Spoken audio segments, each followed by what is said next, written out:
please join us in the main hall as we are about to commence with day 2 of INFOCOM Calcutta 2025. And I'm sure that these are conversations none of y'all would want to miss. So requesting all our members of the audience outside in the pre-function area to please join us in the main hall, and we promise you all that you will have enough time for taking those discussions and networking ahead a little later in the day. But till then, let's get started with our conversations. We're about to begin in the next 5 minutes. So requesting everyone to please take a seat. Thank you.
Check. Okay, once again requesting all our members of the audience to please join us in the main hall. We're about to begin in the next 2 to 3 minutes. Let's ensure that we do not delay on the agenda because we have a gamut of sessions, panel discussions curated through the entire day. So we hope we do not delay on the agenda further. So requesting everyone to please join us in the main hall and let's get started. We have some profound speakers who will be joining us on stage, and I'm sure these are sessions you all would want to be a part of. So let's not delay further. Please join us in and take a seat and let's get started.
future in sight.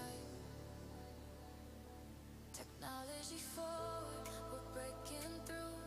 Dream it, code it, make it new. From every bite to every beat, innovation's got us on our feet. AI, cloud, the vibes alive. INFOCOM 2025, ideas flying, hearts collide. INFOCOM 2025, tech with pride.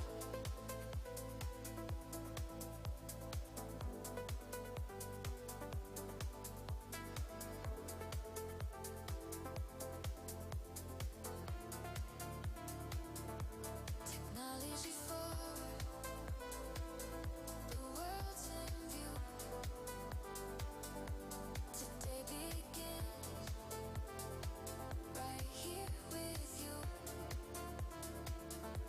INFOCOM rising, shining bright. INFOCOM 2025, future ignites.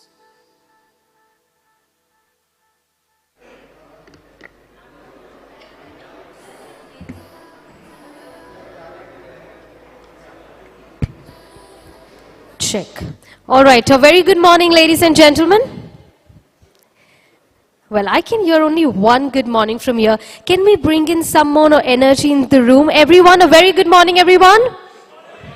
All right, welcome back, ladies and gentlemen. A very good morning to each one of you to day 2 of INFOCOM Calcutta 2025 themed Technology Future Forward. Well, can you all believe that it is day 2 already? But I guess time flies when we are having insightful conversations, doesn't it? Well, let us take a quick trip down memory lane. Before moving forward, let us talk about the phenomenal discussions that this stage witnessed yesterday. Well, right from having enriching technology keynote sessions to also having some fantastic conversations on artificial intelligence, to then having talk about AI shift to redefining innovation in the age of AI, with also having some fantastic panel discussions on this stage yesterday. Well, we also had our celebrity segment, a celebrity speaker join in with Mr. Harsha Bhogle himself talking about to us about the winning way. I believe that this stage witnessed it all yesterday. If you were in this room, I can definitely say that you went back home with at least one fresh perspective. You heard from some of the brightest minds in this industry yesterday. But guess what? That was just the beginning. It was just the prelude to day 2, because today, ladies and gentlemen, we are going to deep dive into a vast array of subjects. Well, right from talking about some enriching keynote sessions that this stage will witness, to then talking about the pathway to business growth. Well, we also have a segment for women in tech, to then talking about the CISO strategy for 2025-26. We have a very thoughtful agenda which is curated for all of you today. And of course, in the evening, we also have reserved some time for the most anticipated segment, which is the INFOCOM Changemakers Awards 2025. Well, I am your host, Priya Shramankar, and I will be a host today at this stage. And I'm mighty delighted to once again welcome each one of you to Day 2 of INFOCOM Calcutta 2025. Well, I must say that I still see some conversations happening in the room right now, but I love that even though I'm requesting everyone, it is almost hard to break certain conversations, which is actually great. Because I think it sorts of mirrors of what is happening outside in the industry. It is the buzz, it is the conversation. So thank you for bringing that buzz to this event. And like I said, I am your host, Priya Shramankar. And I promise you all that you are seated here to witness a day of similarly incredible conversations. So before we begin, ladies and gentlemen, let me begin by asking you all the most quintessential question. Are we all ready to kickstart Day 2 of INFOCOM Calcutta 2025? Really, this is the energy? Really, I believe the energy is too palpitating. Come on. So let's get some energy in, and can we have the responses as louder as you can?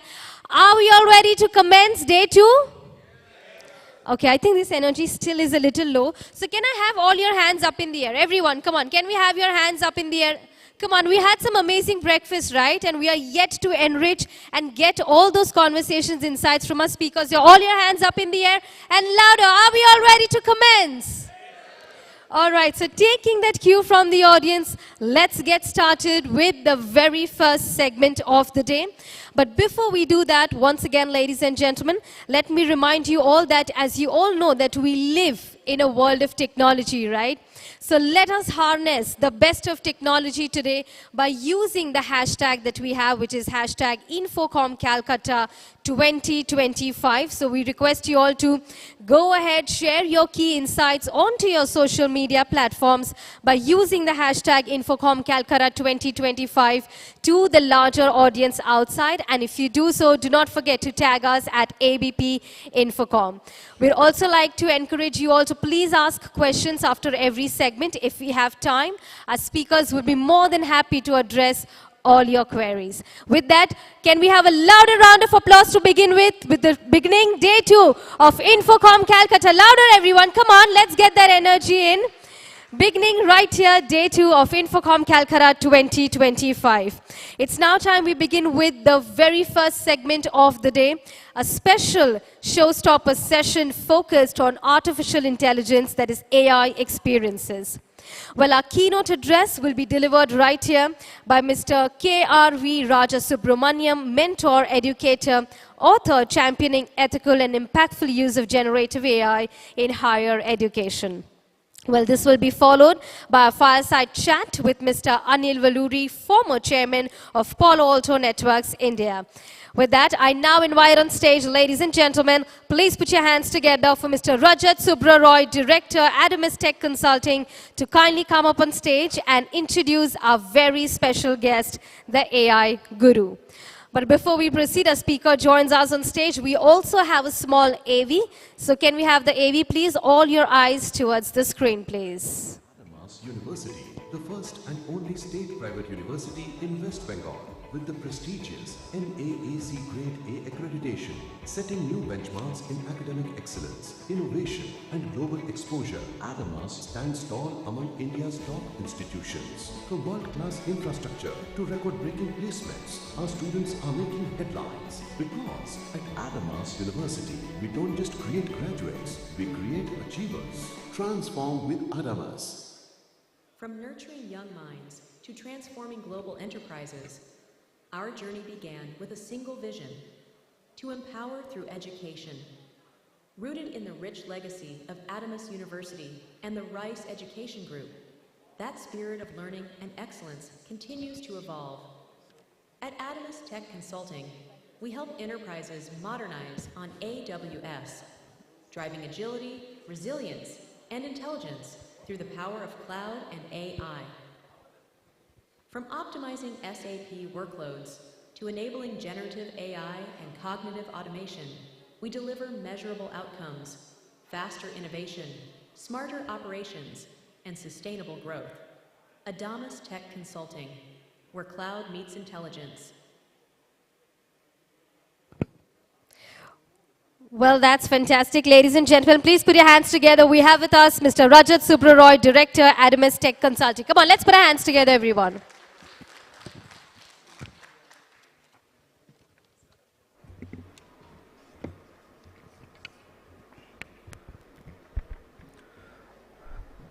Good morning, everyone. First of all, like every year, it's a sheer pleasure and a privilege to be part of INFOCOM. And I would like to thank the ABP Group for letting us be part of this such a prestigious event. My name is Rajat Subra Roy, and I'm the founder director of Adamus Tech Consulting.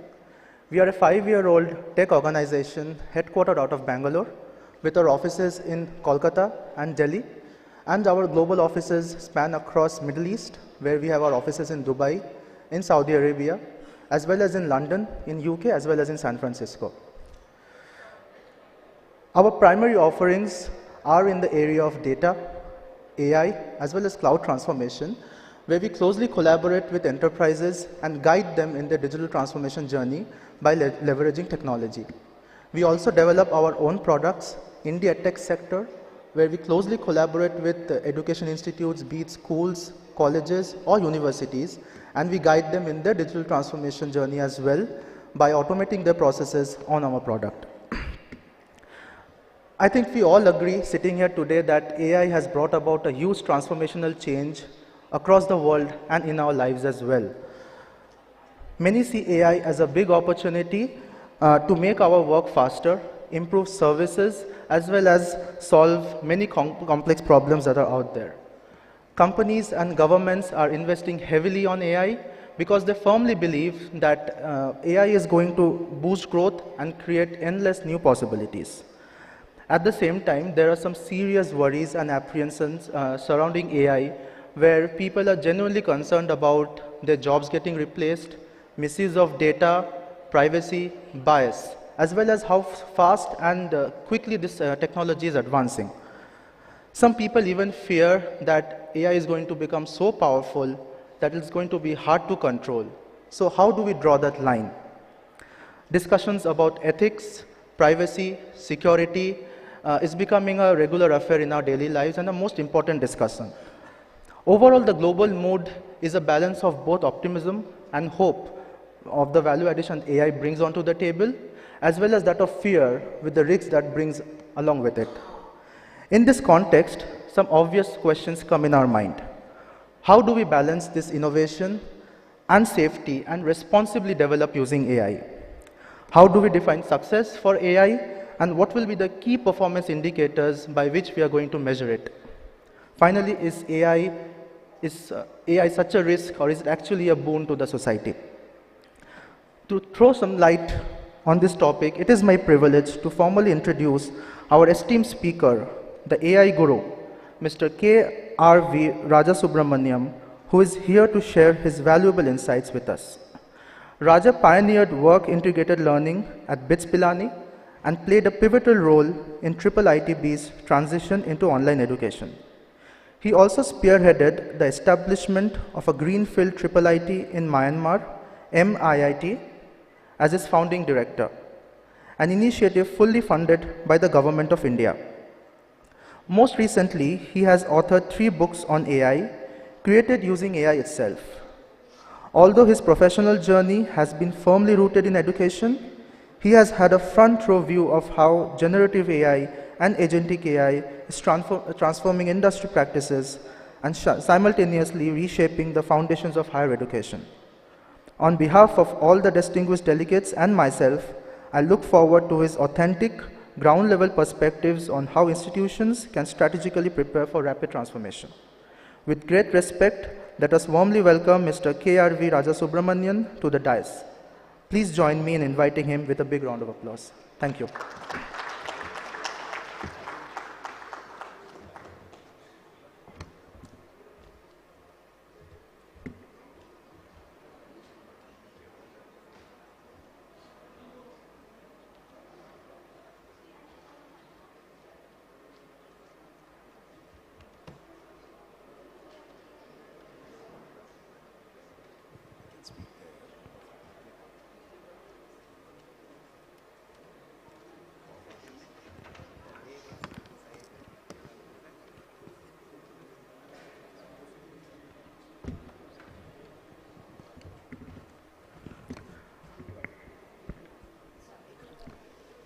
Good morning, everyone. First of all, I would like to begin by thanking the organizers of INFOCOM to bring me inside this conference. And today in the morning, I was looking at the newspaper which was shown to me when I was sitting in the lounge, where in the last page, a list of speakers were all there, and my photograph also appears. So I was just thinking, if I take it back home, what will my family say? My wife would say that, pick the odd man out here. So the list of all celebrities, and my photograph is also there. It's a joker in the pack. Okay, so today, what I'm going to talk about may sound a little bit controversial, future forward talent, bridging AI blind campuses and AI first workplaces. But I say this AI blind campuses with a lot of respect. Please understand that I spend most of my life only in academics. It's not the individuals who are the problem, it's a system. So I'm going to talk about a very small idea, but I believe has a lot of consequences. So I'm not going to be speaking anything about generative AI or agentic AI from a technology perspective. Rajat mentioned about how AI is being used in various cases when he introduced me, and I'm going to possibly go to the other end, where we are blind. So let me get along. It's a simple idea, I think, with some serious consequences. AI has moved into 2025. You've seen that every single quarter, generative AI as well as agentic AI are showing capabilities which are going through not just incremental steps. There are some quantum leaps everywhere. Yet, other than the top 20%, 25% of the educational system, the rest of all the places, the engineering and CS education is still sitting in 2010. And I think my brain is telling me right now I'm being very generous. This education system is probably sitting in the 1990s, barring the top 20, 25% of the educational system. So look at the AI blind campus. I'm giving you some examples to say how it is blind. Take a look at the first semester's programming course as an example. So the syllabus looks familiar, the lab looks familiar, and the exam pattern is also familiar. So what am I talking about? In CS education, the first course on programming would use a vehicle like C or Python. And what is the coverage of the course? If I were to show you a printout of what the coverage is, hide the date that it is 2025, and also show you another thing which was in the 1995, it would pretty much be the same. The labs, what do? We give a student a problem, the well-noted problem, and the problems don't typically go beyond things like find the GCD of two numbers. You did it in the class, you make the guy go to the lab and say that now write a program to compute the LCM of two integers. Great leap, right? So the labs are also traditional, and the exam pattern is also familiar and very depressing. Take a programming course. How's an exam conducted in the education system for a programming course? There's a 3-hour exam, and there's a question paper, and you're supposed to be solving problems. And you're supposed to write the programs on paper. You write the programs on paper from memory, and the evaluator is supposed to read the program that you have written by hand and make out whether it will work or not. Seriously? You understand what I'm talking about? We are stuck in a time warp. So, that's what is happening. Now, outside the classroom, the students are really super smart. The guy walks out of the class and the lab, he goes outside. Today I was asked to solve a particular problem inside a lab. The guy pulls out his phone, Gen Z folks, right? So these fellas ask the AI, explain how bubble sort works in a visual manner, because I can't visualize it, with an example. Or it could be merge sort or whatever it is. And the person actually sees how it functions. So the students are smart, they use AI and they learn by generating these kind of prompts. What's happening? Inside the classroom and in the labs, most of the educations, the faculty, everybody says, using AI is cheating. You're not supposed to use it. We have stayed with the mobile phone technology, right? How many universities have you seen which allows a student to carry a cell phone inside the classroom? How many faculty have thought that everybody carries a cell phone, how can I leverage that technology to make learning better for you? Few, right? So that's a problem. On the one hand, in the classroom and the labs, he's explicitly told, don't use these technologies. It's cheating. You can't do it. It'll make you dumb. Use your brain. So those of you who have been around at the time when the first of the calculators came in, so I went to BITS in 1974.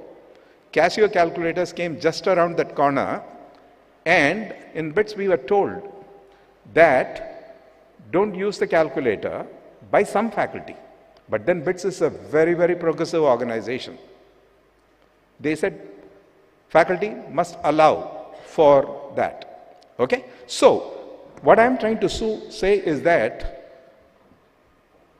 in the classroom, we are saying that the tools don't exist.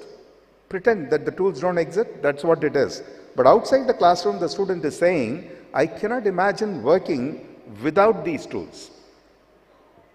Right? So, there are three gaps in how we can prepare talent. There's a curriculum gap, there's an assessment gap, and there's a mindset gap. In the curriculum, we are preparing students for what was 2 decades ago, because we are not allowing the use of these tools. Now, I'm not talking just about programming, it's pretty much everything. So we have a mathematics course on linear algebra. Why can't the faculty just simply state that you're learning these mathematical concepts and techniques? In AI, this is where it is used, just that one statement. It'll kindle interest of the students. We're not even doing that.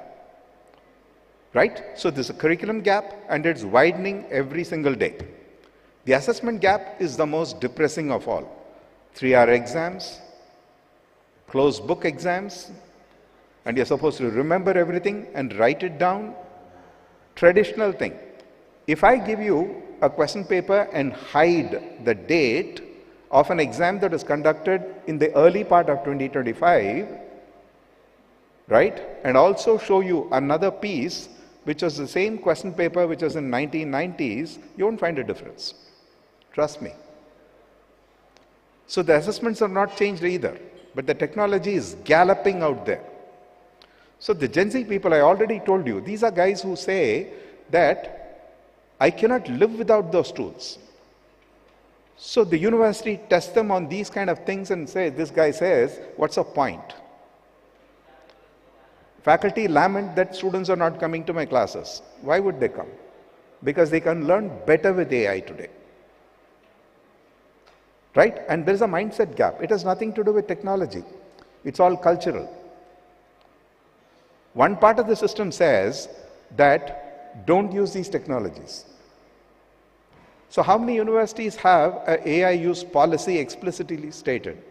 Now, when I say these universities, I'm not talking about the top 20, 25%. They're good. They figure it out. But then the talent that comes into your workforce comes from the bottom 80%. Right? So do they have a policy? So ask yourself these questions. There are PhD scholars out there. The AI genie is out of the bottle. Supervisors can't simply say that, put the genie inside it. Don't use AI. You have to use AI, even in your PhD. That is the reason why I started writing those books. How to ethically use AI in research. Right? So, the mindset is that how do you still make use of these tools that are available in the most effective, safe, and ethical way. So if these gaps are not addressed quickly, the gaps will continue to increase so much we cannot bridge it one day. And that is the fear with which I am talking to you today. Meanwhile, inside the AI first workplace, any workplace, all workplaces are under pressure to reduce the cycle times, automate repetitive work, build internal tools faster, and reskill existing employees. You cannot always bring in fresh talent. You'd all agree with me, surely. And the pressure is very, very high. Right? So, I used to work with the one of the largest IT companies here in one thing, the Kyndryl. So the developers, in that particular project, they had 13 of the front-end developers with the React framework. They were doing the work, and the project was going behind schedule all the time. And as a customer, I talked to them and said that, why are you guys developing everything from scratch? Are you guys using AI to be able to increase the productivity? Reluctantly, the people started working on it, and within 2 months, the 13 was brought down to 3. Now it has, of course, consequences. Rajat mentioned loss of jobs and all that, but the fact is productivity increases a whole lot. But in the university, are we teaching our students to make use of a programming language for development with a copilot? Nope. Traditional methods. So this is it. The AI first workplace has a requirement, but we are not able to cater to that. So in the AI first workplace, people are required to take a problem, use an AI tool, no-code platforms and existing APIs to build solutions. Build something first that works, then iterate. Quick, small things to solve a problem. And I'm not talking about just app development, folks, here. So, I was talking to Anil today over breakfast and things, but what are all the things that we can solve? Personally, I want to stay abreast of the development in the area of AI because that's my life, right? But the number of papers that get published every day or every week are so much that I cannot use. I subscribe to all kinds of websites in which I say that, okay, send me a notification if a paper gets published of this kind, and my inbox gets full. So one of the simplest things is that how do I automate it? Every one of us can do it. You don't have to be a CS person. Every one of us can automate the process. I have done it for just this particular thing. I use Claude. I created an agent which looks through all those sites to which that I can get a paper. That agent goes, downloads a paper, collects them together, and gives me a summary every Monday morning at 10 o'clock. How long did it take to create that agent? 1 hour. That's all it took. Can somebody without a CS background do that? Absolutely, yes. So that's what I'm trying to tell you. The AI first workplace has an opportunity that's what they want to demand. Are we preparing people for that? So I was reminded of a Gartner presentation. You know, Gartner comes up with these technology predictions and all that every year. In one of those presentations, I came across this one statement. Looks like a random statement in the beginning, but it kind of stuck with me. Your people should be building one thing every week without you touching a keyboard or a mouse. I mean, I invite you to just take a look at it and then let it go into your subconscious. It does work a lot of miracles. To me, it did. So I said that what it really means. It's a Gartnerian way of saying it. They leave you without an explanation and you figure out what the answer is. Whatever is your perspective, it doesn't matter. To me, in the workplace, it would mean that if a person is responsible, a secretary of an executive who's overwhelmed with 100 plus emails to answer every day, there's a repetitive task. Recognize the repetitive task. Don't look for an IT guy who will solve the problem of how to automate it. That secretary should be enabled and empowered to automate it on one's own. Can it be done? Absolutely yes.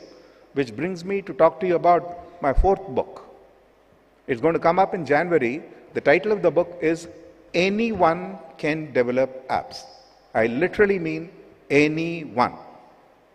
When I started writing the book, I used to talk to the people and say, all you need to do is to know English. But today, I have to tell you, you don't even have to know English. Trust me. I have worked with the AI. I have given instructions to it in Hindi and in Tamil, the 2 languages I know. And guess what? Works reasonably well. So what is the friction here? It's all about learning how to use AI. You build something every week, small. It doesn't have to be very big at all. Okay? So, without touching a keyboard or a mouse, you should be able to see that all your people out there are doing something every day, incrementally, towards betterment that you want. The cost of the gap between the talent that is produced in the university and the workplace requirement is the common things. You know, the last 40 years, nothing has changed. There's an onboarding pain. It was there in the 1980s. It is still there today. It hasn't changed, except that it has worsened. And we are not recognizing it. Why? How is it worsening? Because today's technology changes so fast. Where's the adaptability? Right? So different opportunities are there and people just leave it behind. There's an onboarding pain. Now, productivity ceiling. Your workforce, if they are not adaptive, nimble and capable of managing their own things, there's a productivity ceiling you go. In a competitive world, you know, you're all very well aware of it. You're all CXOs, some of you sitting here. And the productivity ceiling can be disastrous to your company. And because we are not training people, the students, to use AI effectively, safely and ethically, everything happens by accident. The guy comes into the workforce where he is required to use AI, otherwise he's thrown out, and he just experiments with it. A simple thing, that one guy is grappling with a spreadsheet with large data sets and lot of numbers there. It's a client's data. And then suddenly he hears that, okay, you can upload it to Claude and ask her to create a dashboard of this thing where I can slice and dice stuff, and the guy uploads the entire spreadsheet. Yeah? Ethical? What about privacy violations? Right? So he's not told. So don't blame him. Somebody in the system has to take responsibility that we are creating people who use AI and ethics by accident. Just imagine in the medical field, if all our doctors were to do the same thing, would you go to a hospital? Yeah, we still do because we have no choice. So, what's the answer? You have to rethink universities, especially the foundation years. I'm just taking an example of programming, but hey, it applies to all foundation courses, all the STEM courses that you have, and the engineering science courses, everything. You have to move from programming 1.0 to programming 2.0. I'm just using the simple example because I can communicate this quickly. So assume that you're teaching problem solving using computers in your first programming course. Why not teach students to do the programming with a co-pilot? So you can say that our faculty are not trained. I mean, that's a lame excuse. Faculty are not dumb people. Faculty are very, very intelligent people and they learn very, very fast. So at a very minimum, you can teach them how to use AI in problem solving. Right? Move from that, marks and grades, to portfolios. How exciting will that be? I've got in programming an A grade or a B grade is stating to the workflow system that what I have achieved in that system. The workflows, the workforce, the workplace wants you to demonstrate capabilities. If you have portfolios, it demonstrates very clearly that this guy has this capability. And assessments that test real performance. Now, this is an area that I've been working on for the last 20 years. What are called as task-based assessments. Okay? Now, well before AI, we had created solutions where task-based assessments can be automatically evaluated by algorithms. Today, the thing is that the opportunity is that using AI, it got a lot better. In fact, currently I am supervising 2 doctoral students in the area of task-based assessments using agentic AI. The opportunities are enormous. So it's not that I've just stated the problems. There are solutions as well. Simple solutions. These are not big things. How long does it take to move from programming 1.0 to 2.0? Simple. All of these things are possible things. Now, from the workforce places, how to rethink workplaces? Don't expect people to work only on projects, the large projects that take 3 months, 6 months, or a year. Go into a culture where there are some weekly building that happens. From don't use AI, you should move to use AI well, or explain why didn't you use AI. Make the person responsible for that. Instead of just training events, which is a check in the box, make the guy go from that to weekly, build rituals, come and share it. Gather in a coffee place in the company, share, this is what I did. I was overwhelmed with this repetitive work. This is how I solved it. Share that. And then it is also the responsibility of the workplaces to share what are the authentic tasks that the workplace requires with the university system. Is it happening? Yes. But touch your heart. From your company, which type of universities are you reaching out to? Top 20? 25%?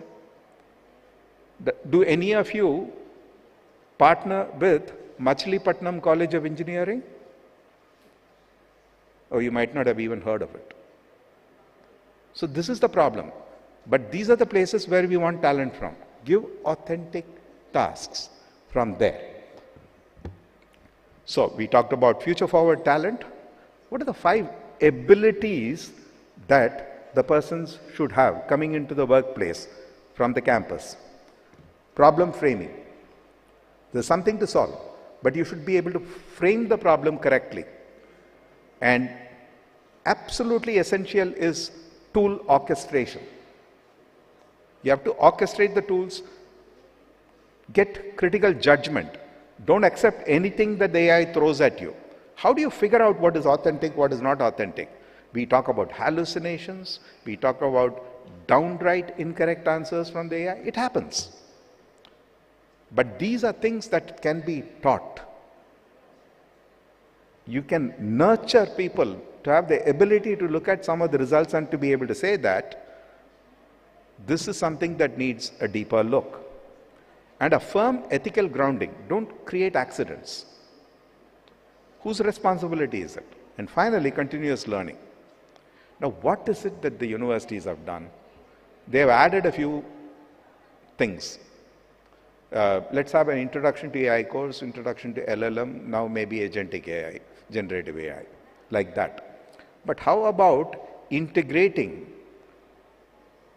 these tools, techniques, and methods into every single course? Can we do it in linear algebra? Can we do it in calculus? Can we do it in applied statistics? That is what you need to all look at it, right? So the 5 abilities for the future place is very, very important.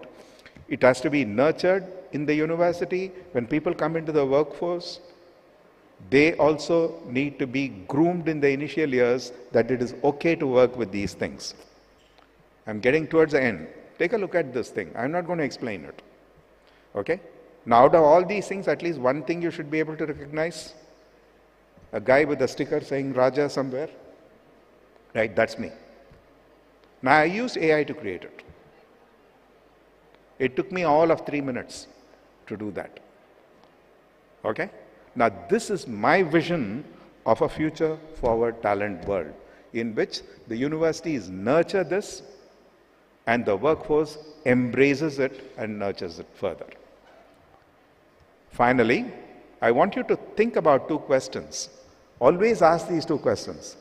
Where in our systems, I'm not now talking about university and the workplace, same, everybody has to look at it. Where in our systems are we behaving as if AI does not exist? The second question is, what is that one concrete step we can take in the next academic year, the financial year, to move from AI blind or AI naive to genuinely AI aware and AI enabled thing? Ask ourselves these 2 questions. Answers will be different, but we can all take little steps forward to get to the vision of bridging this gap. That's all I wanted to share with you. Thank you so much.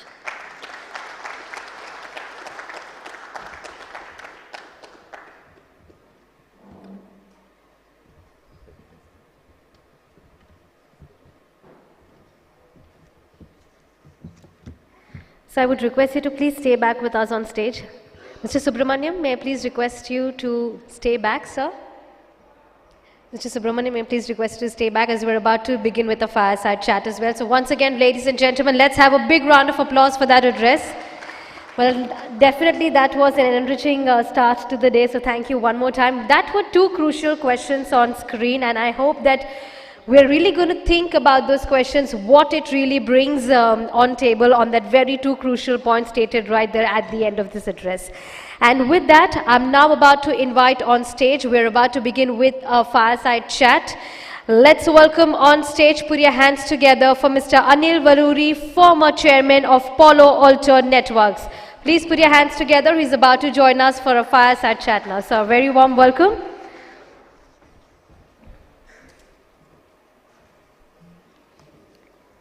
Thank you so much, and let's get the fireside chat started. The stage is all set. Over to you, sir.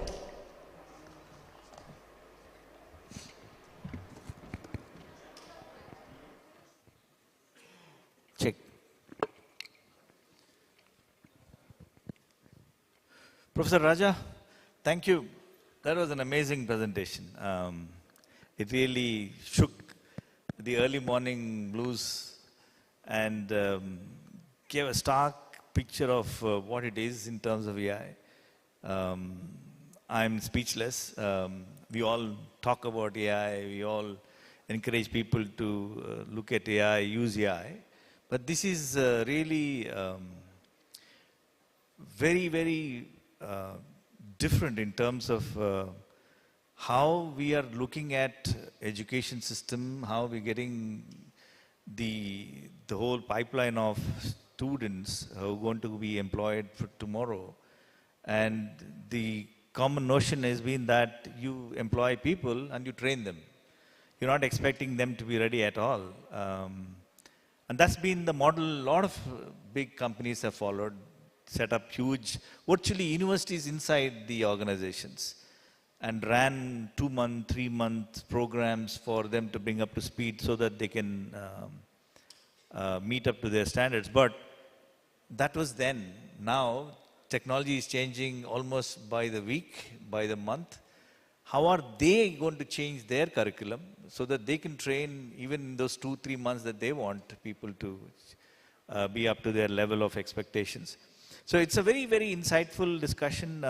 It's really eye-opening for a lot of us. I'll go back to the original roots. It's a honor to be with you on the stage, and you've achieved so much.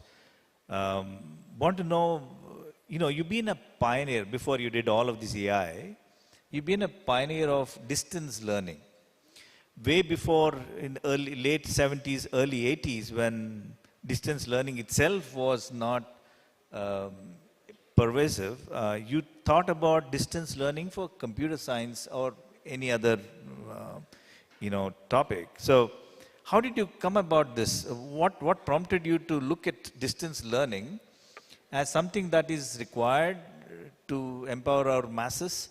Or is it the last mile? Is it the outreach? What was going on in your mind? So I can't take credit for what I did in the mid-80s. See, BITS Pilani was always a center for innovation all the time.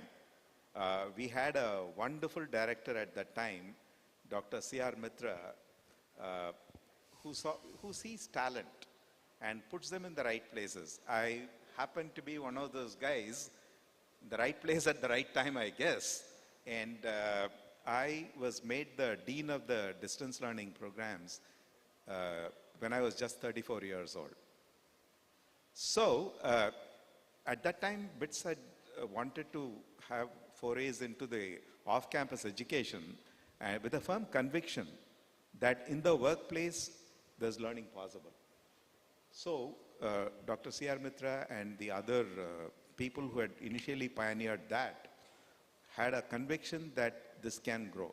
The only thing I contributed was I took it to scale. So when I went into the distance learning programs, we were dealing with about 500, 600 students. And by the time I was done, we were doing about 7,000 students. But today, There are 100,000 students. And the thing is that we did it without technology. What was remarkable was we took this education with scale and quality off campus without compromising anything about quality, without technology at that time. See, if you remember the 80s and the 90s, viable personal computing was not there at that time. So today it's a lot easier. What I can say is that what we did at that time was remarkable. If only I had the technology and even the AI and this kind of a thing, it would have been remarkable. But I'll just add one more thing. See, I'm not divorced from that yet.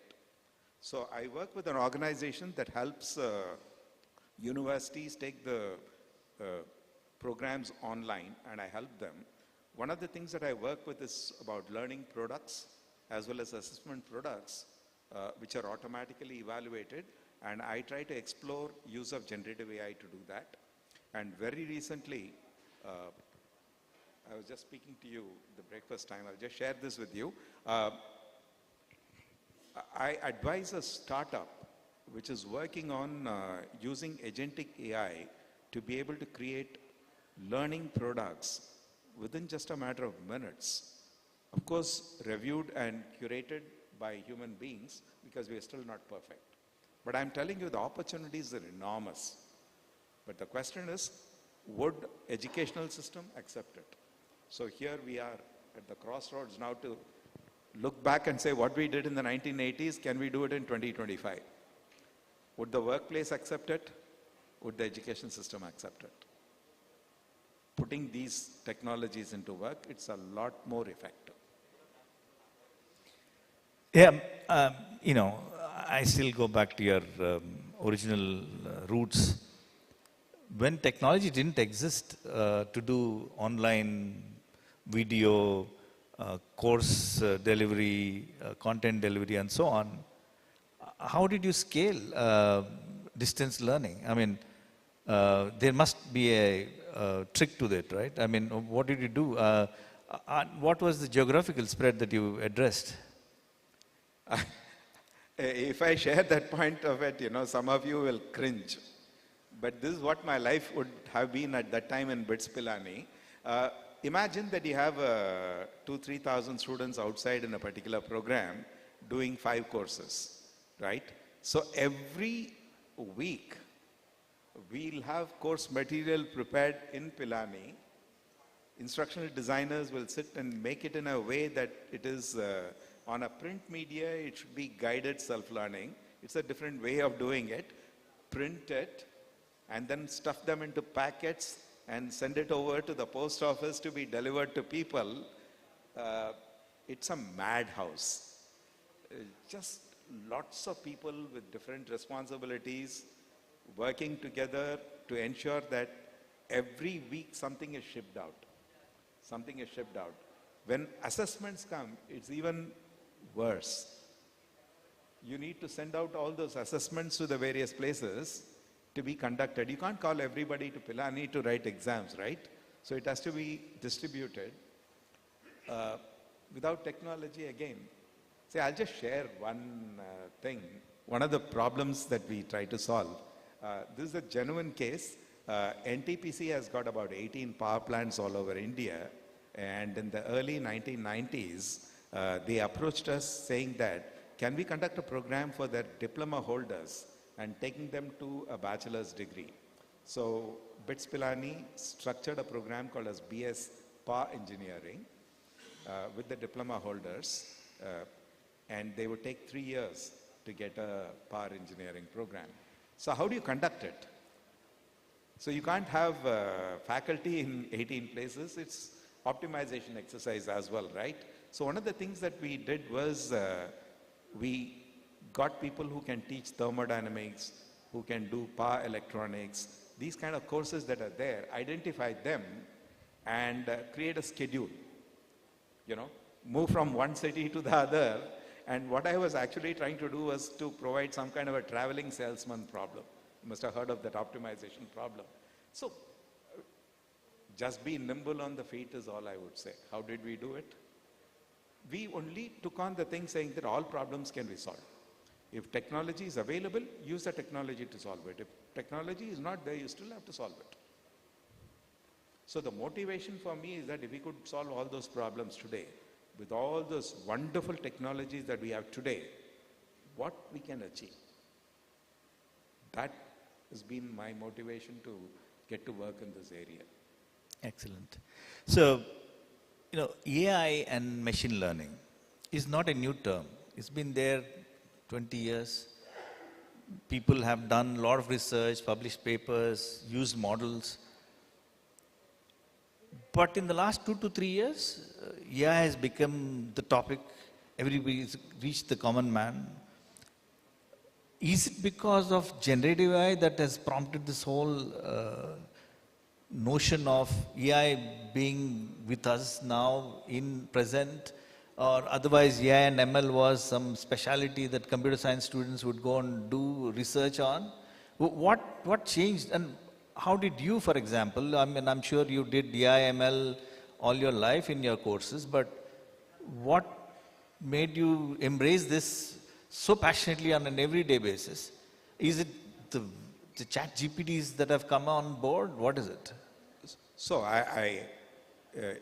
we all should look at back on history sometime to learn something from there. We all know that internet existed for a long time before the common person could use the internet. So what is that moment? If you go back and think about it, it was the first browser that came. Netscape made it really accessible to everybody. I mean, people who are in this age group will know that. Mosaic, you must have used Mosaic and yeah. So the browser was the thing that changed it. AI similarly existed for lots of years. I have never been a mainstream AI researcher. That is not my area of interest. But then what happened with me was that the browser moment came. When the browser moment came, I was living in Mandalay, Myanmar, establishing the Myanmar Institute of Information Technology. So just a chance. COVID came, the students were all sent back home, and we were stuck there because there were no flights to India. And then came the military coup. So that made it even worse. But I had a lot of spare time on my hands, and we had this browser. The ChatGPT version, first one, ChatGPT 2, if you all remember, when it came, it was a curiosity. But I did not use it as a curiosity. Immediately my thoughts went to the idea that this will mature. It's only a matter of time. So then I started applying it, saying that, okay, let me get to understand what is under the hood. Literally, it's not just the car. Under the hood, what is it? I started exploring it. Then I discovered that the problem is not with the technology. The problem is about how do you make the stakeholders learn how to use it. So that's when I started thinking of those books to be written. Things to be brought in. Can it be used in research? What is good? What is bad? What is ethics? All those moments started coming in, just out of curiosity at that time. It's a browser moment for me. You call that killer application or whatever. Some people call it the killer application for a particular technology to succeed. I think the chat GPT was that killer application. So it was or the browser moment, you say. So initially, when I started working with this chat GPT and all that, I did find that it was making a lot of mistakes. It's not that. So what set my curiosity a little at a higher level was to be able to say that I knew that they will solve that problem. So deep learning was there to stay, and it is going to get mature and more and mature. The question is it's only a matter of time when guardrails will be put up. So today, I just want to share something with you. So 4 weeks ago, if you went to ChatGPT and said that, I'm studying this course, I need to submit this particular assignment, give me that answer, it would give you. Go today and try it. Please do try it. I invite you to try it.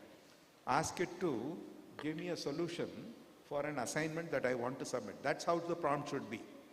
If you do that, today ChatGPT says, I'm sorry, that is not ethical. I can give you the points which you elaborate. Guardrails are being put. You can be skeptical, But skepticism should not allow us from moving forward. So there are so many exciting things that are happening there. If you focus on the limitations, Yeah, it doesn't work. yeah. Look at the possibilities. Look Yeah. at the possibilities. Maybe even if you take that small step, that is what I say. What I talked about here was to make very small steps. I'm not asking the university system to go through an overhaul. Simple things. I think we can go a long way. So don't use AI as a specialty in the education. It's a terrible idea. AI should be an ambient reality. It should be all pervasive. Unless, so that's the old cliched statement, don't give a person fish to eat. Yeah. Instead, teach the person fishing. So this cliched statement is applicable today. Enable people. So I say that what is available here is an opportunity for everybody to develop apps of your use. It's all possible. Yeah. In our discussions, you use this word panic. You said panic. That university should be in a state of, or education institution should be in a state of panic. Yeah. I see the passion behind the word that you used. Would it be okay if you can share with the audience why are you saying such an extreme word that we should be in panic when it comes to adopting AI? So I think every moment of fear and panic is an opportunity to find a solution that we never talked about. We are limited by certain things. When the moment of panic hits you, there are some very unique solutions that come out. Now today, universities, why are they not changing the curriculum? So, because they don't have to. One day they will realize that today, the fact is that engineering education, unlike in the 1980s and 1990s, is a flip situation. The supply of educational seats is far outstrips the demand. So there are some institutions, if they don't change, will lose their clientele. They'll get closed down. I mean, last year itself, in Karnataka alone, there are many engineering colleges which had only 5 students in a particular discipline. They will become extinct. That is why they should panic. When I say panic, it's not in a negative sense. Sense the problem so that you can look for a solution. If you think that there is no problem, you have the ostrich syndrome, bury your head in sand, pretend that there is no problem and it will all walk away. I think that is why I use that extreme word. I just wanted to be provocative. But while we know what the problem is, do you think there are solutions that are emerging around this area? That people are really looking at solving this problem? Or is it we still have to figure out what we need to do? See, I think if there are folks from the government of India sitting here from the educational sector, I need to take some kind of an anticipatory bail. I'm going to make some controversial statements here. It is that education institutions typically do not have a need to change. They change only as a reactive thing. So they will say that no, the university system is complicated, the government has to issue the orders and nothing doing. These are all rubbish they are talking about. The Vice Chancellor is empowered to run the university the way that the academic bodies allow them to do it. How long does it take to adopt that the C programming or the Python programming course that you are teaching, tell the faculty and train the faculty and say that make your students work with VS Code with Copilot installed on it. It's all free stuff. How is it difficult? What permissions that you need? So I'm just saying the will is missing because there's not enough panic. Can they do it? Absolutely, yes. It's an excuse. And I don't like those excuses. Small things can be done. I'm not asking for an overall revision of the syllabus and the structure and all that. Simple stuff. Can this thing be done? It is easy and doable. Okay. You know, you said anybody can use AI. No age, no language, no level of education, familiarity. What's the trick behind this? I mean, people are very scared to, ChatGPT is fine, but there are, you know, how do you get to the next level? How do you take it in your daily life? I'll give a very quick answer because we're running out of time as well. See, that's the reason why I'm writing that book called as Anyone Can Develop Apps. I demonstrated this to people. I'll share this idea with you. Today, generative AI is so powerful that you can create an app within a matter of a few minutes. So this I did in Bangalore some weeks ago. I was talking to about 70 faculty drawn from various disciplines. I just wanted them, do you want to develop this a game? Everybody got excited. So I said that let's take the slider game. You know, it's a square thing with small plastic pieces in it. 1, 2, 3, 4, 5, 6, 7, 8. And the 9th place will be empty. You can move your tile into that place. So I told them how easy it is. What I did was, I drew that thing on paper, the tiles, uploaded it to Claude, and said that, you know the sliders game, I want this pattern to be there, create an app using only HTML, CSS and JavaScript so that it is simple and allow me to play online. When I say I give up, you should explain to me how I go to the solution. Okay? 90 seconds is all it took to generate that app. Okay? And it used the A-star algorithm to find the optimal path to the solution. Come on. And I used English. Okay, I think That's it. this is a topic for another day of prompt engineering and how well you get into that. I genuinely believe anyone can develop apps. Really anyone. And just a matter of few minutes. Of course, you should also know when it makes a mistake, how do you find it and how do you correct it? I'm inspired. I will start doing a lot more things than what I did. Thank you very much. In fact, it's an honor. Thank you, ABP, for giving us this opportunity. It's been a pleasure to get associated with ABP for the last 15, 20 years. Thank you, Professor, for such a insightful, and a, shaking, topic. Really shook our understanding of not just the AI part, but how ill-prepared we are in terms of for the future. I think it requires a lot more minds to come together and put together and turn it into real action. Thank you very much. It's a pleasure. Thank you. Thank you so much, ladies and gentlemen. Let's have a bigger round of applause. Come on, everyone. That was definitely a stimulating chat. Thank you so much, Mr. Valuri, for leading that conversation, and Mr. Subramaniam for sharing your enriching experience with the audience. With that, may I also please invite back on stage Mr. Rajat Subra Roy to join us, and we'd like to felicitate you all with a memento, a token of appreciation.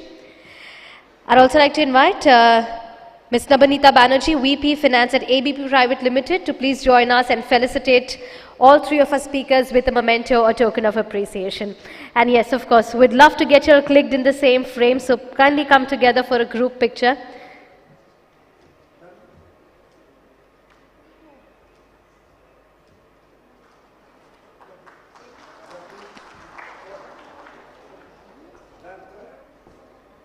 Yes, can we please hand over the felicitations?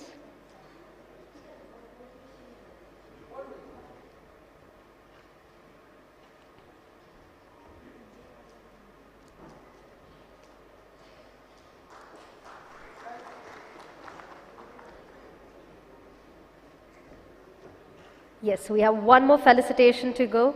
And yes, let's get your click together again. Come on, everybody, let's give a big round of applause. That was a fantastic chat, and not just a fireside chat, but I believe a master class in itself. So thank you one more time for joining us for that segment. Well, ladies and gentlemen, stay glued to your seats as we're about to begin with our next segment in just a few minutes from now. As you all see, the stage is already set the stage awaits right here a powerhouse dialogue where two of our dynamic speakers will be joining us and come together for a showstopper fireside chat that will explore breakthrough ideas and bold business perspectives. We have two of our speakers joining us right now. Well, I do see a few of people standing on the right side of the hall. We do have a few seats here, so y'all can come in and take a seat. And let's get the conversation started. Like I said, the stage right here awaits a powerhouse dialogue where two dynamic speakers will explore breakthrough ideas and bold business perspectives. Joining us on stage, first up, please put your hands together for Mr. Nihar Patare, Managing Director and Chief Executive Officer and CIO 63 SATS. Let's put our hands together. He's right here. Come on, we need your energy to welcome our speakers on stage. A very warm welcome, sir. And he will be in conversation with Mathuresh Paul, Assistant Editor at The Telegraph. A very warm welcome, sir. We're looking forward to this powerhouse dialogue like we mentioned and looking forward to this chat. Come on, let's give a round of applause before they start, everyone. Over to you, sir. Thanks, Nihar, for doing this. I mean, like the last session said, we are on shaky ground. Absolutely. So you're on time for Nolan Gur, which I guess you love, and you're going to talk a lot about cybersecurity. Let's mix the two up. Yes. Okay, so let's start with, I mean, you must be staying awake at night, with AI all around us. So are we, how much of a shaky ground are we on as far as cybersecurity threats go? Well, AI is the next new vector that we are constantly monitoring and checking. Just imagine 2 years back when AI, we were just implementing chatbots in our enterprises. And suddenly in the last 2 years, the AI flow has come in so high, the security has not been able to catch up. How are you going to secure your AI sessions? Yeah, and that's what we bring to the whole new world. We had an excellent session last week at Gartner's where we showed how AI, before it turns a model, has to be governed. There are a lot of examples. One of the examples that we cited is organization implemented AI, gave all resources, and a receptionist could find out a CEO's salary by querying the right questions. That becomes a quite alarming fact. And the traditional tools of security that we use are not meant for AI security. It is a completely different section of technology that we are looking at. I mean, we all talk about enterprise, but also individuals are at risk. So before we come to 63 SATS and what you guys are doing, if you can talk a little bit about how much of a risk are individuals at, maybe the people in this room. I guess every one of us have come across deepfakes sometime or the other in the last 1 week. So how much of a threat there is for individuals and what are the things? So the deepfake is leading, the term is called your identity erosion. Yeah, because of deepfake, the technologies that we are using, entire identity is very difficult for video and voice to be actually looked upon. We have a solution, usually I give in a presentation of video, that actually checks your voice, and this technology is patented. This tech, what it does is it looks at your voice samples, and from voice it draws a caricature of your facial structure. This could be used by law enforcement agencies. Just a voice sample could draw your face, and that's how the patented technology checks about the BMI of a person and the structure of the face, how it is made to determine the face. So you walk into a police station and you give a voice sample of a threat that you had, and the software actually draws a caricature, connects to the 50,000 photographs they have, and says these are the 5 probable photos which the voice belongs to. Let's come to your company, I mean, and you're heading the company. If you can share a little bit about on the enterprise side and as well as for individuals, what you guys are doing and what are some of the threats? So 63 SATS here is a complete 360-degree cybersecurity company, one of the unique companies which not only touch upon enterprises, critical infrastructure for the government and the nation, but also B2C.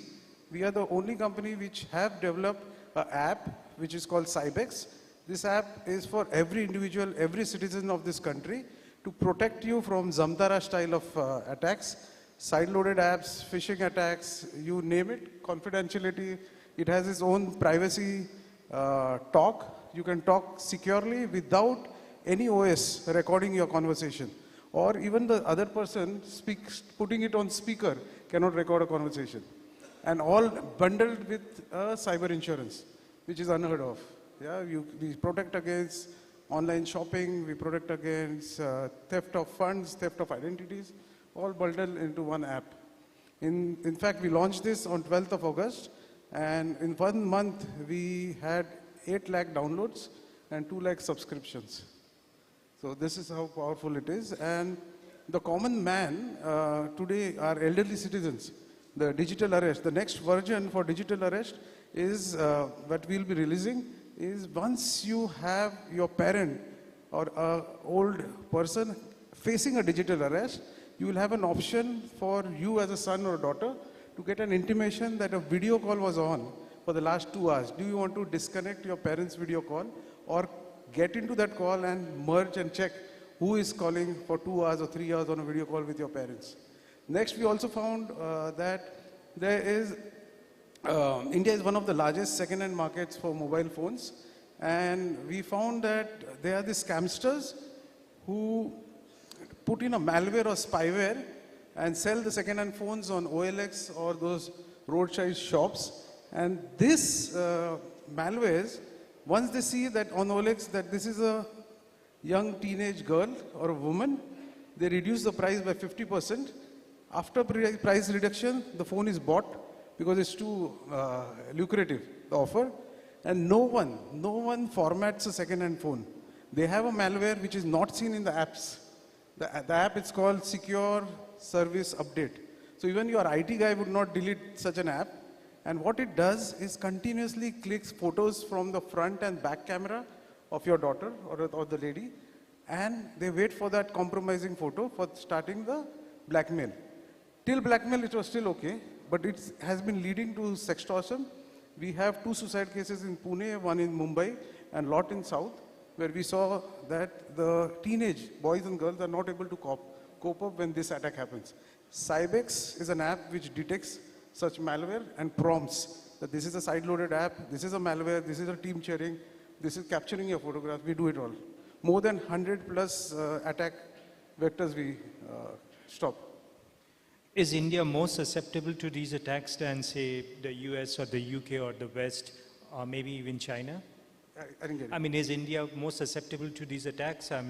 It's everyone, right from the top guy.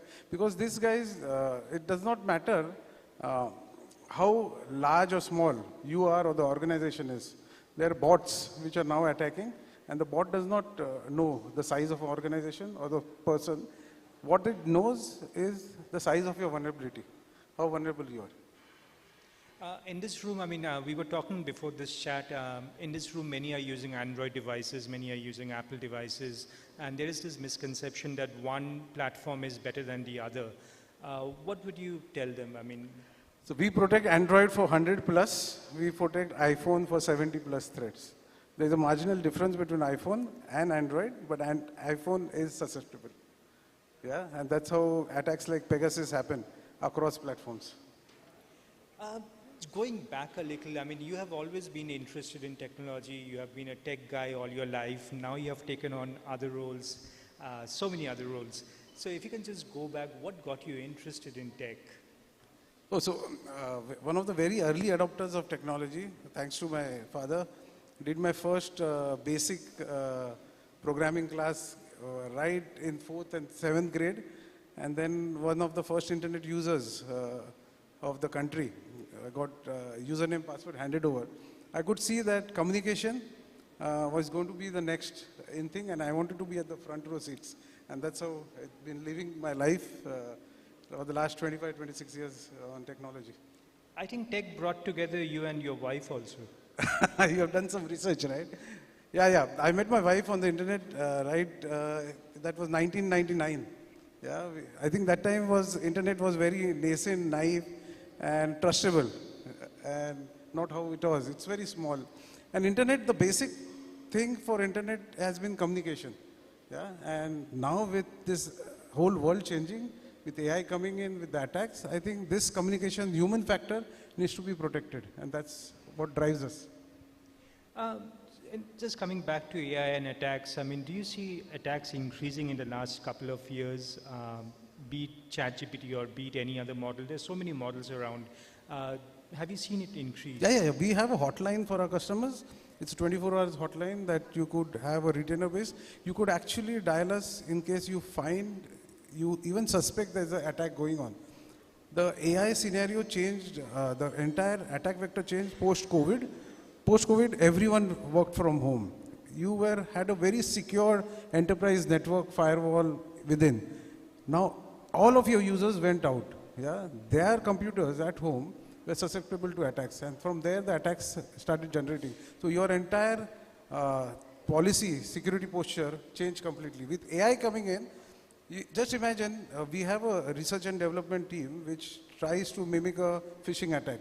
It takes considerably 6 to 7 hours for us to book a domain, for us to make a phishing mail, just to make it a real phishing mail. With AI coming, you tell the company name, it does it in minutes. So now, customized phishing mails for enterprises is immediate. And this is now stops you. I think that's another cyber attack going somewhere. India is home to a number of small enterprises and medium enterprises who don't have that much access to resources. So how susceptible are they to ransomware, and what are you guys doing to help They them? are actually the most susceptible. One thing that everyone thinks about that, it's not me. I am too small to be attacked. Yeah, it's not that. The last ransomware case that we got around 2 months back, the ransom was only for 2 lakh rupees. Yeah. So now from global players, you also have Indian players who will go after SMBs, and as for them 2 lakh is enough for you to decrypt the data. So you see it's widespread. And enterprises have a large layer of security, and now on the dark web we hear a lot of chatter. So how the entire dark web or a ransomware attack happens or a breach happens in your network is before an attack happens, you could see 24 hours your company name being talked about in the dark web, in telegraph groups. So one hacker finds a breach in your enterprise or your network or your company, he immediately does not want to get in. Yeah, he doesn't spend any time. He goes to his chat groups, he goes to his telegram groups, he broadcasts saying, I have anyone interested in so and so company. If he finds a bidder saying that yes, it's important, then he says, okay, now I get in. So they are smart. Now they don't waste money and just post data that if anyone wants it. They do it smartly now. So everyone, and with the tools, we focus AI tools as part of our business. We have other business, but their entire business is using AI against us. So they're always one step ahead. Just extending from the previous session, I mean, our education system and everything, do you think, I mean, schools should start teaching a bit about cybersecurity, and especially young girls, and they are very susceptible to these things also. So what changes should be made? Schools definitely should have a organized program, but kids these days are very, very smart. Yeah, this is the middle generation which has missed the bus, I feel. You ask your sons and daughters, they know a lot about security. Yeah, and you could not have a conversation saying, and they will say, of course I know this. This is the basic, we know all this. We know how a profile has to be secured. That middle generation is what missed the bus, we feel. There has to be a definite 2 programs, I would feel. One is cybersecurity and one is law. These are must to be taught in school. Okay. So if you can share a little bit about some of the things, some of the solutions you're coming up with in the next couple of years, your company, what are you guys working on? Oh, we have one of a very large 47-seater SOC in Mumbai that we had been protecting our internal group companies for the past 20 years. MCX was a company, we faced around 20 million attacks every year. All the exchanges that we started as the 63 Moons Technologies Group, we faced a lot of attacks and we could ward off all these attacks. The same MSSP services, now we got it for external customers, saying that we could now protect them with a different way than what rest of the industry does. We have smaller packages, customized packages for medium and small scale. So they take a package and we do the security part. We say that security is a completely evolving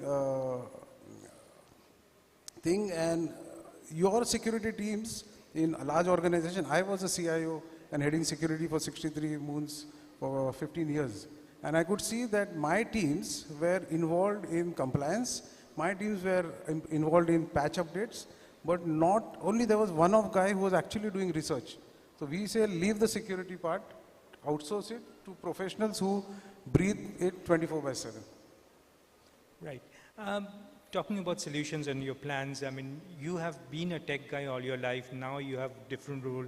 How hands-on are you with the solutions your company comes up with? Do you miss the time when you were behind the scene and doing the tech things?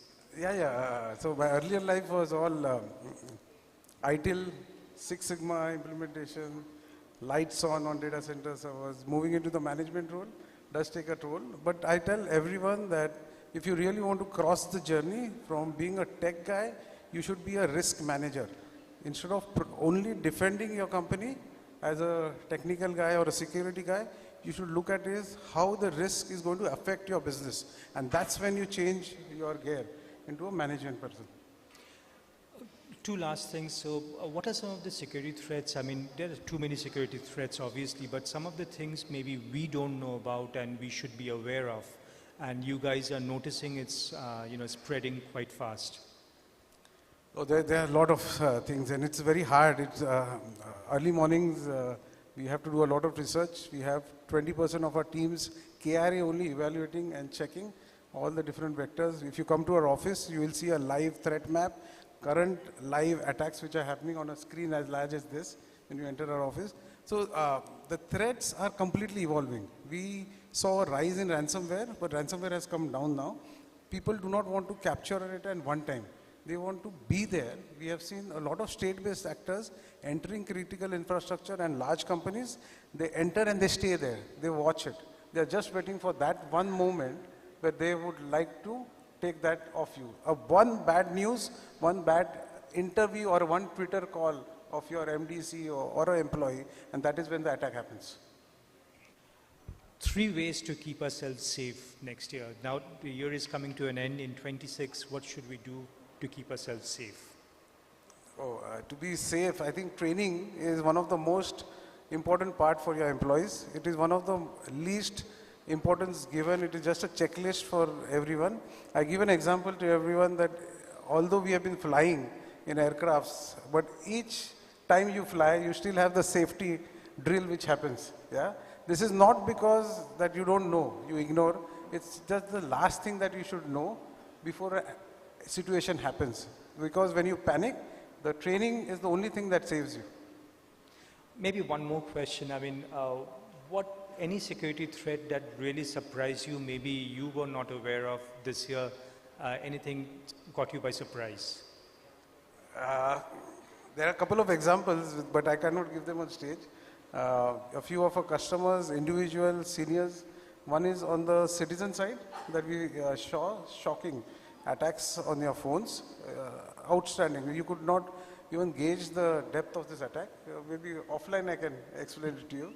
And on the company's interface, we see a lot of state-based attacks which are increasing. And the threat is real. It's only not when. It is why it is not happening to you. It will happen when the importance of your company comes in the highlight part. In cyber, who is winning the war? Offense or defense? Who is winning at the moment? Okay, there is no win and there is no lose. It's a constant struggle on keeping you ahead of those things. There are clear ways to keep it down to 99.99% secure. Nothing is secure in this world at 100, but try and push it with the right training, policies, processes, and security partners so that you are right there. Cool. Thank you so much for sharing all Thank the you. insights. Thank you so much. Thank you. A round of applause for. Thank you so much. Let's have a round of applause. Well, that was a delightful conversation. Thank you to both our gentlemen on stage. With that, may I please request Mr. Shubhamoy Chakraborty, CTO at ABP Private Limited, to please join us and felicitate both our speakers with a memento, a token of appreciation. Well, not just speakers, but I must say two dynamic speakers. Thank you so much. One more time. Thank you, Mr. Nihar. Come on, let's give a round of applause. That was some fresh perspectives shared right there. Some breakthrough ideas and bold business perspectives. So thank you one more time. And of course, thank you, Mr. Paul, as well, for leading that conversation for us. Let's get your clicks together in the same frame.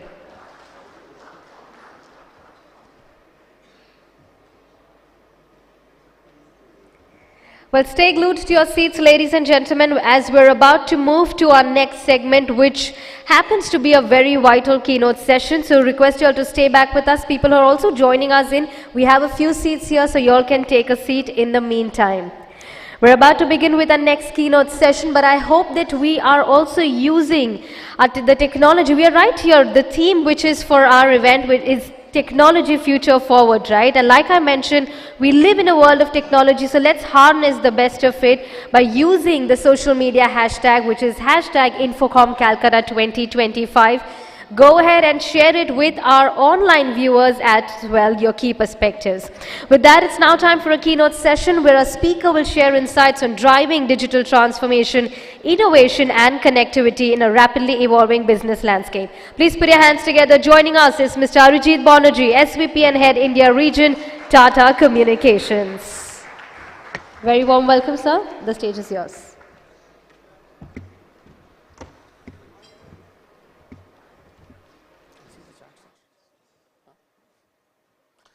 A very good morning. Am I audible? Very good morning, ladies and gentlemen. It's a pleasure to be back here, and let me thank INFOCOM and the ABP group for having me here today. Every time we meet in such forums, I think the conversations seems to be changing every time. And the theme of this conference, which is Technology Future Forward, I would say truly captures the essence of our times. The only caveat being that the future is continuing to come to us at a much faster speed than even we can think of. If you look at the 20th century, the power of nations were determined by the infrastructure they had around their railways, ports, electricity grids. While they continue to be important, in the 21st century, the power of nations would really get determined by the sovereignty of their data, sovereignty of their energy capacity, and most importantly, sovereignty of their compute and AI. There is a remarkable shift which we are seeing happen where the boundary between the enterprise and the customer is completely dissolving.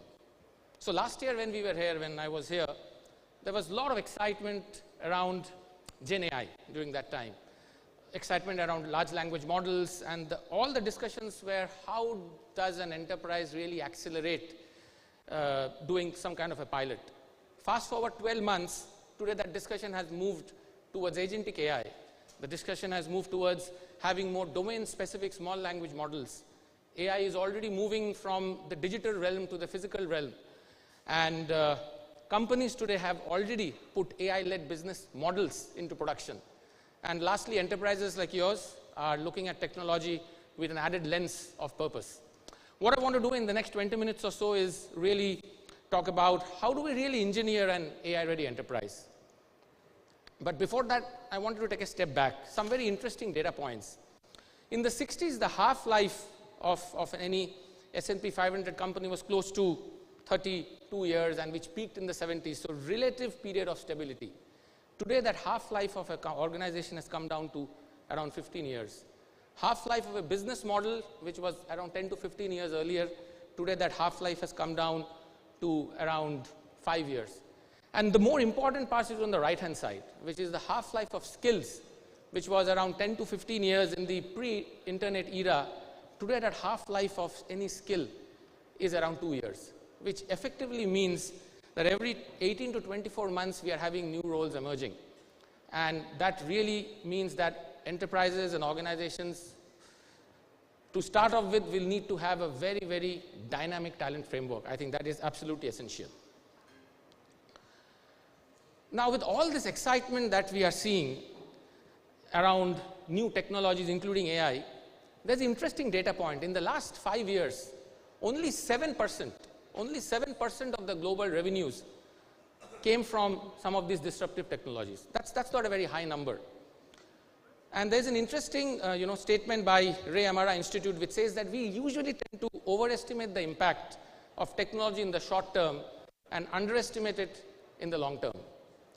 Now, while there is absolutely no doubt that the AI era will be as significant, and some say even more significant than the internet era, but it's not that the world is going to go upside down in the next 5 years. But what we will see evolve in the next 5 years will define the trajectory for at least the next 25 years. So we are living in that moment. We are all aware of these, very massive figures and projections of the kind of AI investments that will be made globally in the enterprises. We are also aware of the kind of impact AI is supposed to make on the global GDPs, including our country's own GDP. And the good news is that leaders like you, CXOs across global enterprises, are believing in this story. They are believing in the potential, right? That is very important. And they're also taking action. If you see some of the studies, most of the organizations today have started acting. Now, some may be slow, some may be fast, that is immaterial, but everyone has started acting. But the outcomes are not coming with equal pace. If you see some of it globally, only 5% of enterprises truly achieve value at scale. Almost 60% of enterprises are not able to achieve any value. Coming close to India, we are seeing around 15% of organizations have just put AI workloads into production, which means people have still not kind of really started moving from experimentation stage to production, and only 8% are able to realize value at full scale. So the returns that we are getting from all these AI investments and all the enterprises, somewhere there seems to be a gap. And why is this gap there between an ambition in this AI era and the reality that we are seeing, right?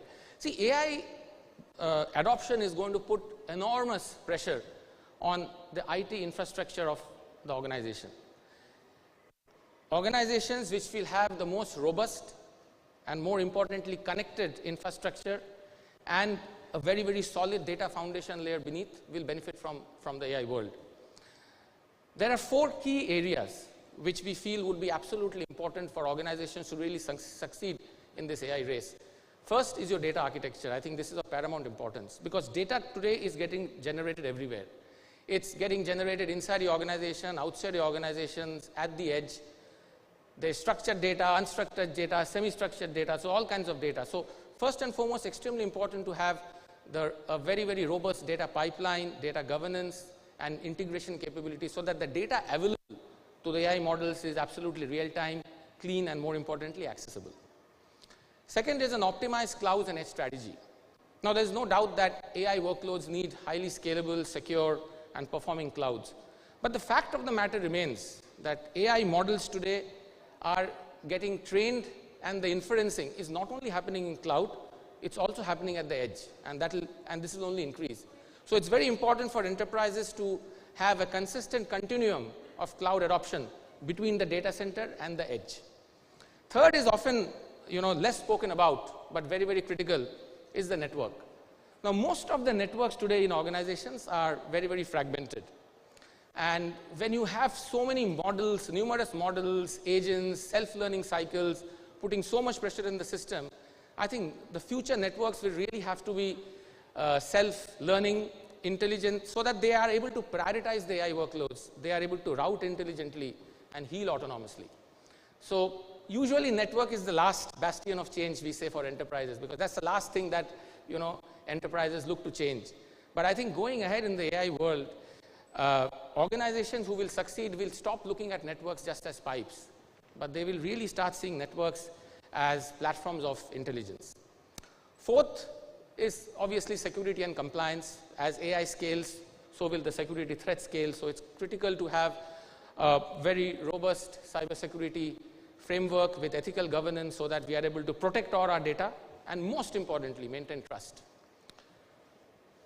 And lastly and most importantly, and this is often not spoken about much, is your IT foundation needs to enable absolutely seamless configurability, comprehensive observability, frictionless manageability, and consistent security. Now, these may sound like a little bit of jargons, right? And each one of these words we have been speaking for quite some time, but trust me, almost 100% of organizations today globally do not have a foundation layer which is able to really give them that single pane of view, and they are able to observe, manage, configure, and secure. And I will talk about this a bit later. This is very, very important. Otherwise, AI in your organization will be brilliant in pockets.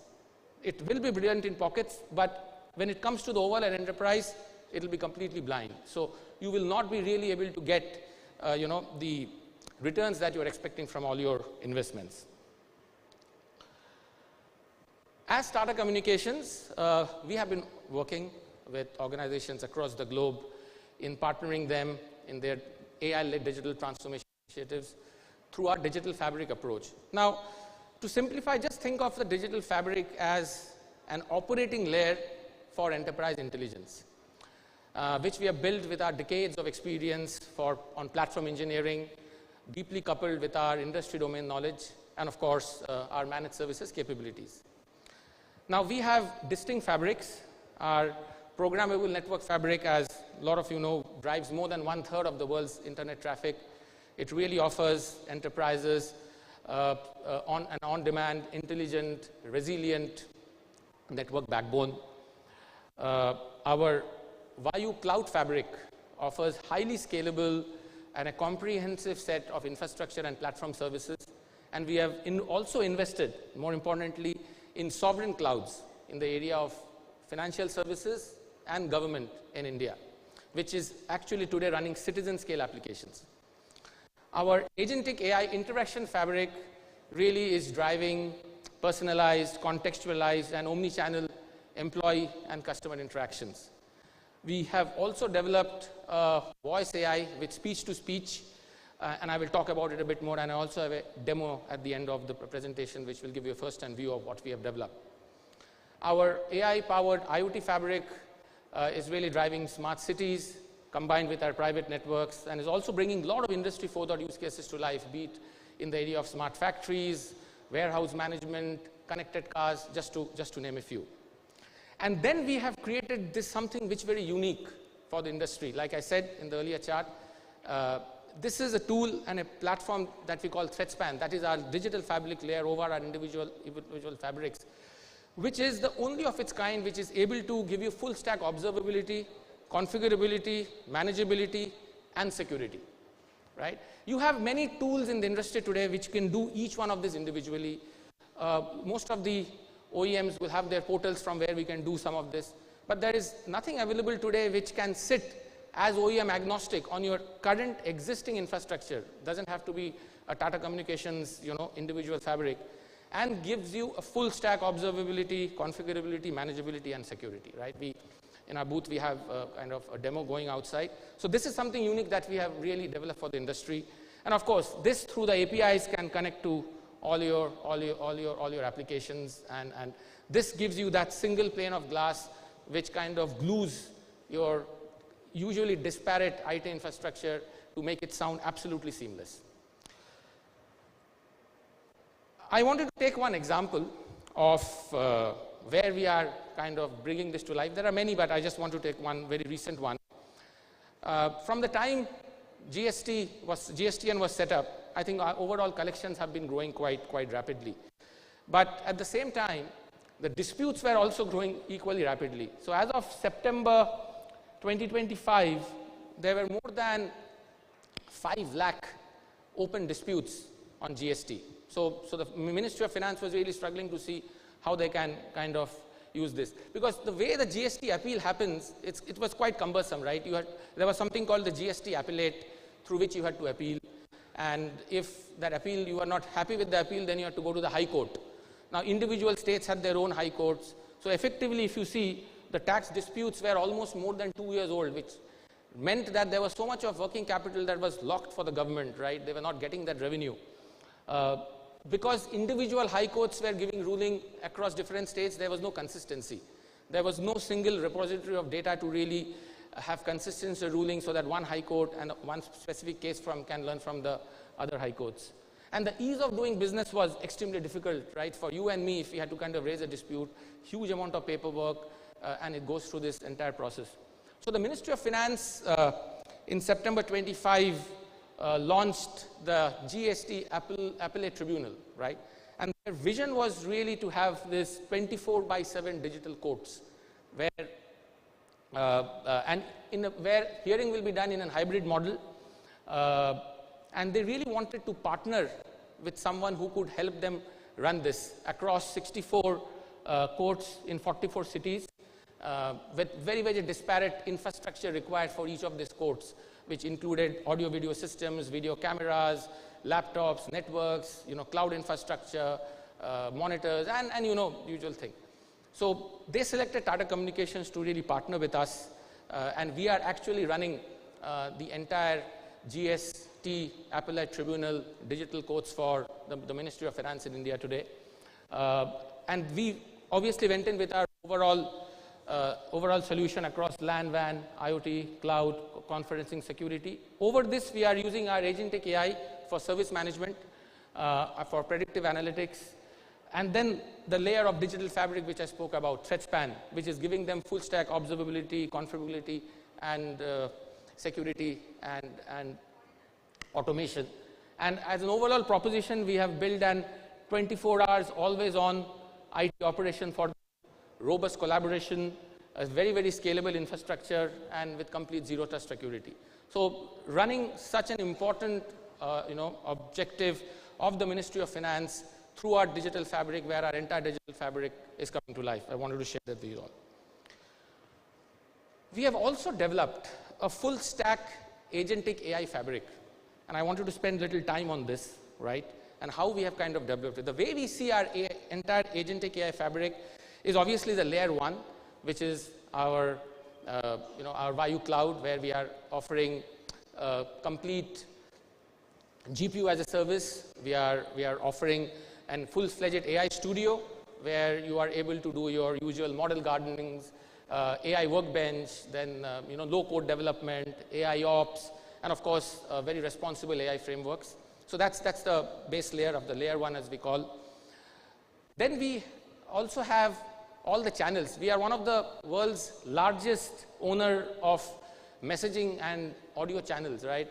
Every day you will be surprised. Every day, globally, there are 7 billion plus interactive transactions that are happening on Tata Communications platform. That's a staggering number, 7 billion every day, right? We also acquired a newest company called Kalera that gave us access to all the voice channels and the messaging channels, be it WhatsApp, be it SMS, be it RCS, and many other channels. On top of that, we have developed a data ingestion layer, right, and unification layer, which is a completely composable CDP, and a very, very interesting feature of architecture that we have done, which is zero copy. So we have a zero copy architecture, which is very important from data sovereignty and privacy, because most of the other models that are available or platforms usually will create a second copy of your data when the models are getting trained in inference, right? For us, it's a zero copy. Your data will remain where it is, and our models will not require you to store the data on our platform even for a second, right?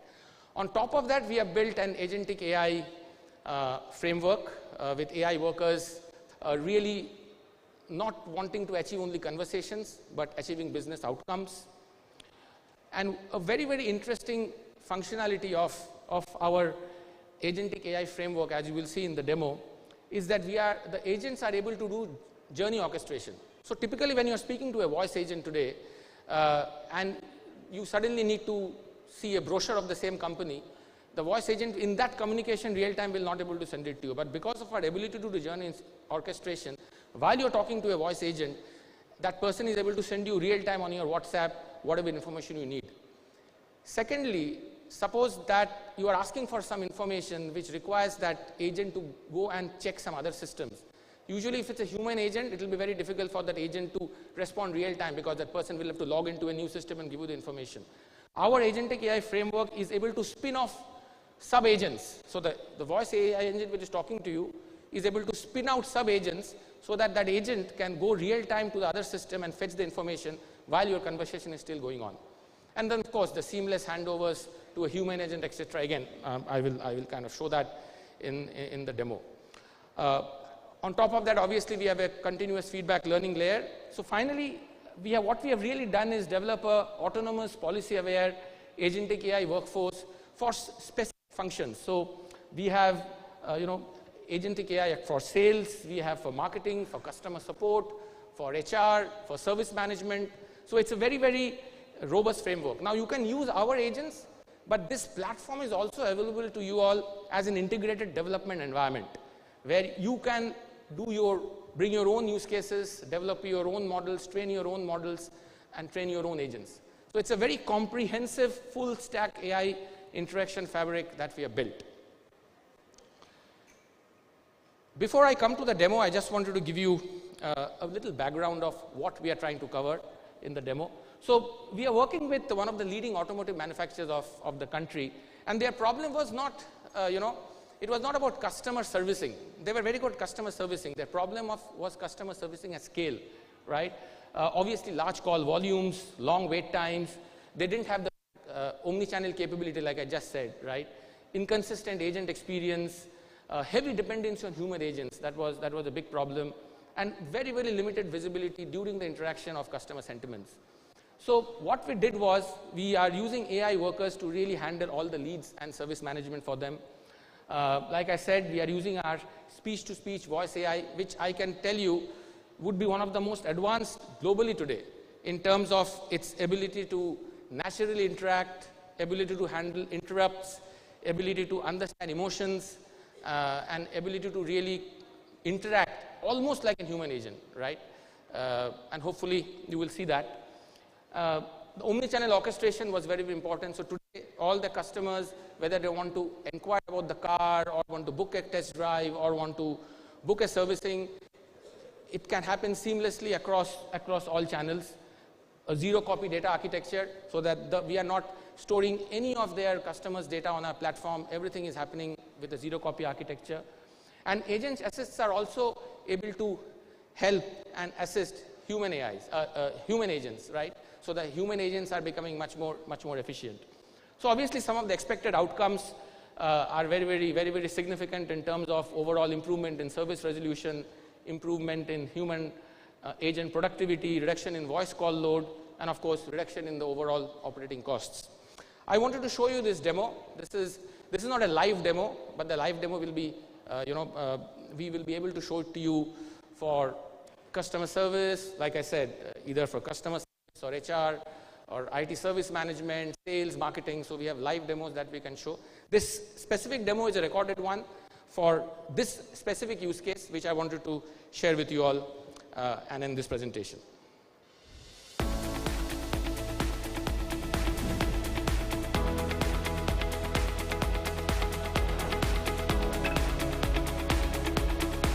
So the first point is the web coverage. The customer is wanting to understand and going through the website for different cars. Now it's calling. Hi, I'm Tara from Tata Motors. How can I help you today? आप मुझे EV car के बारे में थोड़ी जानकारी दे सकते हो? बिल्कुल। ईवी कारें 1 से 2 रुपये प्रति किलोमीटर चलती हैं, कम रखरखाव में आती हैं और तुरंत टॉर्क देती हैं। आप किस मॉडल में दिलचस्पी रखते हैं या कोई खास सवाल है? नहीं, आपके पास कौन सी ईवी कारें अवेलेबल है? हमारे पास नेक्सॉन ईवी, टियागो ईवी और पंच मैडम, ईवी। आप मुझे नेक्सॉन के बारे में बताइए थोड़ा इन्फॉर्मेशन। नेक्सॉन ईवी में 465 किलोमीटर का रेंज है और इसकी कीमत 14 लाख रुपए से शुरू होती है। मैं आपकी सुविधा के लिए आपकी फोन नंबर ले सकती हूँ? Just before that, I wanted to know whether you have enough charging stations in small town like Indore. India now has over 5,000 public charging stations, including many in growing cities like Indore. Tata Power also has chargers along major highways. To connect you with our team for detailed info, Can you just tell me that what is the running cost for EV car? EVs cost about 1 to 2 rupees per kilometer, much lower than petrol cars, which cost around 5 to 6 rupees. This saves a lot on fuel and maintenance. Could you share your phone number so our team can help with personalized savings? Sure, I will do that later, but thanks for this information. No worries. If you have any more questions about Tata EVs or want to explore models later, feel free to ask.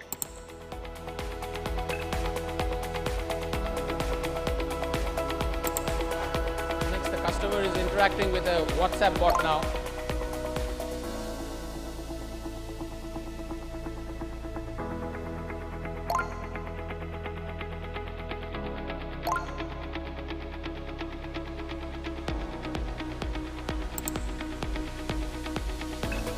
So the customer wants to book a test drive.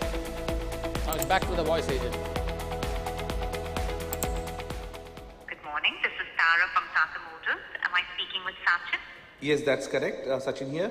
This call is regarding your inquiry for Tata Nexon. Is that correct? Yes, that's correct. I'm here to assist you, Sachin. Just confirming you're still on the line. Yeah, I'm on the line. Thank you for showing your interest in Tata Motors. How may I assist you with your inquiry today? See, I want to take a test drive. Thank you for sharing that. I am updating your request as a priority. Would you like to be connected to my supervisor for more details? Sure, you can connect me with your supervisor.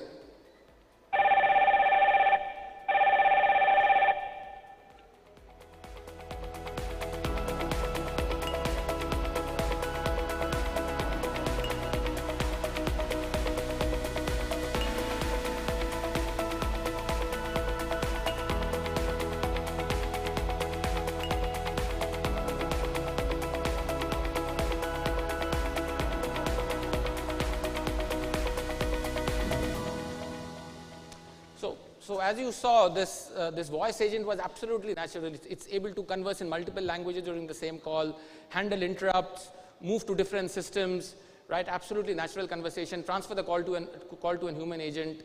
And again, when the human agent is getting that call, all the context is preserved of all the earlier interactions which have happened across WhatsApp or Voice AI or any other channel.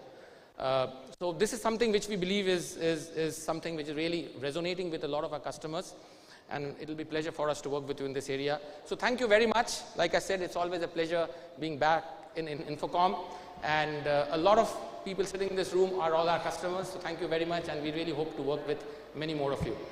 Thank you very much and have a fantastic session. Thank you so much. So may I please request you to take the center stage. Kalera.ai, some fantastic work done right there in the AI landscape. Congratulations and fantastic on that, sir. With that, may I please invite on stage Ms. Nabanita Banerjee, Vice President Finance at ABP Private Limited, to join us and felicitate Mr. Arijit Banerjee with a memento, a token of appreciation. Come on, ladies and gentlemen, let's give a big round of applause one more time. Some fantastic insights shared right there on driving digital transformation, innovation, and of course, connectivity as well in a rapidly evolving business landscape in the artificial intelligence landscape. Thank you very much. Thank you, ladies and gentlemen. Thank you so much. All right, stay with us, ladies and gentlemen, as we are about to move forward to our next segment. But before we do that, just a quick check from all our audience members. Are you all with us here? I think only the right side of the room seems a bit more energetic than the left side. Where is everyone? Come on. Can I have some louder responses? Are we all here? Yes? Can I see some show of hands again? Yes. Can you all wave it like this? Come on, everybody. All right. So I think we're having some good energy in the house, but now this energy is going to go a notch higher because we are about to witness a power panel on the stage, the first power panel segment for the day. Well, as you all know, that in the modern business landscape where competition is fierce and customer expectations are higher than ever, enhancing customer experience has emerged as a critical driver of business value and growth. A strategic focus on customer experience not only fosters customer loyalty, but also contributes to the long-term profitability and market differentiation. Like I mentioned, we have a power panel segment that will give us a breakdown into the key strategies of advancing customer experience, a pathway to business growth. I believe the stage is all set. Our first power panel for the day, titled Advancing Customer Experience, a Pathway to Business Growth, is about to begin. So do keep your questions also ready in the end if we have any time in hand. So we'll love to take a few questions also for this panel segment. First up, inviting our chairperson and moderator for this panel discussion. Please put your hands together for Amitava Sen Gupta, President and Chief and Group Chief Digital Officer, RPSG Group. Come on, we need your applauses to welcome our speaker. A very warm welcome, sir. Also inviting Bhargav Datta, CDO at Century Plywoods I Limited to join us as well. A very warm welcome. Inviting Mr. Debashish Bhattacharjee, Head of Sales, DXC Technology North and East. A very warm welcome, sir. Inviting Dipti Mamtani, EMEA Global Travel, Retail Tech and Data Leader, Bacardi. Come on, let's put our hands together, everyone. And I'd also like to invite Basab Banerjee, CIO at Matrix Limited to join us for this panel discussion. A very warm welcome, sir. Okay, I think the room looks a little scattered. The attention is not here. So now your attention is towards the stage. Can we have an attentive round of applause for all our speakers on stage? I do see some conversations also happening there, but like I said, we'll have enough time for networking and taking those discussions ahead. But let's have all your attention towards the stage and let's get the panel started. Over to Mr. Sen Gupta, you can take it ahead. Thank you.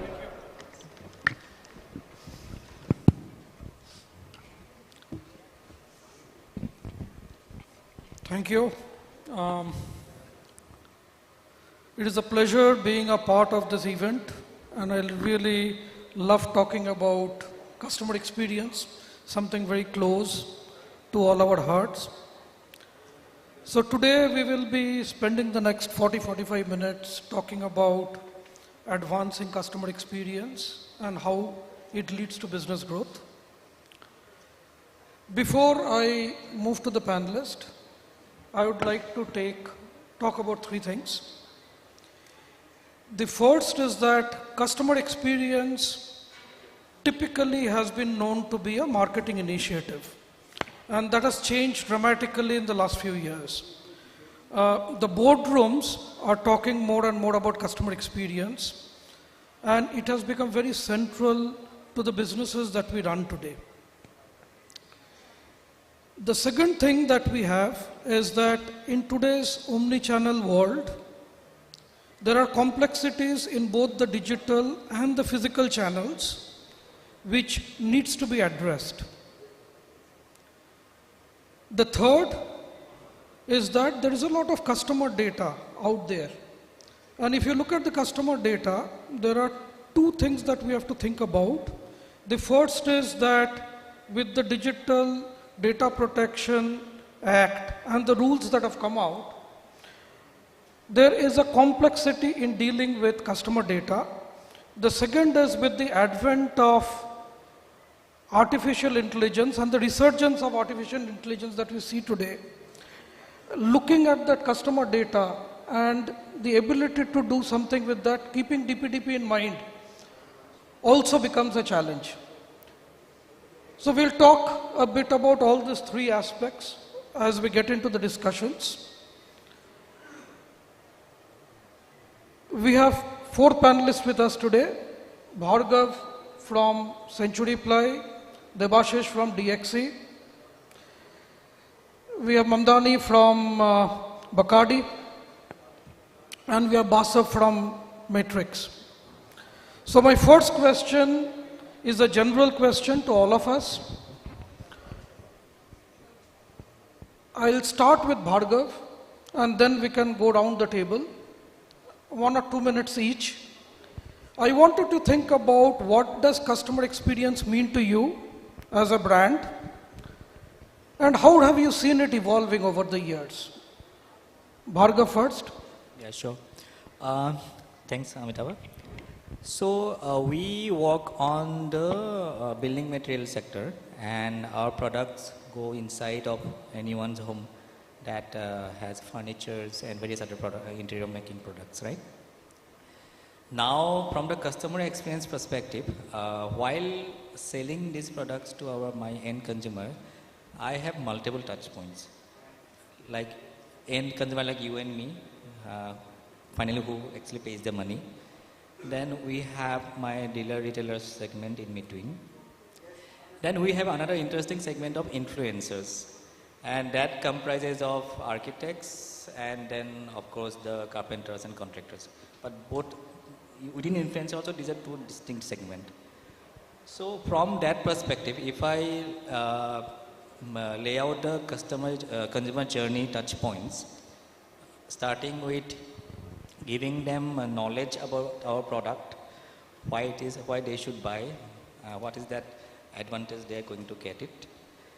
Then from that knowledge, building the trust on top of that. Like they have to again, because this is kind of a one or twice kind of investment in anyone's lifestyle. So they will get the trust by discussing with the architects and interior designers and all distinct people, right? So then accordingly we have to engage with those influencer segment to impart that knowledge and trust that can be translated to my end consumer.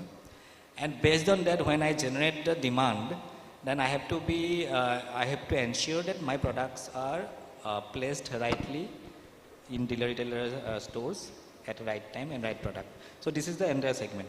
So now to make it from the experience perspective, now we have to identify these touch points, and then from those touch points, what all value I am going to add to those individual segment of customers. Just so that is where I have to focus and evolving. Probably while discussing, I will talk about all these points a little later. Thank you, Bhargav. The kind of stakeholders that you talked about, some questions immediately pop to my mind, but we'll do it later as we kind of progress. Debashish, what does customer experience, you come from a very different background, right? So what does customer experience mean to you, and how have you seen it evolving over the years? If you can take banking and financial services as a sector and talk about it a bit. Okay. Hello. Thank you first to everybody, and thanks ABP INFOCOM for having me here. Thanks all the panelists and our moderator. I represent DXC Technology, and it's an IT services company. And I'm part of the sales function. So, if you look at what has really changed in last couple of years, especially after COVID, right? The CX is just not an IT program. Okay, it has become more of a board level priority. We have seen how the digital adoption has happened over the last couple of years in India. We are basically now in digital India. There are, people are buying things online. Where we just seen a demonstration in just previous session. It was a really good, use case where we have seen that how they are actually giving the customer experience in terms of customer onboarding or customer journey. So things have really changed dramatically over the last couple of years. And when we talk about, in particular about, let's say, banking industry, I mean, I will definitely, talk about more on that. But things have really changed. How many of us would really go to bank today? No one, probably. Everybody, we are transacting, everybody using mobile apps or internet banking and doing things. So those are the touch points of our customers. So it's a board level, agenda. It's not just a marketing plan in silos. And the other important point is that every transactions or every interactions that a customer goes through, it is important that we earning their trust and attentions, and that's what customer experience means to me. Thank you, Debashish. You're absolutely correct. I cannot remember the last time I went to a bank. We can do almost everything in the app itself, right? Very interesting. Deepti, coming to Bacardi and your particular sector, which is travel, retail and data. What does customer experience really mean to you, right? And how have you seen it changing over the last few? Thanks, Amitava. I think I'll introduce myself because I don't know how many of us are very closer. I know Bacardi being a brand, I hope everyone knows it, and we have seen it yesterday also. We are the sponsors of the bar here. So I'm happy to see the name there, but just to introduce myself, I'm Deepthi, and I'm head the data analytics function for Bacardi, and this is across regions, so it's a regional role that I'm playing sitting out of India for entire EMEA and global travel retail. Just to introduce global travel retail, we all go to airports, international airports, and we see duty-free shops there. So that is one of the vertical that Bacardi serves as global travel retail, wherein we cater to all the customers who are who are the shoppers on the duty-free shops. So coming back to customer experience, see, if you think about the companies like Bacardi or Rolex, where brand is everything, right? Brand equity is something that we live and breathe every day. And as rightly said by Debashish, we used to have customer experience as one of the marketing initiatives. We used to always have an underlying need of marketing initiatives being customer experience. But now, if you think about it, it has risen from marketing initiatives to all the way to a boardroom discussion. Not any boardroom discussion ends without customer being on the side. And we all know, right, customer is the king. So when it comes to Bacardi and brand, and when we think about hyper-personalization, customer experience is something that we cannot undermine by thinking about hyper-personalization. So I'll end it up, and we'll take it further from here. Thank you, Deepthi. Bacardi, I don't think there is anybody in the conference room here who has not heard or experienced the brand. So welcome to the panel. Basha, you come from a very different kind of background, right? And it kind of strikes me that 5 of us come from varying kind of backgrounds. From your perspective, customer experience and what it has meant over the years. Thanks, Avidabu. First of all, I'd like to thank you, IBP, for inviting us and giving us this wonderful opportunity for interact and listen, learn for so many industry experts. So just to give you a quick background, I'm in the industry for the last almost 25 years. Mostly on the equity, commodity, derivative, and the last, I think, 6-7 years I'm working, especially on the crypto side. So I have seen the evolution of the technology, so as the taste and the different type of customers that we have engaged with. But I think the first thing that comes to my mind is the PPT. No, I'm not talking about Microsoft PPT. I'm talking about people, process, and the experience. So it's important, I believe, is that for the customer point of view, how we can build the trust. When somebody is talking about a company or a product and all, I think the first thing is come up with the trust. So the question is how we can build the trust. And there are, let's just go back one step behind and see that what are the touch point a customer is going to have. First, we have to attract somebody to come to us. The second is that onboarding a customer, and third part is the retaining a customer, right? Every touch point we cannot address uniquely. I mean, we cannot address, I would say, every touch point has a specific answer, specific question, specific problem to be then solved. Obviously, we need a technology to support all those, but we have to be consistent on our approach. We have to be precise on our communication, and we need to ensure that the customer is served as early as possible in the shortest possible time with a precise answer. So therefore, I think it is a mix of technology, it's a mix of human, all need to put together, and there is no one way to solve this problem. It is very specific to the business. Thank you. Thank you, Basav. That was a very concise way of defining the way you look at customer experience. I'll get back to Bhargav now, if you're okay.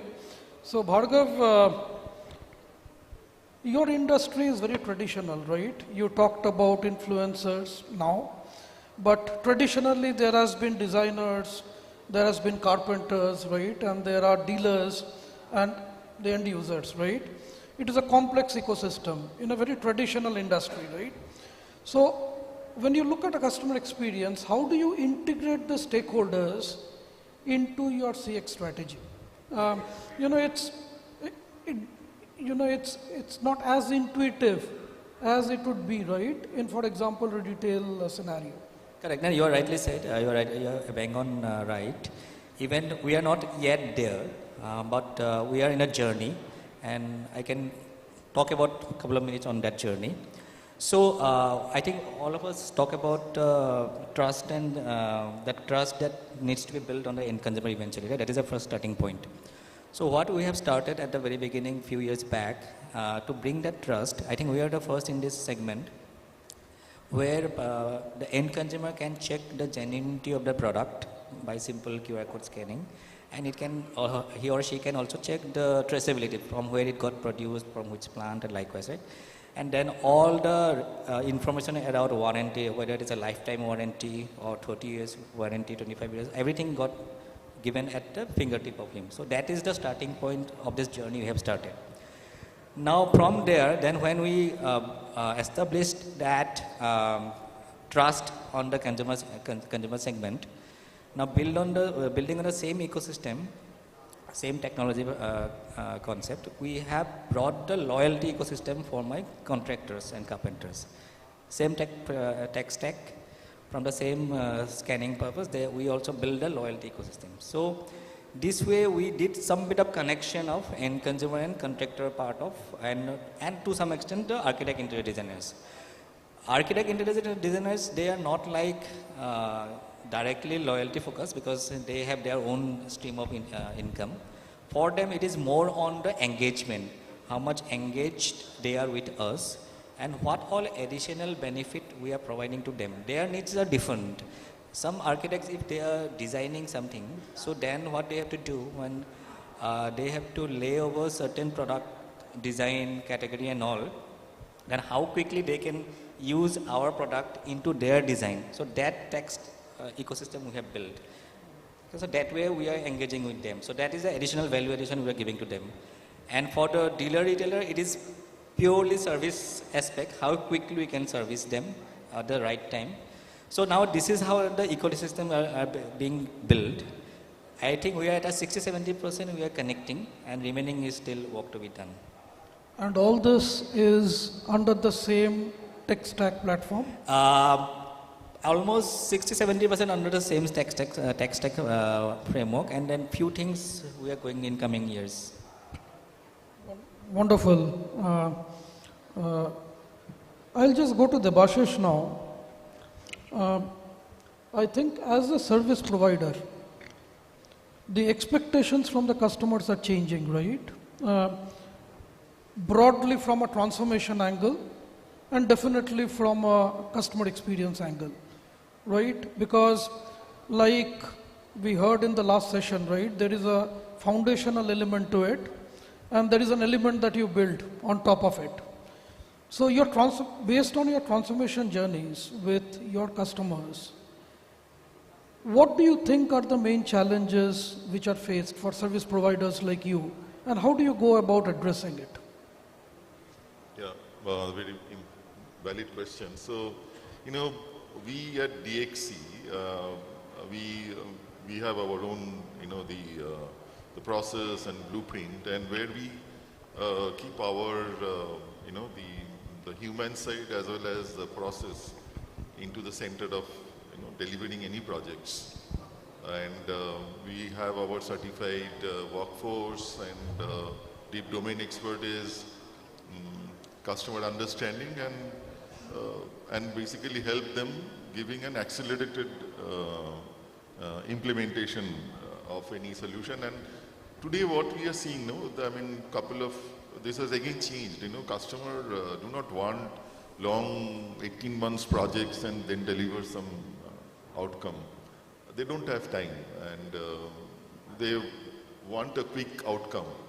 And so what we are looking at that, you know, where we can bring technology like AI, agentic, etc., where we give a small early wins, and then scale it at a larger scale. So where, you know, we have our our own framework is based on basically 4 pillars, which is nothing very different, but these are very fundamental. One is this, you know, the insight, which is the governance and the observability of the customer. Then is, you know, the automations part, And we work with multiple OEMs. We have our own, and we built tools to, for automations. Then is our accelerations, where we bring all those, the AIs and MLs, etc. And fourth is the human collaborations. I mean, we are in an area where the technology and human ingenuity is very fundamental to deliver any such projects. Now, speaking of the bank in particular, which I have been handling for quite some time, is that where the customer journey has changed dramatically. Okay, onboarding of customers, whether it is onboarding of customer, whether it is any payment transactions, whether any banking transactions or loan origination, loan applications. So the board is actually looking at that, where is the friction, where is the customer experience is being impacted. So making their effort, much easier, so that they can weekly onboard their customers. Today in India, we call it Digital India, right, where 80% of people have a bank account, and almost 50% of our $140 billion people have their internet connections. And out of that, I'll give you a data which is roughly about 25% of the transactions, UPI transactions every day. So which is, almost 30 million transactions every day happening UPI. So you can imagine the scale. It is a citizen scale. Now, at the same time, we have, the customers are also, I would say that, want a very quick response, right? They want immediate transactions. We go to our Kinara stores, we just buy it, even a 10 rupees things, and immediately want to, scan the QR and pay. Now the question is, what if happens if that UPI is not working? Immediately they switch over, go to the other applications and do it, right? Like the way we're booking a cab through Uber. If Uber is not available, we look for Ola, right? If the Swiggy is not giving the delivery time, we move to another app. So we do not have much patience because we are getting this, immediately, instantly. So this is a huge challenge that all the banks are facing, right? And that is where their focus is, which is directly, impacting the customer experience. Just to talk about a little more on this, okay, is that when you look at an UPI transaction, just for one example I'm giving you, okay, it is just not only the bank who is delivering that, delivering that application, but it works with many third-party agencies like NPCI, other banks. So today the application has to be completely integrated, connected. They are throwing their APIs and working with multiple entities together to deliver a 10 rupees transaction. So that is the complexity. Now they are, so the challenge they are saying is that, where is the friction happening? Where is the experience is not, going down? So it can be, due to some application problem. It can be due to network problem. It can be due to, the database part. I'm going into little technology. The load has changed. So what we are doing in every bank, actually they are just not only implementing, server monitoring and all those things, okay, those days are gone. They are actually implementing resilience operation center, okay. It is not NOC or SOC, or it is a ROC, which is like they're building a complete IT ops and observability platform where they can actually do a synthetic monitoring and real user monitoring, where the experience is going down. Immediately they can react on it. So that's what I can talk about, when it comes to bank, and that's what we are doing, in many organizations. That is fascinating, Debashish. One thing which kind of comes to my mind is, almost everybody is doing the things that you're talking about, right?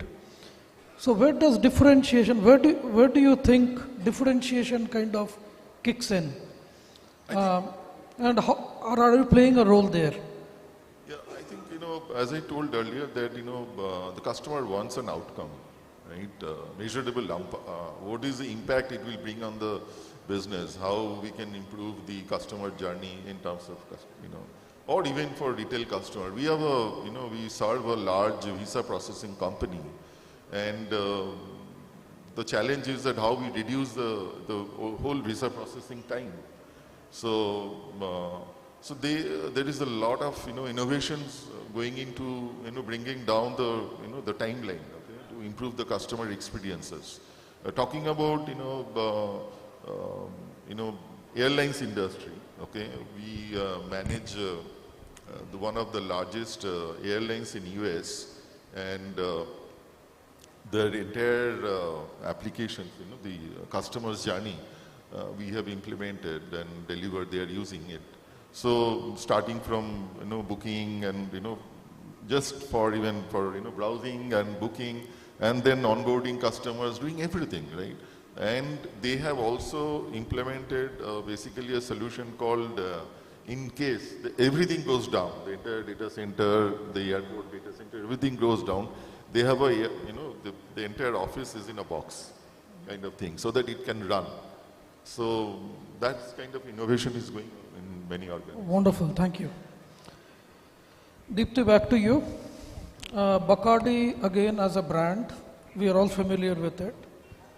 And you are actually managing a brand which is global in a market which is very local, right? India, we have seen, the famous Coke and Thumbs Up story and all.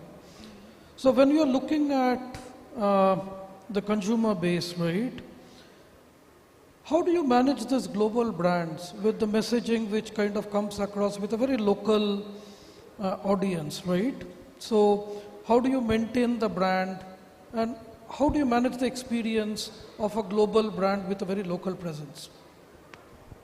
Amitabh, I think you've touched a very, very sweet and a very critical point, because, representing a global company sitting out of India and especially taking care of the entire EMEA, which EMEA in itself is a, when you talk about India, it's 28 states, is almost equivalent to 28 different countries, right? The nature, the way people work, the way people eat, the language that they speak, and then add the complexity of EMEA, and then add the complexity of global.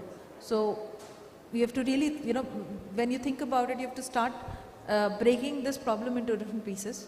So when it is a global company, certainly there are global frameworks and nomenclatures that we all have to follow. And when it is especially brands.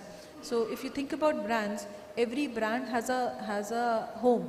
Like, for example, scotches are built in a specific place, Teelings and whiskies comes from a different place, Breezer has a different place altogether. So we have specific I'll say brand owners who really define what the framework looks like, what is the messaging that we want to do, what kind of an activation that we want to do, what is the kind of branding, and what is the kind of real sales on the ground execution also that they define. So it is a framework that they define at every brand level, and that also depends on what is my priority. So I might not do it for all the brands. I will only select a few brands which are meaningful to my business and then define those frameworks. But again, one size doesn't fit all, and as I told, EMEA being EMEA and India being very special, we have to really tailor it down to the needs of the market. So we do follow the framework. Basically, we take the lessons learned and the best practices out of the framework, but we do overlap it with the market nuances and our understanding of our sales team to understand what will work, what will not work. And the function that I lead, which is precisely the data, because again, not gut feel with the market size that we are all talking about, and India being growing India, we cannot rely anyhow further on the gut feel. So we have tools and technologies and data sources through which we gather the respective insights and then implement and tailor down that communication that we wanted to do. So precisely it is like, taking the best of both and giving the best to the customer at the end. Interesting. One quick follow-up is, can you give us a quick example of where you have used your data insights to drive something very specific for a customer segment in a geo? It would be very interesting to look at that. See, think about Diwali coming in or any occasion coming in, right? I cannot go ahead into the market and start pushing out any of the VAPs or any of the, straight schemes. So data plays a big role in understanding the trends. And just to give you some numbers, right, the Gen Zs and in US, we all know that, US has been a drinking country and there has been a lot of consumption. But last few years, many of the high volume or we call it as high proof categories have declined by 43%, which is not a small number. In Europe, all the newcomers have stopped thinking about going less and going premium. So these are data sets that are very eye-opening for us, and that is how we define what will work and what will not work, and then we put in the right picture into the place. Wonderful. Thank you very much. Basav, we come back to you. You are at what I call the cutting edge of technology, right? You were talking about crypto and all earlier in the day. So one is basically the cutting edge work that you do. The other is the kind of segments which are changing. And the third is technology as it's changing today, right? With Gen AI, Agentic AI, and all the classical AI that we were talking about earlier in the day. So given that, what do you think are some of the shifts which are happening in the way that you're looking at customer experience, right? Thank you. Given the three dimensions that we talked about. That's an excellent question. So before I answer to this question, let me ask one question to the audience. How many of you are actually having exposure to crypto? Anybody trading in crypto? Very few hands, surprisingly. I was expecting a little bit more hands. I think nobody wanted to share. Okay, but it answered to my question also. Now, why I ask this question is that, the crypto is now becoming a mainstream now. It's almost $3 trillion transaction economy that we are talking about. And just to give you some sort of background of the information, we have around roughly 241,000, means around 242,000 individuals holding asset more than 1 million. And out of that, if you look into the age group, which is 25 to 35, they are predominantly holding the asset class. So, what I mean to say, that Gen X, which majority of us belongs to, moving to the millennials, and then Gen Z. And we have noticed a significant contribution or concentration of Gen Z as well as millennials in our industry. So the question is, when you're talking about attracting, talking, interacting of those generation, are we ready for that? One more last question before I give the mic to others. How many of you have a teenager, boys or girl? Great. So, have you seen when you're interacting with your teenage boys or girl, have you seen that they don't like to talk? Rather, they always try to communicate over the chat and all. So this is a shift. In our generation, we grown up slightly different. Yesterday we was talking about print media. It is moving completely the other way around. The same thing what we have noticed, the next generation, the business what we are forming today, there is a scout. So always when you have to look forward to attract our next generation, right? The next generation, they don't talk, they type, they're not expecting a big answer. Just give a quick example. I was talking yesterday to somebody that when you apply a leave application for a medical leave, we used to write, "Dear sir, I am not feeling well, doctor advised me to take a rest," and blah, blah, blah, thank you, regards, and all the stuff. Look at now. A leave application goes to the HR is one line, right? I'm not well, not coming today. Yeah. There is no for, sir, dear, respect, all those. Is it bad? No, it is not. That is the communication. And the abbreviated language, in our generation it was only good night, good morning, GMGN and all. Now there are so many words are coming in. So the question here is, are we ready to onboard those customers? Are we transforming ourselves from the conventional way to attract the customer, coming back to them? So this is one question. Now coming to the AI and generative AI, I believe it is a certain extent a requirement is there. In our industry, we work 24/7, 365 days. It means we have to be, when we are coming back to a customer response, we have to be consistent, we have to be accurate, where the machine can play a significant role. Especially the agentic AI, what do you believe? Just to give you one more example, let's say a customer has come back and on the chat and put a question, my wallet balance is showing nil.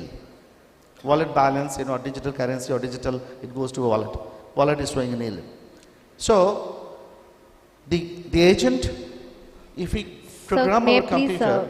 Sir, may I request if we can take that a little offline? We're just running a little bit out of time, if that's okay. I think we'll quickly wrap up. Okay.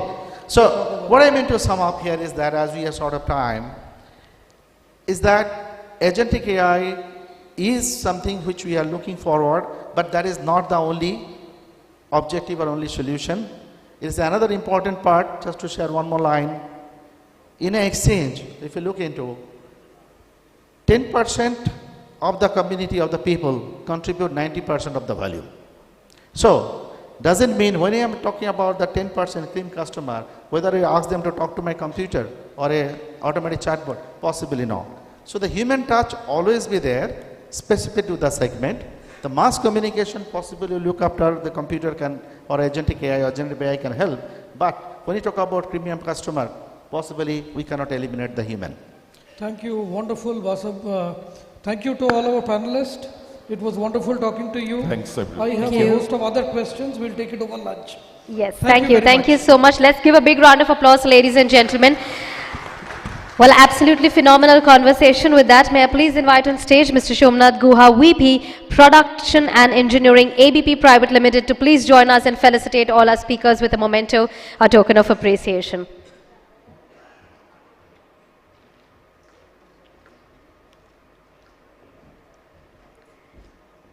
Thank you, sir. Yes, I would request you to felicitate all our speakers, and then we can click a group picture together.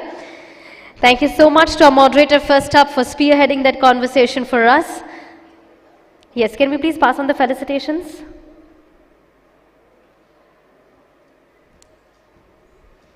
Well, I'm sure that our audience members has been able to encapsulate some wonderful and important points from that segment, advancing customer experience, a pathway to business growth. Thank you to all our speakers. Yes, of course, thank you, Ms. Dipti, as well, for sharing your key insights with us. And thanking Mr. Basab Banerjee as well for sharing those important and delectable points with us. And yes, we'd love to get you all clicked in the same frame. Thank you for joining us for that segment. And with that, we quickly move forward, ladies and gentlemen, to our next leadership keynote. So stay glued to your seats as we're about to move forward to our next segment. Thank you so much. Thank you for joining us. Yes, come on. A round of applause is in queue, everyone. All right, so I believe from one fantastic conversation to another, that is what we are exactly delivering at INFOCOM Calcutta 2025. And up next, ladies and gentlemen, roll up your sleeves for an insightful session coming your way, as we have two visionary speakers who would be joining us and explore on what it takes to drive success in a fast evolving digital world. So first up for this leadership keynote, may I please invite on stage, put your hands together for Mr. Mayank Srivastava, Founder and Chief Executive Officer at Silverleaf Solutions. A warm welcome to you, sir. Over to you. Thank you. All right, I'll just change the stage here. Thank you. Thanks so much. Good afternoon, ladies and gentlemen. My name is Mayank Srivastava. Very happy to be here. Thank you for INFOCOM for giving us the platform. We have 20 minutes. I am joined by my partner and friend Venkat from ACOPS, who's the Vice President for Sales here.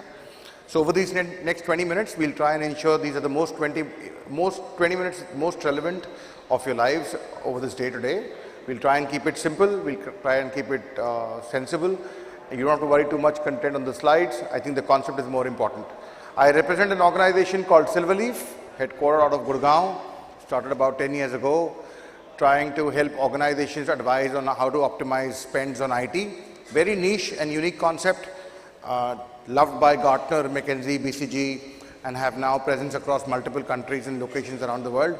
A unique offering on ensuring that we deliver unbiased advisory services to optimize your entire IT spends. All of us are investing a lot into AI technologies. We are waiting for proof of concepts. We are waiting for use cases to go live. It requires time, investment, and patience. At the same time, in investment and patience, we can probably try and be smarter to be able to free out our budgets of the annual spends and reinvest it back into something that we're doing uniquely. So, quickly, is this not working? Yeah. So, the idea is everything that we're buying for automation or artificial intelligence is a software-defined solution. Underlying every software, whether it's a license that we need to pay for. The licensing metrics are extremely complicated and they are being innovated as we speak. Earlier, we used to have a per desktop, per user, per virtual system environment, per core, per thread, per operating system, a lot of these standard metrics. Now, with the advent of automation and AI, we are seeing a lot of new licensing metrics come up. These licensing metrics are the backbone of everything that we purchase and spend upon. It's extremely important to understand and demystify licensing use rights and these metrics for us to be able to ensure that we are not oversold on technology. Let me give you some of the examples. If you look at all of these vendors and some of these latest news and trends, there are reasons of why pricing by top tier 1 vendors is only going up and up and up year on year. If you look at Microsoft, Adobe, Oracle, look at Oracle. They just bought out Java some time back and they have made it as a paid license. We are all used to using free version of Java. But now Oracle is asking us to pay for all employees, even if you have a single instance of JDK. I know we all use Java at some point in time in our lives, personally or professionally, as a part of our development platform. We always have some JDK, some JRE running in our environment. Do we really know how much of compliance and how much of cost are we exposing ourselves to? Some examples of how we can mitigate our compliance on Oracle Java and how we can save costs by moving to open source Java is another thought that we should all have. If we move forward, again, Broadcom acquisition and multiple other subsequent acquisitions of VMware has completely left customers in a state of flux. The licensing is not clear, the pricing is not clear, we don't know which way are we supposed to invest into a long-term contract or a short-term contract. What is it that we're trying to focus on? Similarly for OpenShift on Red Hat.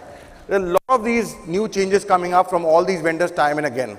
Are we having enough bandwidth as procurement and IT leaders to keep a tab on all these changes that are happening in the world of licensing, pricing and contracting?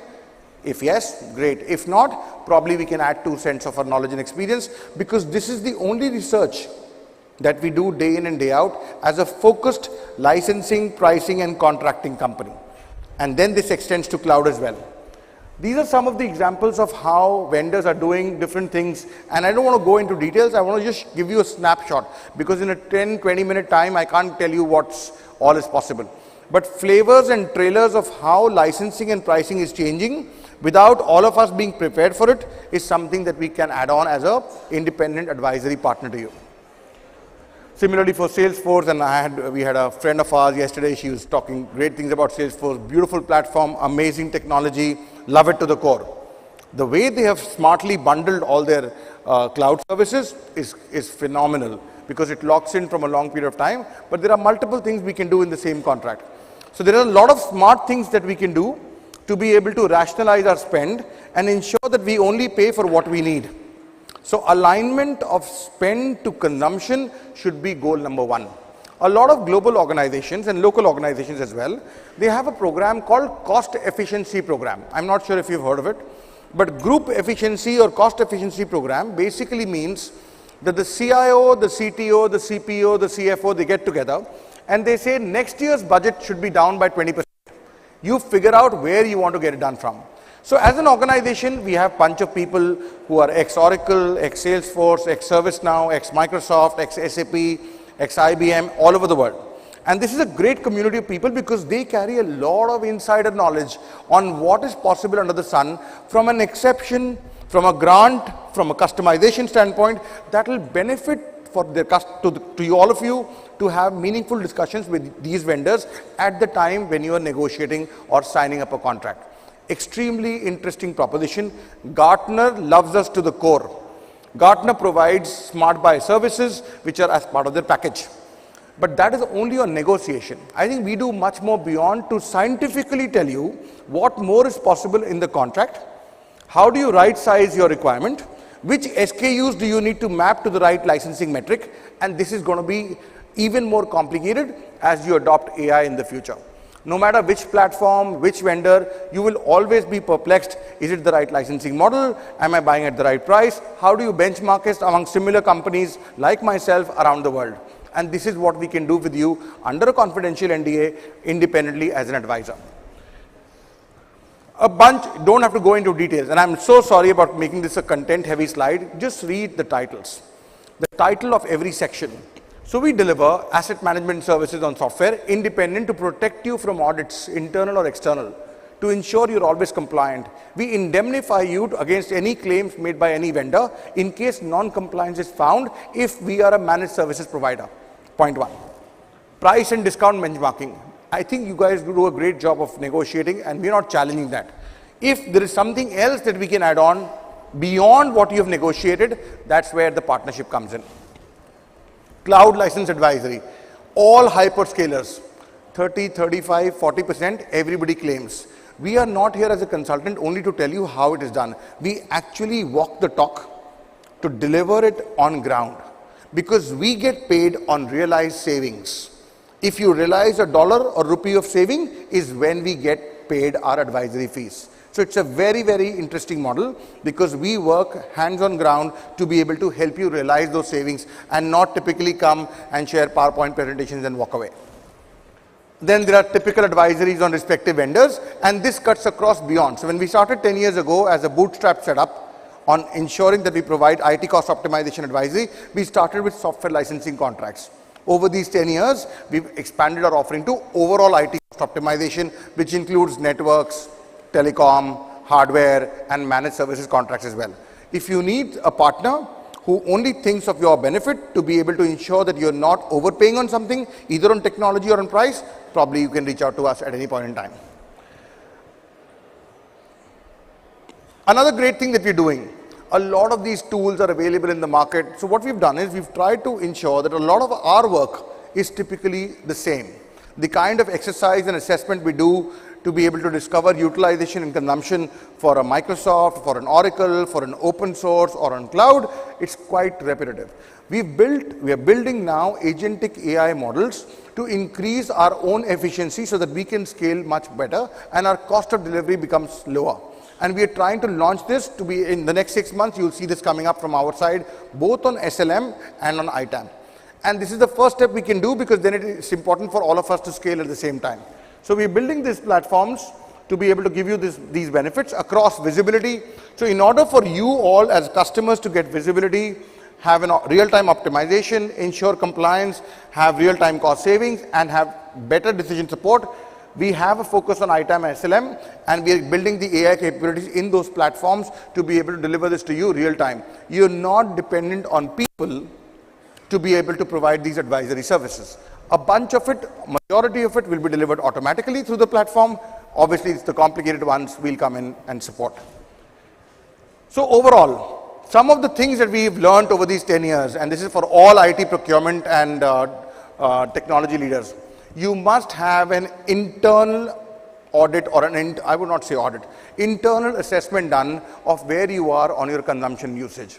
Extremely important to know. It's very convenient to say, oh, it's been paid for so many years, let's continue paying for it. But then you have to ask the right questions to see if it really makes sense. Right size the licenses and the additions. All vendors typically sell the premium SKU. I mean, today we were doing a Dynamics 365 consulting assignment for a large bank in Bombay. I mean, imagine they have a massive contract on Dynamics 365, but everybody have got the latest and the topmost premium called the sales premium SKU. Why does everybody need to buy the most premium SKU? You need to know the benefits of looking at different editions and then do a user profile mapping. A user profile mapping is something that's missing in most organizations. Every organization has multiple types of people at multiple roles. Not everybody needs the same bundle to be assigned at any point in time. We need to know the applications they are trying to access on a regular basis and create a custom user profile and attach a custom licensing bundle. This is what we can help you achieve. The moment we do this exercise once, the same personas and user profiles will go to Microsoft, will go to Salesforce, will go to ServiceNow, will go to all other vendors. This is a base setup that we must do to move forward so that we know exactly what we are paying, and no vendor can come and say, this is my licensing model, this is my contract, this is my price, there is no other option. Quickly moving on. So unbiased independent research, I'm quite wary about the time because I need to give time to Venkat. Confidential model of engagement, we have no association or a partnership with any of the vendors in the IT industry. We are absolutely on our own. If you look at saving money on Oracle Java, we connect you to Azul. If you have, Venkat will talk about the great benefits of AppOps. The idea is any cost that you want to save on virtualization on VMware or Citrix, look at AppOps. I'll take a pause right now. The deck will be available to you in case this makes sense. Would love to interact more. We have a booth and we are all available there. Headquarters everywhere. I'll invite Venkat as the Vice President for Sales for AppOps to take over and move forward. Over to you, sir. Thank you.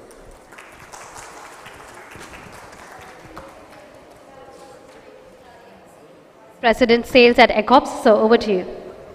Good afternoon, everyone. Thank you, Anand Bajar, for conducting this wonderful event, INFOCOM 25. Keeping in theme with what these seminars are about, the technology and the way forward and the future for it.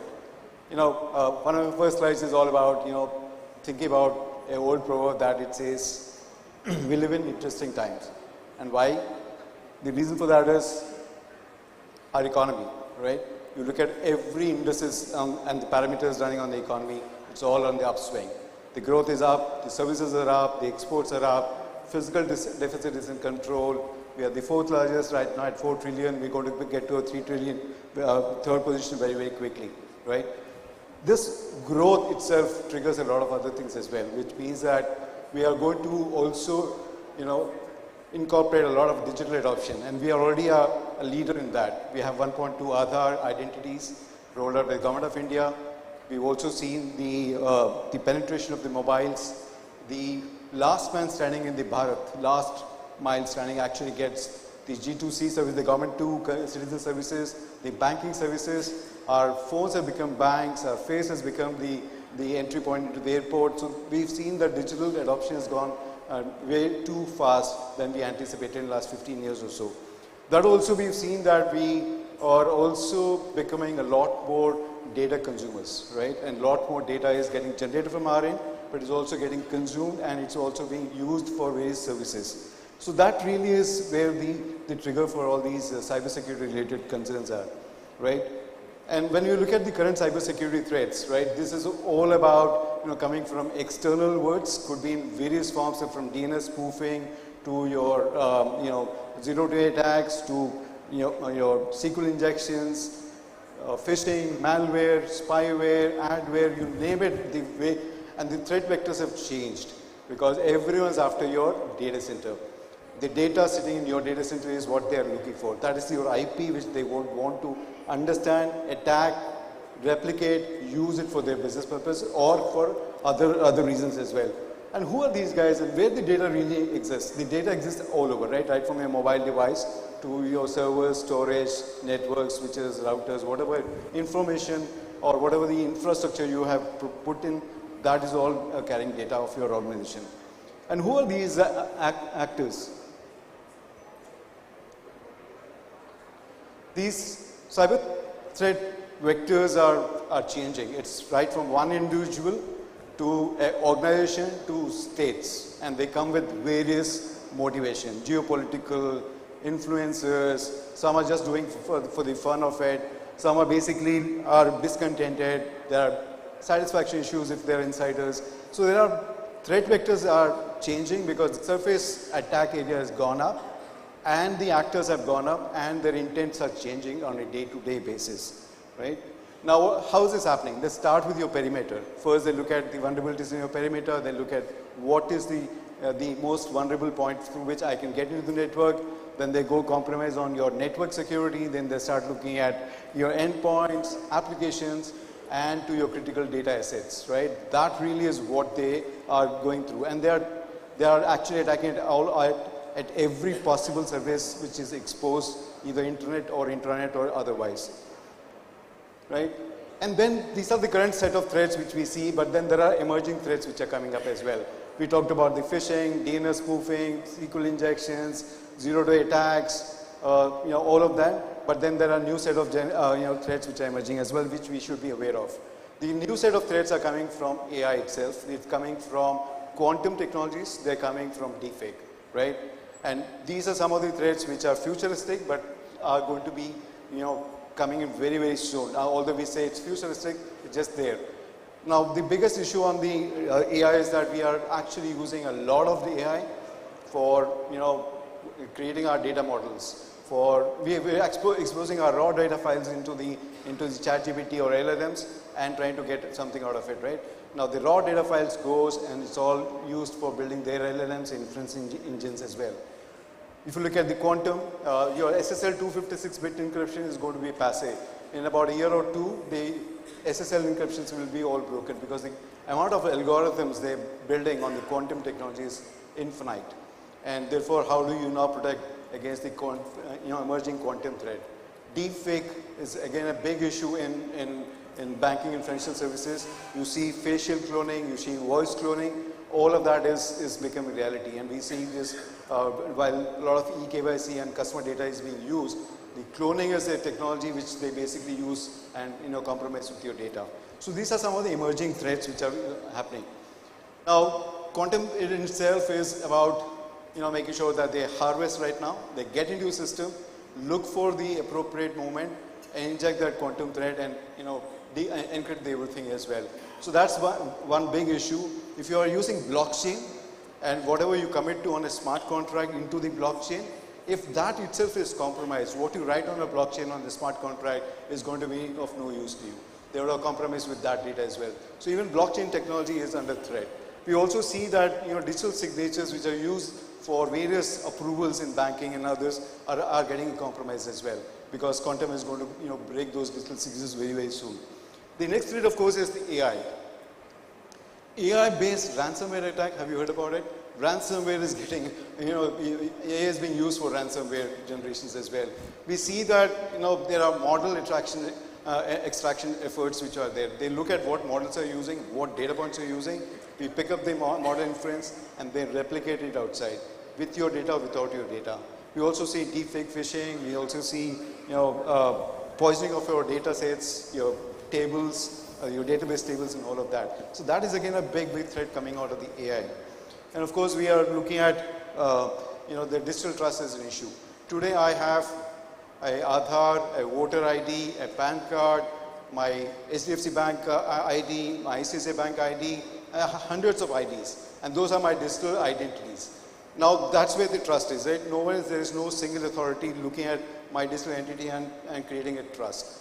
And all of these are compromisable, right? So that trust itself is at danger. So we will see a lot of synthetic, IDs getting created, a lot of synthetic, deepfake IDs getting created, and therefore your digital identity and digital trust will get compromised very soon, right? Now, one of the things we've seen is that there's a lot of innovation which is happening, but innovation without applying the security layer or the framework is itself a disaster. It's like a car going down without brakes and accelerating as well. It is bound to meet with an accident. Also, many organizations are just upgrading it. It's not going to be enough. You ought to think through comprehensively in terms of a security framework and not just apply patches. You need to look at a complete security framework and create a new one if you don't have one. So, and then of course we've seen this DPDP bill attack, right? I mean, now these e-gazette notifications out, they're all talking about multiple things which needs consent management, to data lifecycle management, data privacy, the protection part of it, the data fiduciaries as well, the people who are going to use the data, and the accountability of the people who have your data. So those are all the questions which are coming up as well as the DPDP bill. This is e-gazette notifications out. You'll see the bill very, very quickly. This is going to change the game very, very quickly as well. So therefore you need to secure your frontiers, make sure that you have everything thought through. Most of the CEOs are trying to solve for what is today, but what you need to look at for is future as well, right? And then the challenges with current technologies are not good enough. The VDI, the MFA are just not comprehensive. They're all standalone technologies. What we're doing at ICOPS primarily is that we're basically building an infra layer, a software layer, and a middleware layer, which all brings in and solves all of this. So what we do primarily is to work, let you work from anywhere with a secure infrastructure and secure logins. Between your access points and your operations, data center operations, we come in between. That's the derivation of our name, Access Operations, ICOPS, right? We securitize all your logins, make sure that only authenticated, authorized users are coming into data center for the intent which they're supposed to come in for. We don't solve everything ourselves. We work with technology partners. We work across multiple, infra layers, software layers, security layers to build the comprehensive solution. So not everything is solved by us, but we work with multiple technologies. We also got recognized by Gartner. We got into the Magic Quadrant last year, or this year rather, and we are now one of the recognized, brands in the DaaS category, which is the VDI on-prem. We also got recognized by DSCI, NASSCOM, Government of India. We work closely with NIC and others. These are some of our largest customer base, cutting across multiple, sectors, industries, government, manufacturing, defense, banks. And these are some of the list of our strategic customers who we serve. Okay, so why ICOPS? So 100% Make in India. The source code is with us.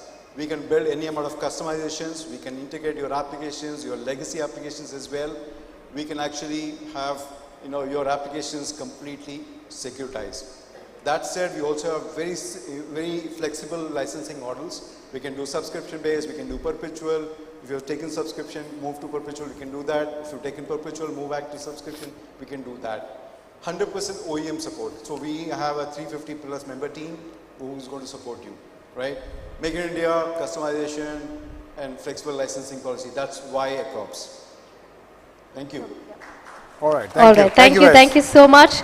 Ladies and gentlemen, let's give a bigger round of applause. Thank you so much. Thank you guys. And with that, thank you Mr. Mayank Srivastav and thank you Mr. Venkatachari for that presentation. Inviting Ms. Nabanita Banerjee to please join us back on stage and felicitate both our speakers with a memento, a token of appreciation. Well, that was a detailed, a pertinent subject. And I'm sure that our audience members have been able to encapsulate some very important points from that segment. Yes, can we please pass the felicitations. Thank you so much, sir, for joining us for this segment. Also, thank you, Mr. Srivastav, for your presentation as well. Thank you. You all can come together for a group picture and let's get a click together.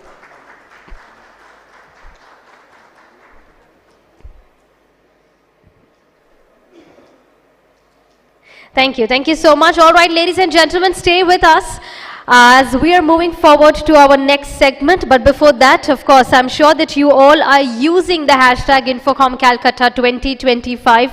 Go ahead, share your key insights. Take these conversations outside the walls of this ballroom to the larger audience outside. And with that, we're about to move forward to our next segment. Ladies and gentlemen, a leadership keynote empowering a leadership in the digital era. Time for an inspiring leadership keynote. But before we do that, once again, ladies and gentlemen, requesting, I see a few people standing at the back end of this hall. We have a few seats available here, so you all can come and take your seats. All right, inviting on stage for the leadership keynote, put your hands together for Mr. Rohit Shukla, Managing Director, India and SAARC, SolarWinds. Thank you. Thank you. Am I audible at the back? Yeah. How many IT practitioners over here? All IT practitioners, all IT users. Any IT practitioners? Just a show of hands. Okay. Let me start with, we are going through a lot of sessions in this last 1.5 days. If we were to say what is that one priority that we have, would you say security? Would you say AI? Would you say cost? Or would you say SLA? Okay. How many would say security? Okay. How many would say AI as your top priority? How many would say SLA? Uptime as your top priority, right? Or how many would say everything? Or still confused? Yeah? Okay. With that, I'm here to talk about something which we call observability. Any guesses on observability? And a lot of people have spoken about it. People often confuse observability with monitoring, okay? Or alerting mechanisms. Essentially, if you were to look at what is the difference between an alerting mechanism and an observability mechanism. Alerting is watching. I'm watching everything. Observability is understanding. I am understanding what is happening. So, right from the time your mobile app starts acting funny, to the time a VM starts acting funny, to the time a network going down, have I understood what has really happened? Or have I just given you an alert? With that, I will start my presentation, and I believe there's no better way to start a presentation than a customer testimonial. So, here we go. Audio? Caters to retail business, wholesale business, and consumer business across different financial services like lending, wealth management, agriculture, investment banking. I oversee the strategy and the operations for network and cybersecurity for the bank and its associated group companies. So the bank's mission is to create value into various areas of financial and wealth management, cutting across different areas of healthcare, personal loan, lending. SolarWinds is the sole tool that I use for the network and cybersecurity stack within the organization. Right from looking at dashboards to handling event management, to doing incident management, fault management, inventory and asset management, configuration management, backup, compliance and regulatory, multiple deliverables from SolarWinds. I would state that visibility and observability and automated provisionings are the two major areas where we have seen really drastic improvement. Just kind of give an example. A customer is wanting to access the internet banking. Now, right from the customer's machine to the internet banking application server, there are multiple technology stacks that operate. Where is exactly the problem? Now, if you don't know this, you'll never be able to solve it. I rely heavily on SolarWinds because of its capability to give me granular visibility across the multiple technology stacks. SolarWinds has really traveled and evolved a lot, right? So to be a simple monitoring tool today, we able to provide for a complete visibility and observability capability across networks, cybersecurity, servers, storages, databases, and the cloud. I would advise my peers and colleagues and industry peers to kind of look at SolarWinds as their unified visibility and observability platform. I'm not sure how many of us know, but SolarWinds is one of those very few tools who has a complete suite of observability for O365. It has the capability to spread across on-prem, cloud, and even SaaS-based applications. That capability helps bring all of the data into a single unified data fabric, incorporating technology and business to give a business view to both the parties. That's the beauty of SolarWinds. So one thing that I loved over there is, where exactly is the problem? Where exactly is the problem, right? And a lot of times we get challenged on resolving customer user experiences, customer issues, business issues, operations issues, and everybody is firefighting, and you would have a Teams call with 50 people in it, right? And everybody is pleading innocence. The problem is not in the network, the problem is not in the compute, the problem is not in the app, right? Where exactly is the problem? This brings us to something we know as the resilience chart. Now, why do we have resilience gaps? Just to give you a view, there was a large survey which was done by, not us, one of the analysts. And the question that was asked was, how resilient is your enterprise? 80% of the customers said very resilient. Perfect. Next question. In the last 6 months, how many unplanned outages did you have? 50% said yes. Unplanned outage does not mean a total data center going down. It can be an app going down, right? It can be a performance issue. Why does all of this happen? Essentially, because IT is getting complex. You enter a data center and you can't tell a router from a network switch to a firewall to a load balancer. Which rack, where exactly, what is powering it, who are using that exact server, we have no idea. So there is a difference between the physical part of a data center and the user part of the data center. Then you have lack of visibility. How many servers which are 10 years old, how many 5 years old? Most of us are managing it on an Excel sheet today. Yeah? And what this leads to is a service delivery impact. Okay? Sorry, connecting you to your driver.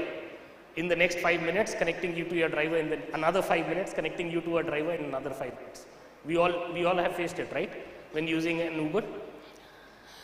How do we change our posture from reactive to proactive?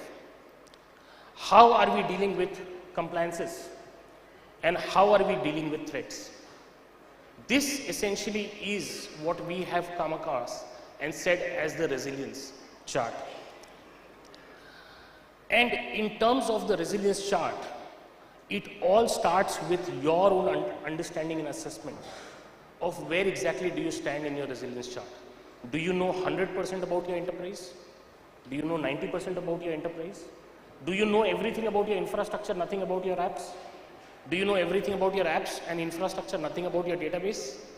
Or do you know about everything but you do not know your internet links and your MPLS providers, your SD-WAN setup? That is where we come in as a player. And what I want you to look at is visualize this. Where are you spread? Across cloud or clouds, applications, databases, incident response, ITSM, network and infrastructure.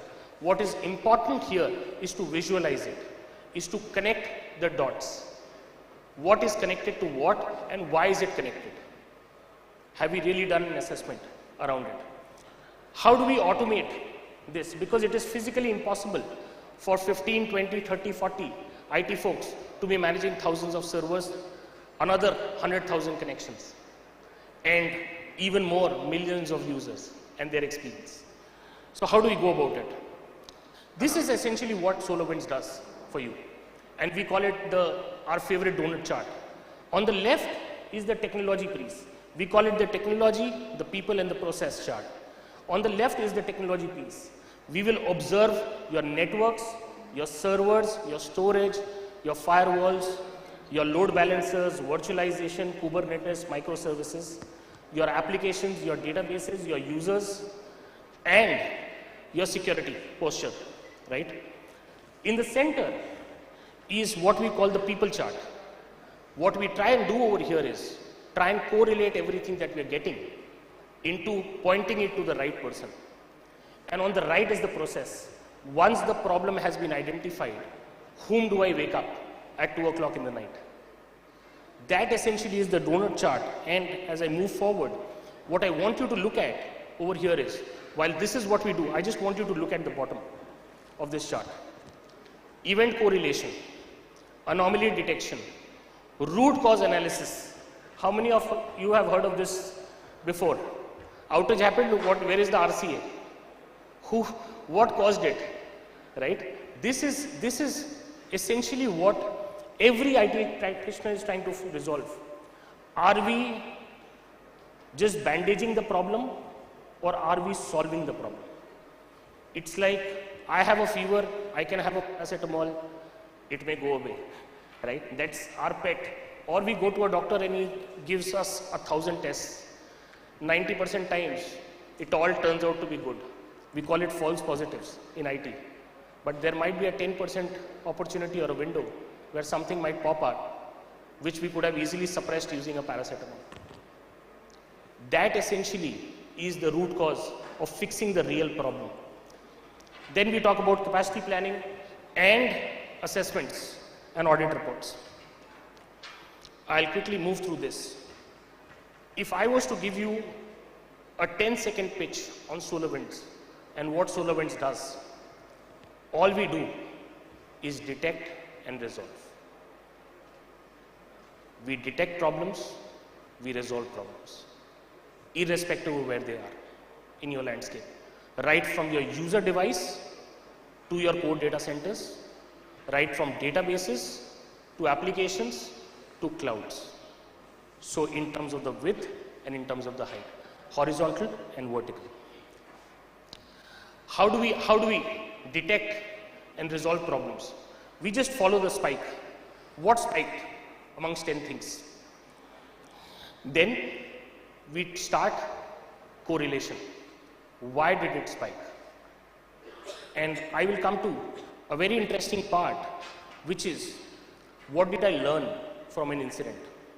Now this is where, a lot of discussions have been happening over the last last 1.5 days around AI. And what AI can really help us do in something known as observability is to learn. If there is an incident which happened, what did I learn from it? And how do I stop this incident happening again next time around? That is where the AI agent for SolarWinds comes into the picture. And I'll just show you how simple it is. The AI agent, first and foremost, what it can help us do is, for example, an application is misbehaving. Your net banking app is misbehaving, right? So you have an alert from the app, you have an alert from the database, you have an alert from the server, the VM, and the network. How do I dedupe them and say all these 5s are correlated to one incident? So don't show me 5 alerts. So rather than an admin seeing thousands of alerts, he now sees one. How do I quickly correlate everything inside that and then say the problem is in the app layer? The problem is in the query, in the database query. And hence enabling a faster resolution for all of you. This essentially is a dashboard. What I want you to look at is, I don't know if you guys can see, ask a question. Can you guys see the ask a question? No? Okay. The mantra of observability or the mantra of root cause analysis, and trust me, this was not taught to me by SolarWinds. This was taught to me by a CIO, okay, is one what and 5 whys. What happened? Why did it happen? Okay. Why did that happen? Why did that happen? Why did that happen? Why did that happen? 1 what and 5 whys will get you to the RCA. Till now, these were answers given by people. This is the time where the machine starts giving you an answer.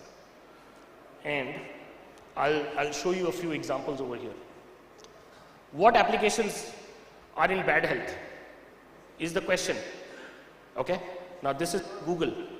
This won't give you a 0.5 millisecond response. It will look at the entire stack.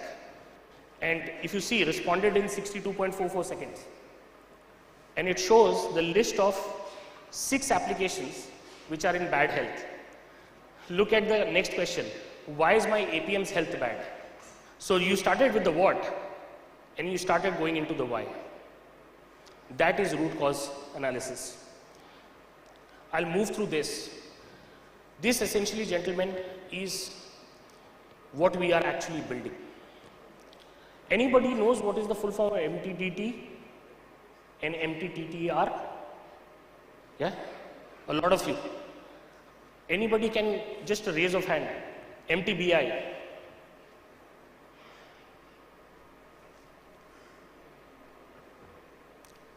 Yes, sir. Have a go. Mean time to business impact.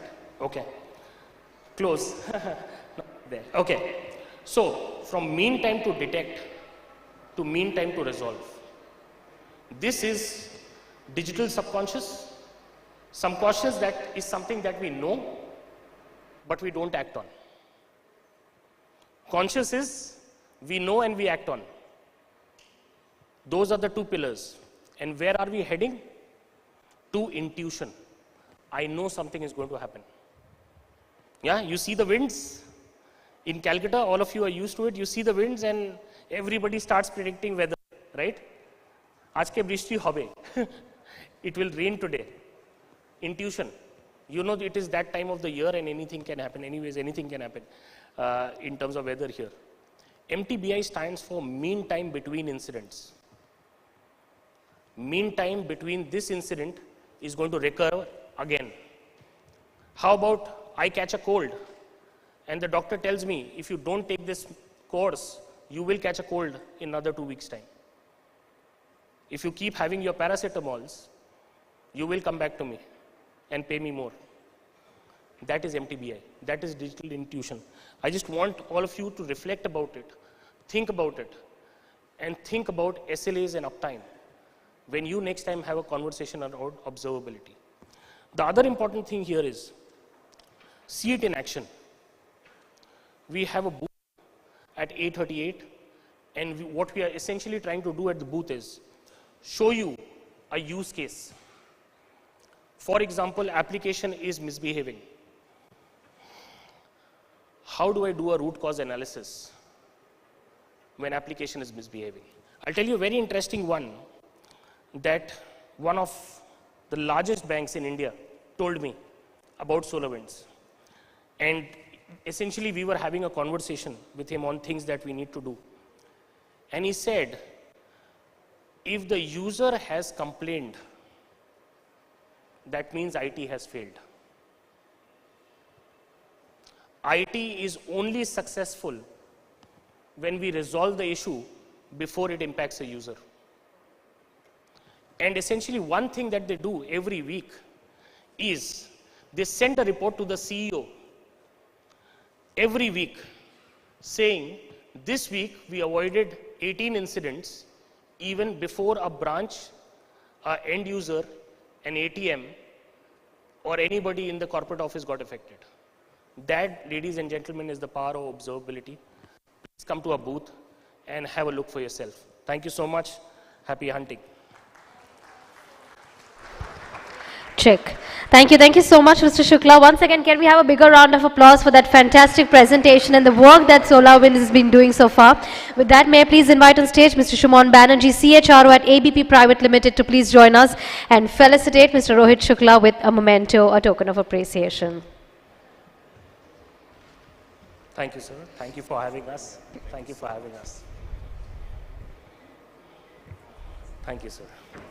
Oh, thank you, sir. Thank you. Well, hold on, ladies and gentlemen. Well, I know that many of you all in the audience right now would be hungry, but we just have one last segment to go before we break for lunch. I know that your thoughts are on food, but let us have some food for thought from our next technology keynote that we're about to witness. Ladies and gentlemen, joining us on stage for our next titled segment, Fueling India's AI Ambition with Intelligent and Sustainable Infrastructure. Please put your hands together. Joining us is Mr. Prashant Anthony Pereira, Business Head at Nixtra by Airtel. Good afternoon. I'm happy to be here with you. This is my second visit to ABP and it's really, really interesting. And this is a good time. Some food for thought and there is genuine food coming up. Now, we have been hearing the word AI last 1 year to the extent almost abused. Now, in the last 5 years, what have we seen? The world has radically changed. The world is genuinely interconnected. The digital landscape has completely changed. And Nextra, Airtel has been at the forefront of helping you to stay interconnected to get your things done. Well, we talked about 250 million 5G users, 120 million by Airtel connected. And this proof was seen and genuinely visualized and used in the last 5 years, especially the COVID time and when everything was happening, not from the office, but everywhere else apart from office. 21 GBs of data per user. Airtel doing more than that, 28, still bigger. Exponential investment in data centers. Exponential. I will cover details of this in the couple of more slides to come. at the forefront, Airtel. Emergence of data sovereignty, importance of your data being with us in complete control, with you in the same country, applicable to the Indian IT laws. That's what we do also, Airtel Cloud. And host of services which ensure that everything that we do, everything that is done remains sovereign. Cable landing stations, we talked about interconnected world. Well, that's how we'll connect the world. 17 cable landing station in India, 7 by Airtel. Again, complexity. Well, the proof, 500 million spam calls being flagged by Airtel for you to remain safe. I got to very quickly, very brief experience. Our leadership team was meeting a very large bank's leadership team. And the discussions were cyber attacks are growing, account holders are losing money.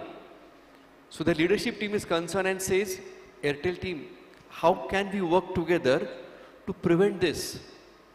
Why? Because finally, money is eliminated from an account, goes to a different account, goes to another account. Can we track that? Can Airtel help us to track all these things? Yes. These are the real life problems that are seen by real life customers and experienced by many of us closely. Finally, exponential use in the AI-based apps. Yes, that is exactly what we have been doing. Perplexity, a very renowned AI app being used and provided free with Airtel users. Now these are genuine data center enabled, network enabled building blocks that are used by all of us, corporates, mid-size, large size. These are the enablers for any user, for any organization to use AI. That is what we've been exactly doing for the last few years. Staying ahead. From the data center point, these are the factories of AI. What have we been doing? $700 million of investment. All major cities covered. Mumbai West region, of course, is the biggest area. Not far, Kolkata, here we are. This is a third data center. I'll come to it also. So covering all major regions. You are in east, west, north, south, no problem. We have data centers covering you. And a big announcement that really shook the world last month. Big investment by a very large technology company. They putting trust in India. They putting trust in Airtel. We building, Nextra by Airtel building a very large data center for a very large company in Vizag. That's AI for us. That's a genuine proof of pudding that yes, we do what it takes for users to have AI. Now, this was about a hyperscaler, about a very large project, about specific uses. Here we are corporates, large organizations, maybe banks. What do we do? How do we enable? How do we work together? 3 out of 5 world's largest bank run on Nextra. Nextra by Airtel. 6 out of 10 largest CDN players, network. We all watch IPL, we watch football, we watch every single sports or movies. Content has to be made available. 5 of the last telco companies. 7 largest ITS companies. And then the largest hyperscalers. All trust Nextra by Airtel. These are proof points of we be able to serve you, your digital ambitions, your AI ambitions. How does it work? How does the AI part work? It just has to work seamlessly. It has to work well, scalable, powered by the gigawatts. Here for enterprises, we are talking multiples of megawatts. And then the physical parameters of each of the data center. And then being able to handle the new generation cooling requirements, liquid cooling. I'll not go to specific, you all know. Well, most racks used to be one power source A, one power source B. Now we are talking 12 power sources, 32 amperes, 3 phase. Can you imagine one rack, 6 power sources from A, 6 power sources from source B? This is the type of power that we deliver to some of the data centers wherein these AI deployments are happening. This is the proof of the pudding. IP backbones, complete interconnection, public clouds, our own Airtel cloud, and our ability to give you services from all major cloud providers. I'll go back. This is true enablement for an organization to use AI. Now, how many companies in India can actually claim or come close anywhere to be able to deliver this to you? How many companies? Actually none. Some of them are specialists in one part of the other.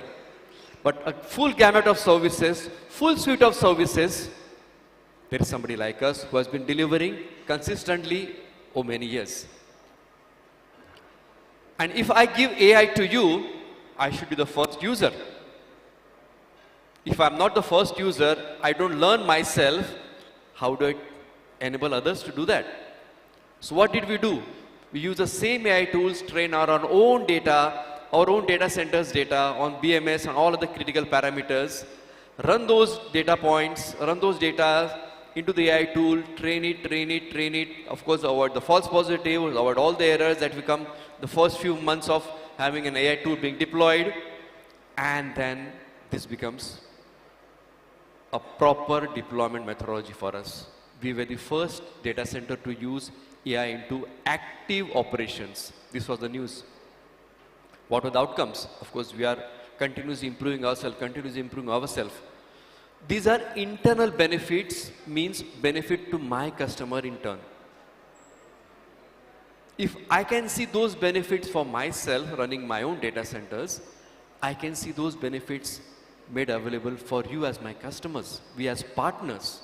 That is what happens when I do it myself first and enable it to be done for the customers. Now sustainability, we talked about gigawatts, we talked about multiples of hundreds of megawatt. Well, sometimes I use this phrase and I use it again. We are all IT experts, CIOs, CTOs, entrepreneurs. Servers run on coal. Servers run on coal. Everybody says green IT, mobile, agile. Fact of the matter, servers run on coal. Why? Thermal power is not green. In India, almost every single megawatt of power is from thermal. So what is Nextra done? Highest power consumption percentage from green sources. Signed PPAs, I've mentioned 300, it's now 390 as we speak. 390 megawatt of green energy from solar and wind put together. Solar during the day, 10 to 4 p.m. Evenings, wind works well. Most of the energy that comes to my data center is from green sources. So then my customers, my partners, which I give a declaration to them that yes, it is from green sources, can actually tell that my IT is green. Only then can my customer be able to tell their regulators, their end users that their IT is green. Else, servers run on coal. Coming to Kolkata, well, we are not new. This is our third data center, the biggest one. We are already present in 2 edge data centers, Alipur as well as Salt Lake. And this is the biggest one, and I can easily say the largest one in Kolkata and east of India by far. I'll come to it. What does it do? 10 megawatt of capacity, connects the SAARC countries, connects the northeast part of the country, connects the eastern part of the country for all sort of services. Connect to Chennai, connect to Mumbai for the cable landing station, be thoroughly and truly interconnected.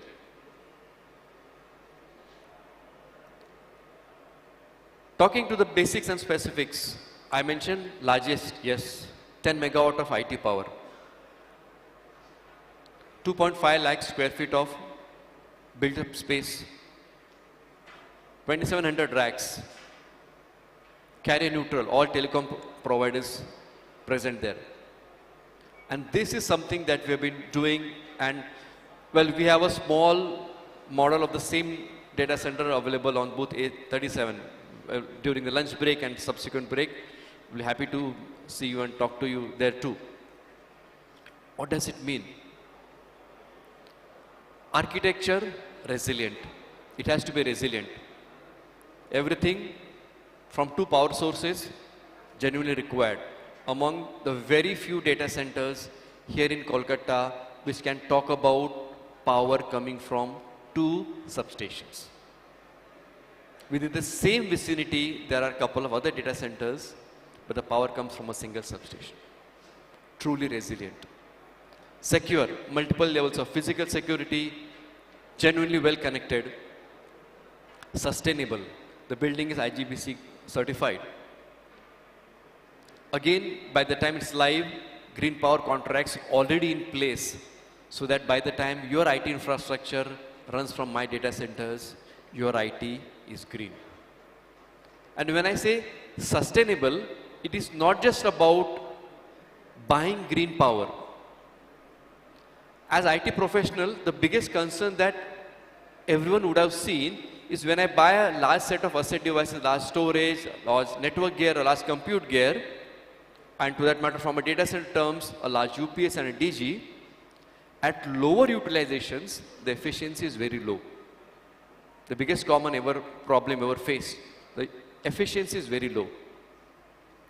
The type of devices we select, the type of infrastructure components we buy, are oriented towards giving higher efficiency at lower utilization levels also. So it is not just the supply chain manager saying that go to the L1 provider. No, it doesn't work that way. If I am sustainable, I am genuinely sustainable, I focus on using infrastructure, devices, components which give efficiency at low utilizations. And now I talked about resiliency. That means I have to have an active failover. I have to have the redundancy levels. Now, the moment I increase redundancy, I increase complexity. How do I manage the switchover? How does the load move? All IT leaders would have seen this problem. So I have to balance the right level of redundancy, not oversize them. The moment I oversize, it's bloat, it's high cost, it's high complexity. So right levels of redundancy within the same infrastructure. And then of course green power, so truly sustainable. And yes, AI ready. In a single server hall, I can do deployments for you, which would be for a network gear, for a storage and compute gear, your regular computing, which is cooled by air. And then a small pod could be 2 racks, 4 racks, which then would require liquid cooling. Possible. So if you are deploying your architecture from a liquid deployment point of view, you will not buy a server hall full of hardware.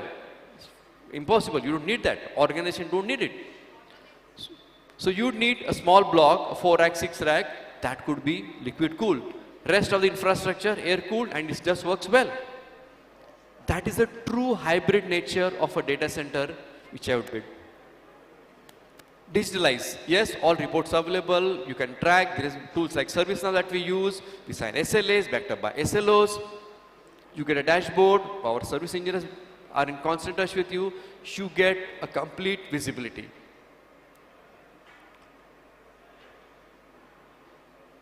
We deliver what you need. We deliver what you need. As CIOs, as infrastructure leaders, as IT deployment heads, what do you need? Business continuity, complete reliability, yes, 100%. Resilient infrastructure with a proper architecture to deliver it for you. Data protection, very much required. So many sessions happened today also on data protections. Yes, comprehensive security, physical level, even at the logical level. Backed up by SLAs, backed up by certification processes. I talked about 3 of the largest 5 global banks. Now imagine the number of compliances they have to go through.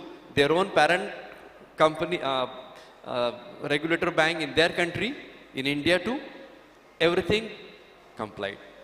That's the level of security. Global connectivity, very much required. Your users could be anywhere. Same way of connecting. Secure, resilient, fast, low latency access, and genuine user-oriented access. Flexibility to choose from. Well, there was a word when data center used to be 4 walls. Now, it's simply not the case. Your data center is everywhere. Might sound a bit surprising, but your data center is everywhere.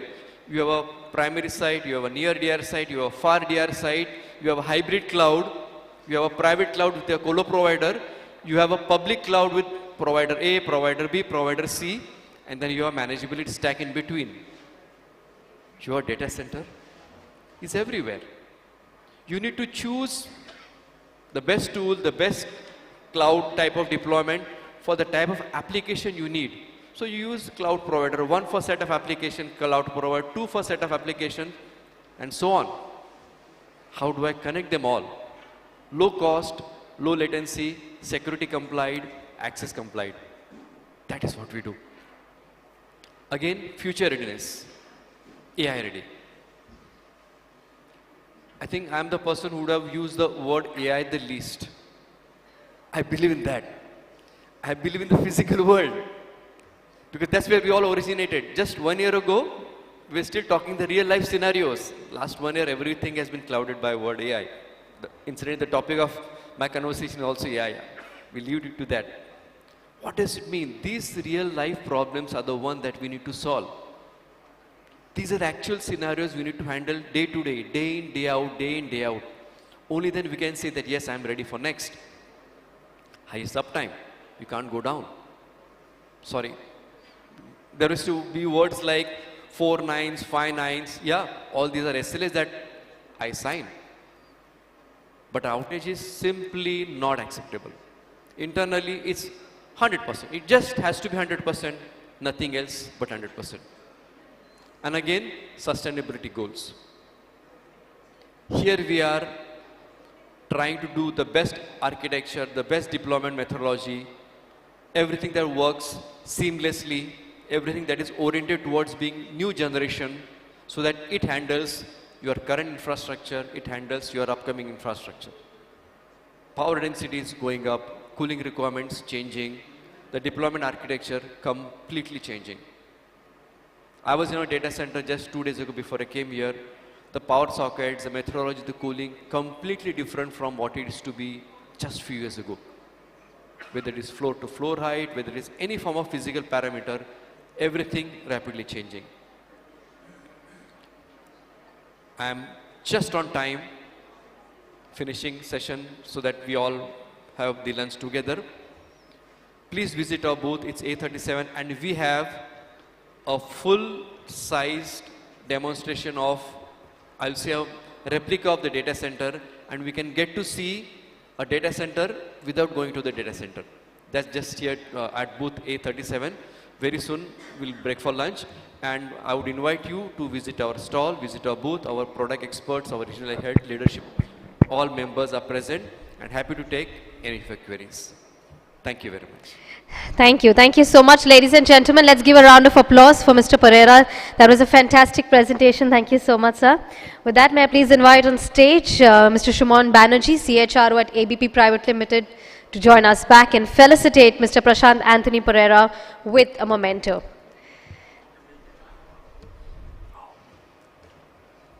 Thank you one more time for really joining us here and decoding into how to fuel India's AI ambition with intelligent and resilient infrastructure, highlighting the systems, technologies, and of course the strategies as well, shaping India's AI-led future. Well, we have some limited audience, but can we give some unlimited round of applause for Mr. Pereira?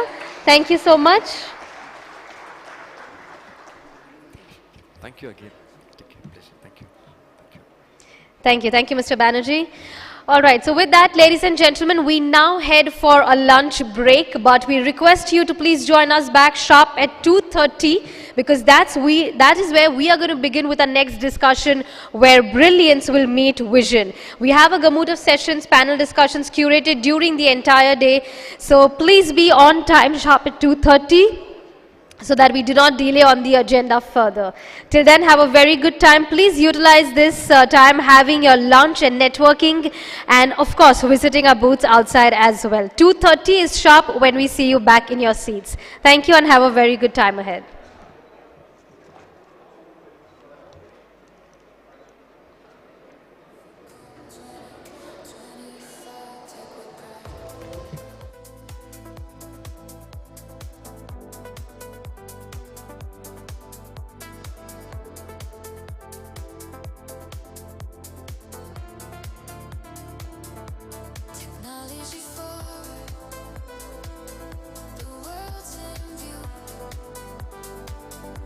Today begins right here with you. INFOCOM rising, shining bright. INFOCOM 2025. Future ignites.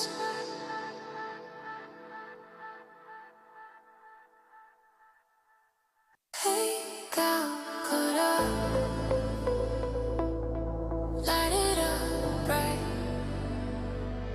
INFOCOM's here, the future in sight. Technology forward, we're breaking through.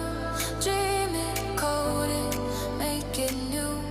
From every bite to every beat, innovation's got us on our feet. AI, cloud, the vibes alive.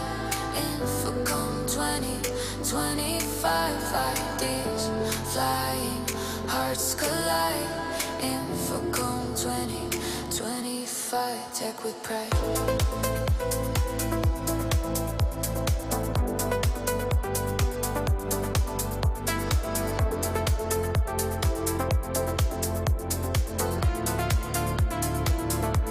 Technology forward, the world's in view. Today begins right here with you. INFOCOM rising, shining bright. INFOCOM 2025. Future ignites.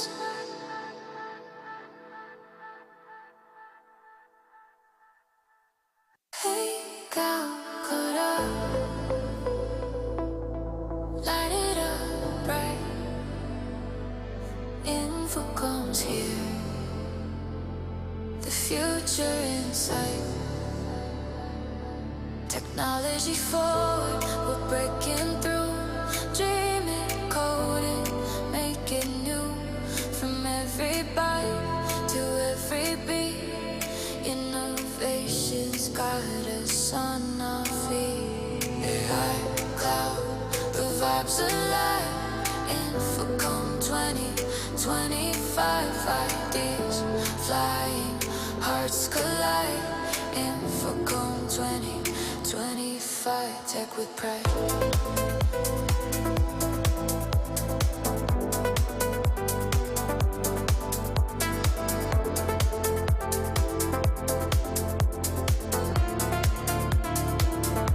Technology forward, the world's in view. Today begins right here with you. INFOCOM rising,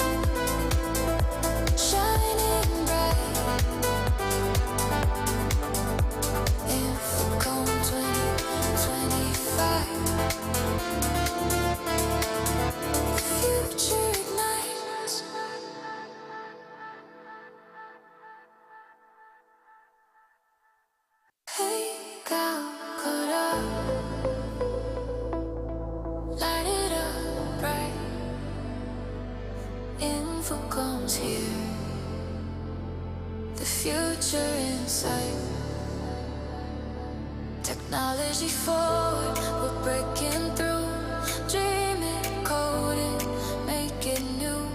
From every bite to every beat, innovation's got us on our feet. AI, cloud, the vibes alive. INFOCOM 2025, ideas flying, hearts collide. INFOCOM 2025, tech with pride.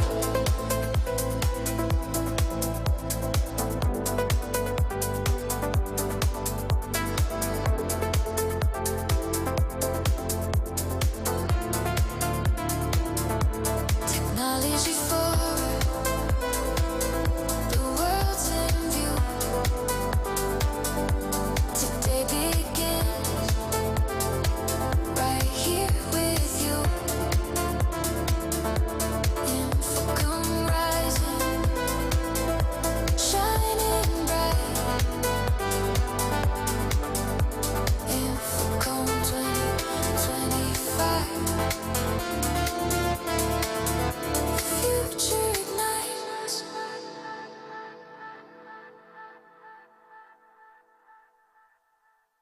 Hey, Calcutta,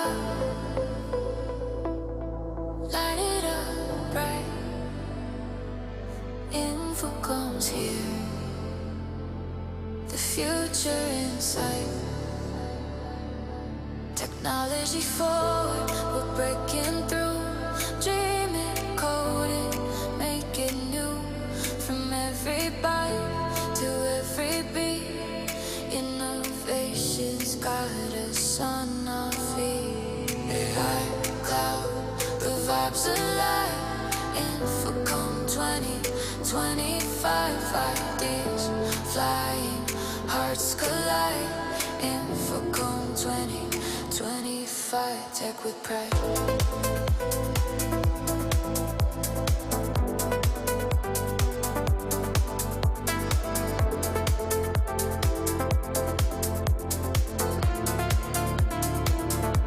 Technology forward, the world's in view. Today begins right here with you. INFOCOM rising, shining bright. INFOCOM 2025. Future ignites.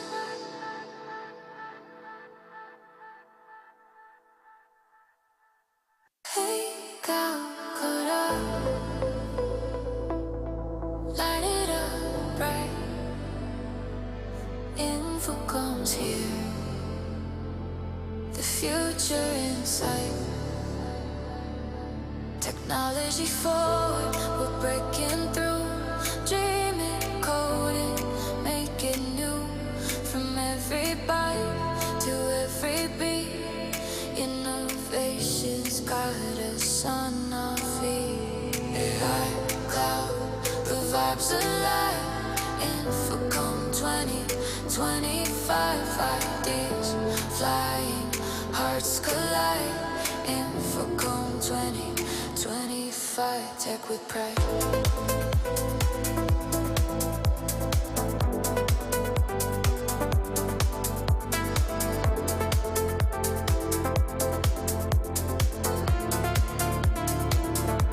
Technology forward, the world's in view.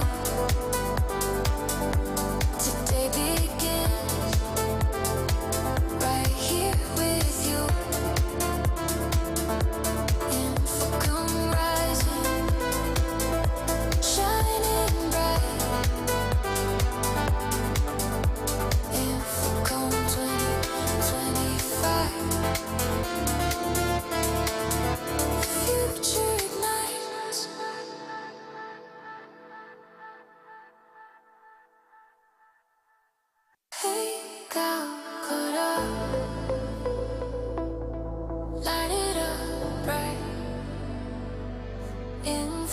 INFOCOM's here.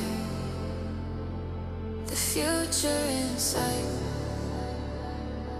Technology forward, we're breaking through. Dream it, code it, make it new.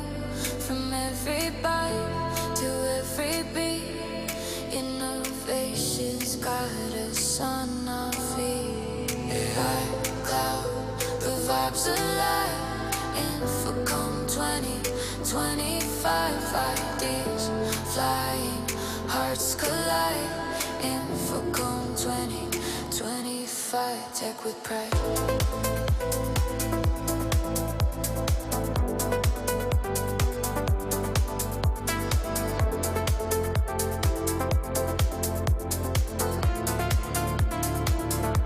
Technology forward, the world's in view.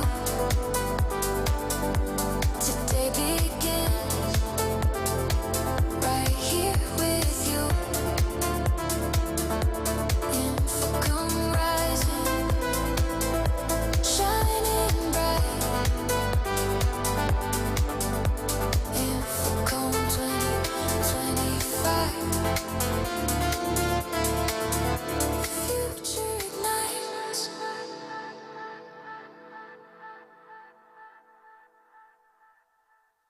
Hey, Calcutta,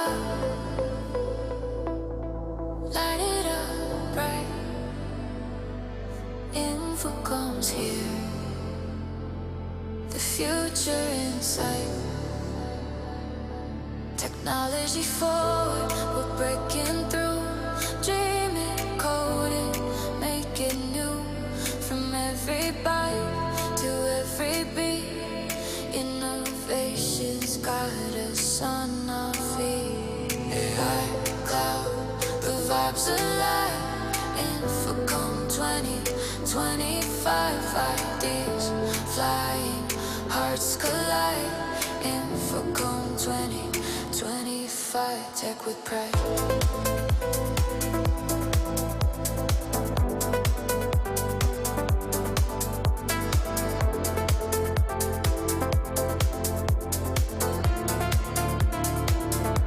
Technology forward, the world's in view. Today begins right here with you. INFOCOM rising, shining bright. INFOCOM 2025. Future ignites.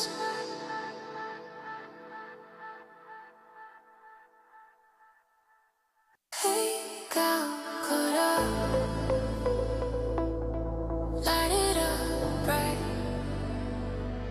INFOCOM's here. The future in sight. Technology forward, we're breaking through. Dream it, code it, make it new. From every bite to every beat, innovation's got us on our feet. AI, cloud, the vibes alive. INFOCOM 2025 ideas flying, hearts collide. INFOCOM 2025, tech with pride.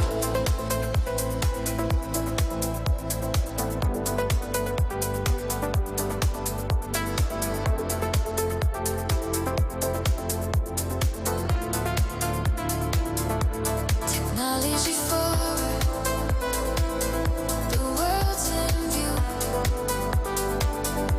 Today begins right here with you. INFOCOM rising,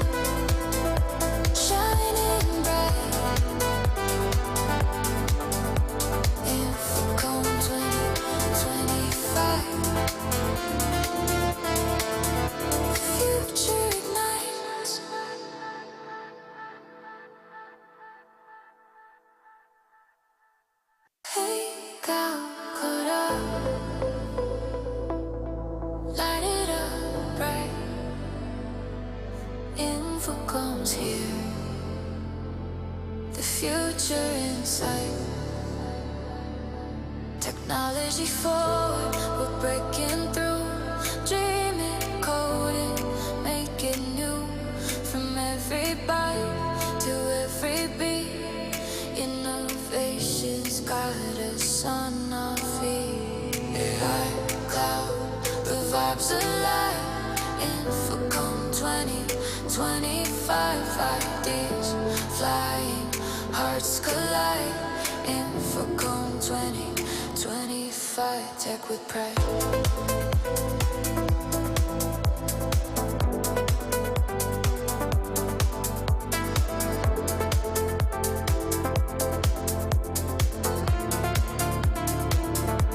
Technology forward, the world's in view. Today begins right here with you. INFOCOM rising, shining bright. INFOCOM 2025. Future ignites.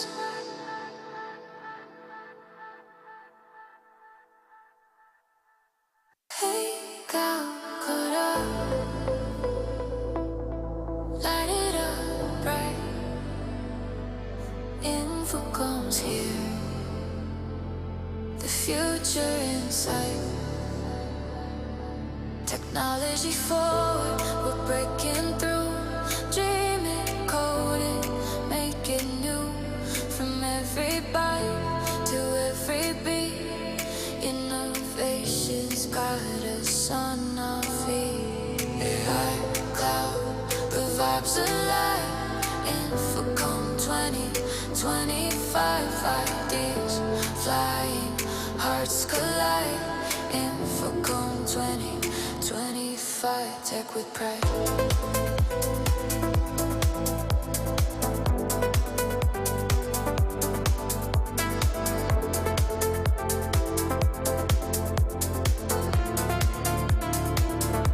Technology forward, the world's in view.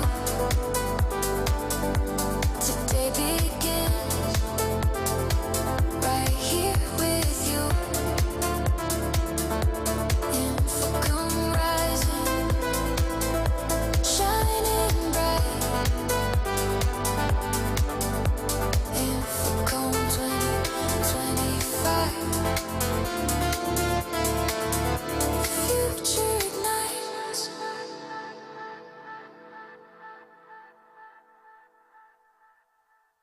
Hey, Calcutta, light it up bright. INFOCOM's here. The future in sight. Technology forward, we're breaking through. Dream it, code it, make it new. From every bite to every beat, innovation's got us on our feet. AI, cloud, the vibes alive. INFOCOM 2025 ideas flying, hearts collide. INFOCOM 2025, tech with pride.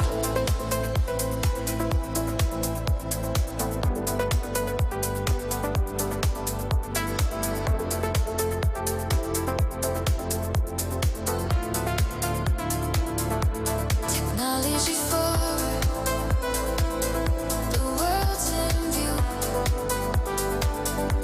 Today begins right here with you. INFOCOM rising,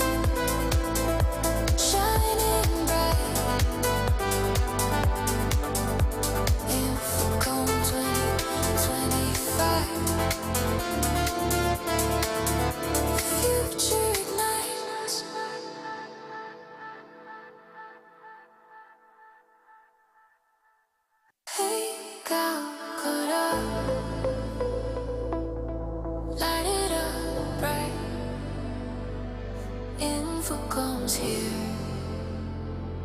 The future in sight. Technology forward, we're breaking through. Dream it, code it, make it new.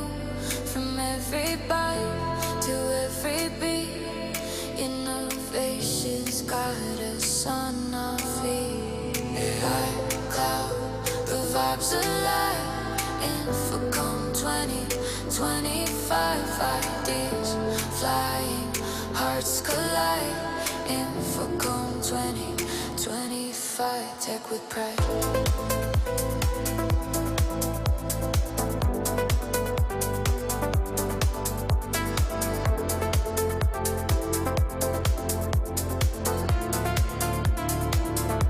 Technology forward, the world's in view. Today begins right here with you. INFOCOM rising, shining bright. INFOCOM 2025. Future ignites.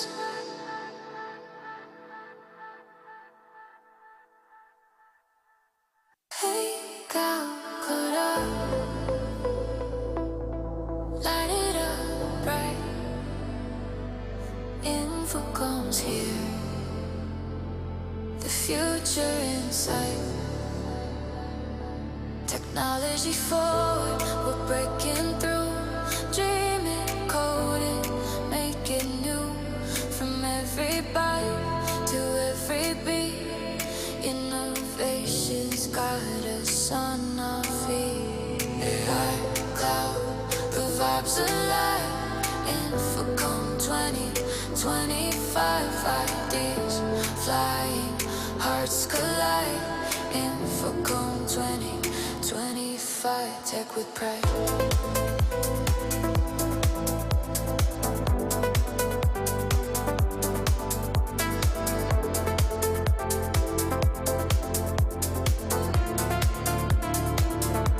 Technology forward, the world's in view. Today begins right here with you. INFOCOM rising, shining bright. INFOCOM 2025. Future ignites.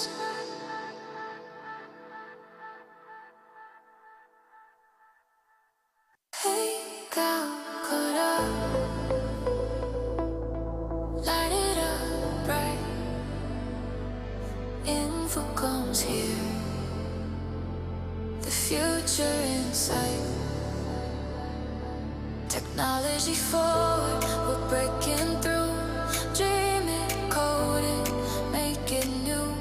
From every bite to every beat, innovation's got us on our feet. AI, cloud, the vibes alive. INFOCOM 2025 ideas flying, hearts collide. INFOCOM 2025, tech with pride.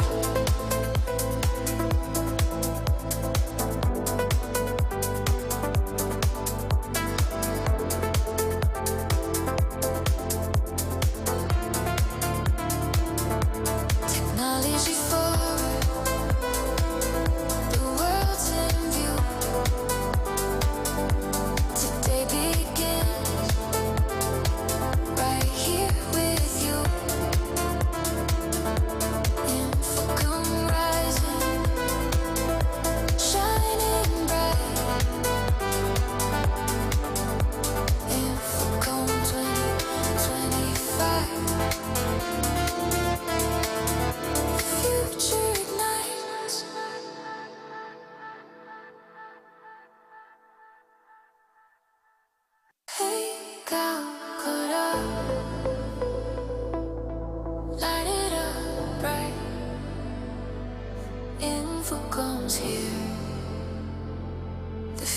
future in sight.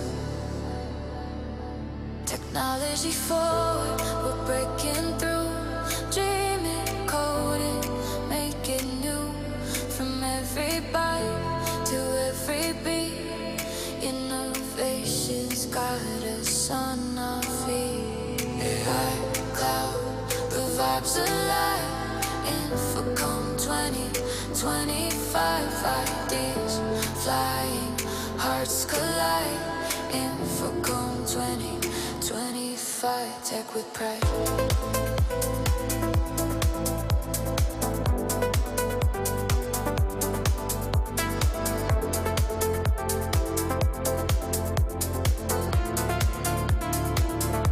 Technology forward, the world's in view. Today begins right here with you. INFOCOM rising, shining bright. INFOCOM 2025.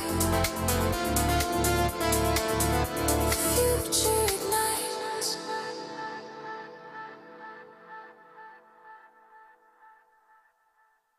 Hey, Calcutta,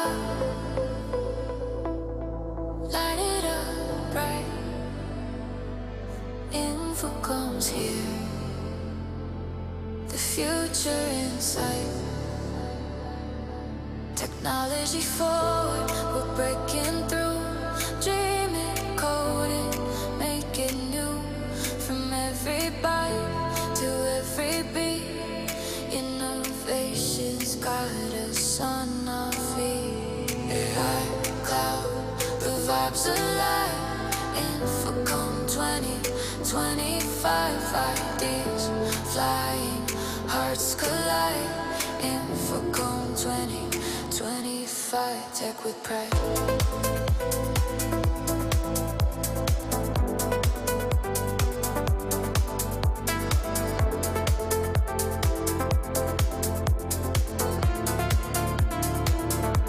Technology forward, the world's in view. Today begins right here with you. INFOCOM rising, shining bright. INFOCOM 2025. Future ignites.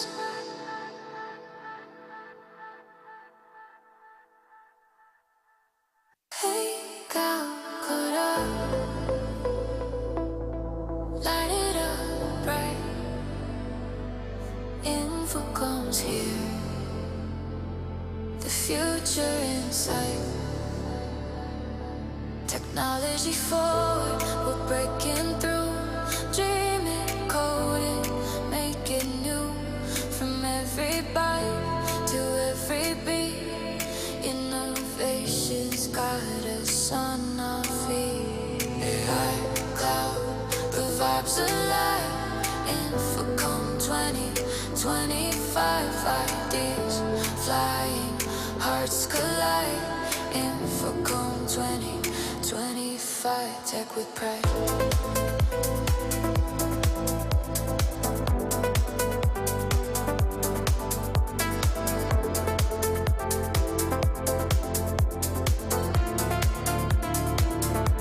Technology forward, the world's in view. Today begins right here with you. INFOCOM rising, shining bright. INFOCOM 2025. Future ignites.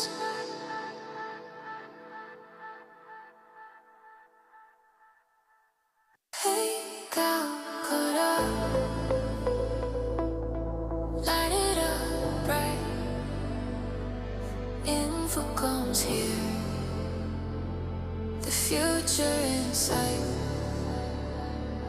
Technology forward, we're breaking through. Dream it, code it, make it new. From every bite to every beat, innovation's got us on our feet. AI, cloud, the vibes alive. INFOCOM 2025, ideas flying, hearts collide. INFOCOM 2025, tech with pride.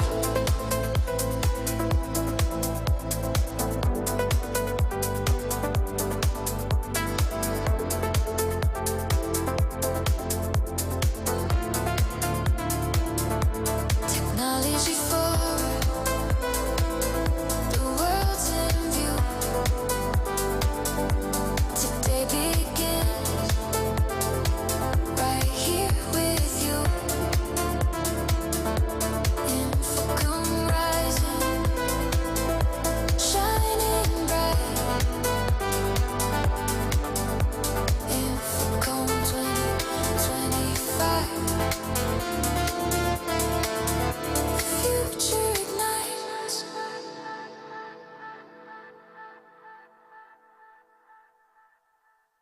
Hey, Calcutta, light it up bright. INFOCOM's here. The future in sight. Technology forward, we're breaking through. Dream it, code it, make it new. From every bite to every beat, innovation's got us on our feet. AI, cloud, the vibes alive. INFOCOM 2025, ideas flying, hearts collide. INFOCOM 2025, tech with pride.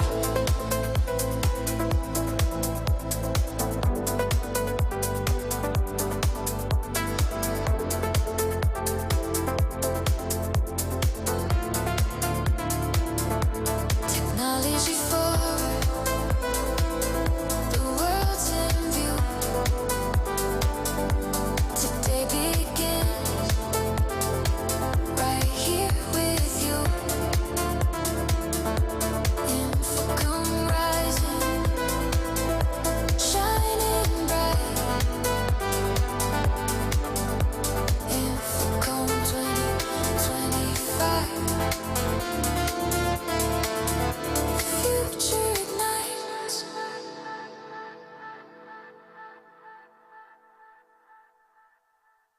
Hey, Calcutta, light it up bright. INFOCOM's here. The future in sight.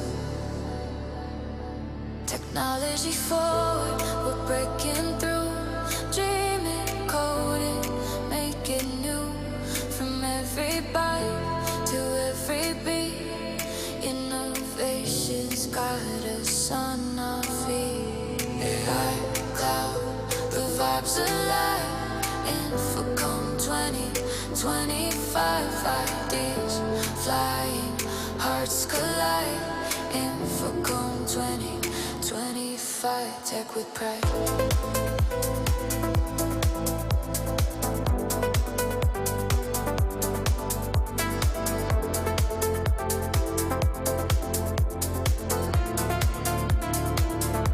Technology forward, the world's in view. Today begins right here with you. INFOCOM rising,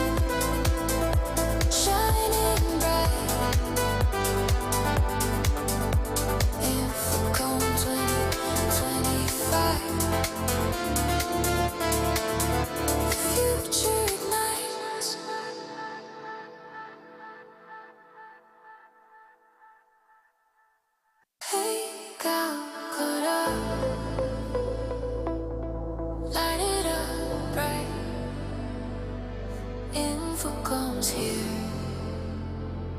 The future in sight. Technology forward, we're breaking through. Dream it, code it, make it new. From every bite to every beat, innovation's got us on our feet. AI, cloud, the vibes alive. INFOCOM 2025 ideas flying, hearts collide. INFOCOM 2025, tech with pride.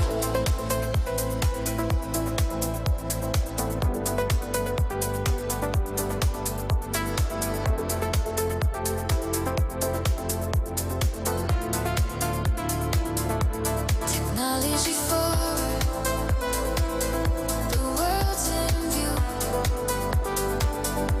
Today begins right here with you. INFOCOM rising, shining bright. INFOCOM 2025. Future ignites.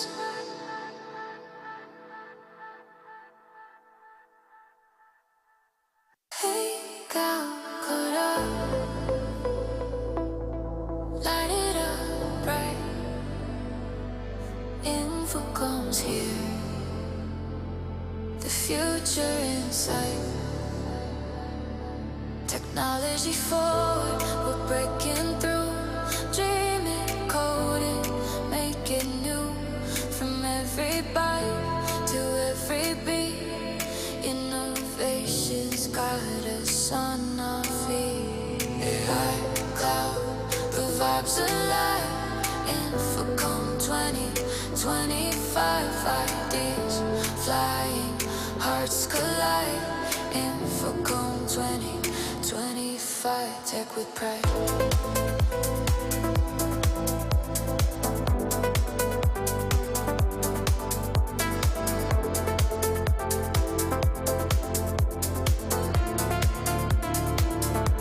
Technology forward, the world's in view.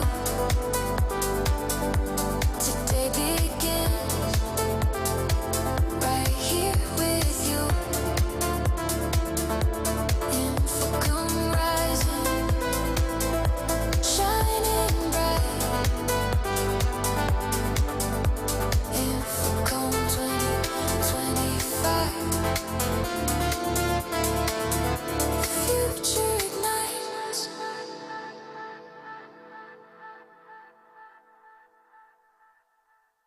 Hey, Calcutta, light it up bright. INFOCOM's here. The future in sight. Technology forward, we're breaking through. Dream it, code it, make it new. From every bite to every beat, innovation's got us on our feet. AI, cloud, the vibes alive. INFOCOM 2025 ideas flying, hearts collide. INFOCOM 2025, tech with pride.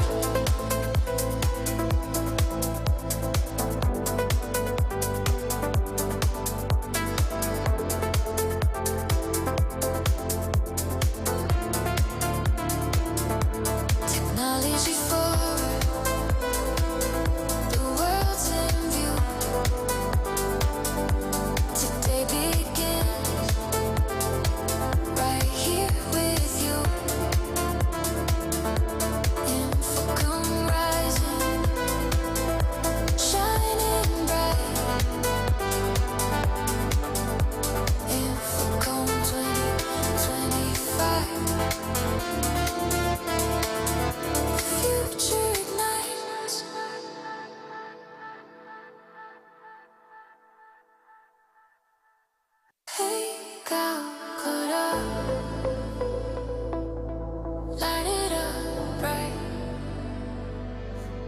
INFOCOM's here.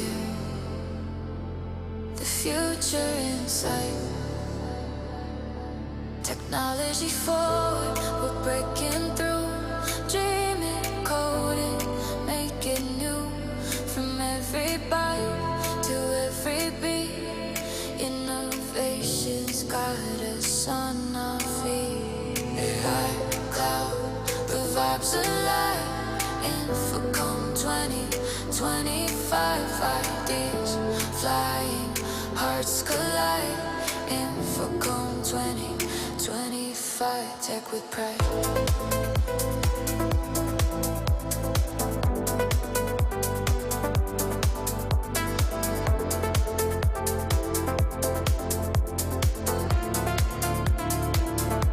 Technology forward, the world's in view. Today begins right here with you. INFOCOM rising, shining bright. INFOCOM 2025. Future ignites.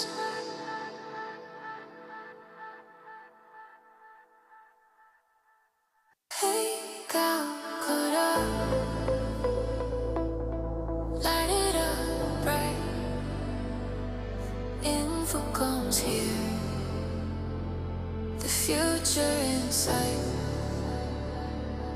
Technology forward, we're breaking through. Dream it, code it, make it new. From every bite to every beat, innovation's got us on our feet. AI, cloud, the vibes alive. INFOCOM 2025 ideas flying, hearts collide. INFOCOM 2025, tech with pride.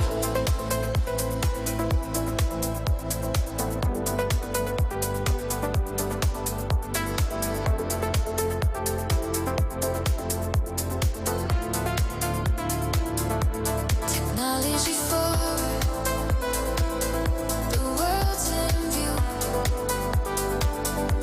Today begins right here with you. INFOCOM rising, shining bright. INFOCOM 2025. Future ignites.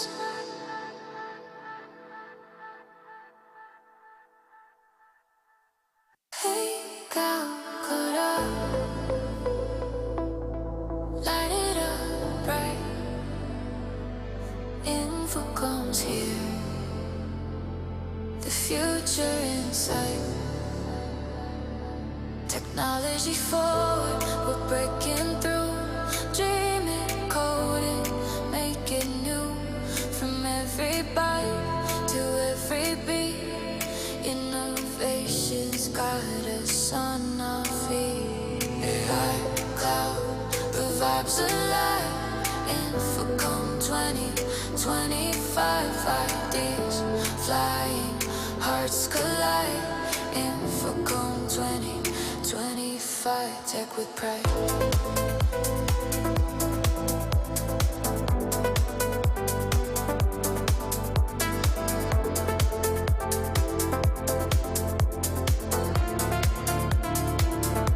Technology forward, the world's in view. Today begins right here with you. INFOCOM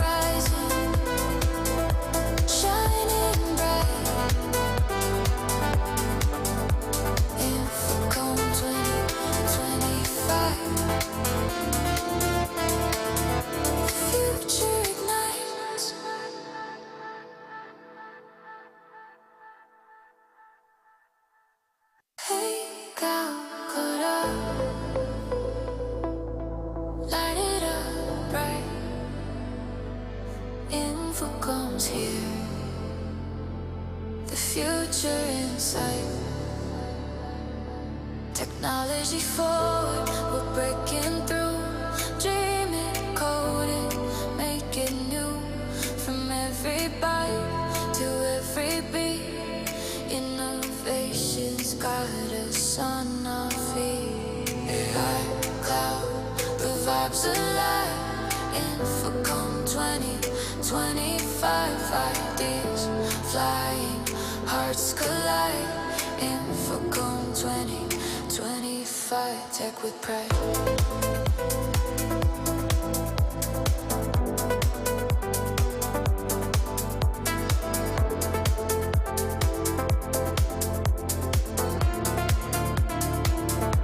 Technology forward, the world's in view. Today begins right here with you. INFOCOM rising, shining bright. INFOCOM 2025. Future ignites.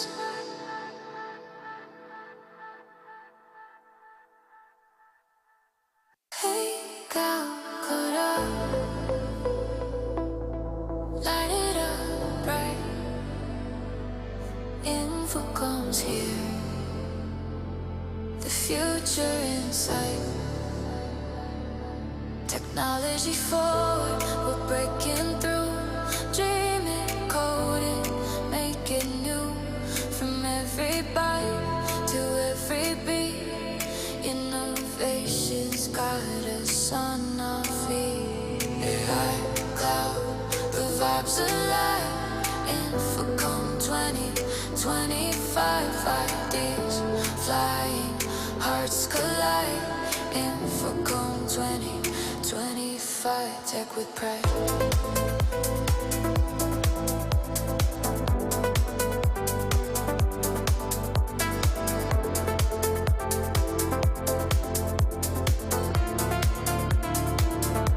Technology forward, the world's in view.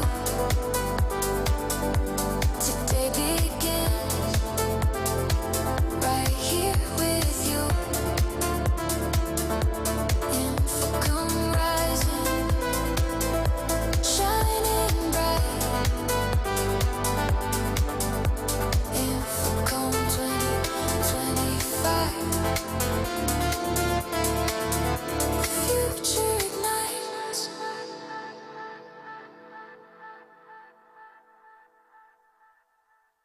Hey, Calcutta, light it up bright. INFOCOM's here.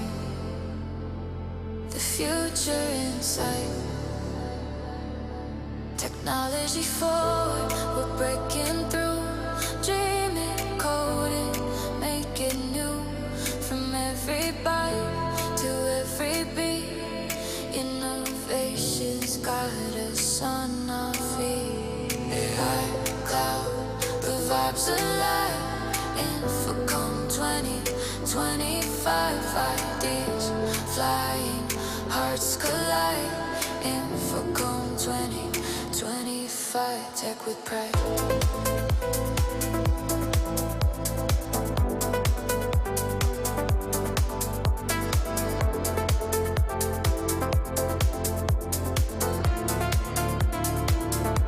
Technology forward, the world's in view.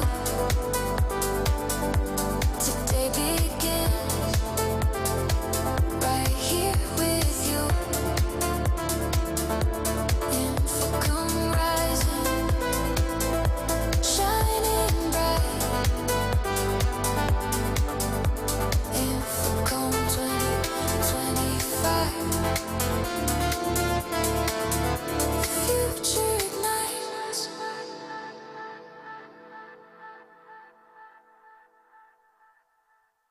Hey, Calcutta, light it up bright.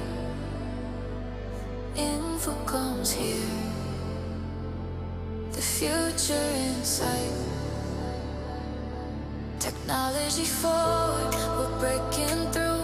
Dreaming, coding, make it new.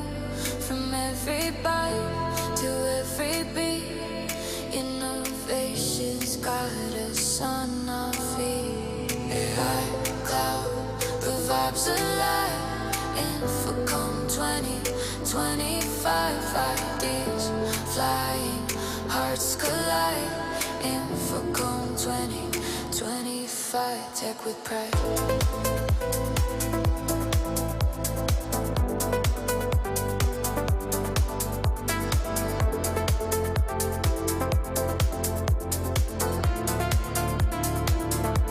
Technology forward, the world's in view.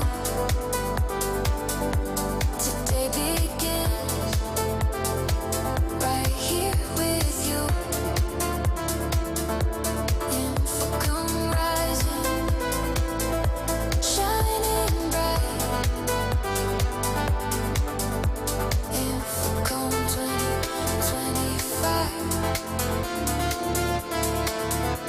Future ignites.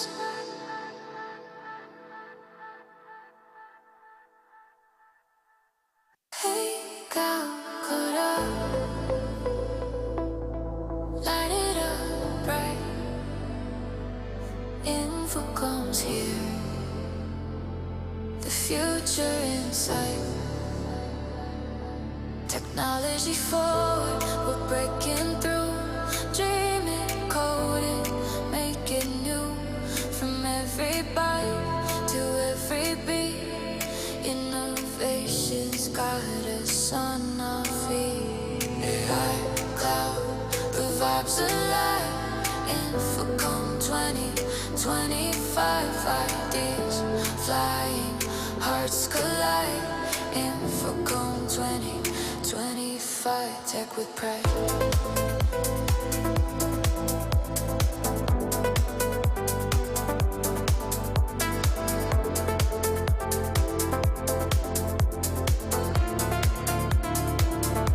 Technology forward, the world's in view.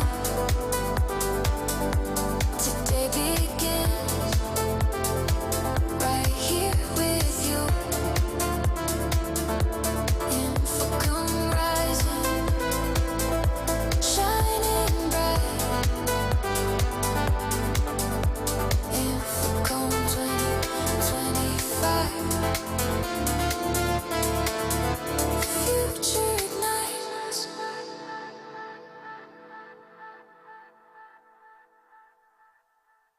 Hey, Calcutta, light it up bright. INFOCOM's here, the future in sight. Technology forward, we're breaking through. Dreaming, coding, make it new. From every bite to every beat, innovation's got us on our feet. AI, cloud, the vibes alive. INFOCOM 2025 ideas flying, hearts collide. INFOCOM 2025, tech with pride.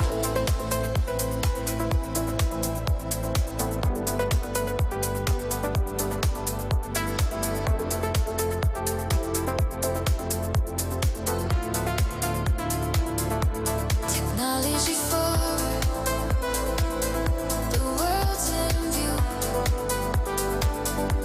Today begins right here with you. INFOCOM rising,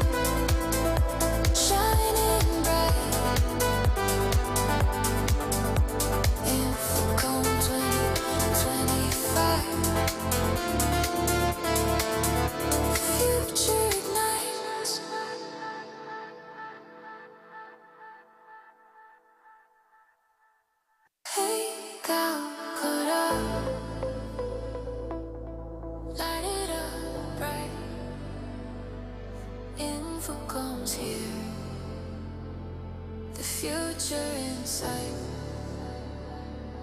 Technology forward, we're breaking through. Dream it, code it, make it new. From every bite to every beat, innovation's got us on our Welcome back, ladies and gentlemen. Requesting all our members of the audience to please join us in the main hall as we're about to begin with our next session. In just 5 minutes from now, so I would request everyone to please join us in, and let's take those discussions and conversations a little later in the day. But till then, requesting everybody, if I am audible to you outside, I would request you all to please join us in and take a seat, and let's get our very enriching sessions begin in just 5 minutes from now. Thank you.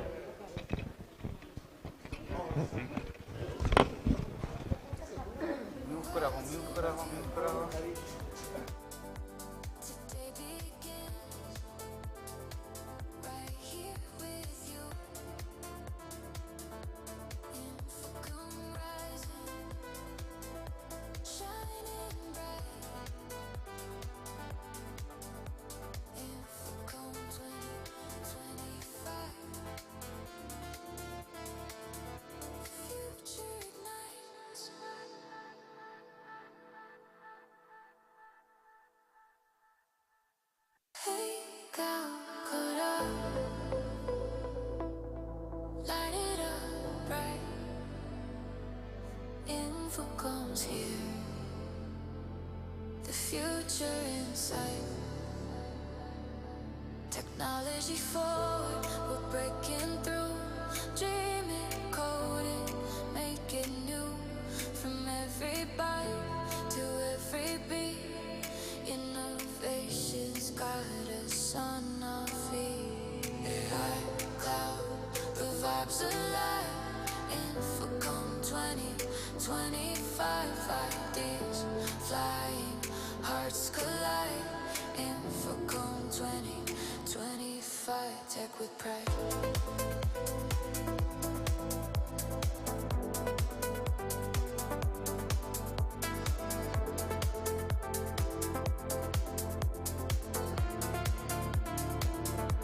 Technology forward, the world's in view. Today begins right here with you. INFOCOM rising, shining bright. INFOCOM 2025.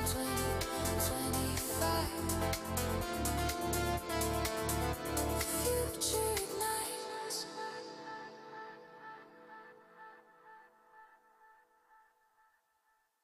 Hey, Calcutta, light it up bright. INFOCOM's here, the future in sight. Technology forward, we're breaking through. Dream it, code it, make it new. From every bite to every beat, innovation's got us on our feet. AI, cloud, the vibes alive. INFOCOM 2025. Check. Check.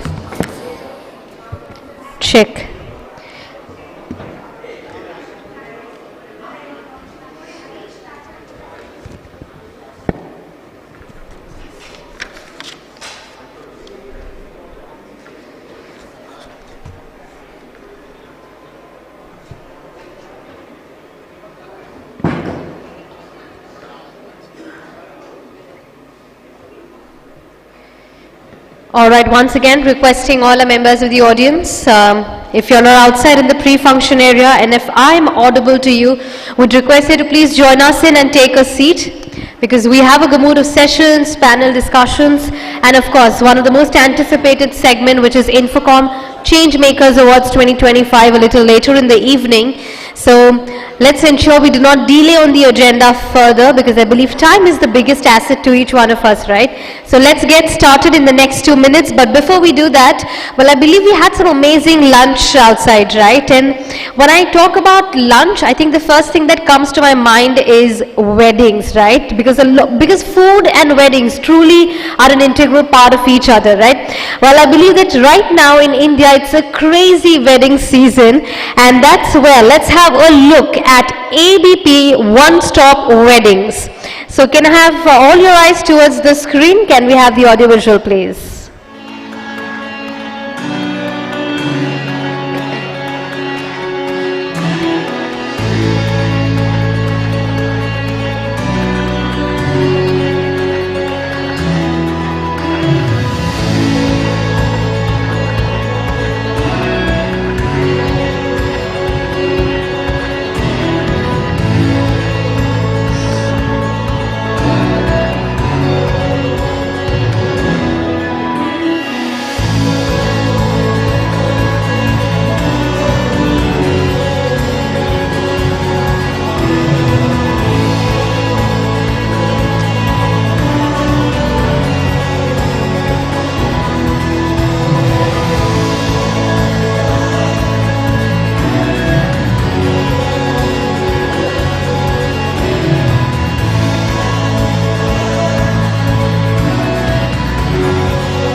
Check. All right, can we have a round of applause, ladies and gentlemen? That was about ABP One-Stop Weddings.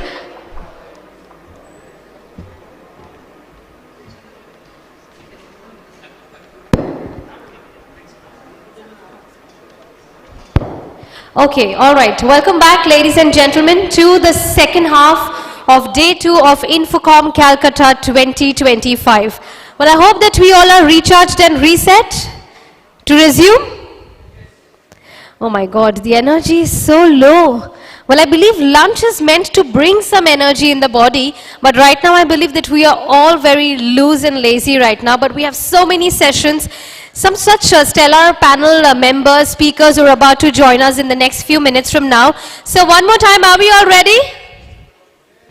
No, okay. So I think that gives me a cue that we need to have some warm-up in the room right now, okay? Now I already see people getting a little scared, but don't worry, this is going to be a very simple warm-up. You can say a warm-up exercise to just wake you up and shake you up a little bit, okay? So I think we had some good music that was just running behind few minutes back. So I would firstly request everyone to please stand. Come on. I want some energy in the room. Come on, everybody. Let's get more participative. Let this be, a two-way conversation, a two-way energy flowing from this side of the hall and from that side of the hall till here. Okay? So I think I'm seeing almost everybody standing. I need some music from the console team there. So now what we're simply going to do is, when I say stand, you all are going to stand. When I say sit, you will sit. Fine? Yes? Can I have some heads up, please? Yes? Okay, so I see everybody standing. This is just to get in some energy, okay? Some warm-ups happening right there. Okay, so when I say stand, you all are standing. Okay, sit. Can we have some music, please, at the console team? Just some light music. Okay, sit. I said sit. Come on, let's sit. Let's get in some energy, okay? Stand. Come on, everybody has to do this very quick. Stand. Sir, please. Okay, sit. Fast, fast, quick, quick, quick, come on. Okay, I think I need to get down here. Only that's when people are going to respond. Stand, come on. Come on, everybody, stand. Sit. Stand, quickly. I think that's how, we are going to get in some energy. Sit. Okay, stand. Quick, jaldi, jaldi, sit. Okay, now my next instruction is going to be very easy. When I say stand, you have to sit. Sir is already getting ready. Can we keep the music a little low, please? Okay, when I say stand, you have to sit. When I say sit, you have to stand. Now let me see how many of you are actually attentive, right? That will also give me a cue if you are actually listening to all the speakers or not, okay? Okay, stand. Wow, fantastic. Sir was not listening. He was on his phone. I caught you, sir. All right, stand. Stand. Fantastic. This is a lovely audience. Sit. Stand. Sit. Sit. Stand. Okay, now I'll make it very easy for you. When I say name, you have to give me your names. Please give me your names louder. Please be as loud, at least I can listen one or two names, right? When I say name, you have to give me your name. When I say clap, you have to give me a clap, okay? Name. I didn't even get one name here. Name, loudly. Okay, clap. Just one clap. Name. Clap. Clap. Name. Okay. Now, name is going to be clap, clap is going to be name. Clap. See, I think two people were not listening clearly, but majority of you all was, I'm happy. Clap. Name. Clap. Name. Okay. Now I'm going to make it even more simpler. Sit is stand, stand is sit. Name is clap, clap is name. Sit. Stand. Clap. Name. Clap. Stand. Sit. Come on, come on. Let's get more participative. Okay, fantastic. Now I'm going to keep it very, very simple. Just 1 minute. Stand is stand, sit is sit, name is name, clap is clap. Come on, sit. Stand. Name. Clap. Clap. Name. All right. One more time. This is going to be my last instruction. Clap. Clap. Clap. Clap. Louder. Clap. Everybody clap. Get in some more energy. Put your hands up in the air, everyone. Can we have your hands up and can you all clap, everyone? Come on, clap. 1, 2, 3, 4. Clap. Come on. 5, 6, 7, 8, 9, 10. Fantastic. Thank you so very much. Well, this is by far the longest time that I've got so many claps from the audience.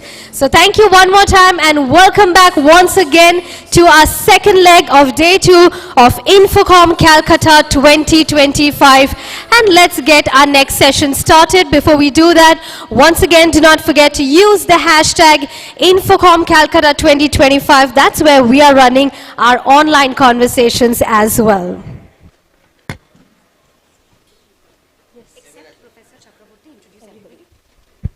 All right, ladies and gentlemen, now let's get started with our next segment. It's time to shine a spotlight on our next unmissable session where brilliance meets vision, where a moderator joining up will lead an inspiring fireside conversation with our pioneers who are shaping the future. So it's time we expect some insightful stories, bold ideas, and thought-provoking discussions on innovation, global leadership, and the role of technology. So let's get started. First up, ladies and gentlemen, I'd like to invite on stage, put your hands together for Dr. Sudhindra Kaushik, Chief Innovator and Founder, Innovation by Design, President-elect IEEE TEMS, who will moderate this discussion. Come on, let's put our hands together for him. I'd also like to invite Mr. Stephen Ibaraki, Global Chairman and Managing General Partner, Reds Capital. A very warm welcome, sir. Also inviting Mr. Harish Agarwal, CEO, EY India Consulting, Managing Partner, Kolkata and East India. A very warm welcome, sir. Well, yes, the stage and the speakers are all set, and let's get the conversation started.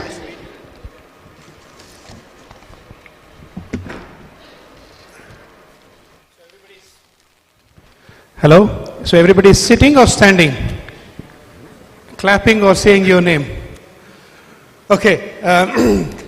We'll have a good conversation about some, let's say, the raw side of the things. There are a lot of rough edges when it comes to what we have been hearing yesterday and today. Whether it's AI, the implications, the use cases. There are so many things that we could speak. 45 minutes is going to be a very short duration, but we are two fine gentlemen with excellent kind of experience and exposure, which is very relevant, which is a new thing that we have today with respect to AI. But what we will do is, we're going to take a couple of layers, basically saying, you have a people part of it, you have a skill part of it related to people. Then on the other side, you have process part of it, and how you get work done part of it. So Harish has very different experience compared to Stephen, which is very nice because then we can cover both aspects. Of course, as you heard Stephen yesterday, he also has the investor hat. Now, in a rough scenario, basically you can say there are three parts. What do we get done in our organization? Maybe it remains the same, the needs and the wants of the people, the what to be done part of it. Now the next two things, how do we get it done and who will get it done? Till now, humanity had faced technological changes more or less one at a time. We never had so many at a time, which we are trying to grapple with, which we are trying to handle, get a grip on. So in my previous organization, my CEO used to say, we can't do this alone. And of course, that means we have to partner with people. So Volvo CEO Martin Lundstedt used to say, partnership is the new leadership, which means even more interestingly, I should know what I can do and hence what I cannot do, and hence who else can do what I cannot do, which I need to be done. So the what part of it maybe remains the same, then we'll discuss the how and who will get it done part. So let me start with Stephen. So I have to look. Yeah. So Stephen, from your perspective, you had S10, the S10 shift that you talked about from materials to technology to the quantum computing to thing. My question to you is, as a CXO of any organization, what is it that will change for them? What part of this new technology affects them? So you're asking, what part of the S10, I talked about these 10 converging technologies yesterday in my keynote, you're asking how will that impact organizations maybe fundamentally? Yes, and especially the CXOs. Yeah, so what will happen is that, fundamentally, if you look at traditional organizations, they're very structured, kind of siloed and vertical. And that kind of organizational chart is definitely going to change to something very agile and horizontal. The organizational levels that used to exist, middle managers, are effectively going to be disappearing. So it's a much flatter organization. So I think of it more as an AI-enabled, flat, agile-centric organization, somewhat compressed, very network-oriented. In terms of hiring, then that's going to make a difference as well, because you're looking for people who have a variety of different kinds of skills, very more interdisciplinary, transdisciplinary. So again, you're seeing this movement from siloed and very title-driven to very interdisciplinary-driven, and everyone is going to have to own some elements of the safety, the ethical, the algorithmic aspect of the technology. So everybody has to take a piece of that. And so that's going to fundamentally change organizations, and it's going to happen really, really quickly. So keep in mind, I work with CEOs every day, multinational CEOs, and back in 2020, I was asked by a private multinational CEO organization if I can join their private executive committee.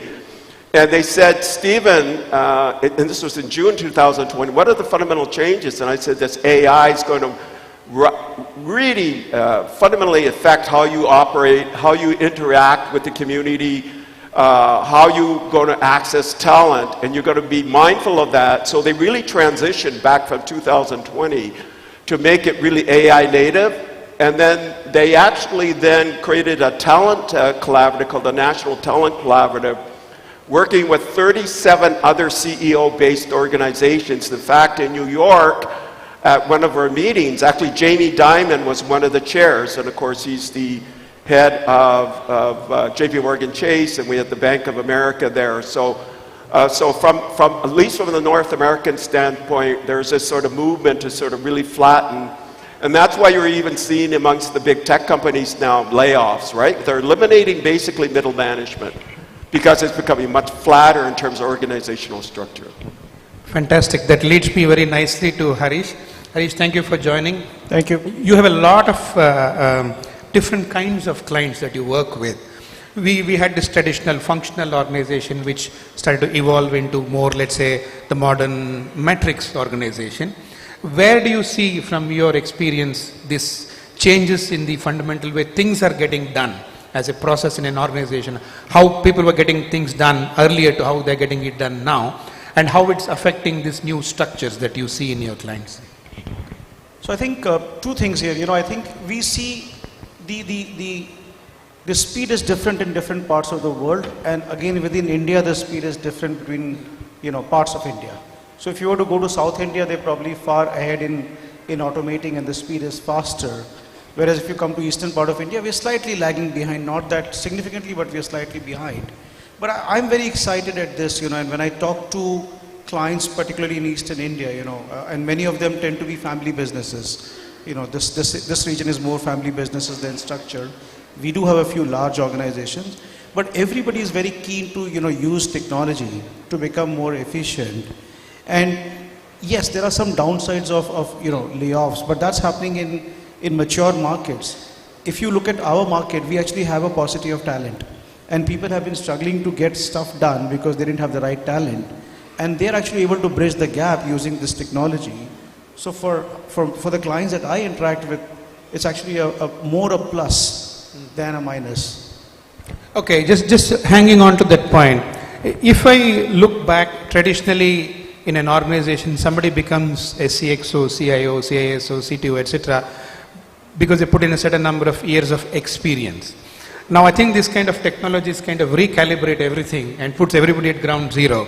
So how do you see, one from a perspective of the role to be fulfilled, experiences versus the exposure of the person? Any thoughts on that, Harish? Yeah, I'll tell you a funny story. We were responding to a public sector bid, and they always say that you have to give so many people with so much experience. And I remember there was one requirement, somebody with cloud experience of 15 years. So I was like, find that person, I'd love to hire him, or her.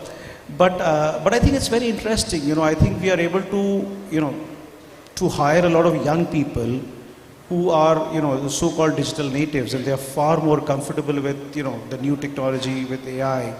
And I think they are able to make us far more efficient than we could. And again, going back to my theory about the whole talent gap, you see, when India started taking off 20-25 years ago, we were lucky that we brought in a lot of expats back from the Western world who helped bridge that gap at the senior level. But I think increasingly we will not have to rely on people coming back. We can just train our younger people up, and they'll be ready to take on this mantle of driving technology forward. And coming back to your thing about CXOs, over the years the age of CXOs has reduced. So there's no reason why your next CDO is not 25 years old. Yeah, that's interesting. So people in the room, please gear up for this fact, what just Harish said. And I think that's going to be a new reality as well. Having said that, Stephen, just pinging on that point, when you make decisions, one of the things CXOs make a lot is decisions. So when you make decisions in investing in a company, in a startup, let's say, like Harish said, because things are so new, there are a lot of digitally native people who might not have 25 years experience, but they know what they are doing. What do you base your decisions on when you invest in a new team, when you put money in? Okay, so you're asking, things are changing so quickly and so fluid, and I'm an investor, right? I'm a global investor. I actually sit across investment groups that are CEO-led. I have multiple funds of my own or vehicles. I actually work in sovereign funding as well. And I work in the UN system with funding. So what are we looking for in terms of investments and startups and things like that, right? So what we're really looking for, and really this is the translation that has to occur amongst enterprises as well. What do you see when you have a startup? You have people who are very agile, willing to wear many hats at the same time, very fluid in the roles that they take on. They're constantly measuring and reacting and then trying to anticipate in real time. That's like a new operating system. So it's just kind of taking it one different sort of layer. So that's really what enterprises need to do now. Think very more fluid, be more agile. So those same kind of things that I look for in a startup, I'm looking for how agile are they? Is the team willing to be flexible? Are they monitoring signals outside on the edge? Are they thinking in a combinatorial way? In other words, are they looking at different pieces of information, connecting it in real time? Are they willing to follow those signals and then adjust in real time? Those are the things that I look for in grit. In other words, perseverance, dedication, hard work, the entrepreneurial mindset of constantly being flexible, and that's what we really need in enterprises today to survive. So now keep in mind, Sunindra, you're taking over as president of IEEE Thames next year, and basically it's a conglomerate, it's the largest tech engineering organization in the world. And I've been on the board of IEEE, or I should say for ACM, we're kind of like the counterpart of computer science, in 2009. I've been monitoring what's happening across enterprises and then monitoring what's happening across startups. We're actually finding now that the agility aspects are what allows companies to survive. If you're a computer science graduate, for example, and if you aren't active in AI and have a pretty strong application of that, you're not going to get employed. So the same kind of aspect of flexibility, we're seeing that in terms of hires, but also in startups and then also on the enterprise side as well. So, yeah, that's interesting. Maybe before I go to Harish, he did mention about IEEE and TEMS. So that's a part of IEEE who is working with INFOCOM as well. Shubhamai is here, who is TEMS Kolkata chapter chair. So we can talk after this what and how it can help you. But just linking back to that, Harish, when you have this, let's say, not so experienced people coming in operations, people always look at effectiveness, efficiency, and so on. And now people like Steven are asking, where is the innovation for me to put money in? Where do you see, are they contradicting? Is there a balance? We need to get it right. What is your view on this? I think it's an age-old issue, right? Every time there's a clash between two generations, but if you look at all the innovations, most of the innovations are done by young people. How old was Bill Gates when he founded Microsoft? How old was Mark Zuckerberg when he founded Meta? And so on. If you look at the people who are founding companies like Databricks or, all the new age companies, they're fairly young people.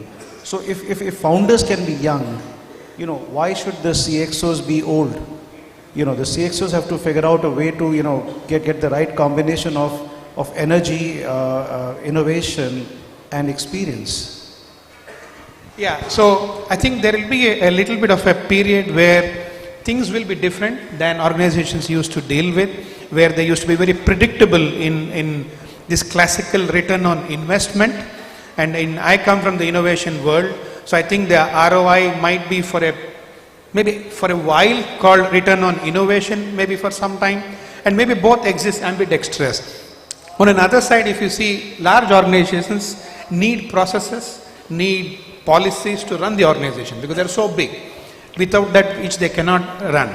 So Harish, my question to you is, now how will suddenly, how I buy a certain product without a purchase order be feasible in an organization which has been thriving on a purchase order all these 60, 70 years? What kind of processes, what kind of mental processes that they have to be adaptable to, which they say, hey, you know what, we have done it this way, but we may have to do this way also and another way also, maybe being ambidextrous.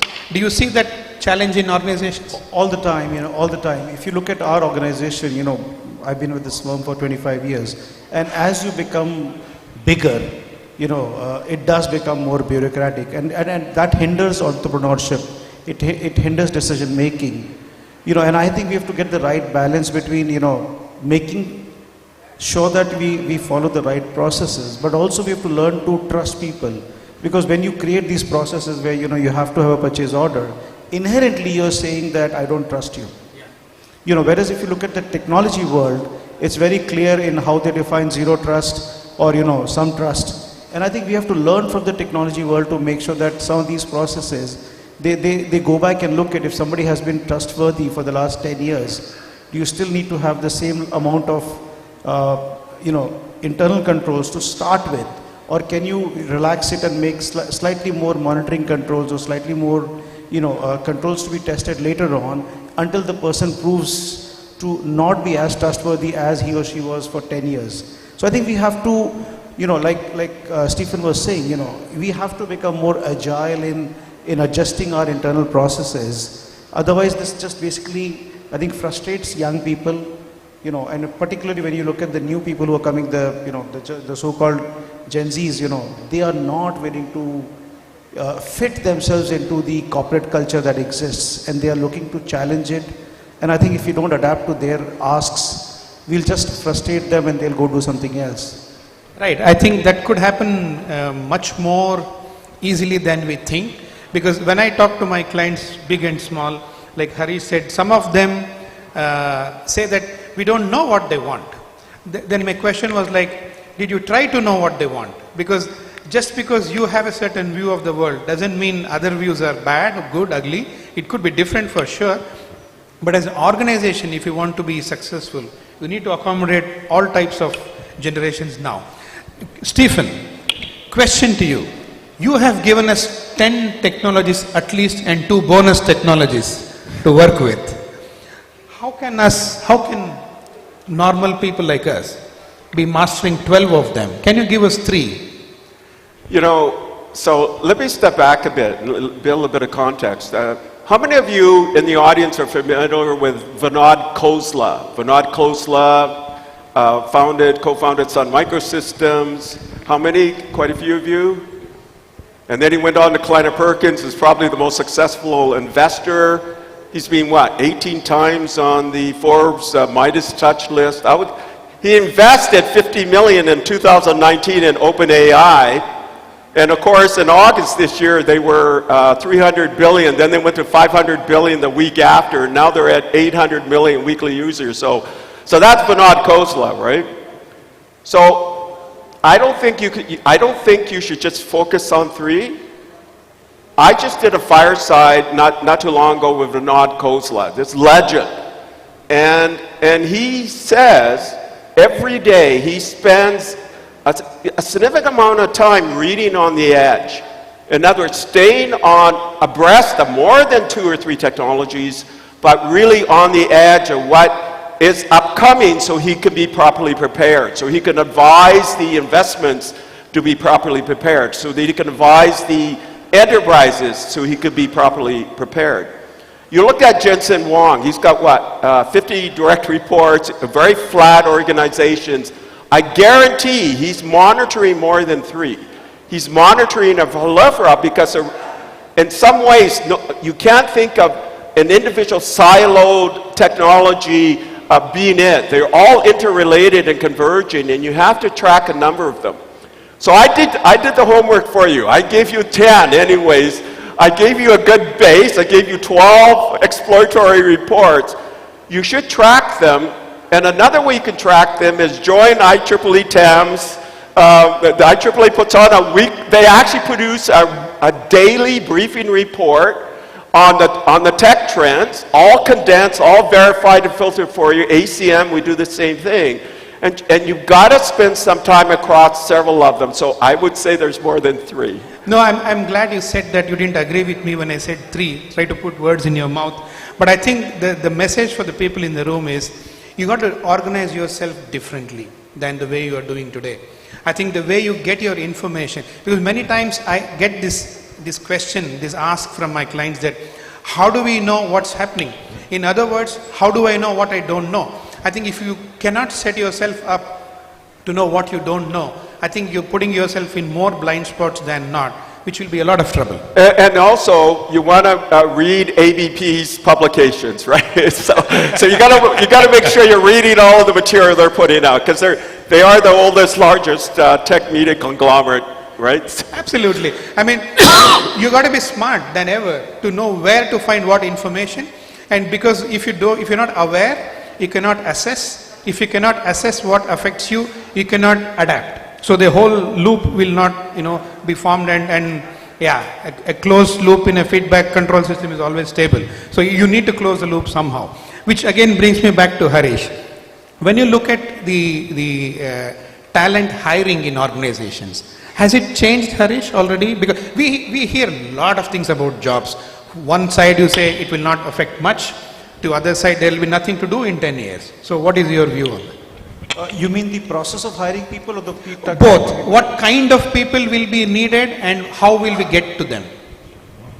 In my view, that is one function that is still not fully disrupted. You know, we're still following the traditional age-old method of, you know, going to campuses, interviewing people, asking them the same boring questions, you know, sometimes doing some... Sorry to interrupt. You meant that process has not evolved?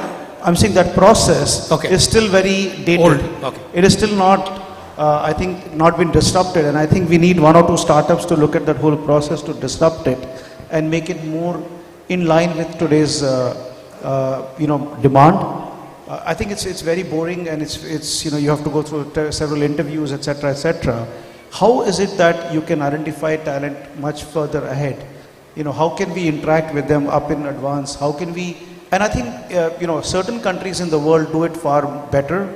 Like, you know, especially in the United States, you know, they have this internship program, and you know, undergrads go intern and then they get made offers. In India, for example, when we hire, only a few colleges have this program where we take them as interns and we make them offers. Otherwise, it's all, you know, you go to the campuses, you make them offers, 0 day, first day, second day. You know, it's a very hit or miss thing, and it's also very inefficient because you end up then spending a few months after you hire the person in getting that person ready for your organization. I think we need to, I think, increase the internship program better. Secondly, I think there has to be a little bit more closer bonding between corporates and academia to make sure that the students are better prepared for demands of the corporate world. You know, it's challenging for the students when they come in. I see it all the time. We hire by the buckets. You know, they are not ready for the corporate culture. You know, thirdly, the curriculum which is there, you know, I think these students are lucky because they can go outside of their college curriculum and, you know, read up a lot of stuff outside which is available. We didn't have that experience when we were coming out, but still the curriculum has to be far more agile, and I think this has to come partly from the education policy of the government, which has to become more agile. I think certain good steps have been taken recently, but it has to be re-looked at as periodically as any corporate looks at its AOP, for example.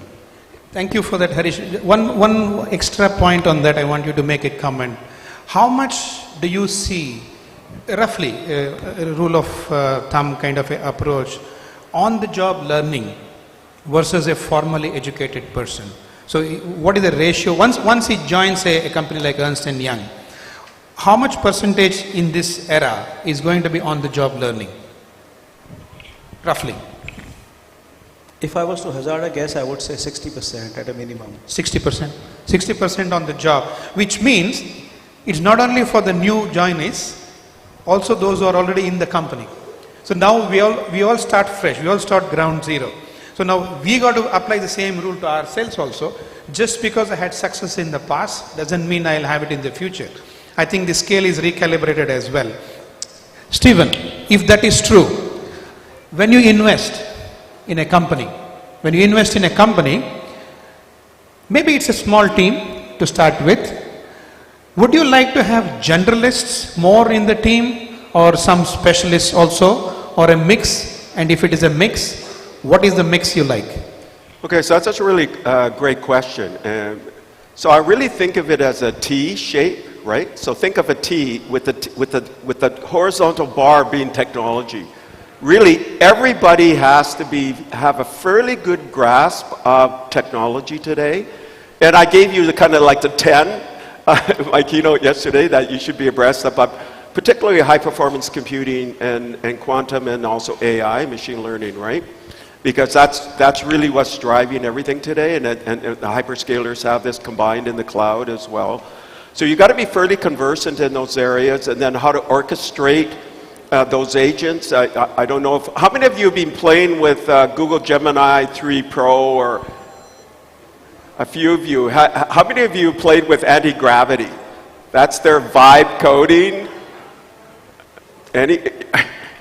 I'm telling you, I'm a coder since I was like 4 years old, and I'm 70, right? So I'm telling you, it's amazing. I mean, the capability that it's there. So really, you're going to have, what I'm looking for is people with the T, the crossbar, having a good understanding. Even if you don't have a deep technical understanding, you should now be able to generate your own kind of applications. And we had the earlier keynote this morning, the gentleman was indicating that every day you should try writing or Vibe, Vibe meaning you just tell the system what you want and have it do some kind of coding for you, right? So I'm looking for that kind of cross-tech capability, and then maybe one domain or two domain expertise, right, where they can go deep, but definitely everybody has to have the cross, tech capability. That's what I'm looking for. And then I'm also looking for things like grit, like optimism, perseverance, hard work, because usually in startups it's very volatile, so you want people who won't give up and stick with it. That's where I believe here in India, you are the future. You have such a young population, so dynamic, you're willing to put in the hard work. I see you as being the leader of the future of the world and that S10 that I gave out, and I mentioned that the other day. So you're doing all the right things, just continue that journey. The kind of the work ethic, that entrepreneurship aspect that I see, the talent, the perseverance, that combined now with this kind of wish to do, having a broader understanding, and what I heard in the keynote this morning, I think those are the right things, and those are the things I'm looking for when I'm investing. Interesting.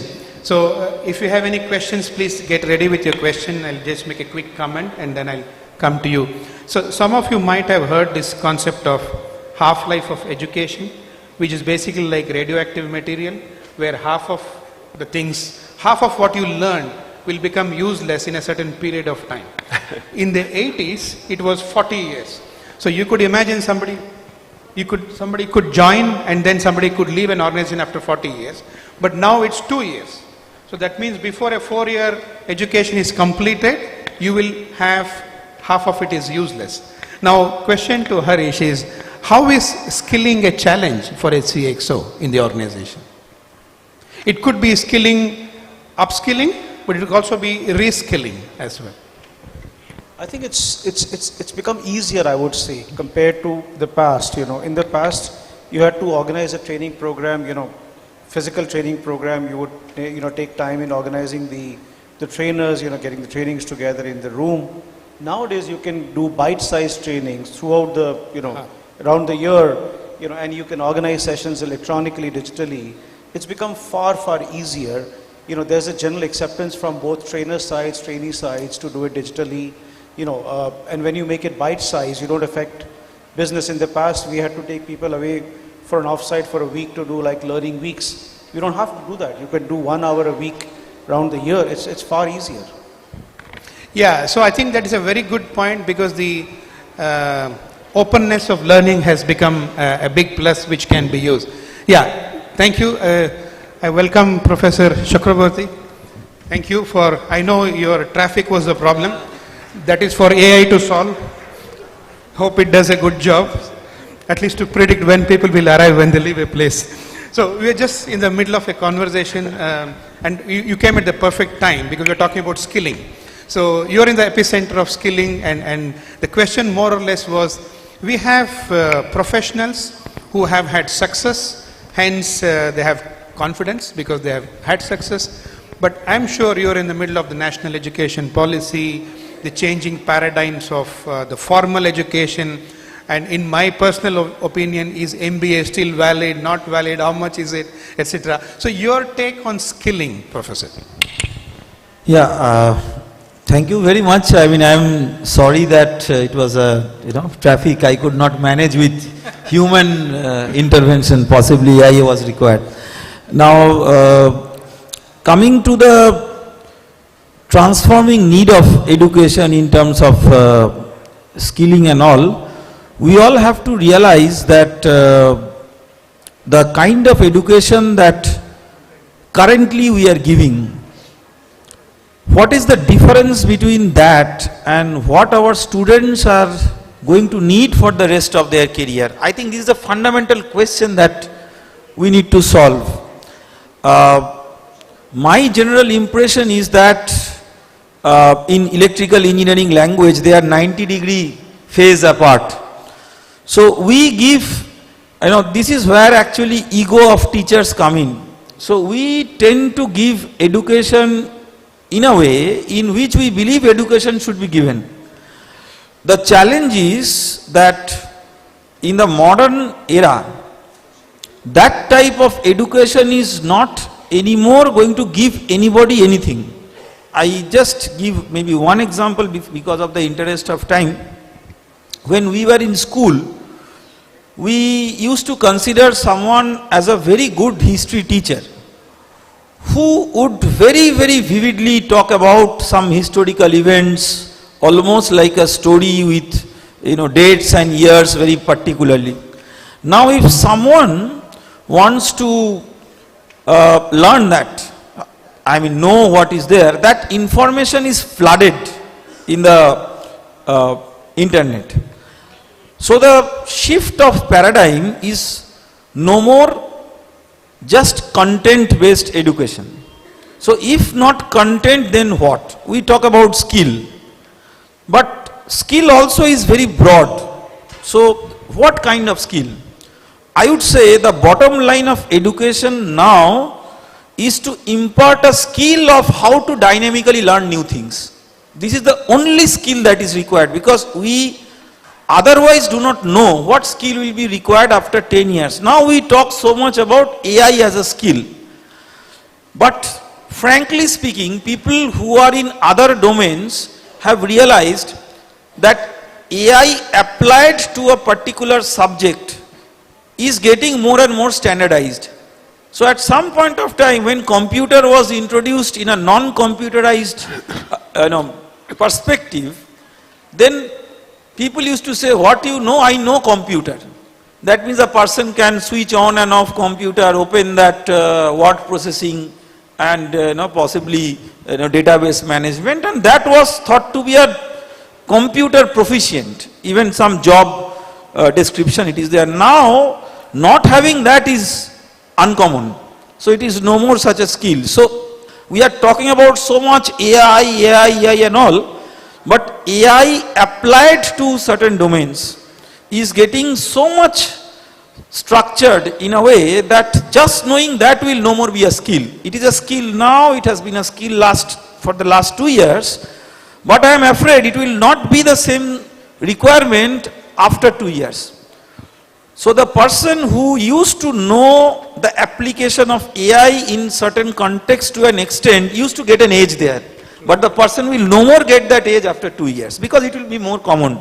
So then how that person will keep the relevance, and that is dynamically how to adapt oneself as per the requirement and acquire the skill of learning.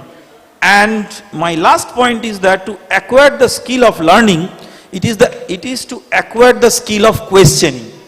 So the major paradigm shift is that throughout our generation and senior generation, we have learned how to answer questions, and now we have to learn more and more how to pose the right questions in a proper way. If you give the right question with the right background to ChatGPT, the kind of answer that it gives is perhaps the best. And if you do not pose it in that way, it can give a very, very poor quality answer. Yeah, so garbage in, garbage out. Can I chime in? I'd like to give 2 examples maybe. In our firm, we have a person in Delhi office. He started career as an office boy. He would bring around tea, coffee. And then he got interested in teaching himself. To his point, how to operate computers. He's actually one of the senior members of our internal IT function now, 20 years down the line. Wow. Started as an office boy, couldn't speak, even English, but has skilled himself. So I think it was not a question of formal skilling. The tools were available, but the individual was hungry himself, enough to upgrade his skills, So that's one example I give to everybody. The second is, if you look at the way technology has evolved, it's made it far more democratic. In a way, if you compare this with religion, in every religion, if you went back a few centuries, the texts were controlled by a certain class of people, which was written in a certain language. It had to be interpreted by those class of people, and it became democratic. Similarly, I think mobile first, and now AI is making it far more democratic, where anybody can access technology and upgrade himself or herself, which is far, far different from what it was 20, 30 years ago, where you had to go to an engineering college, teach, study 4 years and come back and use technology. Now you can do it. In my view, if we can harvest this opportunity that we have, then as a humankind, I think we can just be ready for the next evolution. I think it makes a lot of sense, because when I speak to a lot of people who, let's say, are the middle senior management, they exactly don't have what you just said. They say, well, I'm kind of opaque from this change. I will survive maybe the next 5-8 years, then I'm okay. But I think we are talking about 5-8 months, not 5-8 years for things to change. But also going back to Professor, your point, I track the World Economic Forum future skills, and number one skill is critical thinking, and you can also follow it on the internet if you're interested. Number two skill is active learning strategy, which was never on the list of a future skills list. So it is much before innovation, but only after critical thinking, asking the right questions. So the active strategies basically is about what we just discussed. So I encourage you to follow that as well. We have about a minute left. Is there a burning question? Yes, sir. Mr. Bukhari, if I am correct. Yeah. Can somebody give him a mic, please?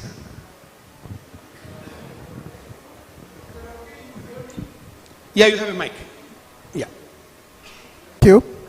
It was very insightful. I have two questions. One is on education. Second one is what we are building onto hardware and software. Say again? Hardware and software. Okay. Okay. I was there last week in BTS in Bangalore. Okay. Coming back to the first thing, the first question on the education.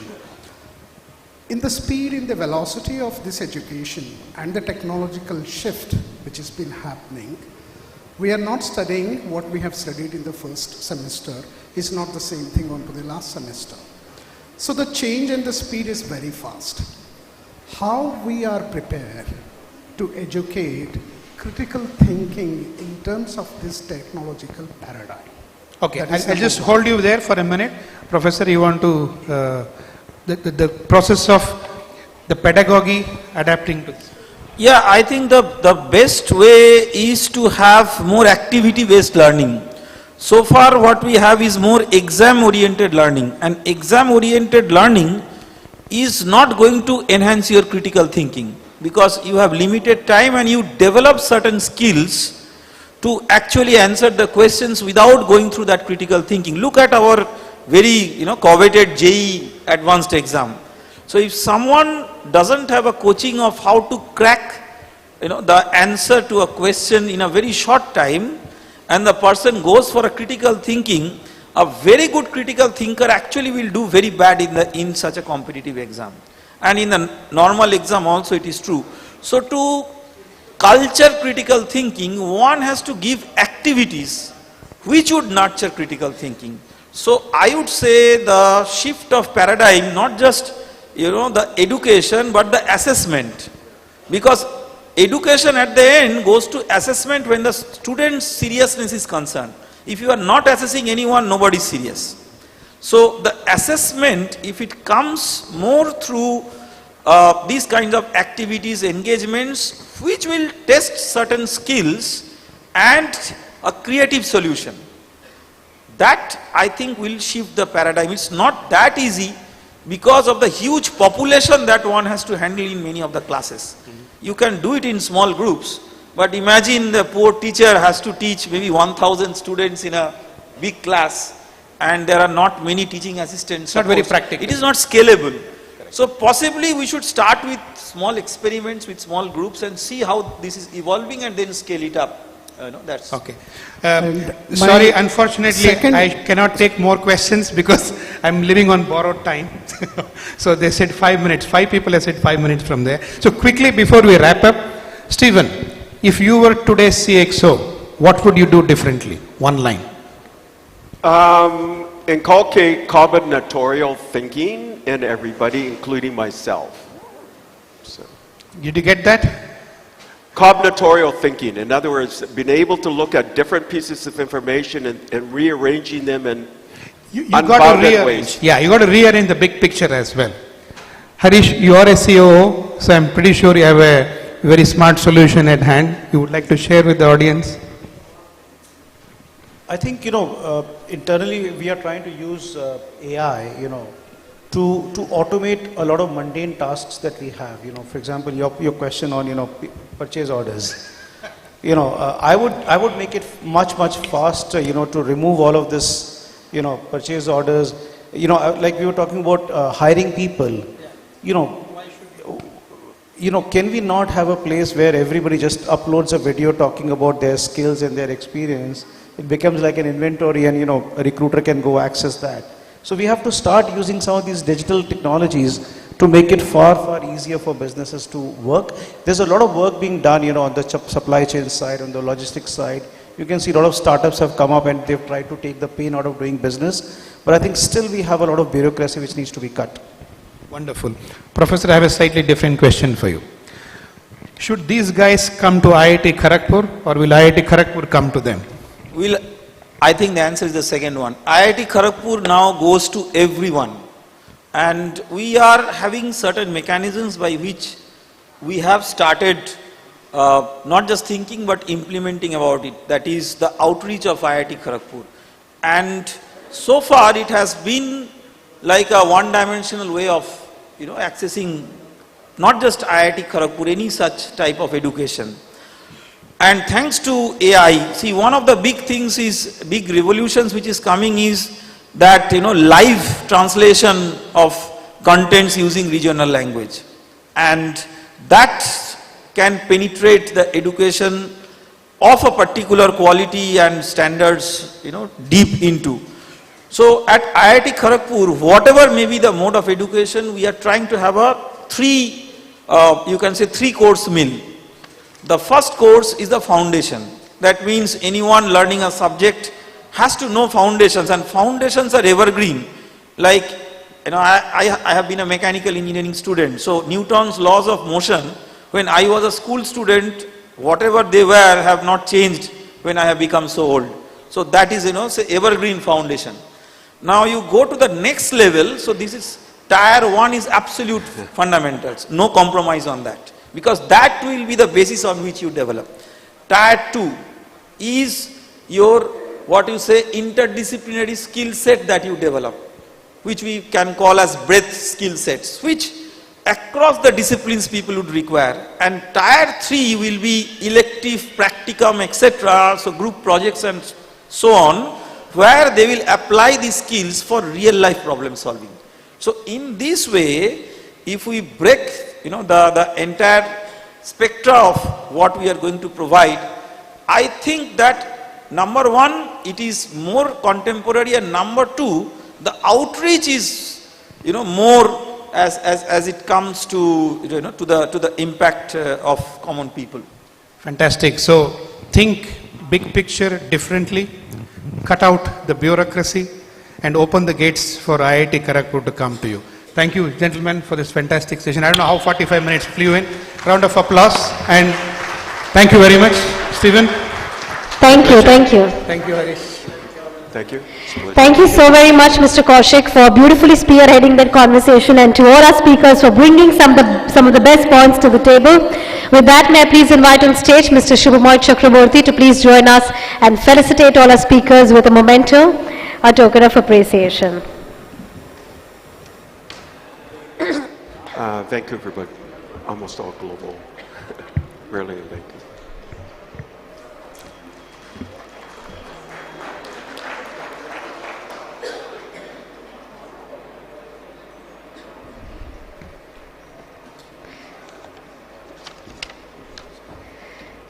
Yeah, for sure. Well, I must say there is definitely an inspiring conversation with our pioneers who are shaping the future. We did witness some powerful insights, bold ideas, and thought-provoking discussions on leadership, innovation, and of course, the role of technology. So thank you one more time. We'll request you to please come together for a group picture. We'd love to get your click together in the same frame.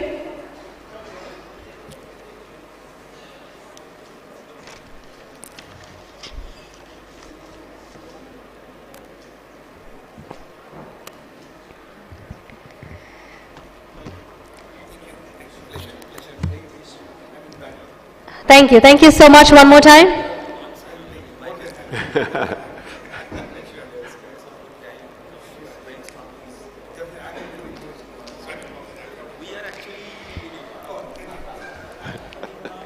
Thank you so much. All right, ladies and gentlemen, stay with us as we are about to turbocharge to our next segment, our next session, which I'm sure that you and me are unanimously curious about. Thank you to our speakers for joining us here. Yes, let's get the stage set for our next conversation to begin. Thank you to our speaker. Thank you, Mr. Kaushik, for joining us for this segment. All right, moving on, ladies and gentlemen, stay with us, like I said, because this is one segment you and me are unanimously curious about. It is time for an all-women panel. Yes, time for an all-women panel titled Women in Tech, Celebrating Strength and Resilience.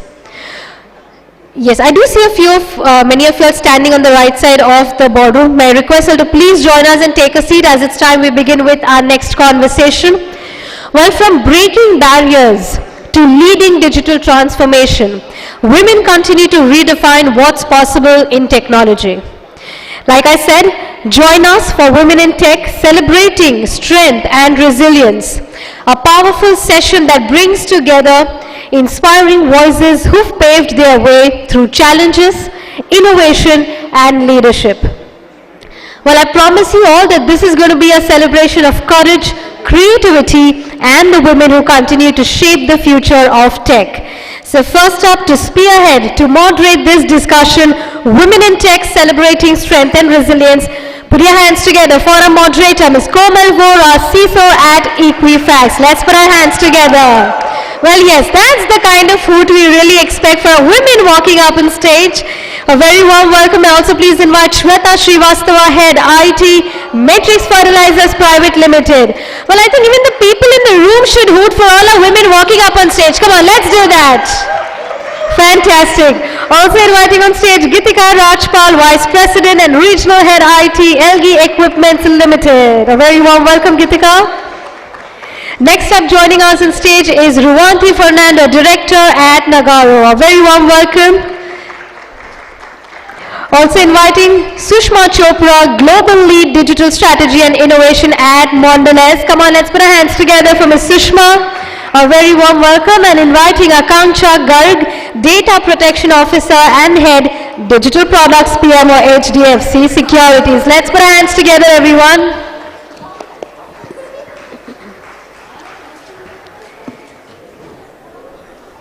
Well, to all the fierce women on stage, we are truly looking forward to this segment. We're looking forward to this panel discussion because women panel, we don't see that often, right? But we're really excited for this discussion.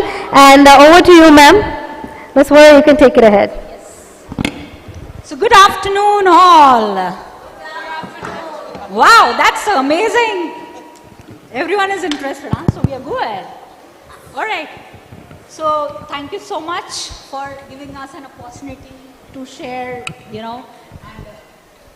sharing your experience with us. So let's get started with our topic on, challenges in tech or leaders in tech. Oh, all right. Thank you. So, sorry. So let's get started. Today, we have interesting panelists across sectors. So let's talk to each one of them to understand the insights of their experience, what barriers or challenges they faced, and how they, came about and moved up the ladder in their journey in tech. So let's start our journey. So we have first question for Ms. Shweta. All right. Yep. So, Ms. Shweta, could you help me out with how has your definition of strength evolved as you have grown in tech industry? Thank you. First of all, I would like to thank ABP for having all my peers and power women on this stage in the city where Ma Kali and Durga is, puja karte hain hum.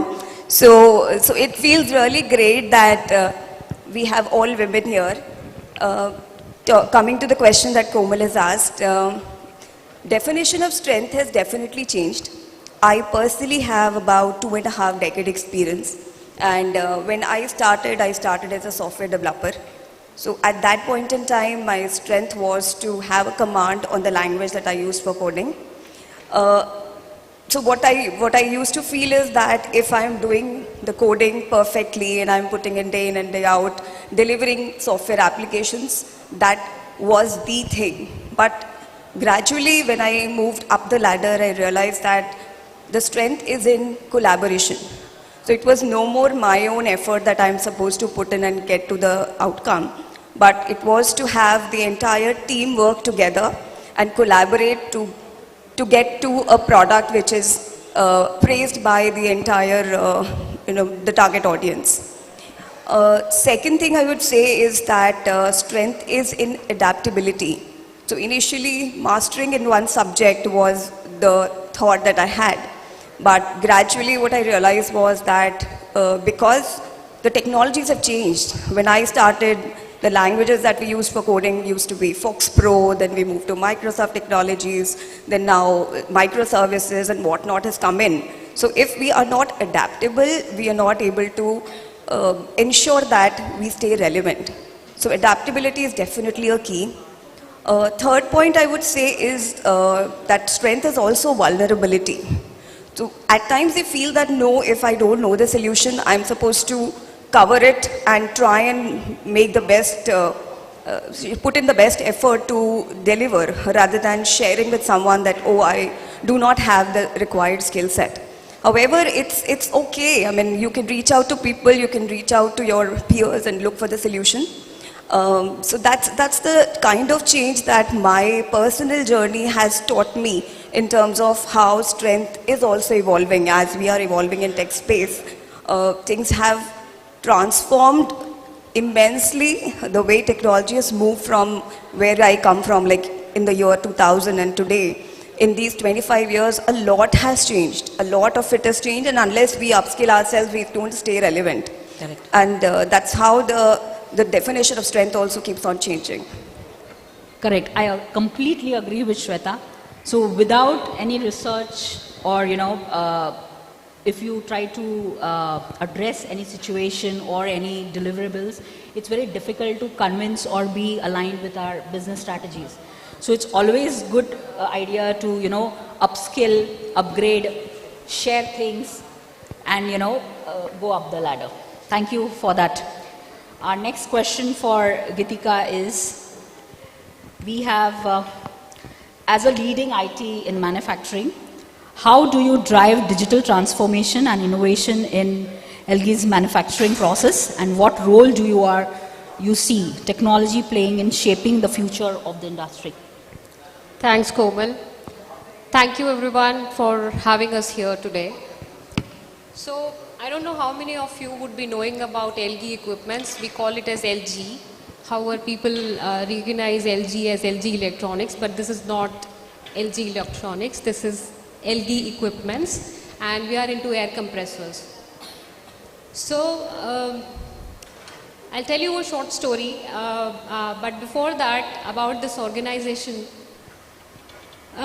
So, we are in a shift. While you talked about digital transformation, it's a shift of machines to intelligence now. Correct. When I say shift of machines to intelligence, the compressor in our manufacturing units, they just not run, but they think. So predictive failures are known before it happens. Efficiency of energy is known to us. Not just this, machines talking to machines. So compressors talking to other machines. And this is not a science fiction. It is what we're building at LG. LG is a known organization for engineering excellence in compressors and manufacturing. So the game-changing part is that we have become data-driven, and that data-driven is only happening through the digital transformation that we are executing at LG.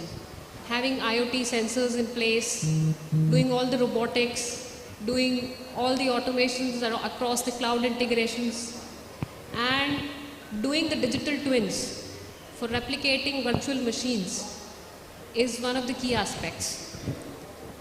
Role of technology in shaping the future is definitely taking a lead now. So connected ecosystems in digital world is very important. Machines talking to customers, suppliers, or anything else. The factory has to be totally connected. So this is how the digital transformation at LG is taking place. So 5 years ago, if I really talk at LG, if the compressor breakdowns, we were not known, and there's a loss of revenue.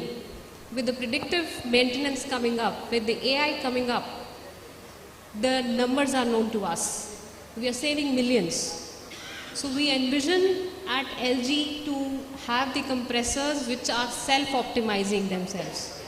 So this is how the digital transformation for us is helping, Komal. Wow, that's amazing. Thanks. Optimization, all the management would be very, very happy. Yeah, absolutely. Return of investment, everyone loves. Yep. And you are the first one to, on the board level, you can actually showcase your deliverables. So amazing.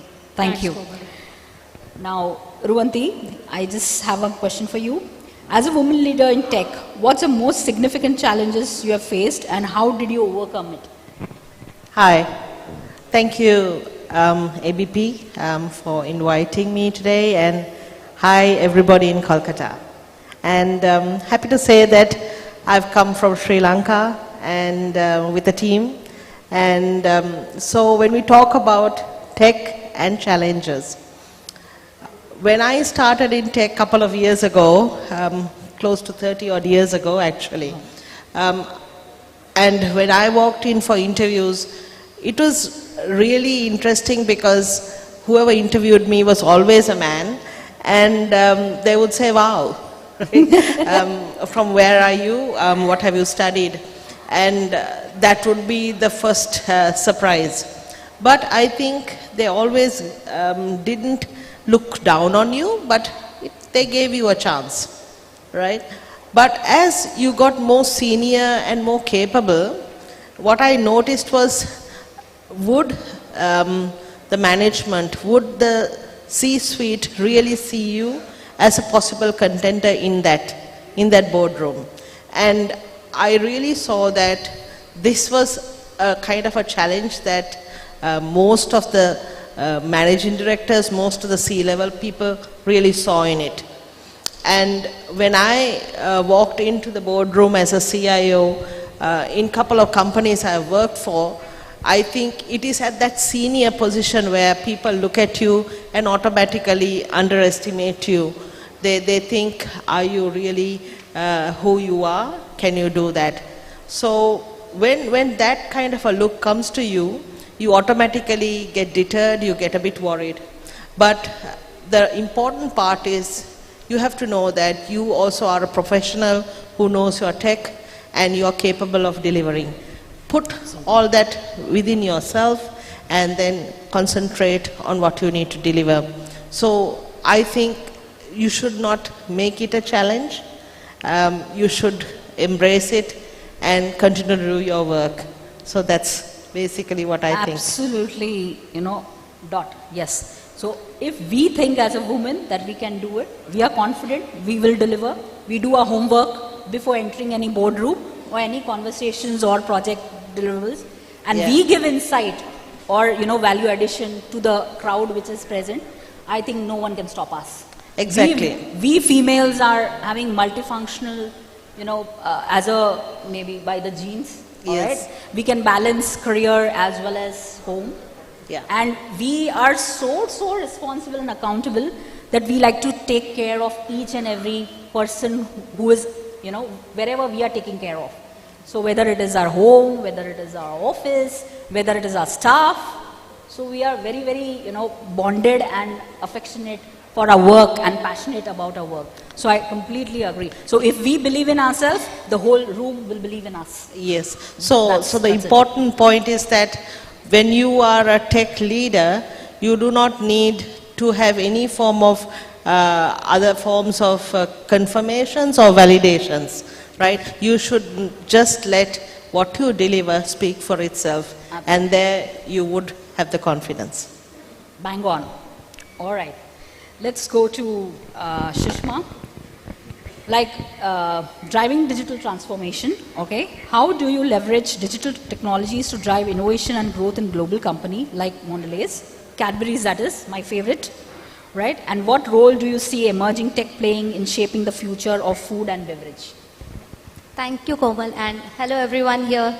Thanks for being here and ABP for calling us, right?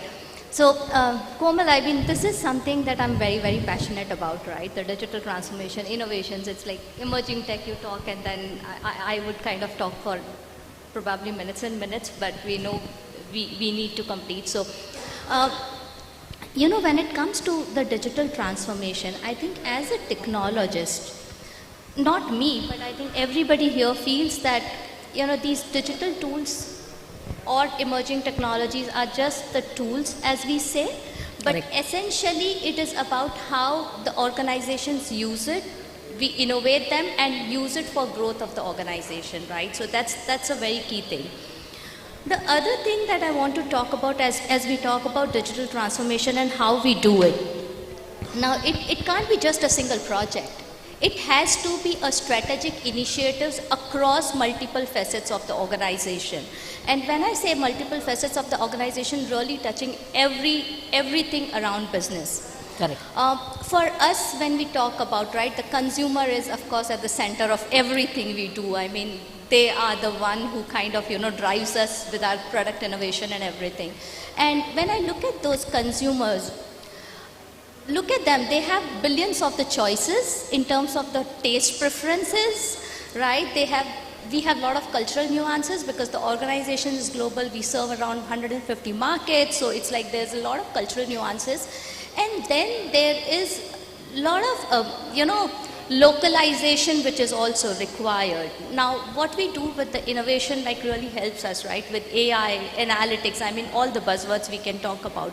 But essentially, if I just give an example, if I'm able to get a sentiment analysis of a product or a chocolate or a snack that we produce very quickly, and I use that to tweak, you know, basis the analysis that comes in terms of my manufacturing or product, then that does the wonder for me, right? Correct. Now, what used to take a lot of time, now with technology, of course, we can bring in quickly. More importantly is how do we kind of really realize, how do we use this technology to enable and not just enable, really transform the business. So that's one aspect of it. The other aspect I think Gitika touched upon, which I'll not touch from a manufacturing side of the house of the side, because I think she talked about IoTs and all, of course, and that goes in terms of the automation. But the other thing I would want to talk about in terms of supply chain. Now, a lot of digital transformation that we talk about, blockchain, it's there, it will be there, or quantum chain, you know, kind of brings it little bit different aspect of it. But more importantly is how we are able to trace, for us like cocoa, to the kind of the product that we make. And if I'm able to do that traceability, which is most important for me, because for me, my consumer and bringing the transparency and getting the ethical, you know, procurement is very important. So that's where the, you know, technology plays a big role. The third thing where technology plays a role, and another very critical function in the organization, which is R&D. Now, of course, we keep iterating, we keep innovative, we keep experimenting with the products. But now, what happens if I am able to give those kind of environments using AR or VR to my consumers, right, for the tasting preferences? get their, responses pretty quickly, which would have taken earlier a long, long time with the customer focus groups, trying to bring them together, trying to set the, ambience accordingly. But now with AR and VR, I actually do it pretty quickly, right? Correct. What I would have gone with 100 users, now I could do it with 1,000 or 10,000 for a very, very, very smaller time. So Absolutely. this is really how the technology has been playing a bigger role in the organization. More importantly, and how we are able to play this accordingly, right? It's like top down versus bottoms up, right? Certain things have to go top down, but not everything works like that way. So it's also bringing all the organizations or all the functions, rather than doing siloed operations. Correct. Ensure that they come together with the technology to bring it. So net, innovation is here to stay. The food and beverages industry is definitely going to kind of benefit out of it, because the last thing, if I have to kind of add in why I would say that. So we all have become so health conscious, right? We kind of want to ensure we're eating right and we are in the right quantity, in the right, that whole formula that we have it. Now with genome and AI, I can actually bring that all together, right? Because I will be able to give the individual preferences, what sizes, depending on your dietary choices, depending on your health preferences. So that is the beauty of the technology, right? It can bring billions of those data points together, Correct. enhance with the kind of your insights or the consumer preferences, and then do wonders. So that's how we have been driving it. Yes, superb, correct. I also agree. If you customize your, requirements of customer, align those business strategies, and ensure there are no silos in your environment, collaborate, do research, and go up the ladder. No one can stop you. Absolutely correct. Now let's go on another topic which I've just recently entered, that is our DPDP Act, right? So when DPDP Act has come, so we have all who are our regulated entities, we have 18 months, all right, to implement the same. So Akanksha, as a DPO and tech head, what are your views on how do you ensure that your organization data protection policies and practices promote a culture and respect of women in tech industry? So thanks to invite me here. Generally, when we talk about policies, most of the time I have seen in a lot of organizations, in fact, a couple of times when the audit comes, we get to know, okay, in the policies, lot of things are there, but on the ground, the reality is really different. So first thing, we need to ensure that whatever policies we are creating, we need to have them on the ground implemented. But the second time, privacy is not just a compliance check. I always believe privacy is the dignity which any individual, forget, it's not about men or women, it's an individual identity wherein everyone should have that respect for their decision. It's their own dignity, whether whatever information they want to disclose for a specific purpose, and it should not be used for a different purposes or a different kind of building some analytics or data, or at least if we are doing, we should be keeping them informed. So how do we promote that culture? How do we build that privacy by design? And especially when we talk about the women's data, so how do we ensure that inclusion? Because looking at the lot of such emerging technologies, when we are doing a lot of things on the analytics, when we are doing a lot of model training, how do we ensure that my model is not biased?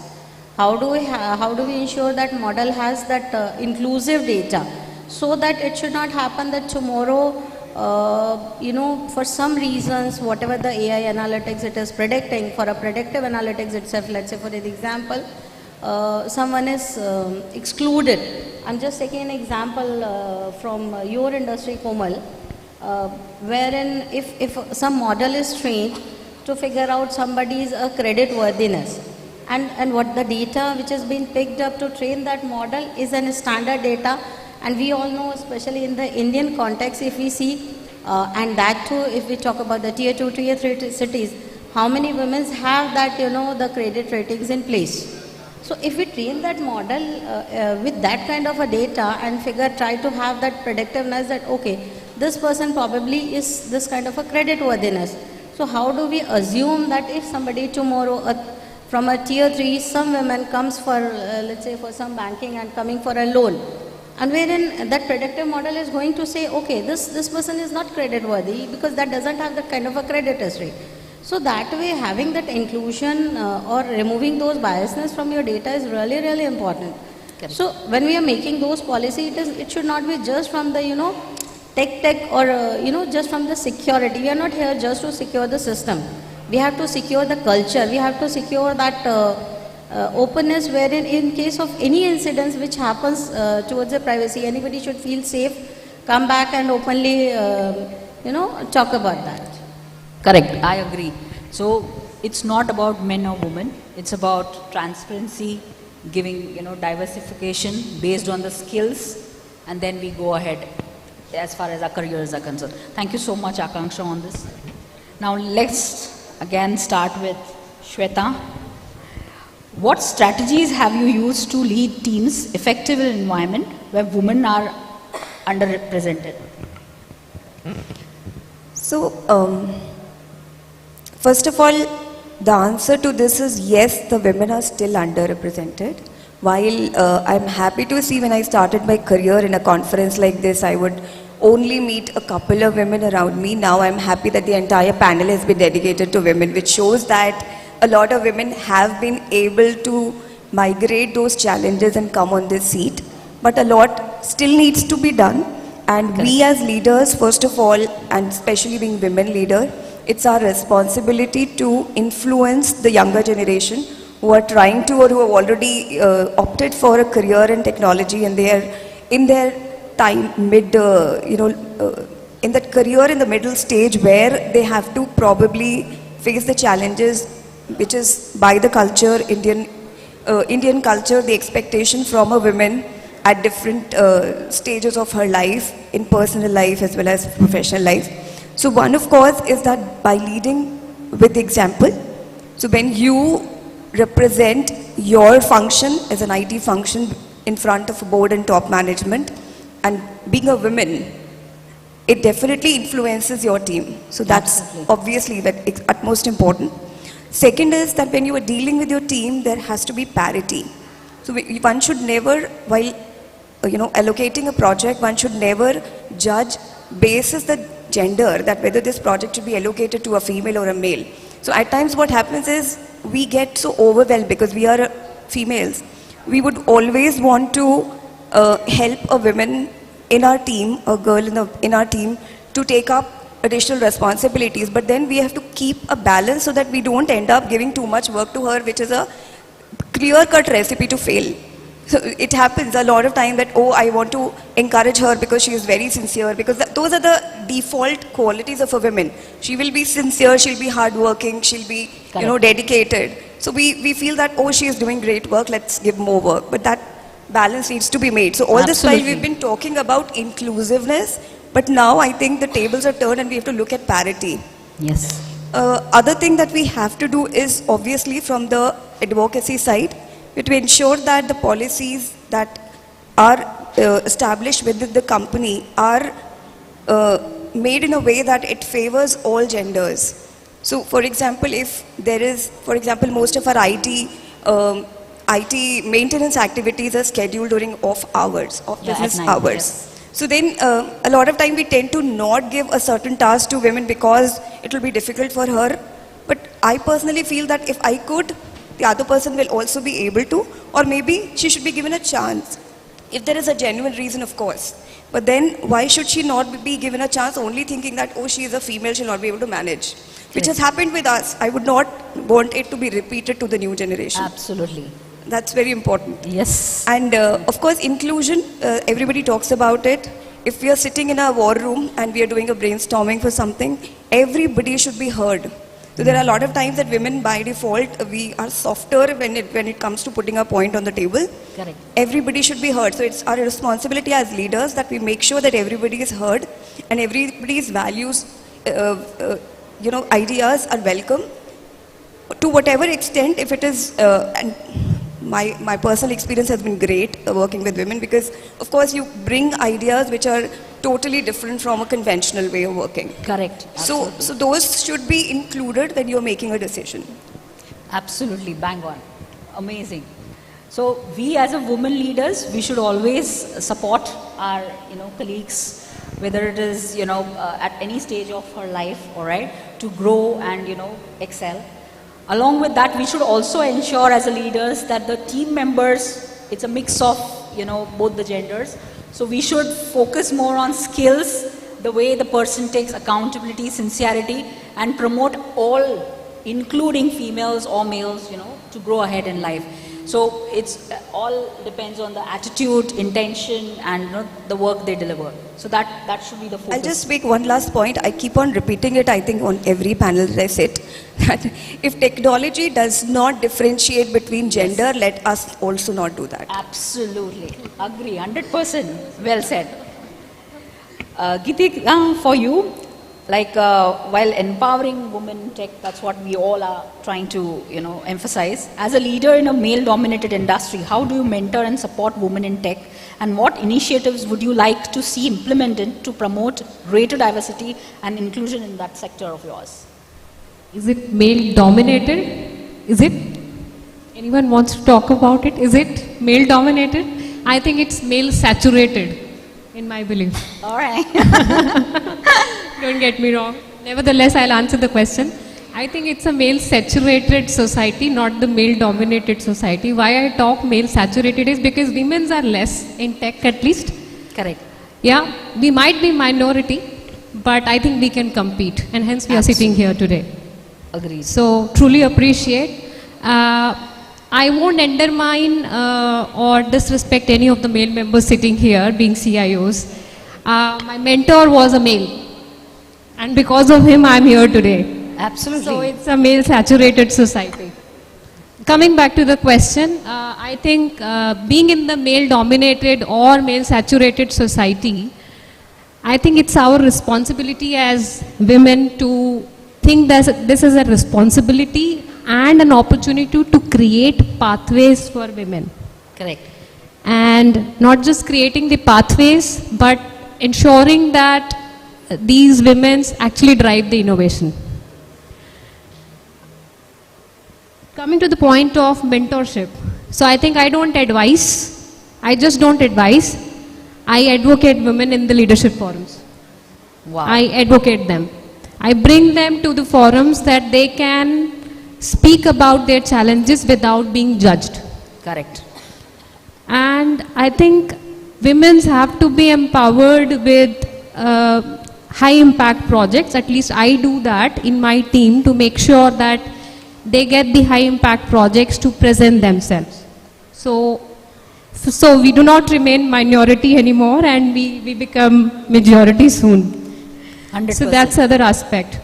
And then coming to what I would like to see change in the upcoming times in the society is that there should be some tailored programs for women, not just for the young women, but also for the women in the leadership also. One is that we should not have biases on the hirings for women that I like to see changing in the industry soon. And probably a flexibility is something that organizations start thinking about it now. I think we need to bring that back. And one of the most important factors is something that really clicking to me is that diversity, bringing the diversity in the organizations should be tagged to the KPIs of the leadership. Correct. So we become majority. Absolutely. Agreed. Yeah, that's Without about which it. no one can drive. Exactly. Thanks Komal. Thank you so much, Geetika. I would like to just add one Sure. point. You mentioned about diversity mandate. I would like to see a world where diversity is not even required to be a mandate. Yeah, It becomes a norm. Good point, Shweta. Yes. Agreed, Shweta. Ruvanti, for you, the question is, what advice would you give to young women looking to build a career in technology, and how can we encourage more women to join the industry? It's a very good question. And I think just listening to what was spoken, let me just go a little step before I come to the answer on this and the advice. Inclusivity starts from home, actually, and I'm really thankful that where I grew up with my parents, I have only one elder sister, so we were only women.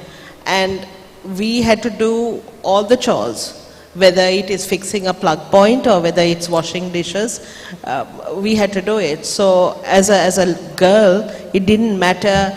There was no boys' job and girls' job. Correct. And that's how I grew up, and I think that should be the mantra when we go to work. There is no requirement for only the girl in the team to take down the notes, you know, and the guys to listen and give their points. So this is kind of a bias that gets created, saying, okay, your handwriting is better, so you take it down. So, I mean, when you grow up with that type of bias, what generally happens is the males are looked at the persons who will sit and talk and give advice versus women being the persons who will take things down and be the more quieter role. So for women who want to be in tech, what I really want to tell is that don't wait to be invited. Correct. Right?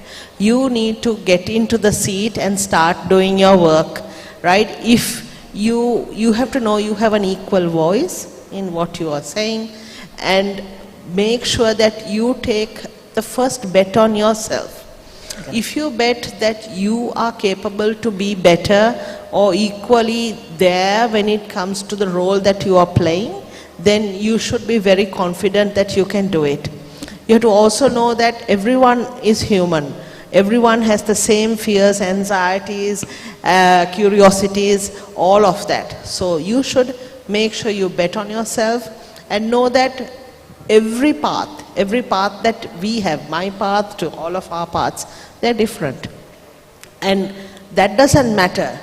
Make sure that you have a way about how you are going to run your life and your tech career. Of course, when you're in the C-suite or in a network, you would always have more guys, and you'll be the kind of the one or two ladies that keep getting watched about. And most of the time, you wouldn't have experiences that are common to talk about, right? But build your network and start creating the connections. Don't think that, oh, I don't have a connection, they have a connection, what am I going to do about it? So actually, getting into tech is not about tech for women. It's about joining the boys club. It's about being part of the community, being part of the network, and betting on yourself that you are part of this team and you are a professional as well. Absolutely agreed. Absolutely so agreed. That's something I like to say. Yes, yes. So if we want to get included, or we should get an opportunity, we should stand for ourselves. Exactly. Be confident, just stand for yourself, speak your heart, okay? And just go up the ladder. That's the point. Yes, for Shushma, as a global leader in digital strategy and innovation, how do you stay ahead of the curve and drive transformation in the rapidly changing industry, and what advice would you give to women leaders navigating similar challenges? Okay. And I always feel, right, that it's never an advice for a woman leader or a man. It's certain things just works unilaterally or for everyone, and some of these concepts are very, very basic. So a couple of things, right, as we really deal with super dynamic VUCA world, which I think every day things really changes, new stuff coming in. One thing that I would want to say, and at least I follow, is what I would say is, cultivate an anticipatory mindset, right? And be very, be relentlessly curious. And these are the two things. It's really critical. And when I say what does it mean by cultivating an anticipatory mindset, right?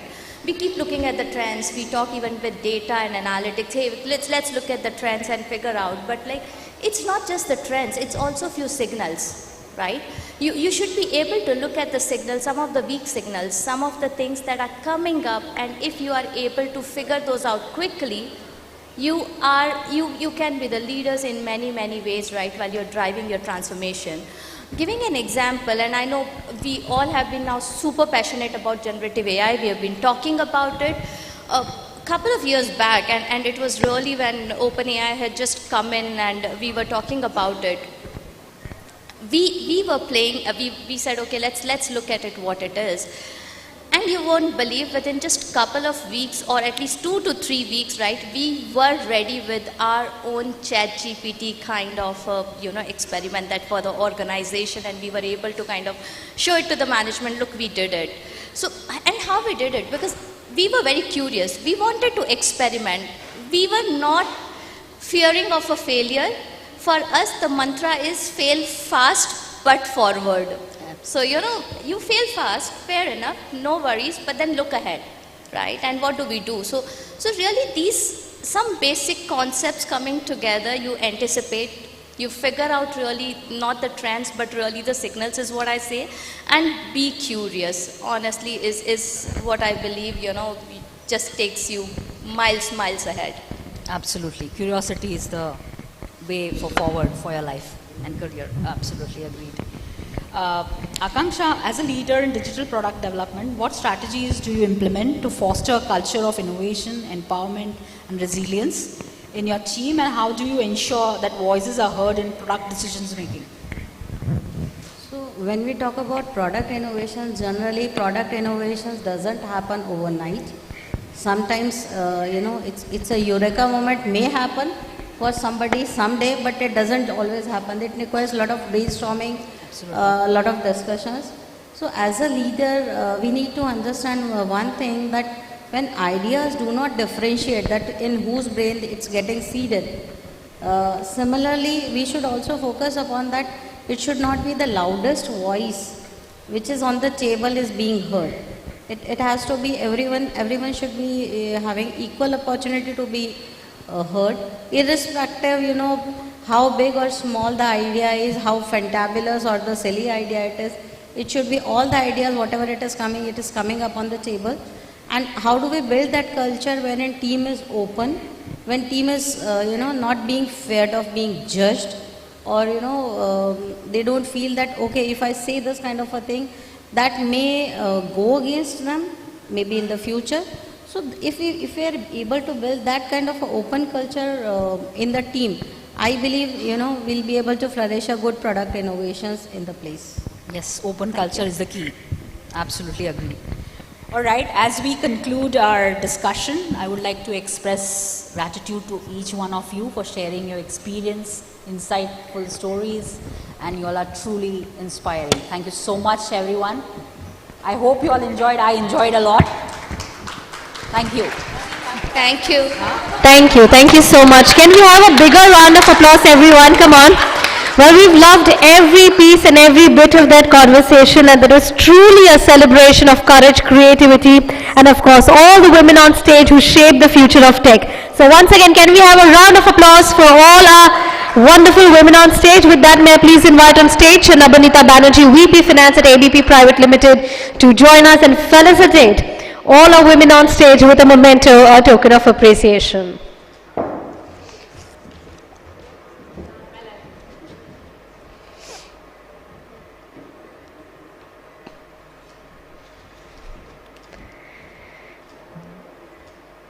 Yes, Ms. Banerjee, request you to please felicitate with all our members with a memento. Yes.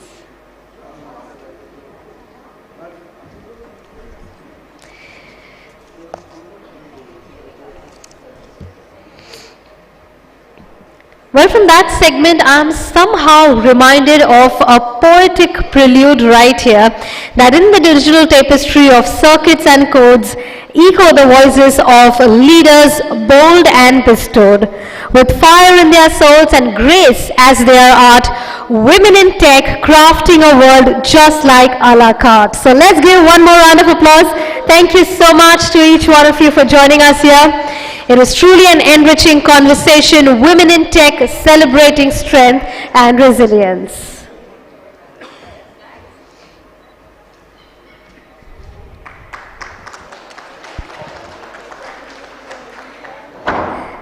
Thank you so much. Yes, y'all can, we're clicking one more picture, y'all can come together for a group picture.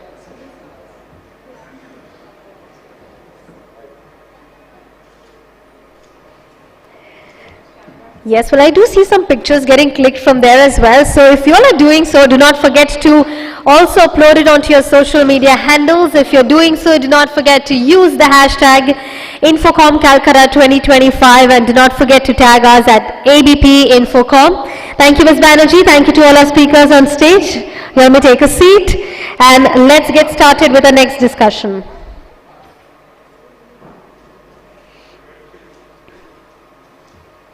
Thank you so much. All right, so with that, ladies and gentlemen, it's time we move forward to our next session, a technology keynote. But before we do that, once again, reminding all of you, if you all are outside, I would request you to please join us in because we have some amazing sessions, technology keynotes, to of course followed by 2 more panel discussions. We then have the most anticipated segment, which is the INFOCOM Changemaker Awards 2025. So I would request you all to please join us back in the room before we kickstart with our very next segment, which is going to be a technology keynote. So roll up your sleeves, gear up for an inspiring session that's going to be on cutting edge technology with our industry leader. With that, let's invite on stage. Can we have all your attention towards the stage? Please give it up, put your hands together for Mr. Anil Nayak, Country Technical Sales Leader, IBM. All our dear audience, can you please applaud for our speakers walking up on stage? Let's put our hands together for Mr. Anil Nayak. Sir, over to you. Thank you. My name is Anil Nayak and my manager is the CTO of IBM India, Ms. Geeta Gurnani. And she is a fantastic coach, leader and a manager, women in tech. And what a fantastic panel discussion we had, right? Amazing. So what I do in the next course of next 20 minutes is to give you a point of view on what is really happening in the world of hybrid cloud, AI, and in the world of quantum. Right? First thing, our chief strategy officer, he always says, to be really precise with strategy, you have to be a good journalist, at the same time, got to be a good analyst. That is important because you pay attention to what is that your market requires so that you would be able to solve it better. Unless you understand, you will not be able to do it. So what I do is I structure what is really trending in the market in the world of hybrid cloud and AI and how IBM is organized or what kind of products and solutions we have to offer to cater to the requirement, which is to future safe the investment of all of you. All right? So what I do now, spend only 100 seconds, quick forward, what is really trending, 10 key trending around hybrid cloud and AI. Number 1, in generative AI, for the last 3-4 years, everybody started doing POCs around Gen AI. Now, this year, people are trying to put those POCs into production. There are challenges, there are learnings, but people are now moving into production. And if any of you, if you had attended the last GTC by NVIDIA, it was being told, it's not really it's not the time of training the models any further. Now this year has been the year of inferencing. How do you take the large model or small models into your enterprise and be able to deploy it? Number 1. Number 2, fit for purpose models. It's not a question of only large models. What model, how does it fit in to the domain or to the technology that you are into, right? It has to be fit for purpose. There are many different regions. We'll not be able to unpack that now, right? But point here is it's not really the game of large models. It is fit for purpose, very likely the mix of large and small models. Point 3, the challenges with the large model, take an example. All those large models, they are based on the publicly available data. Fact number 1 here is less than 1% of the enterprise data are fed into large models. It means 99% of data is with you, which is not really used for training. So how do you take advantage of your data is a big question. Next, GenAI adoption, what are the different challenges? Around security, about trustworthy, what kind of guardrails have been created so that you really believe it doesn't have biases, stuff like that, right? How do you build a model or deploy a model which is trustworthy? This is another challenge. And last but not the least, around the GenAI is the operational challenges. Just knowing that a great model exists or smaller model exists, how do you take it to your deployment model? Do you have enough infrastructure to be able to deploy it? Do you have enough security practices in place to be able to deploy it? Do you have skill in your organization to do it? Those are the challenges, right? So these are the 5 trending topics around GenAI deployments. This is what we learned from all of you. Possibly I'm just speaking on your behalf. And the places where we have done our deployments. Now let's look at next 5 around hybrid cloud. Because as I said, I didn't say about this. The last 5 years, around 2020, when Dr. Arvind Krishna took over IBM, the new IBM is rebranded to be the hybrid cloud and AI organization. Hybrid cloud and AI, 2 pillars. And the next one is quantum. By 2029, we want to have a fault-tolerant quantum computers available in the market. I'll show a glimpse of it. But point here is, today's IBM is around hybrid cloud and AI. We just talked about the challenges around Gen AI. Now let's look at what is really happening with the challenges of hybrid cloud. Hybrid cloud is the norm. It's not the question about one public cloud or the other public cloud, or maybe on-premise. That already been taken care of, right? Hybrid cloud is the norm. What is the challenges around what cloud do you pick?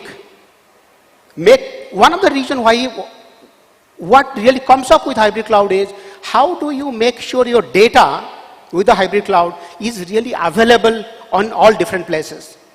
What approach do you take with the hybrid cloud? Is it really intentional, or it is either I put it at AWS or Amazon or Azure or IBM cloud or any other cloud?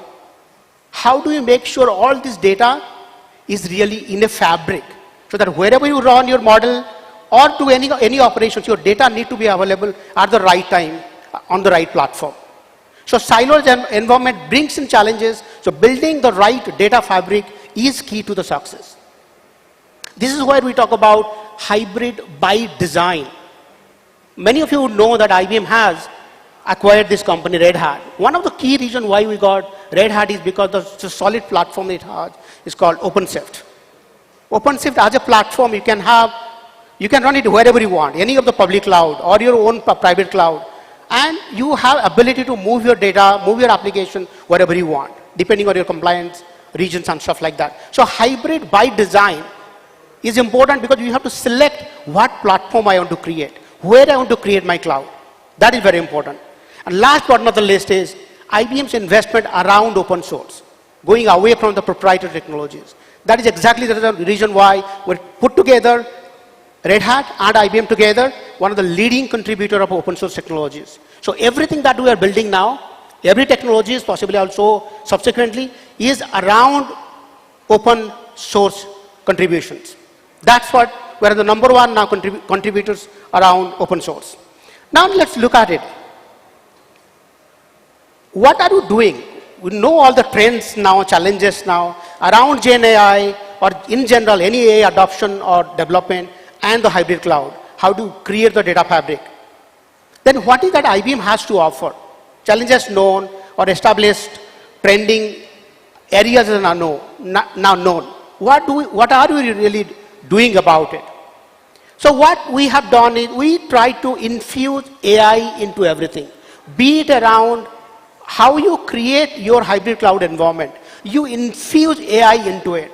Around the manageability, security, operations and stuff like that. Or maybe around the infrastructure which creates the foundation of the hybrid cloud and AI platforms, right?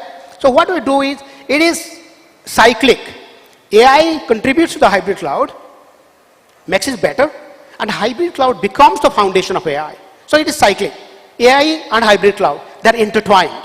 And we'll see all of our offering now today. If you look at this is how IBM is being positioned today.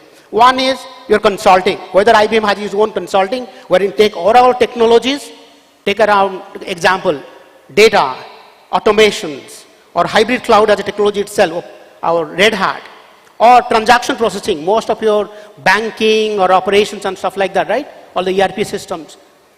All these are infused with AI.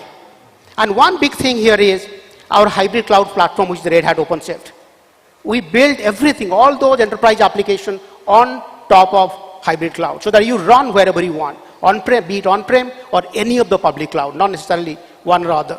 And you have the ability to move your workload wherever you want, getting that agility to move. And last but not the least, what I'm going to spend maybe another 7 or 8 minutes now is around what infrastructure do you have? What kind of innovation we have done which can future-proof your investment?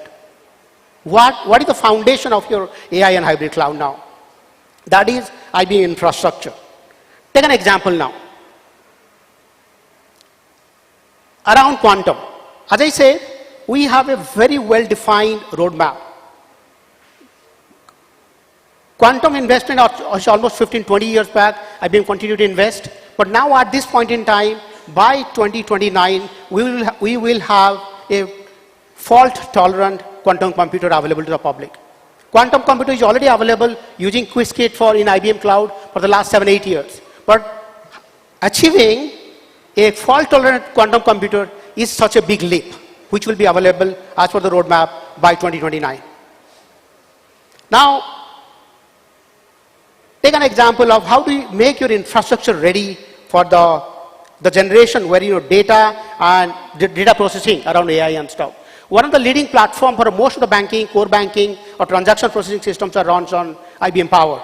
Power 11, which was released very recently, which is specifically tuned for inline AI processing.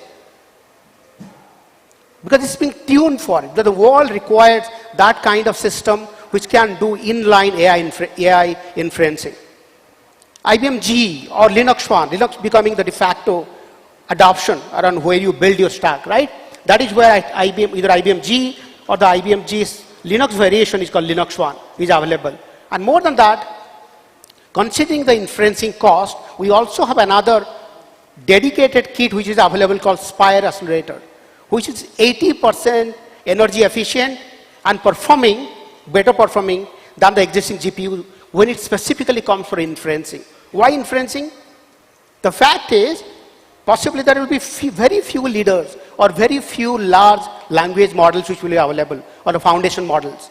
But there will be a significant amount of RAG application use cases you will have where you have to do inferencing. So all these systems are purely designed for the world of inferencing, for the next decade to be able to deal with that kind of workload. Now last thing, before we come closer towards our presentation now, is data has been the central. That is the foundation when it comes to how do you deal with any AI language models and stuff like that, right? How do you bring all your data together to the right model at the right time, to the right processing engines? So what we have done is some foundational research to make sure that your data is, first of all, high performance data platforms. Second thing is unified global data fabric. No matter wherever it is, how do you make sure it is available wherever appropriate with the right security? Enterprise grade protection and cyber resilience. People talked about it much earlier, the challenges which comes with cyber resiliency, right? We have to make sure that these are consistent across cloud, because if you are saying we are fundamentally hybrid cloud, so it has to be consistent across all the clouds. And then the last most important stuff is around future ready architecture for AI and quantum. Make sure that it's quantum safe, of course, wherever you hold your data, wherever you hold your data. So what we have done, maybe I'll just give a glimpse of 1 or 2 products which are just on the spotlights.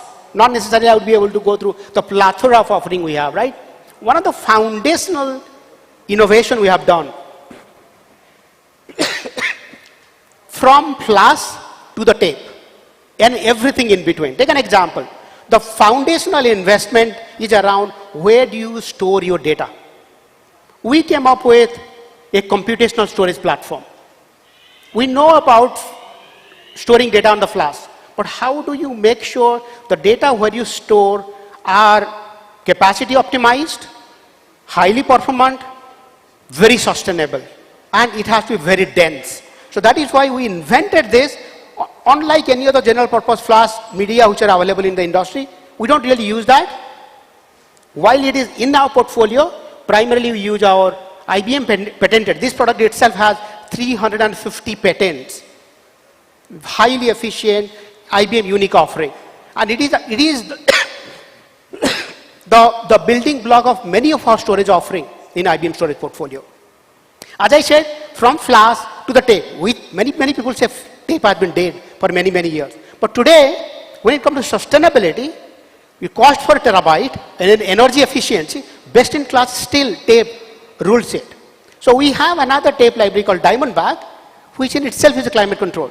You don't really require a data center type environment to be able to place this tape library. This tape library in itself is climate control. It can run in an environment which is 40 through 45 degrees Celsius. This is a unique innovation for markets where possibly the environmental conditions are not very suitable. So now, towards the close, what IBM storage has to offer for the future forward. We have offering for the traditional latency sensitive, your core applications, be it your database applications or it is your virtual machines infrastructures or ERP or SAP HANA and stuff like that. We have this line of products which are available, which are latency sensitive, right? Low latency, consistent low latency is offered. Second one, for AI training, and most importantly, as I said, many of you will not really do AI training. You will go for AI inferencing. AI inferencing is all about how do you manage your unstructured data, starting from couple of terabytes to large hundreds of petabytes of data. How do you manage? So IBM has solid parallel file system for parallel offerings for that. And last but not the least, if somebody want to deploy a small models or a smaller use case for Gen AI, we have a fit for purpose OpenShift in a box or Watson X, which is IBM's AI platform to build, train and deploy AI. That will be able to run just in this box. The last one, which is called Fusion Appliance, is an OpenShift appliance. It's a hyper-converged infrastructure where you have compute, storage and networking all built up by IBM engineering. And as I said, the last thing is we invest significant amount of time and money and resources on open source. And the Linux soft storage is called Storage Safe, which is a unified storage offering, enterprise software you can run on any commodity hardware. You can buy your x86 from any vendor and you would be able to run IBM Storage Safe, enterprise grade open source software on that. And last but not the least, as I said, when it comes to cost efficient data storage, tape library across all these products. So that is what we had to offer when it comes to storage offering specifically to manage the growth of data. To sum it up, as I said at the beginning, IBM is hybrid cloud and AI organization, right? And what we are trying to do is, we are trying to apply all our innovation in AI to manage a hybrid cloud, to make a very efficient, agile and secure hybrid cloud infrastructure.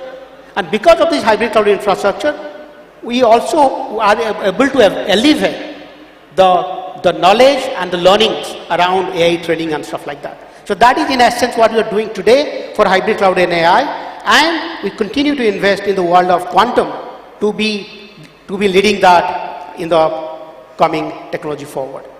With that, I will wrap. Thank you so much for your time and attention. Appreciate that. Thanks. Thank you. Thank you so very much, Mr. Nayak. Let's give a bigger round of applause one more time, ladies and gentlemen. That was a very detailed and a very pertinent presentation, sir. With that, may I please invite on stage Ms. Nabanita Banerjee, VP Finance at ABP Private Limited, to join us and felicitate Mr. Anil Nayak with a memento.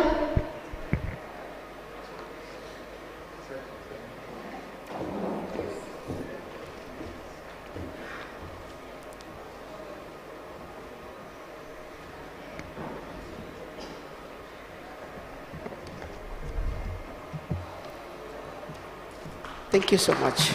Thank you. Thank you so much.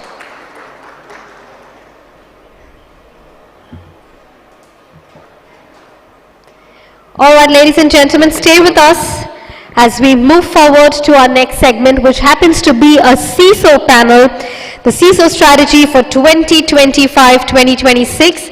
But I hope that once again reminding you all that please use the hashtag INFOCOM Calcutta 2025 in case you're picking up some important insights from our speakers who are joining us on stage. You can go ahead and share your thoughts, your views onto your social media handles, especially onto your LinkedIn accounts with the hashtag INFOCOM Calcutta 2025. And if you do so, do not forget to tag us at ABP Infocom. Well, from one fantastic conversation to another, I believe that is what you are expecting out of this conference, right? And that's what we're exactly delivering right here at INFOCOM Calcutta 2025, themed the Technology Future Forward. Well, up next is a question, which is what's next for cybersecurity leaders in 2025-2026? That's the big question. And to get the answers, to get the perspectives, join us right now for the CISO panel. The stage is about to witness CISO strategy for 2025-26, where the top minds in information security who will join us will share strategies to navigate evolving threats, regulatory shifts, and digital transformation, whereas session speakers brings together experience, vision, and strategy for the future of secure enterprises. I must say that we have a crack team of experts who are about to join us on stage. And first up to moderate this discussion, ladies and gentlemen, please put your hands together for Mr. Nihar Patare, Managing Director, Chief Executive Officer, and CIO at 63 SATS. A very warm welcome.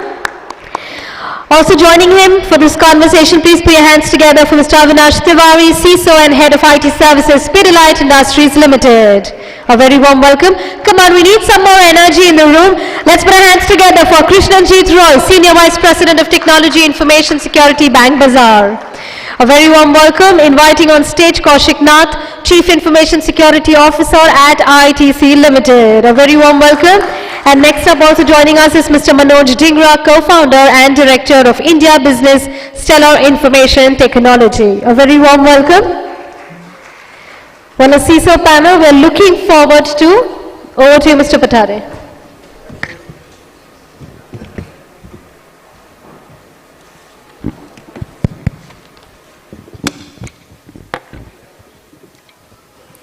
A very good evening, ladies and gentlemen. We have a very special team here. We have taken this panel from industry expert across industries, something that is going to touch upon your industry, where we see the topic, although it is CISO Challenges 25-26, I firmly believe 25 is almost over.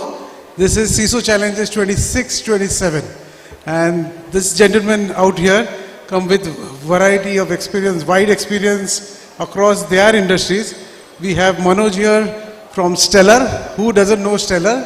Yeah, Manoj, could you please give a brief introduction and what brings you here? This is Manoj Dhingra.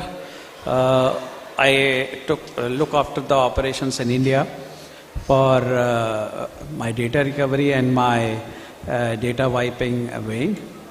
Now, we were speaking about what kind of problems we face in the market nowadays. So after DPDP rule has come in, for which people are not, has not taken up well right now, although the implementation guidelines are already there.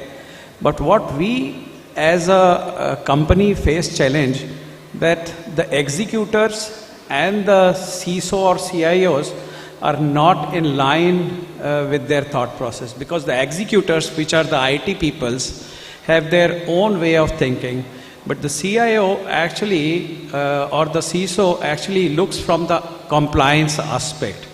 So the awareness which is missing right now is a bigger challenge for us. Excellent. We'll get into that much in detail. Next we have Kaushik here from ITC. Yeah, Kaushik from ITC. I work there as Chief Information Security Officer for the entire group. So I now pass it on to the next speaker so that we can follow up with the questions later. Perfect. Right? There you go. So my name is Krishnanjit Roy. I represent Bank Bazaar, online marketplace for all financial products.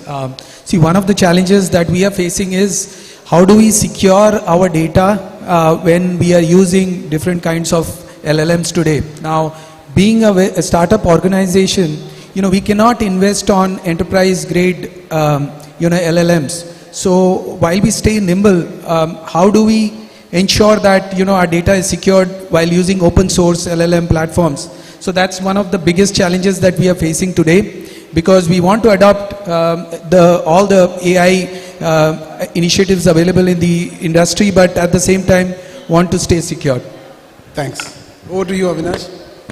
Hi guys, I'm Avinash, CISO for Pidilite Industries. So I think as you started, the challenges for 26, 27. So I'll start with the current challenge. I am sure that will continue for some more time.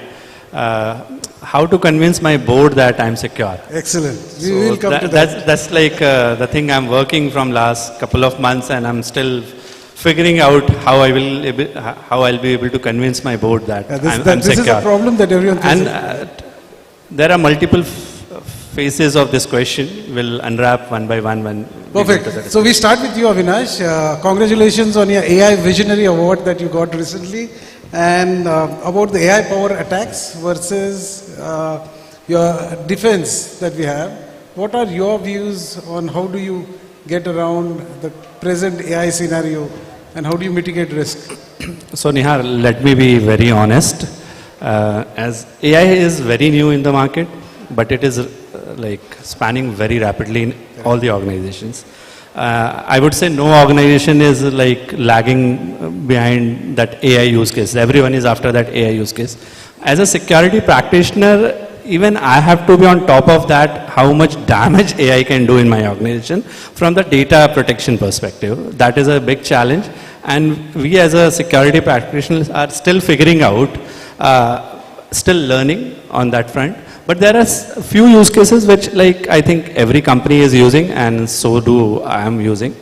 So for example, be it my endpoint protection, be it my perimeter security, be it my like proxies, I'm trusting my OEMs to help me with a layer of AI to protect the AI based basic attacks. So that is one support which I am looking forward for. And second, like whatever my insider team is doing. For example, I have a dedicated AI team who is doing a lot of R&D, and they are in quick, I would say a lot of hurry to prove themselves.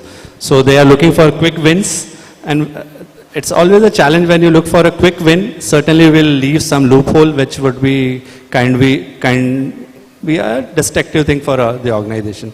So as a CISO, I'm like doing my work to find out what is being left as a loophole and trying to bring that in front of the management. My job as a security practitioner is to tell them what risk they are sitting on, and whether it's an acceptable risk, that's a management's call. So that is what the thing we are starting with. Thanks a lot. We'll park it there, Avinash. More questions to follow. Regarding the identities that we use, I wanted to have the next question for Krishnanjit is personal and official email IDs. Yeah, many employees are using official email IDs for B2C applications like Zomato, Swiggy, and then with the identity sprawl that you get. How do you think you manage your environment and some best practices here? Sure. So that's a great question, specifically from today's environment where there is a real problem with the hybrid workforce. So first of all, before fixing any problem, first we need to have visibility. We need to do a overall analysis of the identity inventory for your organization to ask 4 simple questions. What are the applications that are getting used? Second thing is, how many identities does every employee have? The third one would be, is the identities unused or duplicate? And the last thing is, are personal IDs used, in your entire ecosystem? So you can find this using, IT asset management tools or identity discovery scans and, CASB solutions. So once you've done this step, you will uncover a lot of, accounts which are unused, lot of shadow IT applications and systems which does not have any ownership, So once this clarity is achieved, what you need to do is you need to shift towards a zero trust model. And so where, access is not, assumed. It is like a, it's a continuous, continuously verified, right?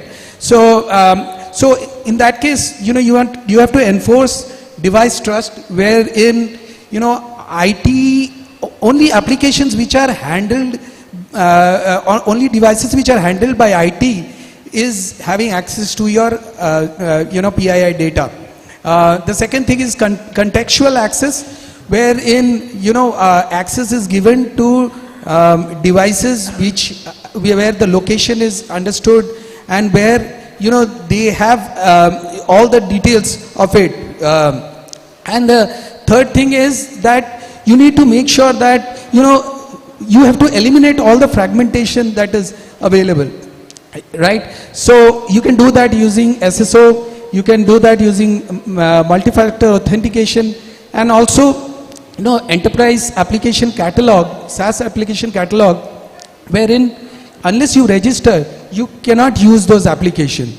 So see, this will not only solve your governance issue, but also, enhance your employee experience, right?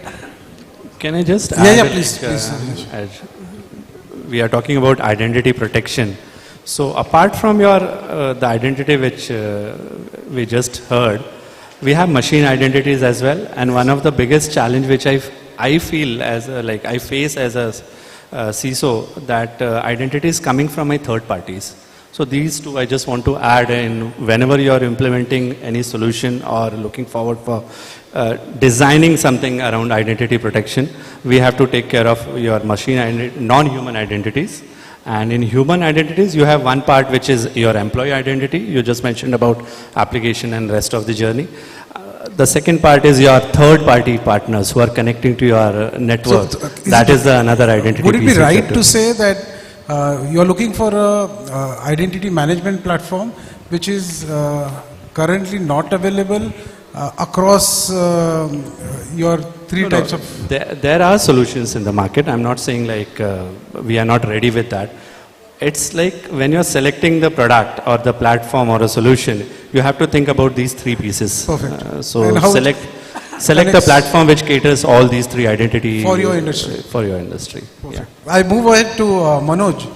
Manoj, in this rapid changing infrastructure race, all of us have a shelf life of all our IT assets, mostly for 3 years.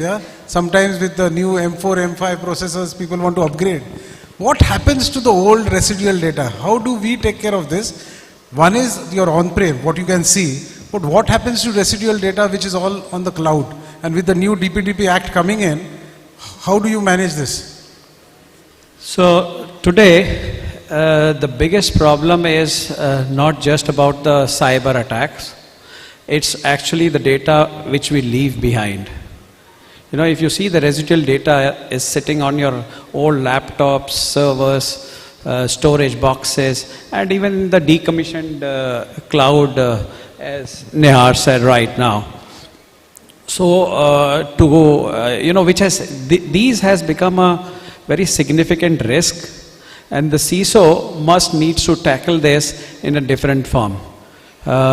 In this era of DPDP, wherein every organization needs to showcase, demonstrate that how they are managing and how they are protecting the data, ignoring this left out data it's just a problem. It can land any organization into a bigger problem with hefty penalties and moreover reputational loss, which is a bigger loss, I believe.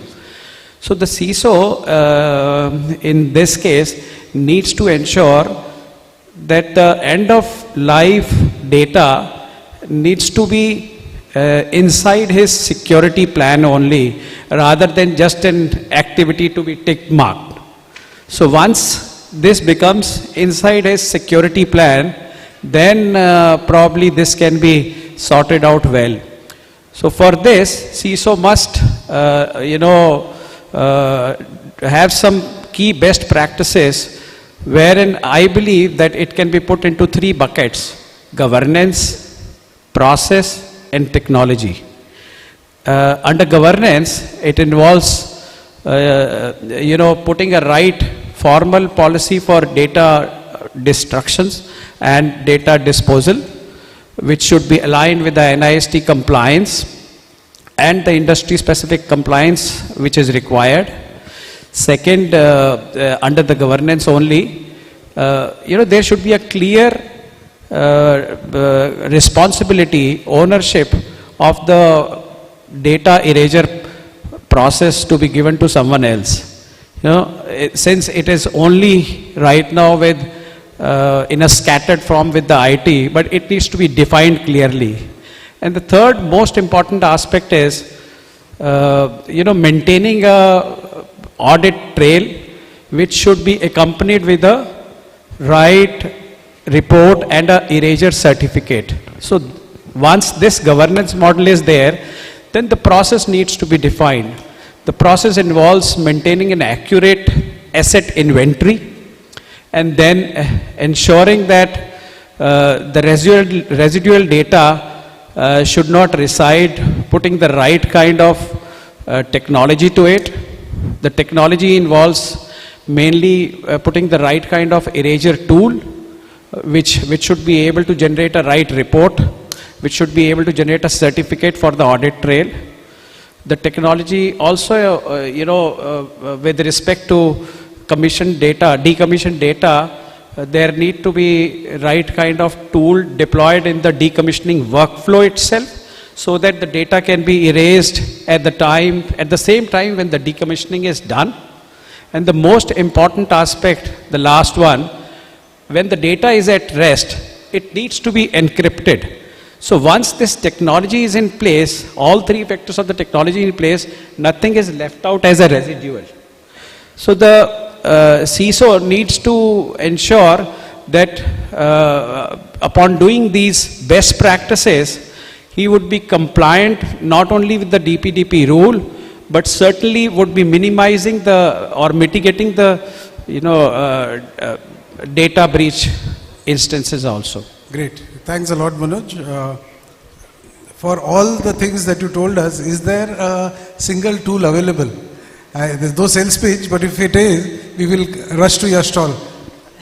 Yeah, certainly. So we have a product called BitRaiser, which will certainly take care of this. So on a lighter note, I used to say, ChatGPT is a new guru for everyone. This GAP, this is governance, GPA, governance, process and automation, is going to be the new mantra for the CISO community, I believe. Absolutely, absolutely. Over to you, Kaushik. The biggest question, the most dreaded thought process before any board meeting, or when we all are facing the board, and Avinash here also had a few thoughts about that, is how do you quantify a risk? How do you assign budgets for this CISO community? Is there a mantra that we can pick up and just deploy? Because all of us doing the same thing over the years, it still gives us butterflies before entering that room. So unfortunately, there is no single mantra which can solve this problem. So I am also looking for that mantra. If anybody knows that, how to convince the board or executive members, while you are going for budget.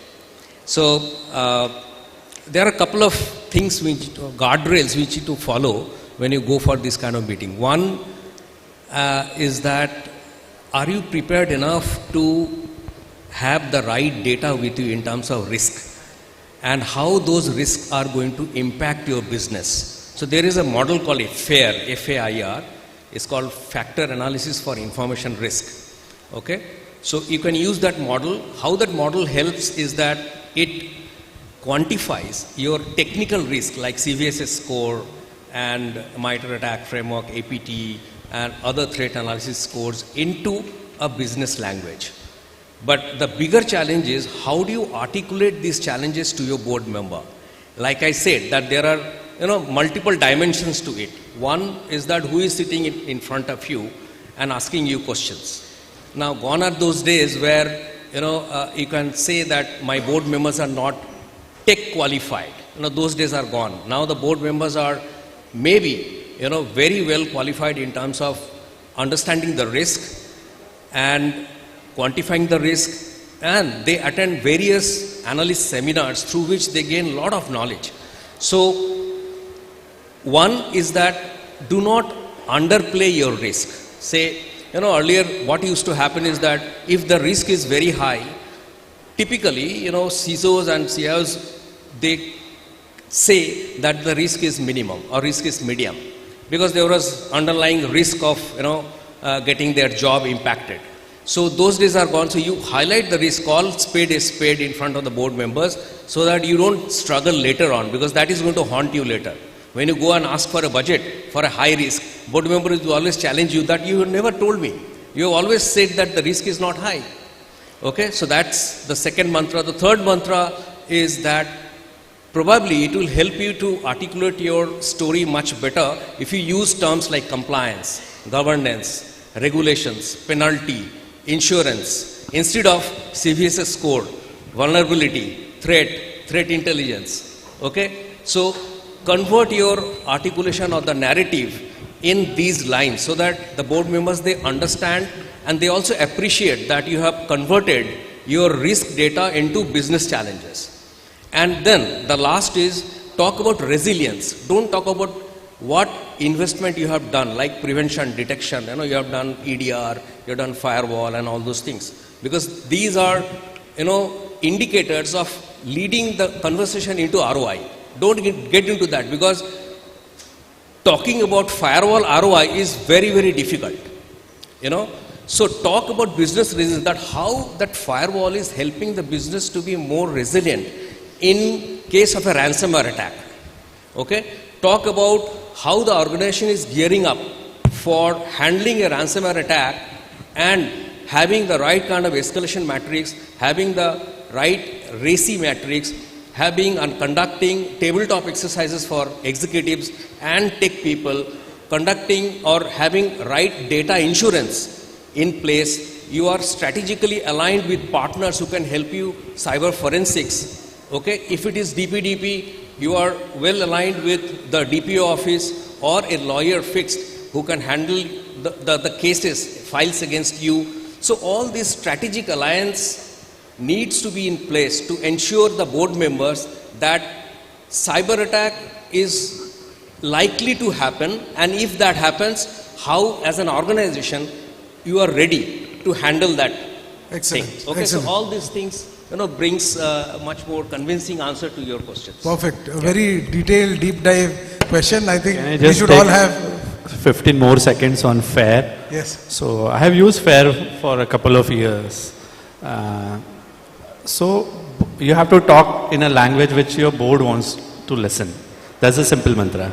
So if they understand like simple color coding, so you can show something in red, amber, green. If they understand that. If they understand heat map, a big sophisticated thing, you can show something in heat map. And if they understand, they want to hear about the like ROI or the losses, what just we heard from Kaushik, you have to talk in that language.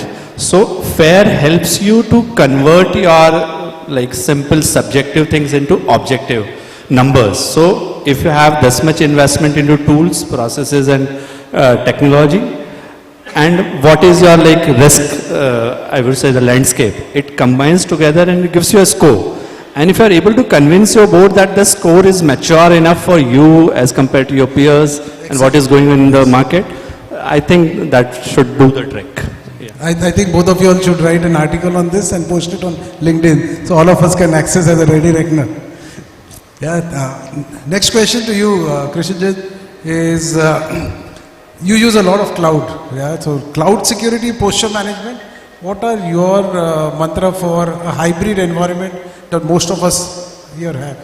Yeah, see, for me, in terms of cloud security, in terms of, the biggest challenge to govern cloud security posture management in a multi-cloud kind of environment is typically, the balance between speed and compliance, right? So, and also pertaining to, let's say, the RBI regulations and the certain regulations, the real challenge is not the technology. Technology is not the hard part. It's the people and the process, right? So, see, different cloud platforms have different dashboards, different alerts, different operating models. When the team is trying to deploy fast, governance, compliance, and the regulatory awareness takes a backseat. So what we have done is we have certain mechanisms to solve this problem. The first mechanism that we use is shift left and then use compliance as a code. So what we have done is we have embedded the RBI regulations and the certain regulations in the CI/CD pipeline. So nothing goes live unless it is in line with the baseline of the security requirements, right? So it's automatic. It's not an optional thing for the team, right? The second thing is you have a standard baseline across all the cloud environments, be it Azure, be it GCP or AWS. You have the same kind of encryption, you have the same kind of audit policies and the same kind of account policies that you have across all the cloud platforms. So it's more, there is no ambiguity. It's consistent in its approach. And the last two things is, one is obviously, the training that is required, and the accountability that is defined to every individual. See, every team member, it should be accountable, and if there is any non-compliance, go through a governance process. And, train all your employees in terms of, what they need to deliver. And the last thing is, security has to be a culture, right? It has to be it has to be embedded into the culture. So whether you are, kind of designing, implementing or deploying, security has to take precedence. Absolutely. So if you do that, then I think, it's very easy to solve cloud security posture management. So what I could sum up with your answer is, tech is simple, people are complex. That's true. And let's focus on people then. Yeah. Over to you, Avinash. Being in the manufacturing at large scale, OT IT security plays a very important role. How do you manage this at such a scale of your company? So see, IT has matured over the period of time, and OT has started the journey. And India, obviously it's very nascent stage for the company like us, which still work on the legacy platforms. So I would say, if you want to start your OT security journey, go back 10 years, I think, behind this timeline, and think about how you started the whole new charter into IT security. What was the first task you did? You deployed an antivirus on your laptop, desktops and servers. Then the EDR came. Then the AI-based protections came. Then the anti-ransomware came. So these are the evolution. So similar journey you have to start on the OT side. So you have to start with that endpoint protection, your DCS, CADR, whatever ICS machine is running, how you are protecting that. It's not as easy as I'm telling you, okay, to be very honest, because in OT side, availability matters most compared to availability and I would say the safety of the individuals working in the factory. That is of prime importance compared to confidentiality and integrity piece. So looking at that availability piece, that's a challenge for us because we are directly questioned. If you deploy some technology, whether it will hamper my availability. And we are still trying to answer that with little confidence to my instrumentation people and the production people that it will not hamper. So start with your endpoint protection. Before jumping to endpoint protection, I think you can protect only something which is seen in front of you. So visibility is a bigger piece in OT. I'll give you one example. I started with one of my plant to start a POC on OT security. I asked my instrumentation guy, can you give me the inventory? He said, yes, I can give you. He gave me an Excel sheet of around 250 odd systems, including your switches, firewall, SCADA, historian, all network devices. When I deployed a tool there to do the auto discovery, I got around 600 assets in that plant. Wow. So see, 250 with the instrumentation guy and 600 lying there. I agree certain assets were not non-functional, but still it was there in the network, which that guy did not know. Something is lying there, it is in network. So that is the visibility piece. And second important piece which I feel from the OT security part is segmentation. You have to, like if your OT environment is connected, so air gap is the best policy in OT side. Don't connect it anywhere. It is comparatively safer. But if at all from the business use case or looking at the current demand of connected manufacturing, you have to connect it, and then you have to work on the segmentation part, your IT, OT. Even in OT, your network should not be flat, because I think we focus on north-south traffic very, I would say effectively. But when it comes to east-west traffic, we fell very flatly on that, and that is a challenge which I face in OT side. Just to add to his this thing, another problem what we see in OT security is people's awareness, and ownership.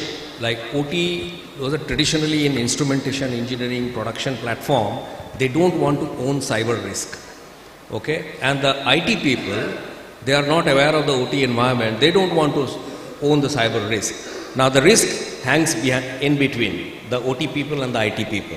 So awareness should be a continuous process to make sure that your OT guys are coming up to the that platform, so that they can start owning it. So yeah. Thanks a lot. I'll just say something in Hindi. So when I joined this company, currently where I'm working, I came from BFSI. Throughout my experience was BFSI. This was first non-BFSI company. I joined this company with a great hope that I'll work on the OT security. So after first month, I went to my CIO's cabin. Not first month, I think it was after 6-7 months. I designed a charter for IT security and started the journey. I said I have to start OT security. So he said, Avinash, Hindi में एक कहावत है कि कुल्हाड़ी पे पैर मारना. तू पैर कुल्हाड़ी पे मार रहा है. Do you want to do that? So that kind of still I would say there is apprehension in the organization to work or open the Pandora box of OT security. Thanks a lot. I would say that the example of scanning that you gave and found 600, I would request everyone, just go home and scan your network, and you will be shocked that it will show 3x more devices connected in your LAN. Yeah, and you never knew how these devices grew and the number of IP addresses which have been given. So same at a large scale happens in an industrial way. Well, we have, I think, time for maybe 1 or 2 questions last. And over to you, Manoj. Yeah. Data minimization as a strategy. What do you feel with these targeted attacks? Can we have some savior with data minimization? Absolutely. Data minimization is actually an excellent strategy which is available to all of us. Storing less data doesn't mean that you have less data. Storing data what you require, storing and ensuring that you are not duplicating the data is actually, you are not giving a chance to the attacker to steal away your data which is being kept in different copies. So let's take a example of any big corporates. In most of the corporates, they do different copies of their production data as a developer sandbox, or sometime as a different staging at UAT. Now just think that in case if any one of these non-production environment gets compromised, what organization would be facing? The organization would be facing the same data breach penalties which it will actually get it for the original data. So because for the attacker there is no difference between a non-productive data or a productive data actually. So the CISO needs to ensure that the data minimization tools must be there and it must be in an automated form which keeps on checking for the duplication of data, keeps on wiping the duplication of data at all point of time, and use some secure and certified data erasure tool, file wipe tool, so that the data minimization can be achieved as per the mandate from DPDP rule. So I would not ask again if you have a tool, we will come to your stall and ask you that. Yeah? Yeah. So to wind up and sum up, we are just right in time. I would say the summary that I could jot down with our conversation is zero trust is something that we should all opt for. So I always say that it's only when users come to us, I said it's only God we trust. For everyone else, we need verification. Second, residual data on cloud. There are solutions available. Yeah, there is a solution for that. Bitracer can wipe the data from cloud also. Once the cloud is mounted on your as a drive, like OneDrive is mounted on your system, you can wipe the data beyond recovery, get a certificate, and that's auditable certificate. Excellent. And then for the board, yeah, we all on the same page that there is no magic wand for the board. It is customized. We feel that who owns IT is very important that we came across, and every industry, every person on the board has a different way of looking at the best example, what you said, is showing the risk in the term that they understand. Yeah, and the last was design mandate, how we build security inside a product right at the base. We are last 30 seconds, perfect on time. We are open for questions if anyone has questions for the panel.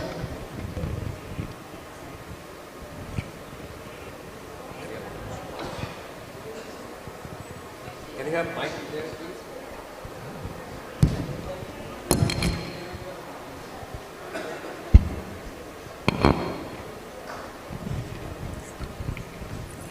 Can you have a mic? There. Right at the back. There's the mic.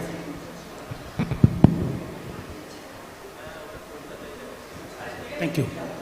Hello, I'm Sudipto Datta. I'm from Linde. So my question to the panelist is that oversharing is always been a problem, but not like today, because today with all the Copilot and AI, data is no longer sitting in silos, so it's kind of exposed. So definitely the solution we have is that level your data and so on, that all we know. But as CISO, what is your strategy you are applying to deal with oversharing? Can you please repeat? Because there's no sharing of data. He's talking about. Question is about oversharing of data. So because I will give you a simple example. Like for example, my HR department, they have their payroll data in Excel, and then mistakenly they share it with the entire organization, with everyone or a larger group. But as on today, as on yesterday, the data was not visible to anyone.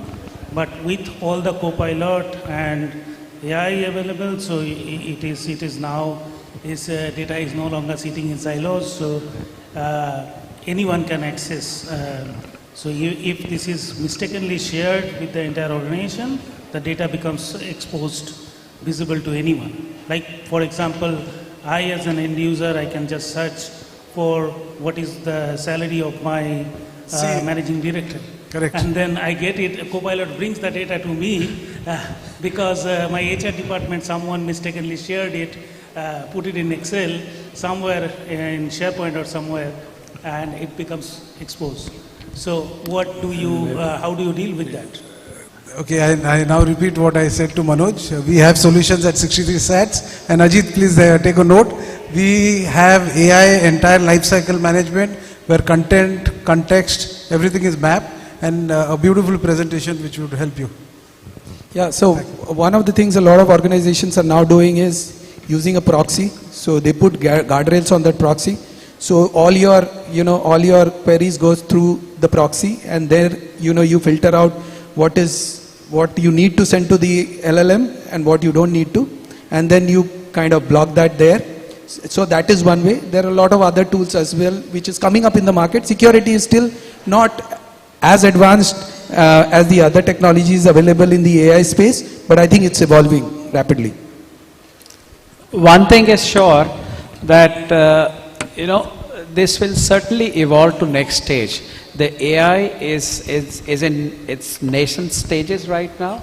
I am hopeful that, it will evolve to next stage. Absolutely. And you would see a change in the coming days. Any other questions? We are all available here today and tomorrow. I have the MC Priya giving me looks, and that's the sign that we Yes, I mean, we have a few minutes to go. In case you'll want to take more questions, we can. Oh, great, great. Any more questions? We have an open house now.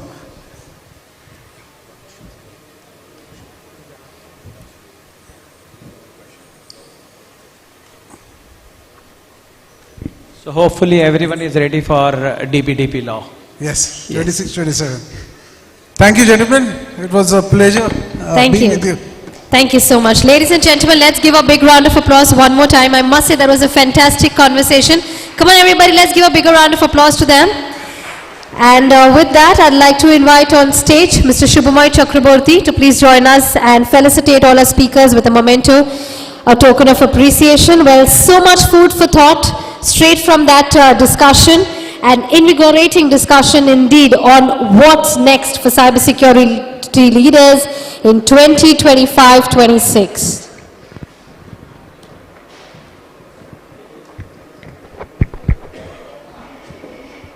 But I hope that our audience members have been able to encapsulate some very pertinent points from that discussion on how we can really navigate evolving threats, regulatory shifts, and of course digital transformation as well, where our speaker has really brought together such massive experience, vision, and of course the strategy as well for the future of secure enterprises. So thank you one more time.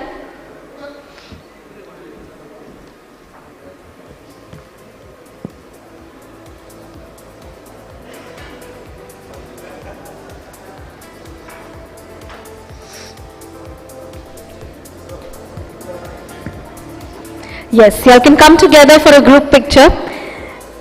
Let's ensure we click a beautiful picture together of all our speakers on stage. With that, requesting all our members of the audience to please stay with us as we have a few more segments to go. As you all know that we have a leadership keynote coming up, followed by a power panel that will talk about Beyond the Scorecard, building stronger partnership. Along with that, we also have 2 more keynotes to be followed with a fireside chat, and of course, one very important segment for the day, which is INFOCOM Changemaker Awards 2025, where we also have some musical night which is curated for you, so do not forget to join us for that segment as well.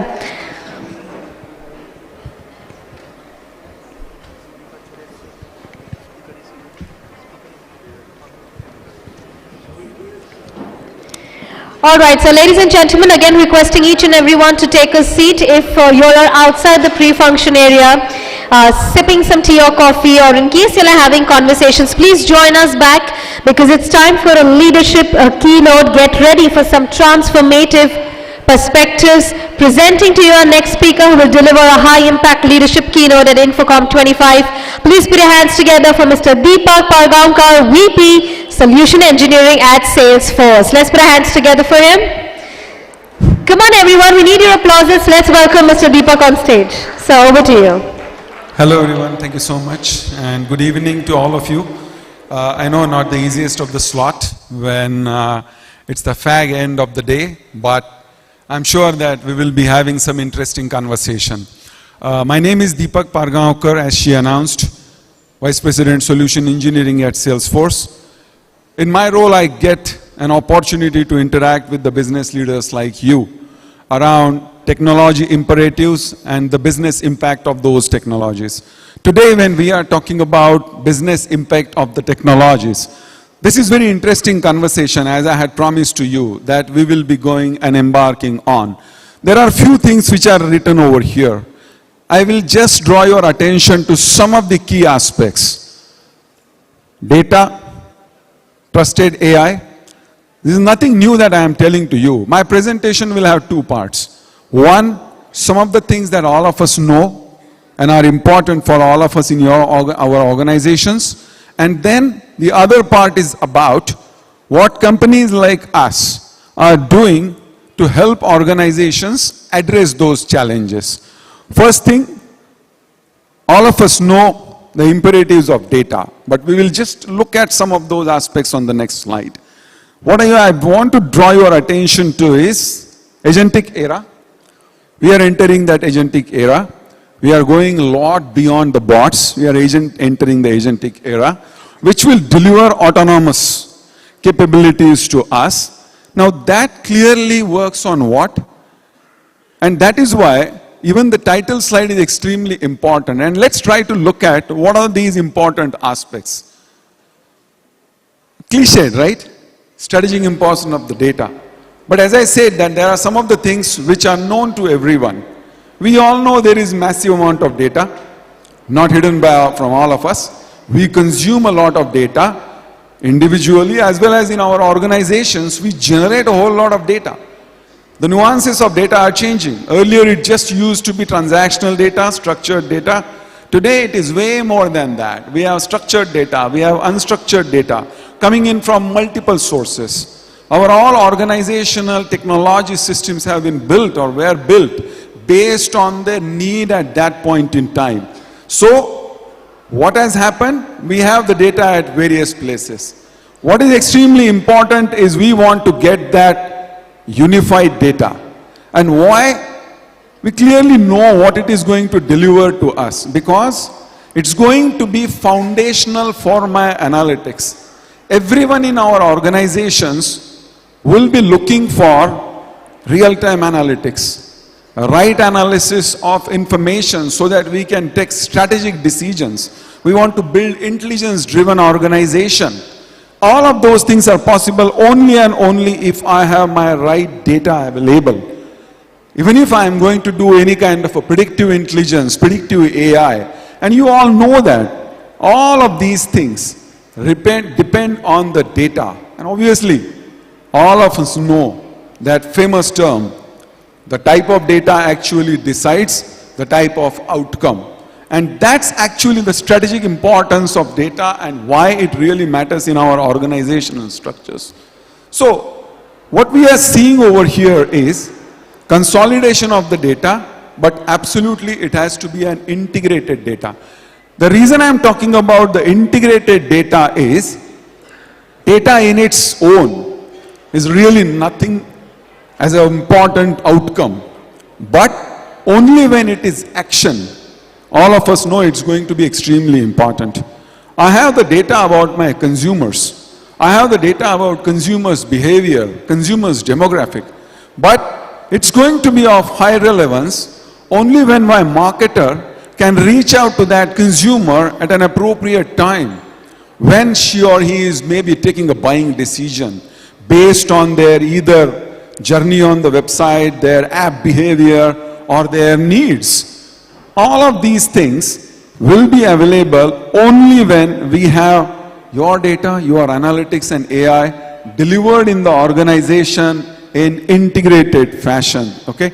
So some of the things, I'll just keep the slide for a moment for all of you to read, but I'm sure that many organizations or almost all of us are working towards this. We want to create that single source of truth. This is a term which is easy to say, single source of truth, but that difficult to build. Because of the reasons that all of us know. We have created multiple systems. It's not easy to get all of that data meaningfully together. Today, we have heard that DPDP has become a law. So despite the fact that even if I have a great technology, it's not easy for me to manage every aspect of security compliance across the organization. Because I have to comply with certain regulations which are legal as well as my organizational directions. And that is why this integrated data is extremely important. Now when we are talking about, I'm again not going to tell you anything new. 2 years back, this question that I used to ask was, how many of us have used ChatGPT for business purposes? Cliched question. See how quickly has the world changed. We were in the era when we used to go on the retail sites and we used to get the recommendations based on our behavior, based on the segment that we belong to, and based on our profile, which is the predictive part of that. Today, this predictive part has now moved, the world of AI has moved into generative AI. And clearly speaking, generative AI is driving a lot of possibilities. It is driving a lot of possibilities of providing that value add to the users for their productivity enhancements, or it is offering a lot of capabilities to the consumers also for their benefit, for their better experience. So when we look at the AI, it actually is moving at a breakneck speed, and all of us are aware of that. As you can see over here, one of the important things, grounded and contextual AI. ChatGPT or any other is relevant for me when I am asking the questions which are relevant to global things, which are open data, and it can give me a fantastic answer. However, if I am deploying it for consumer or a customer facing, and there is an information which is very specific to the consumer required, it has to get that contextual data from your own organizational data, which makes it contextual. A very simple things. How many cases are open for me?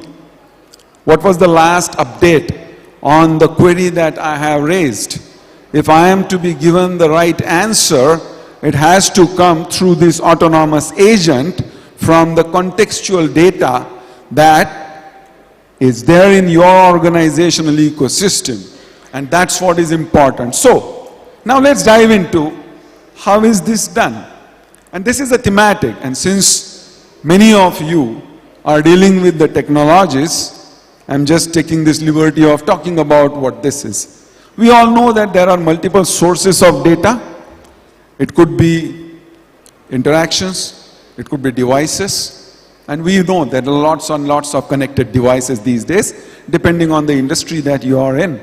There is a structured data, there is unstructured data, streaming data, video data, voice data. If you are leveraging some kind of image technology, you are bringing in data from images, videos. So you have a lot of data coming in, and typically your expectation is that you want to consolidate that data by doing a lot of things.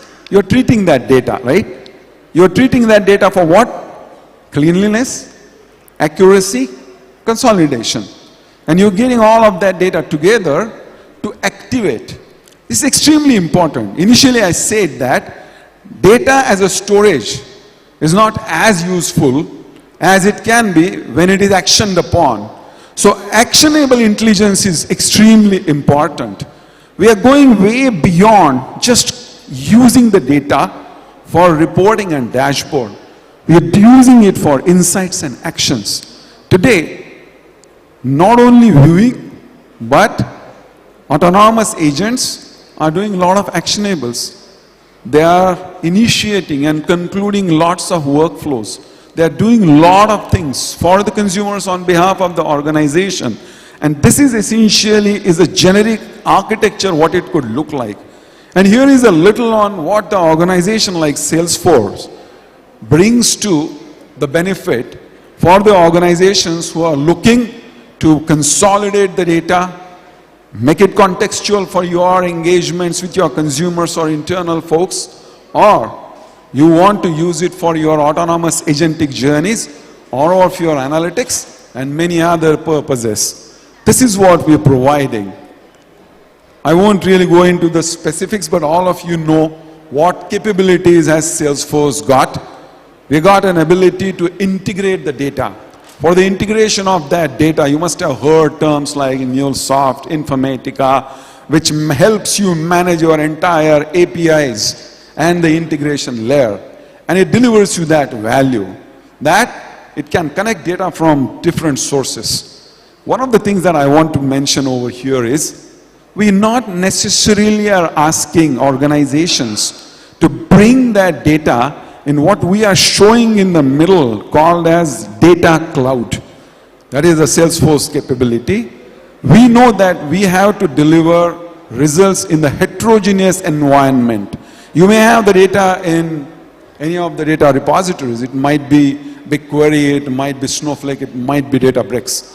What we do is we do something called as zero copy, for you to deliver again that AI or the agentic experience, okay? The last one, as you see over here, you all have heard about Tableau. There are comprehensive enhancements which we have done, the way in which users would engage with that Tableau capability, making it conversational. Rather than waiting on looking at the reports and dashboards, you can have a conversation with your analytical system of Tableau, and it will deliver you that contextual data, because that is what I am sure your business users are demanding of you. And it also helps you drive your autonomous or agentic actions. To talk quickly about these capabilities in a couple of more sentences, yeah, here it is. On the earlier slide, you saw this capability called as data cloud. The entire agentic capability, or even the comprehensive organization-wide AI capability and analytical capability of Salesforce is built on top of this data cloud. So data cloud becomes the foundational element, and as you can see over here, it helps you manage different kinds of data. If you are managing your customer engagements, it creates that 360 data of your customers from the data residing in multiple systems, and that's why we call it as data 360. So on top of this data 360, this is a fairly familiar slide for you. We run all our capabilities. By the way, there is this very interesting term that at Salesforce our CEO has used, and that is just a minute, digital labor. And that digital labor is, hereafter, in the organizational frameworks, humans and agents will coexist. Our CEO actually says very interestingly that we are the last set of CEOs who would have handled only human labor. Going forward, CEOs will need to handle digital as well as human labor. So humans and agents will coexist. And that is what is our comprehensive platform, where everywhere you will see agent for service, agent for sales, whatever other capabilities that we are talking about will be humans, agents. There are a lot of things humans will, as agents will do autonomously, but there will be humans in the loop also. And all of these things are built on this platform capability. Today we are talking about multiple channels. We're talking about voice, agentic voice capability. We are talking about emails. We are talking about web channel. We are talking about app channel. All of those things will be delivered.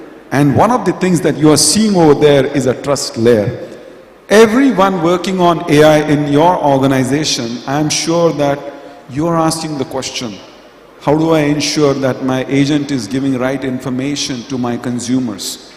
How can I ensure that this is trusted?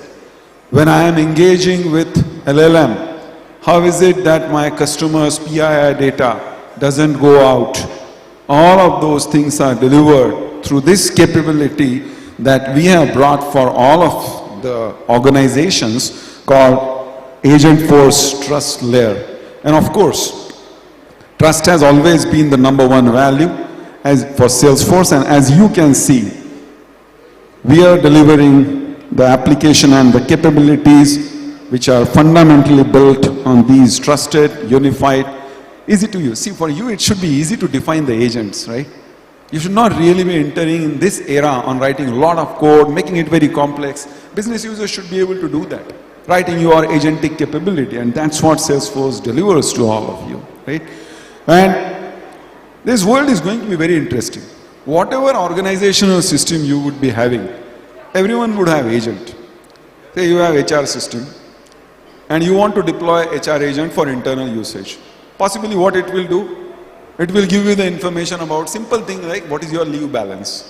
Or it will tell you if you can encash your leave, and it will execute if you apply on the leave, it will approve, etc., etc. Every system will have its own agents. It is important for organizations to ensure that you're managing all those agents appropriately. And that's why we are bringing in this capability called as MuleSoft Agent Fabric. Now that Agentforce Fabric helps you do these things. It governs your agents. I mean, in API economy, we have always managed to govern our APIs, right? The definition of the APIs, the governance of the APIs, the security of the APIs. Here, all the agents. Say, there will be agent to agent. We all keep hearing about these A-to-A engagements. The transaction or the engagement will initiate in one agent, will be executed by other agent. These things will be driven through this agent fabric.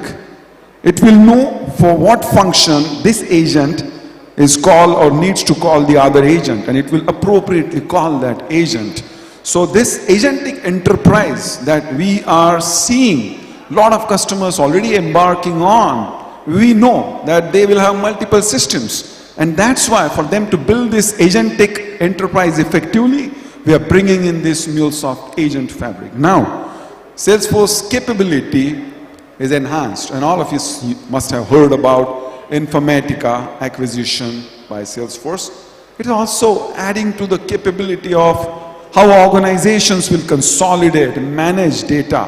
With the capability that we have around MuleSoft and Informatica, we are trying to effectively enhance all of your organization's capability in managing, consolidating, integrating the data and ensuring that you all get single source of truth, the right data that you can trust. And once you have that trusted data, as I said initially, many of you have already used Tableau. We have enhanced Tableau capability also. Tableau capability we have made extremely conversational. You can engage with your systems of analytics. And it is not only about asking questions or getting. You need to subsequently act on that. And all of these capabilities are given to you or brought to you with the help of this. What I can see is that initially I spoke to you about Salesforce agentic platform or Agentforce 360 platform. So for all of us, we know that we are working in the era where data, AI, autonomous agents are extremely relevant, important, they are already there. You need to consolidate your data, create a foundation of that data, which is contextual, and then deliver that great experience, work on enterprise AI with multiple agents, and also have conversational analytical capability. So all of the tools and technologies that I just heard about, Data Cloud, that is Data 360, Agentforce 360, then we talked about MuleSoft Agent Fabric, Tableau Pulse, or Tableau Conversational AI, and Informatica. So these are the capabilities with which you can be ready with agentic enterprise to address all your customer requirements and organizational requirements in today's day and age. So that's what I had to share with all of you. Thanks for being patient in this evening session. And I'm happy that I could conclude it in time. So thank you very much for your participation. Thanks. Thank you. Thank you so much. Can we have a bigger round of applause, ladies and gentlemen, for Mr. Deepak? That was some really transformative perspectives shared. With that, may I please invite on stage Mr. Shumon Banerjee, CHRO at ABP Private Limited, to please join us and felicitate Mr. Deepak Pargaonkar, VP Solution Engineering at Salesforce, for that very insightful presentation. Yes, so we can take the center stage for a picture.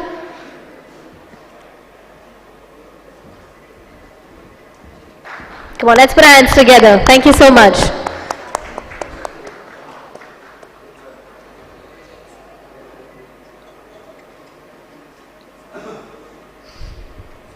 All right, thank you. Thank you so much.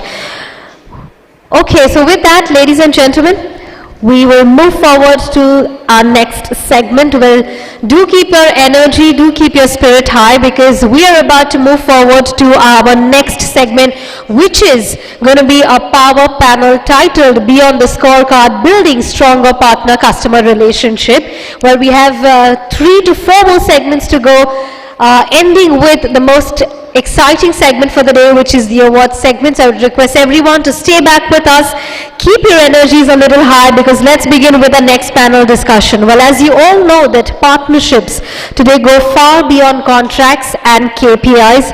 They're built on trust, alignment, and shared vision. So join us for a power panel for an in-depth discussion on what truly drives long-term and meaningful collaboration.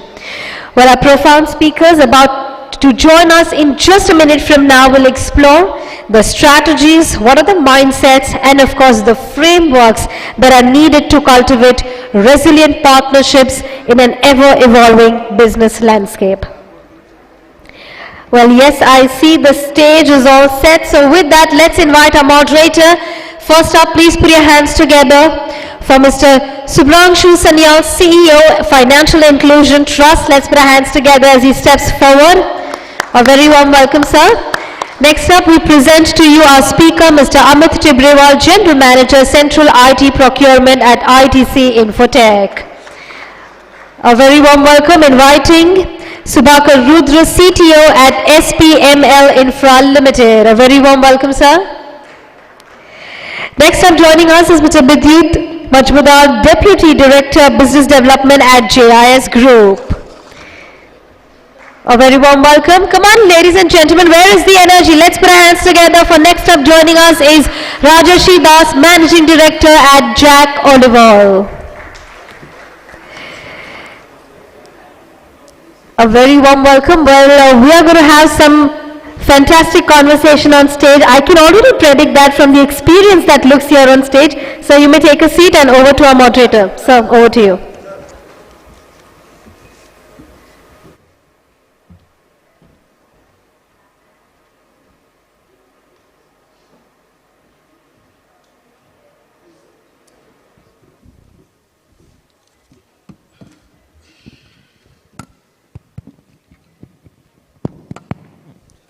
Good evening. So I'm really excited and honored to get the opportunity to moderate this panel, where the moderator knows much less than the panelists, or the panelists know much more than the moderator. I enjoy this because I also get to learn a lot of things. So I always love this kind of panel. I will not start with anything on technology. To make things light, I'll start with a story which you probably all know. But maybe that will set the context for partnership. I was thinking about an example of partnership. And I remembered once upon a time, a story from mythology, once upon a time, there was fighting in heaven and earth where gods and demons were fighting. And then the demons were much stronger. They defeated the gods and they captured heaven, right? Then everybody rushed to Brahma, Bhagavan Brahma, that save us. And Brahma said that the only thing that can save you is the Amrit, which is the nectar of immortality. And how do you get Amrit? You need to churn the ocean of milk. Okay? Then you will get Amrit. Now how do you churn it? The gods made the blueprint that you need a churning stick, you need a churning rope. And I need strong people to churn it. But then they didn't have all this. First thing they did, they reached out to Mandar Parbat. Would you agree to support us? Mandar Parbat agreed. They used Mandar Parbat as a churning stick. Then what will be the strong churning rope? They reached out to Basuki.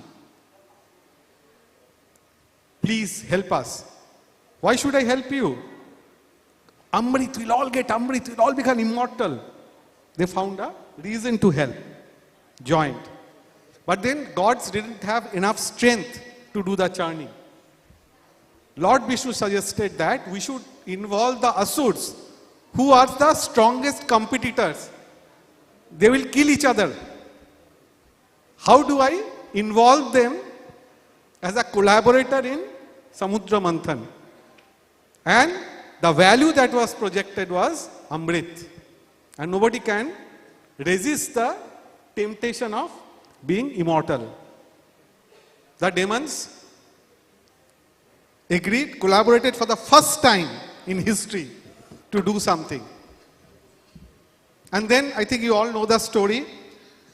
Various times, various hazards came up.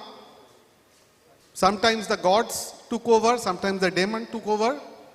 And finally, they got lot of rewards. Goddess Lakshmi, Parijat, Kamdhenu, also Sura, which is alcohol, and they distributed the rewards. And finally came Dhanvantari with Amrit. So I'll stop there just to illustrate that collaboration is nothing new. And it also goes to the extent where hard competitors collaborate for a bigger cause. And this is not in mythology, it is happening today also. Probably you know that Apple sources lot of hardware components from Samsung. Maruti and Toyota collaborate to launch new brands or the e-vehicles and transmissions, but they are competing hard in the market. So collaboration has multiple dimensions, and with the complex business environment, they say that those companies who can collaborate well would win in the market. So that's all I know. Rest of the knowledge now I will pass on to my colleagues here who would share the tips and tricks of managing collaborations and partnerships. So we'll talk about various dimensions of partnerships. We'll talk about how to build the how it works and how to build strong partnerships. So these will be the key takeaway for today's session. I hope we'll be able to add a lot of value. So I will start with Shubhakar. Just for your information, you know his current organization, but he has worked in multiple industries in various roles. So he has the exposure how different domains work. So Shubhakar, in today's world, what is partnership to you? What is the spectrum of partnership? If you can share with us. Thank you for having me. Glad to be part of this discussion. Well,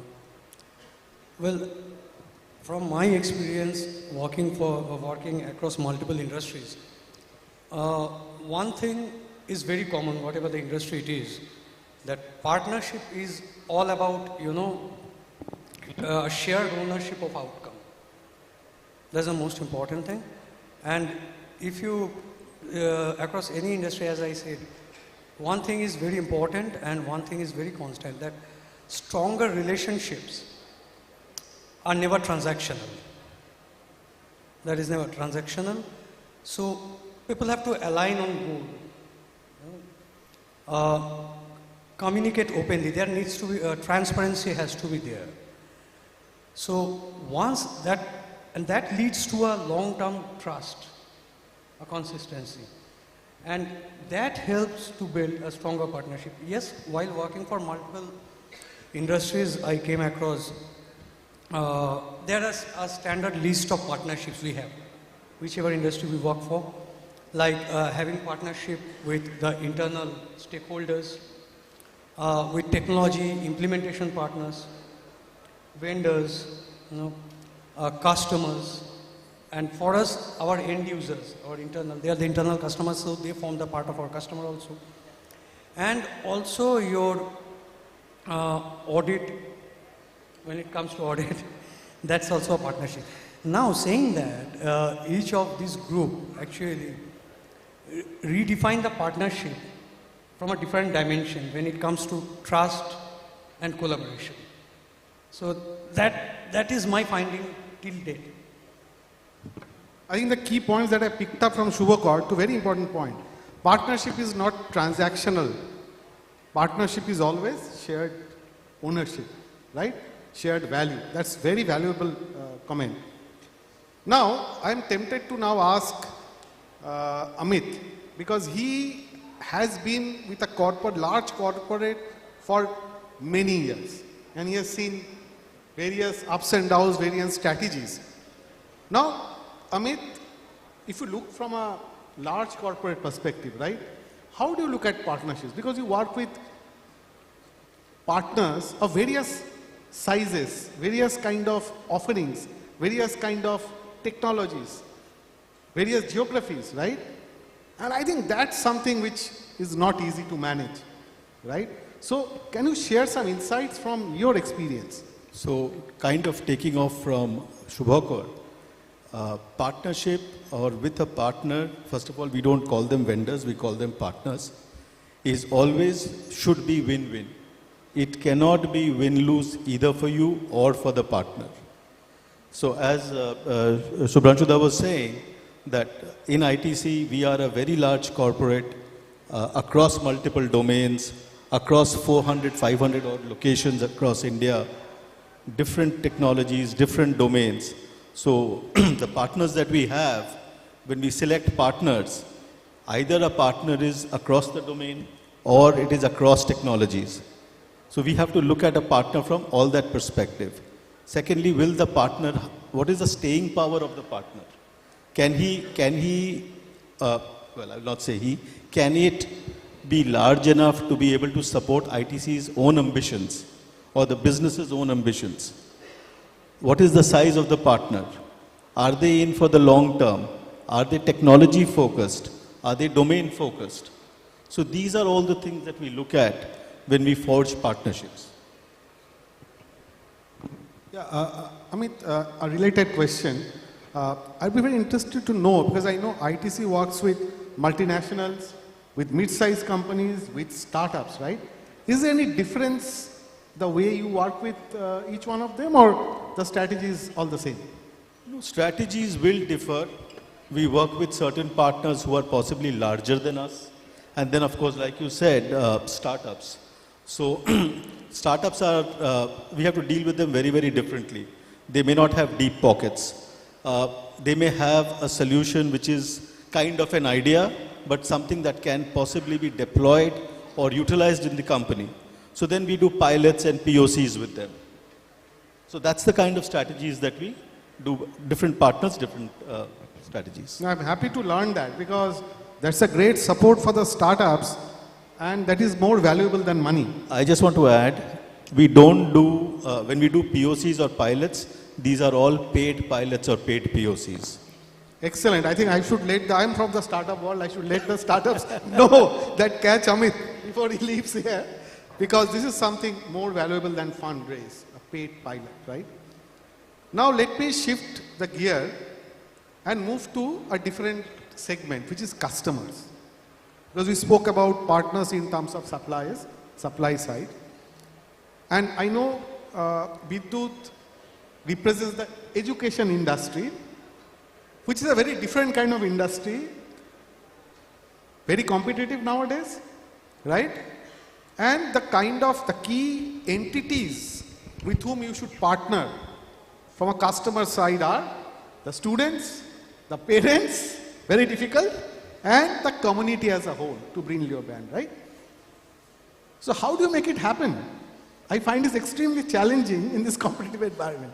Can you share some Actually, insights? I think you were also a student, so, and now you are working in industry. So think about your word and think about your classroom, so you will get my answer. It is very easy to say that the partner is students or the faculty members or the parents, but I think industry is also our partner, because ultimately the student will look for their placement. So if they don't get placement, the university or the college will be ruined. So our part is that we have to take care 3-4 angles. And we know that in nowadays, in current age, if you want to go fast, you may go alone, no problem. But if you want to go for long, you have to go along with others, because you have to build up the team. And the thing is that your particular point will be depending on the trust. The major point for the relationship building, that when you are saying something to anybody, they should understand very clearly what you are saying. Second is the trust has to be established. Third is you have to be very transparent, that whatever you are saying, which is right and which can be proved. That is important, because everybody is in a judgmental attitude nowadays. Nobody believes very straightforward way. And the fourth point is that you have to get another pillar also, like the third party, to make yourself assertive or the believable. Because when somebody else is speaking about you, so certainly it will be more effective to establish your relationship, establish your collaboration, establish your partner, because partner is a vendor, partner is an ambassador also, partner is everything. So partner is student, they are saying my institute is good. Partner is parent, they are saying I am very happy with this institute. And industry is saying that I am getting good employee out of them. So if it is possible to build up, then certainly it will be very important. So as a whole, in a nutshell, I can say that you have to believe yourself. You have to find yourself who you are. Because if you understand that who am I, then certainly you will be confident to explain to the other, to your partner, to your collaborator, that who am I. Excellent. I think we got a very different perspective of creating this partnership value. And the keywords that I picked up from what Vidyut mentioned is trust, transparency, and creating customer evangelist. If the customers are evangelists, that's the best form of marketing. Now that brings a very interesting question for Rajoshi. Rajoshi, we all know Jack Olival. I think for the last 25 years, right? Sir. On Sir. TV, newspaper, everywhere, correct? It's extremely difficult to manage such kind of a brand and customer loyalty for a long term. It's not easy. And this is not only marketing and promotion, there has to be something more to it. Right? Everybody has, if I have money, I can burn money. But then you will not gain customer loyalty just by doing that, right? How do you manage that? Because I think you are doing a great job in having your loyal customer base. Right, sir. If you can share with all of us. Sir, as Amit sir very clearly mentioned, as the collaboration between the seller and the consumer is also a part of the partnership, where it should be a win-win situation for both. Now, while devising or while making the particular product and getting it onto the market, our main focus has always been the demand, the gap analysis, and understanding our consumers really well. So we always note that before taking out any product onto the market, our legacy starts from the homeopathic sector, when the entire Indian homeopathic sector market was ruled by the German medicines. That's where we understood the demand for indigenous manufactured homeopathic products, especially for the bottom and the mid-tier of our society, who are being deprived of on this particular path of alternative medicine. And that is exactly what we followed while devising this particular product of Jack Olival body oil and understanding the gap of the market. We found that especially in the East, the mothers are the ones who are depriving themselves from utilizing body nourishment product because their disposable income was being spent towards their kids.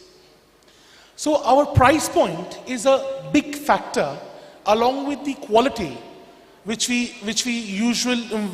try our best to keep it at par with the changing environment so that we can provide our consumers, especially the mothers of Eastern India, with the best quality product for their basic part of their nourishment, skin nourishment.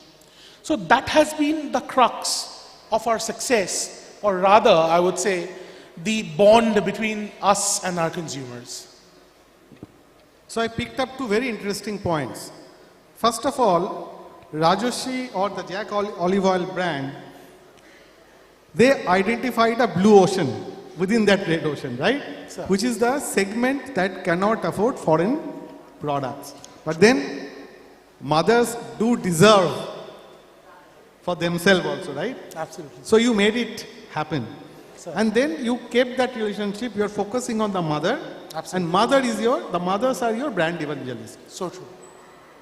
Like the students and the parents are the brand evangelists for your group, right? Excellent. So we can see a common thread there, that the customer focus, if you can identify the target group well and have a great value proposition, the bonding becomes much stronger, right? Okay, so that second round of question, I'll start with you then, okay, because you have set the tempo. Jack Olive Oil is a heritage brand, I would say, within quotes. It's a traditional brand. So rather, I would say classic. Classic brand. 25 years back, 30 years back, it was conceptualized. But now, you are still going strong. But the customer and the market has changed completely. The taste of the customer, right, in the contemporary cases. I think this happens to most of the industries. Now, what is the secret sauce, Rajoshi? How did you manage to still remain relevant and maintain your market share and continue going strong? What is the secret sauce? It's a very good question. And rather, we have tried ourselves to keep this a secret. It is adhering to change. Changing with the market trend. Right? If you actually go back, right from the time we incepted, we used to have a glass bottle. From there, moving to PET. Changing the labeling, changing the formulation, slow and steady, without making a lot of fuss. The reason why we did that was the consumer base was changing. Initially, when we started, people liked heavy oil products, which created a layer on top of the skin. As the trend changed, we followed the trend. We got back onto our formulation, and we have a very big research team which works on a regular basis and in conjunction and in communication with the mothers. So we have a huge panel, and we have a database of mothers whom we actually speak to on a regular basis. We do test trials with them, and we understand their demand. Understanding the consumer's demand is what has kept us alive. And we have changed our product very slowly, but very subtly, to the demand of the market and of the changing climate. Because right from the day when we started 25 years back, there has been a paradigm shift onto the climate. So we have always adopted those change while keeping the base of our product the same. Fantastic. I think that's very interesting for all of us to know that you are modifying your product to adapt to the climate change. Absolutely, sir. That's really something which I learned, Rajoshi. I think you are doing a great job. Thank you, sir. And you know, customers are very tricky. You said that in today's customers, they don't like the stickiness, right? Right. So you have to get rid of the stickiness from your product. Right. But again, I hear some funny stories, you know, those fast state, like Dettol kind of products, right? Mm-hmm. So they figured out that people don't like the burning sensation, right, when you apply that or whatever. But then when they got a product which doesn't provide that, then people started feeling, no, it is not effective. Right, It sir. should provide that. So customer mindset is something which is very difficult to read. And it's commendable job that you are continuously updated and modifying your product. Now, I'll talk about a very different aspect now, and I will come to Amit. That Amit, many of our people in the audience, they would love to work with you, with ITC, right? We all know that. Now, if they pitch their product, right? What are the things which will positively move your decision? Or what are some of the things which will negatively influence your decision? So some secrets which you can share with all of us. You're putting me in the spot now here. So basically, if we look at partners, when a partner pitches to us, we look at the depth of the partner. Depth of the partner from multiple perspectives. And especially in today's world where you have so much of data analytics and AI, and every partner worth his salt or every prospective partner worth his salt is trying to give a solution in this space. It could be for finance, it could be for sales, it could be for marketing. So one of the first things that we look for is the technological depth of the company. Who are the people involved? Are they is it a fad that they are doing, or are they really qualified to do that? Second would also be the financial strength. May not be so much for the startups, but are they in it for the long run? Or again, is it something that they're doing? Because a lot of times they're doing it only for valuation. They get a customer like ITC or any other large corporate, it's for valuation. So how serious are they about the product? What is the strength of the team? How many people do they have? Again, it will vary from product to product. So some of these new gen products, possibly you do not require a very large team. But if you look at industry 4.0 products, or you look at some other domain specific products, then you require a team behind it. So these are all things that we actually evaluate while evaluating the partner. So I think I picked up two interesting points, that beyond the specifications, beyond the technology, you look at the capability of the team and the commitment of the team, right? I do agree, because once I tried to do my startup, and then I figured out that the founder is always the best salesman. Because the passion and commitment that comes from the founder, no salaried person would be able to sell the way the founder, because of the passion. And that's what connects to the other party. Now, Shubhakar, obviously it will come to you now, right? Please share with us, from your experience, some tips to build a strong partnership. And maybe some don'ts as well. That don't do this if you want to build a partnership. Or like bullets, if I can imagine a PPT with bullets. What are some of the do's and what are some of the don'ts? So first, let me thank you on behalf of all the partners that you helped them to get a peek into Amit's mind, that how to approach him next time. And so that was a very helpful question. And okay, coming back to the question that you have asked, so I always preferred to keep it simple.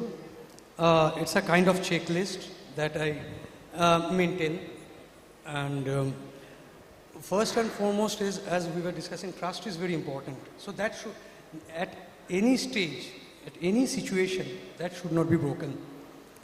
So first is ensure upfront clarity in any engagement getting into. So it helps in putting the scopes, expectations, rules in place.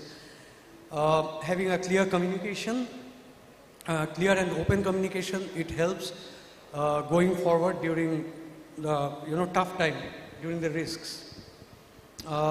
Next is, most importantly, is the consistency. That if the partner is showing consistency, because even delivery of a small commitment on time leads to a trust for a longer period of time, a long-term trust, that is what we say. And yes, it is very important to always remember or respect the constraints that a partner must be having. Let us understand the timelines. Their pressures are as much as ours. And yes, most important, proper documentation of key decision, closure points, so that going forward, we don't have any conflict. Proper documentation. And the thing what we should not be doing. We should not be doing anything outside this and opposite to this. Just maintaining these things, and if we do something opposite to these things, it will break down the partnership. See, creating partnership is important. Maintaining it is the toughest thing. Absolutely, I can't agree more. And in the earlier days of my career, I spent a lot of time in the IT industry. I was a techie, and I used to manage large projects and all. Whenever I used to go to my clients and ask for a feedback that what improvement do you see we need to do? They said one thing, you Indians don't know how to say no. You know you will not be able to deliver, but you are scared to say no. Feeling that I will not give you the work. But we love if somebody says no with a justification, and we work with you and help you. And that's a big lesson that I learned. And trust me, I've tried this, I practiced it multiple times, and most of the time it worked for me. So I think if you feel that you will not be able to meet the commitment, don't overcommit and under-deliver. I think that's a no that I found in partnerships. But then coming back, very interesting point, documentation, all the bad things now we are talking, right? All marriages doesn't have a happy ending, right? So when you have partnerships, there are chances that there are tension in partnerships, correct? I'll give you another fact, because I used to work, or I still am involved in the startup domain, and I was part of 130 investments when I was the CEO of IIM Calcutta Innovation Park. The startups which got funding and raised further round of VC funding, a good number of startups failed despite of raising, let's say, Series A funding. And you'll be surprised to know the main reason why they failed in spite of raising a Series A funding is partnership, fight between the founding members. Many promising business I have seen collapse overnight, not because of business reasons. So now, Biddut, last question, okay? Unhappy question, okay? You work with very tricky customers, right?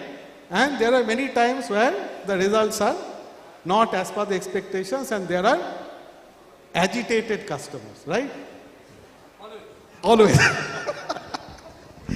Can you share some tips with us that how to manage agitated customers, unhappy customers, and revive the relationship and take it forward? Actually, to handle the agitated customer, there are two parts.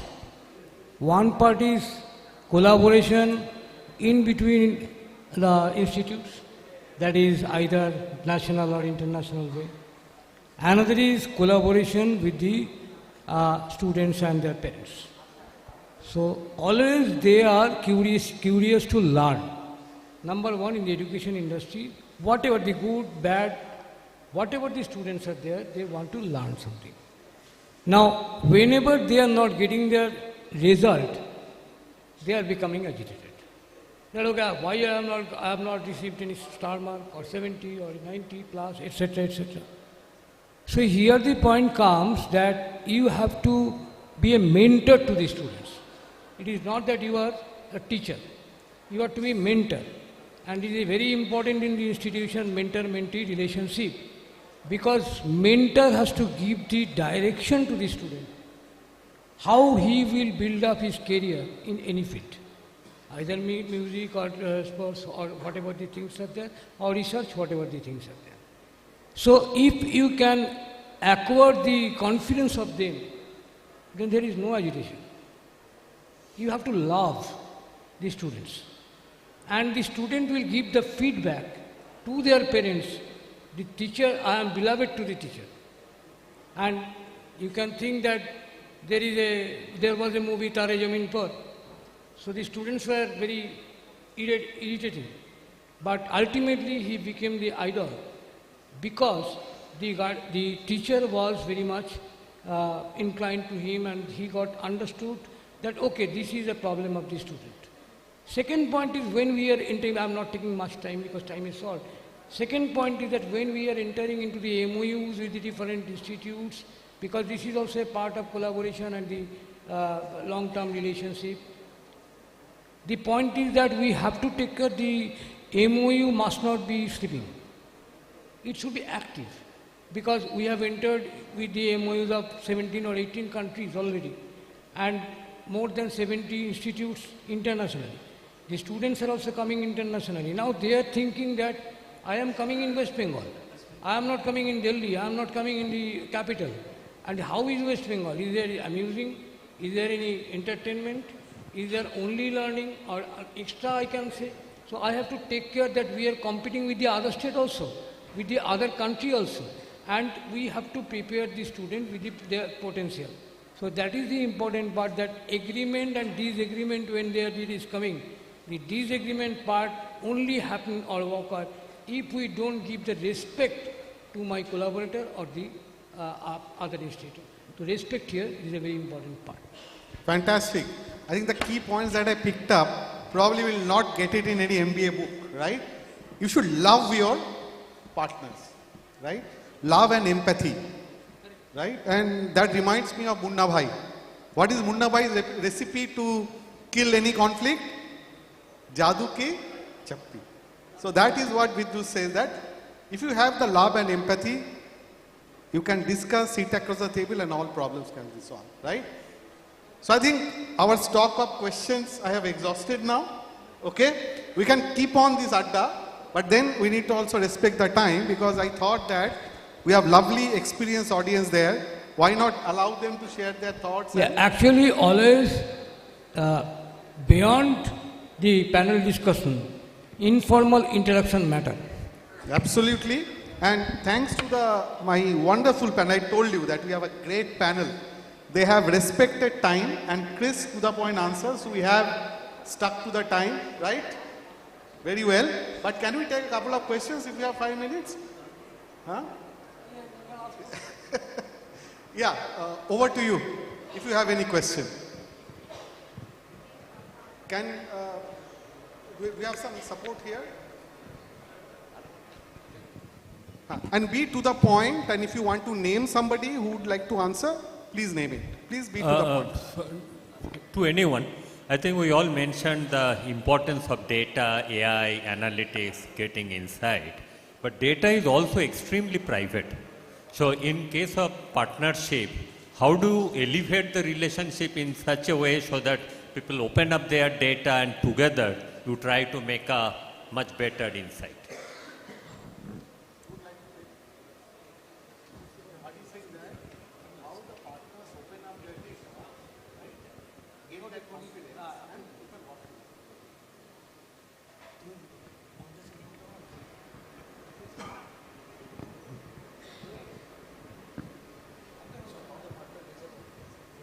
So I think what you are saying is how the partner gets the confidence to share their data. Absolutely. That's what you are saying, right? Okay, that's the question. What will make them share and be more transparent to you? So, couple of things. One is are these two partners complementary? Do they add value to each other? And if they do, then as far as sharing the data is concerned, there would be NDAs and all that you would do. But the most important thing is that do the partners together see mutual benefit of sharing that information? I think that is critical. Yeah, I think I'll add on to that. Everything else, documentation will follow after that. Yeah, as a process, it's probably clear. And if you can share in some example where you had a partner where you could, get that confidence and try to do some co-creation by sharing data. If you have any examples from your experience. See, confidence takes time to build. That's the first thing. And the confidence comes from trust. Again, that has to be earned. The Amita has rightly, spoken about the documentation. At the end of the day, those things do matter. But if you want to go beyond documentation, it is about the trust between you and me. I can give on. And see, it is not only you who has to earn my trust.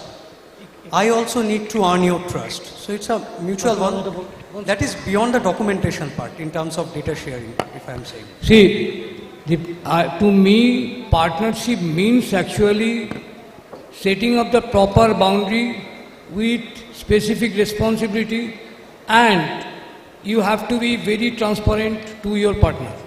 So three things are involved. One is you have to understand your limitation and your boundary. You have to be very specific about your responsibility, and you have to take care that the relationship should be very transparent and long term. So if you can do this, the both way, it is a double market game, both way you can understand that what is to be given or what is to be asked from them for the betterment of the relationship of the partnership. As you asked for an example, I'll be very upfront with the example. We work with a lot of outsourcers, especially for outsourced production. So we do share a lot of formulations, operational secrets with our outsourcers. Now you have to understand, there is a belief mechanism. As they had correctly said, there are processes which have to be adhered and which have to be put through. But after that comes in a small part where you create a particular panel of trust. And I think that is very much important for both the partners to understand and acknowledge that particular arena. See, NDAs will help you when you're in a bad day, and that you have to settle at court. But when you're working together, no one does that for that particular cause. So I feel that part of trust is required. Believing in each other. I think there will be many more questions which you can take offline, right? But let me thank this fabulous panel. I learned a lot. I picked up a lot of tricks now which I'll apply in my real life. Let's see if I'm successful. Just to a one-line summary, that partnerships are not built on agreements. They are built on shared vision, trust, and shared outcome, shared value. That's what we learned from today's session. Let us all practice that in our real life, and thanks again for our patient hearing. Thank you. Thank you so very much, Mr. Sanyal, for weaving that whole conversation for us, and that was some wide range of perspectives shared. To all our speakers, thank you one more time for joining us here. With that, may I please invite on stage Mr. Shumon Banerjee, CHRO at ABP Private Limited, to please join us and felicitate all our speakers with a memento, a token of appreciation. Yes, you can join us here.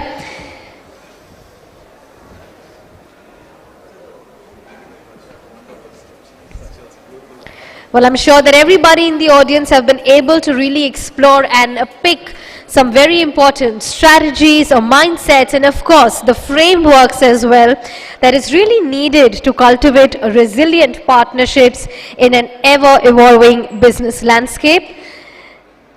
Thank you one more time to our speakers for giving us so much food for thought when it comes to beyond the scorecard, building stronger partner-customer relationship.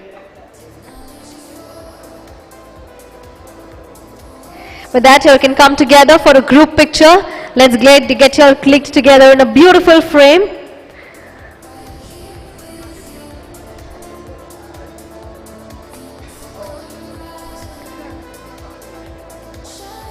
Well, come on, let's applaud for them one more time. Well, clapping is really good for the heart, right? So let's thank them for sharing their knowledge, sharing their insights with us. Thank you so much.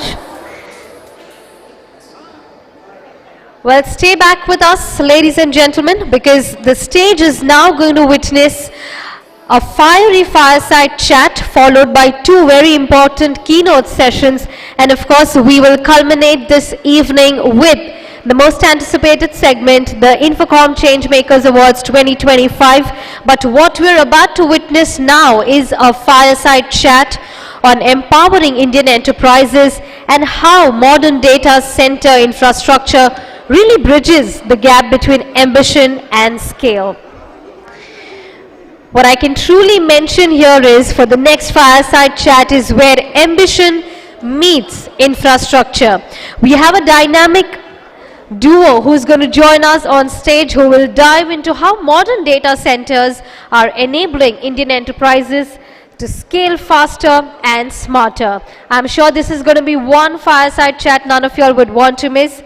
With that, let's invite on stage first up, put your hands together for Mr. Surajit Chatterjee, Managing Director and Country Head Data Center at Capitaland. Come on, let's put our hands together. He's here. A very warm welcome, and he will be in conversation with Mr. Deepak Gupta, partner at KPMG India. Come on, ladies and gentlemen, let's put our hands together for Mr. Deepak Gupta as well. A very warm welcome. We look forward to this fireside chat. Over to you, sir. Thank you for mentioning a fiery chat. Just on a small note, I see Khalida busy on the phone. Khalida, just a point of a small, probably observation. Next time, next year, wind off the session by 6 o'clock, please. We're all in a party mood after that. Fiery chat at 6:30 really becomes fiery at times, I feel. Anyway, thank you so much, audience, and thank you for staying with us. Deepak, over to you. Perfect, thank you. So I think we finished by saying Jadoo Ki Jhappi, and let me take you back to maybe 90s, 91s, where there was this beautiful serial, Neve, and it had a very famous song. I'm sorry, there's a little bit of noise which is coming at the back. Thank you. Thank you. Which says, Neev agar majboot ho to, dharti par akash bane. And I think that's where truly data centers are to this economy today, which needs a lot of, which is actually generating a lot of demand on back of AI, on back of cloud adoptions, on back of data sovereignty. If you look at it globally, the data center market is expected to grow almost in a double-digit CAGR over the next decade. And India is expecting to almost double its data center capacity by 2030. So now let me start this fiery chat with Surajit to say, we are seeing a lot of global investments coming into India, and on back of which we are seeing a lot of data center growth. But what do you see can be a real impediment to this? And how do you see India, really being a target attractive section rather than a lot of other Asian countries or European markets? I think we are at, Deepak, we are at the cusp of a sort of a digital evolution as of now, India is witnessing. I was taking a session in the afternoon with few customers, and I was telling them that pre-COVID to post-COVID, I think the entire scenario has changed. From a pan-India capacity-wise, which was 350 odd megawatts, we are now at about 1.2, marching very fast to 3. There are fundamental reasons for that. We are a relatively young country. We generate 23% of the global data. Our data center penetration is only 3% compared to the world. We have the necessary infra, we have the necessary talent, and we have now a story which is supported by the government initiatives. What is also very interesting is that in the last 2 to 3 years, a lot of investments have come into this sector.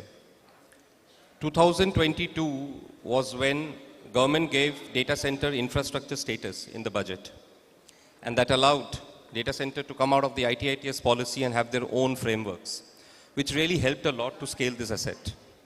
Having said that, the scale and which we aspire to grow will obviously needs a lot of more comprehensive policies in terms of a national data center policy, which is now under the discussions with the ministry to roll out, where the states can look at certain sections and the balance can be looked out from a national perspective.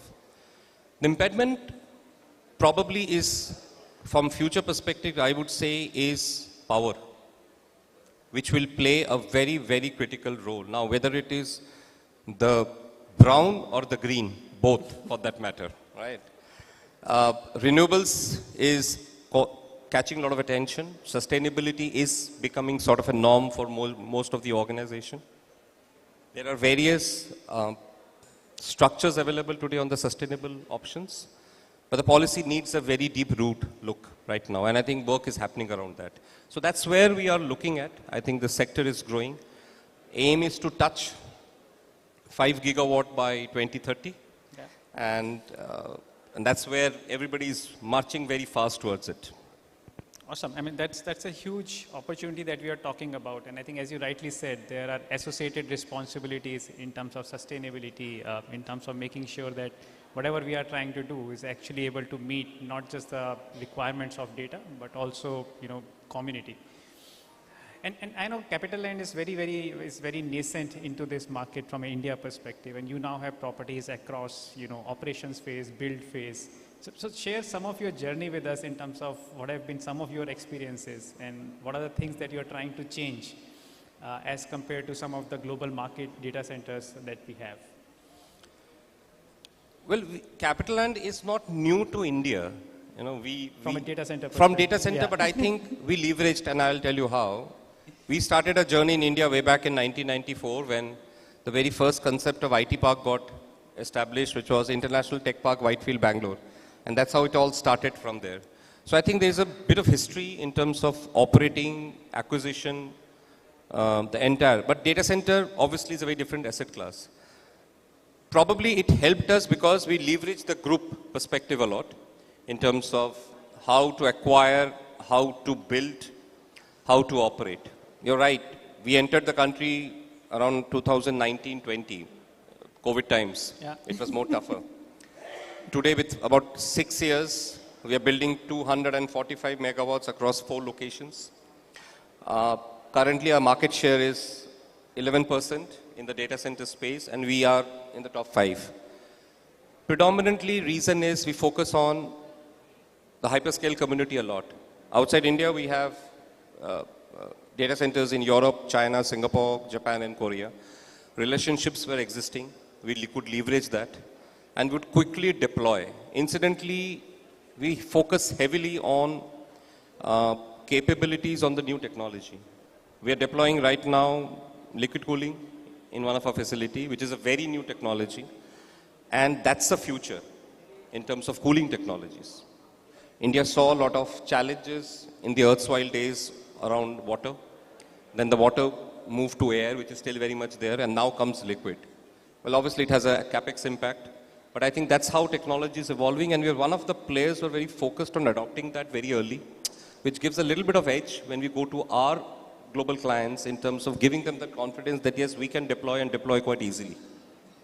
I think that's quite interesting because, as we kind of see a lot of initial data centers which are set up in the US and European market are actually struggling with a lot of, old infrastructure, and they're finding it very, very difficult to upgrade to the latest technology. And that's what perhaps puts India in a very unique space because we have that flexibility to adopt the latest technology.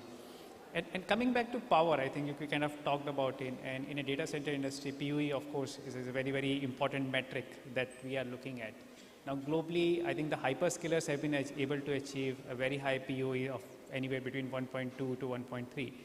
But other data centers are still struggling with the PUE of upwards of 1.5. So what are your views on that, and what kind of technology are you working in which makes your data center perhaps more power efficient? I think we are on the journey from that 1.5 to 1.2, if you ask me. The aspiration is to touch obviously 1.2. The enterprise side of the market are still hovering around 1.5, 1.45. I think technology is coming slowly. Cooling technologies, as I said, are reinventing the PUE.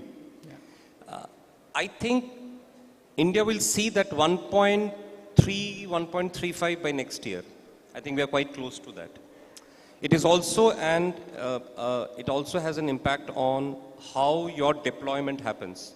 It has an impact directly on the rack densities. It has impact on the compute and all those things. But I think the trend is being seen clearly. Larger deployments which are happening in the country have already started seeing the sub 1.4 mark. So I think that's where the trend is being clearly seen. Awesome.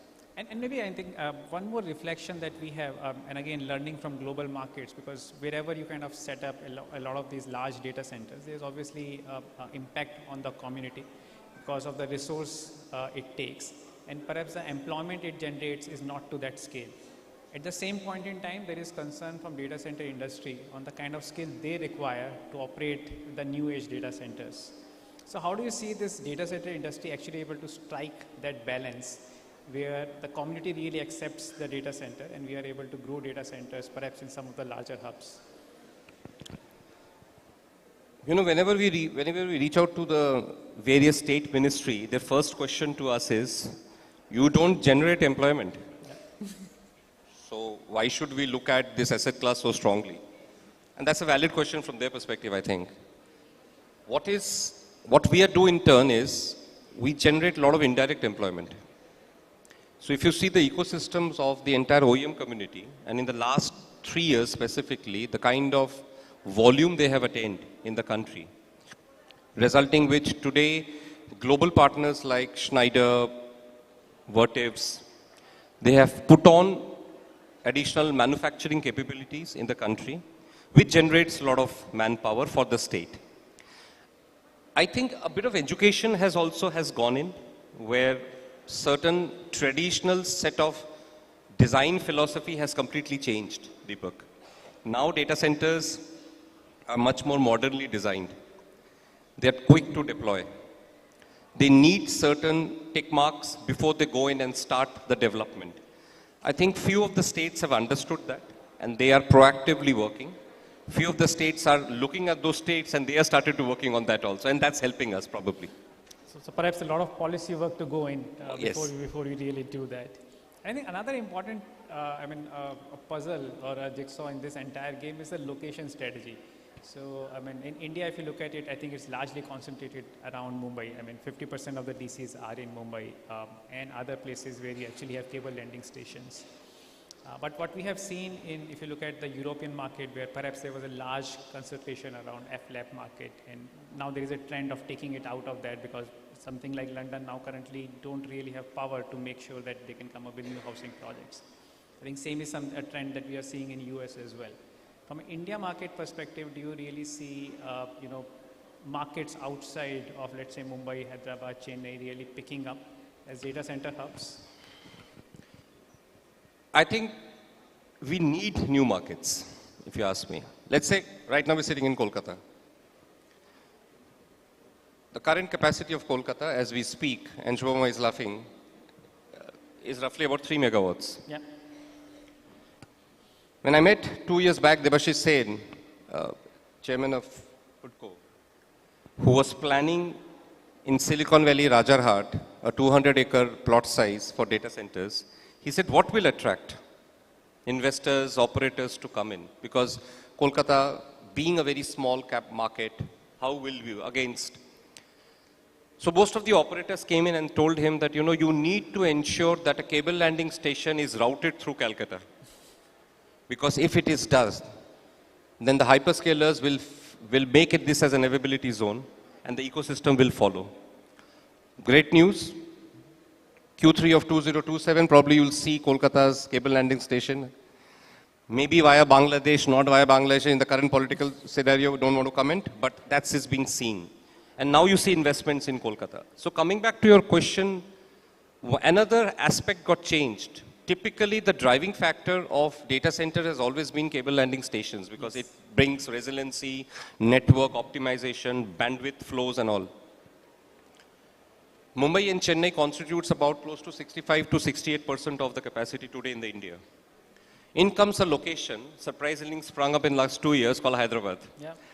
No shore, no cable landing, yet look at the investment size, look at the kind of announcements hyperscalers have done.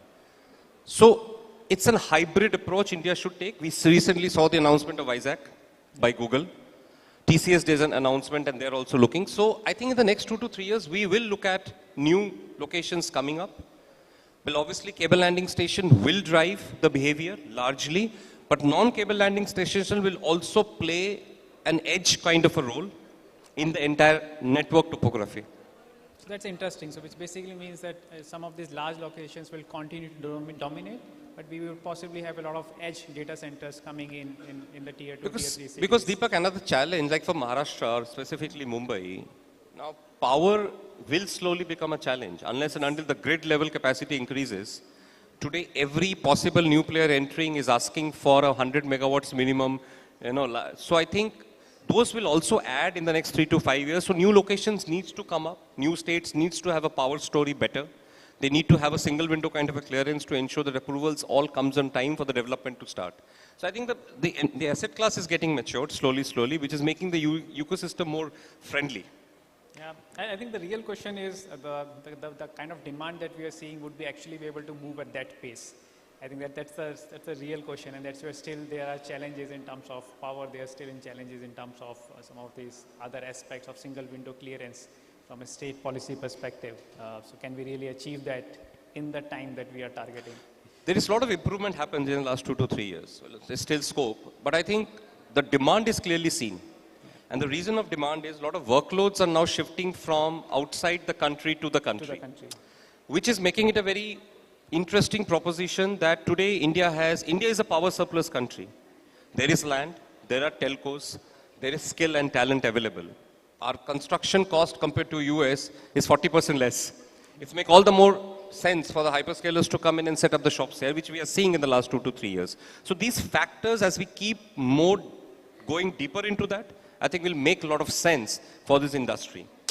And I was referring to earlier discussion in the afternoon that we're a very crowded space right now in India, right?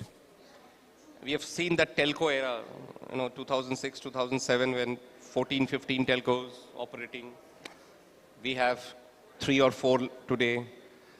I think this space will also see consolidation over a period of time, and it will choose their space. Some of the players will focus on network services of all the players. Some will focus on infra. Some will focus on maybe something called build to suit kind of an option. Some will focus on maybe GPU or AI related services. It has a space for everybody. So I think that's kind of a consolidation is envisaged in the next, say maybe 3 to 5 years. Perfect. So essentially from a growth phase to a consolidation phase, that's a journey we would possibly see very shortly. And I think coming to the last point, I think which is again very critical. I think someone in the audience raised that point of data. And given the massive amount of data that's obviously is getting processed to data centers, cybersecurity becomes eminent to any of these facilities. And we are obviously seeing globally a heightened risk of cyber threats and cyber attacks. So how are you dealing with this challenge as part of your build strategy? It's a continuous evolvement. I think today infrastructure players are well geared up to tackle these challenges. The DPDP policy has recently been out. I think the forums like ASSOCHAM and CII are constantly pushing the ministry to push them to keep the data locally. There is a concern around security, and I think work is happening enough and more. Going forward, I think it is an advantage situation to the asset class. I was recently sitting with Maharashtra government, and they said that in US, there is a concept called data center park, where 10, 12 operators come, they set up their, setup and they work. India is not matured yet, but I think that kind of a thought is there where a 300-acre land, 2 grids of 765 megawatt, connected to that parcel and operate, because then it is an ecosystem which is driving there. A lot of trends would be seen. India is little complicated when you come on the ground and try to do things from a build perspective. But cyber security, security layer, all these are now in a very advanced stage. Lot of global technology is getting adopted, which is also giving a lot of comforts to these large clients in terms of ensuring that their data is well protected if it is within India. Yeah, absolutely. I think data sovereignty has become a key concern of late, and given the DPDP law coming in India as well, I think puts up a lot of onus, on people who are kind of holding and managing data. Interesting. And I think if you look at it globally also, I think this continues to play a key role in terms of where the data is going to sit. Do you also see this as a great disruptor in the way countries are coming up with a data sovereignty law? Do you also see this as a great disruptor in terms of the way various countries are coming up with the data sovereignty laws? Because a lot of our DC or data capacity build is actually built on the base of it coming from outside India. I see it as a positive disruption, because I think today if you look at last 2-3 years, the CAGR of the demand, and these are published IDC reports, the CAGR demand is growing at 28%. Yeah. Right. And out of that, let's say 28%, approximately 20% workloads are from outside India. There is a debate question here that is is captive India not growing? Of course it's growing. But a lot of enterprises today are on an Azure or an AWS. And those are setting up large infrastructures across the country. So it's playing well today. What we need to be prepared for tomorrow is the capability to deploy more and more, which will ensure a lot of South Asia and even US workloads to come. Let's say Singapore has a moratorium for the last 1.5 years. Government is not allowing to build more data centers because there's no power. Johor, Malaysia is getting now more or less so much concentrated. Incoming new markets like Japan, Korea, Vietnam, they are very new to start. Versus India, if you see, today, 21 players, most of the states are ramping up fast, new states are coming up, policy frameworks looks better. Some of the states have gone little ahead to ensure that, all these criteria are met in advance before the investor comes in. Interesting piece, private equity play has come into the data center, right? A lot of investments coming in. These are all positive signs. These are all showing that the sector needs more focus, needs more resilience, and all the acts have to be supporting towards that. Perfect. Thank you. I think we are pretty much to the close of our time. So maybe I'll summarize by saying I think India is in a pivotal moment in this digital journey. And I think, by the convergence of AI, cloud, data sovereignty, I think we, of course, need a lot of investments coming in form of data centers. But at the same point in time, it needs to be sustainable and, and meet the requirements of the community. With that, we'll wind up this discussion. I just want to add one thing. Yes, I think I must say it's also a very cautious asset class. So much of capex goes in that you have to be, and on a greenfield project in India today, it takes about 28-30 months to build. By the time you finish and you go live, technology has taken 2 rounds of change.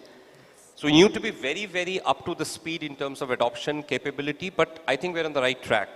We have more focus from the various authorities and the government departments.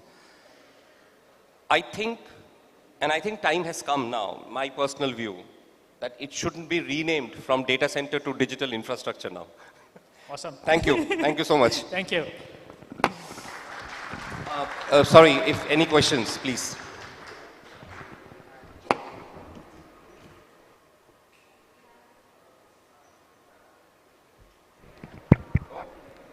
Yeah, all right. All right, so I think that with that we draw close to this conversation. Let's give a big round of applause. Like I mentioned, that was a dynamic duo, a dynamic conversation calling up for a dynamic round of applause. So thank you one more time for joining us. With that, may I please invite on stage Mr. Shubhamoy Chakraborty, CTO at ABP Private Limited, to please join us and felicitate both our speakers with a memento.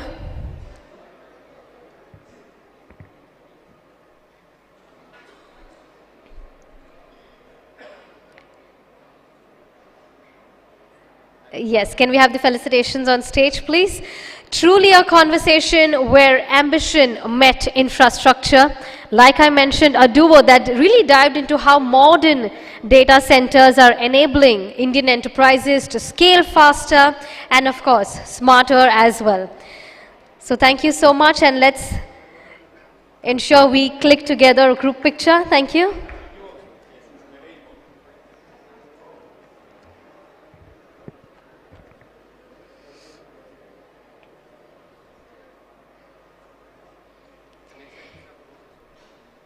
All right, thank you. Thank you so much. With that, ladies and gentlemen, stay with us as we move forward to our next segment. A keynote topic coming your way. But before we do that, once again, let me take a cue from my audience members. Are we all here present? Yes, I think the energy is going a little low. It's a little palpitating. But let's keep our spirit high because we have 2 more segments to go, followed by the awards ceremony. I know it's been a little long day, but I'm also sure that it's been a very enriching day for all of you. So come on, give me a heads up, everyone. Are we ready? Okay, so with that, let's begin with a keynote topic titled, Hello Agent, My Old Friend, Why Autonomous AI is Here to Stay. Ladies and gentlemen, please put your hands together. Joining us on stage is Mr. Debjyoti Gupta, Chief Technology Officer at TCG Digital. Let's put our hands together. A very warm welcome, sir.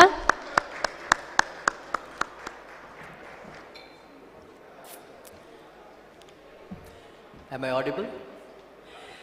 A very good evening. I will have, okay, we have the deck here. And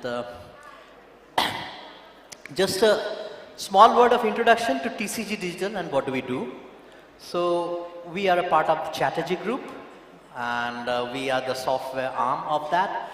And we specialize in digital transformation led by AI. And you'll come across a lot of AI terms in here because that is what we live, that is what we breathe. And today I'll share with you some experiences of working with AI agents and autonomous systems. So the agenda today, what I have here is we'll just look at what is agentic AI.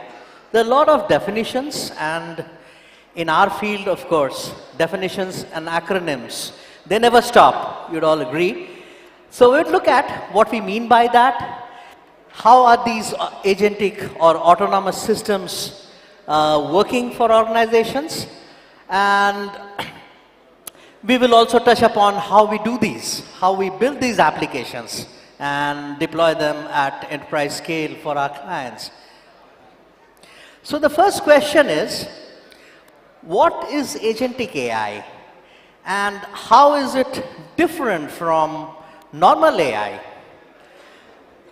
Classical definitions. So agentic AI obviously is goal-oriented behavior. It has a capacity to set and pursue objectives. It employs tools and other resources effectively in a manner to deliver that objective. But the two traits which actually set them aside from the normal AI is the autonomy and the adaptability. So technically the ability to operate independently without human intervention. A lot of AI, we are not new to AI. We have been using, customer churn. We have been using sales forecasts, predictions. But each of them is actually delivering answers on specific user commands. So you want to do it for the next season, you want to run a sales forecast, you want to figure out a customer churn for a certain product or vertical or a service. Now an agentic AI goes beyond that, so you can give it a larger goal and it has the ability to actually, and the resources, use different resources to actually stick to the goal and deliver it. Now, when we talk about the autonomous systems, a good analogy is the autonomous car. It is in all respects, it would actually comply with these goals. So it is a goal oriented, so you give it a destination and it will take you there. Sorry, Mike. Also, autonomous, of course, like if it's a fully self-driven car, it will drive by its own. It is adaptable, meaning obviously it can face the changing traffic, it can do many things. It can weave in and out of lanes, it can recognize signal lights, stop at them, and again start when it's going green. And of course, it employs a whole set of tools and sensors. Let's look at this particular thing. We will look at Tesla and overtake. I know for a fact right now that my Tesla has to move over. Here it goes. It decided to not turn there. That's very interesting. I have to move over. I'm using full self-driving supervised. Let's see if my Tesla can manage this. You can see the lane is highlighted in blue. It seems like that is indicating that it's looking for a spot, but this is rush hour traffic. Everybody is heading downtown. I'm using a 30-day trial of full self-driving supervised. All I have to do is monitor the road. Maybe up ahead, it'll find a spot. Here we go. Right there. Go. Go. And we did it. Success. What do you think? That is smart. So the car decided it needed to change the lane and go up ahead because maybe it has to turn. And then it decided not to probably get in once. It made the decision because there was probably not enough distance between the car behind it. And so it waited for another spot, saw an opportunity, accelerated and slid into the position and thereby changing the lane. Great autonomous behavior, great autonomy, and such kind of autonomous systems gives us the fear that as a driver, do I need to worry? Like if the cars drive by themselves. Let's go the next step here. That same car. The question, would it be appreciate and overtake?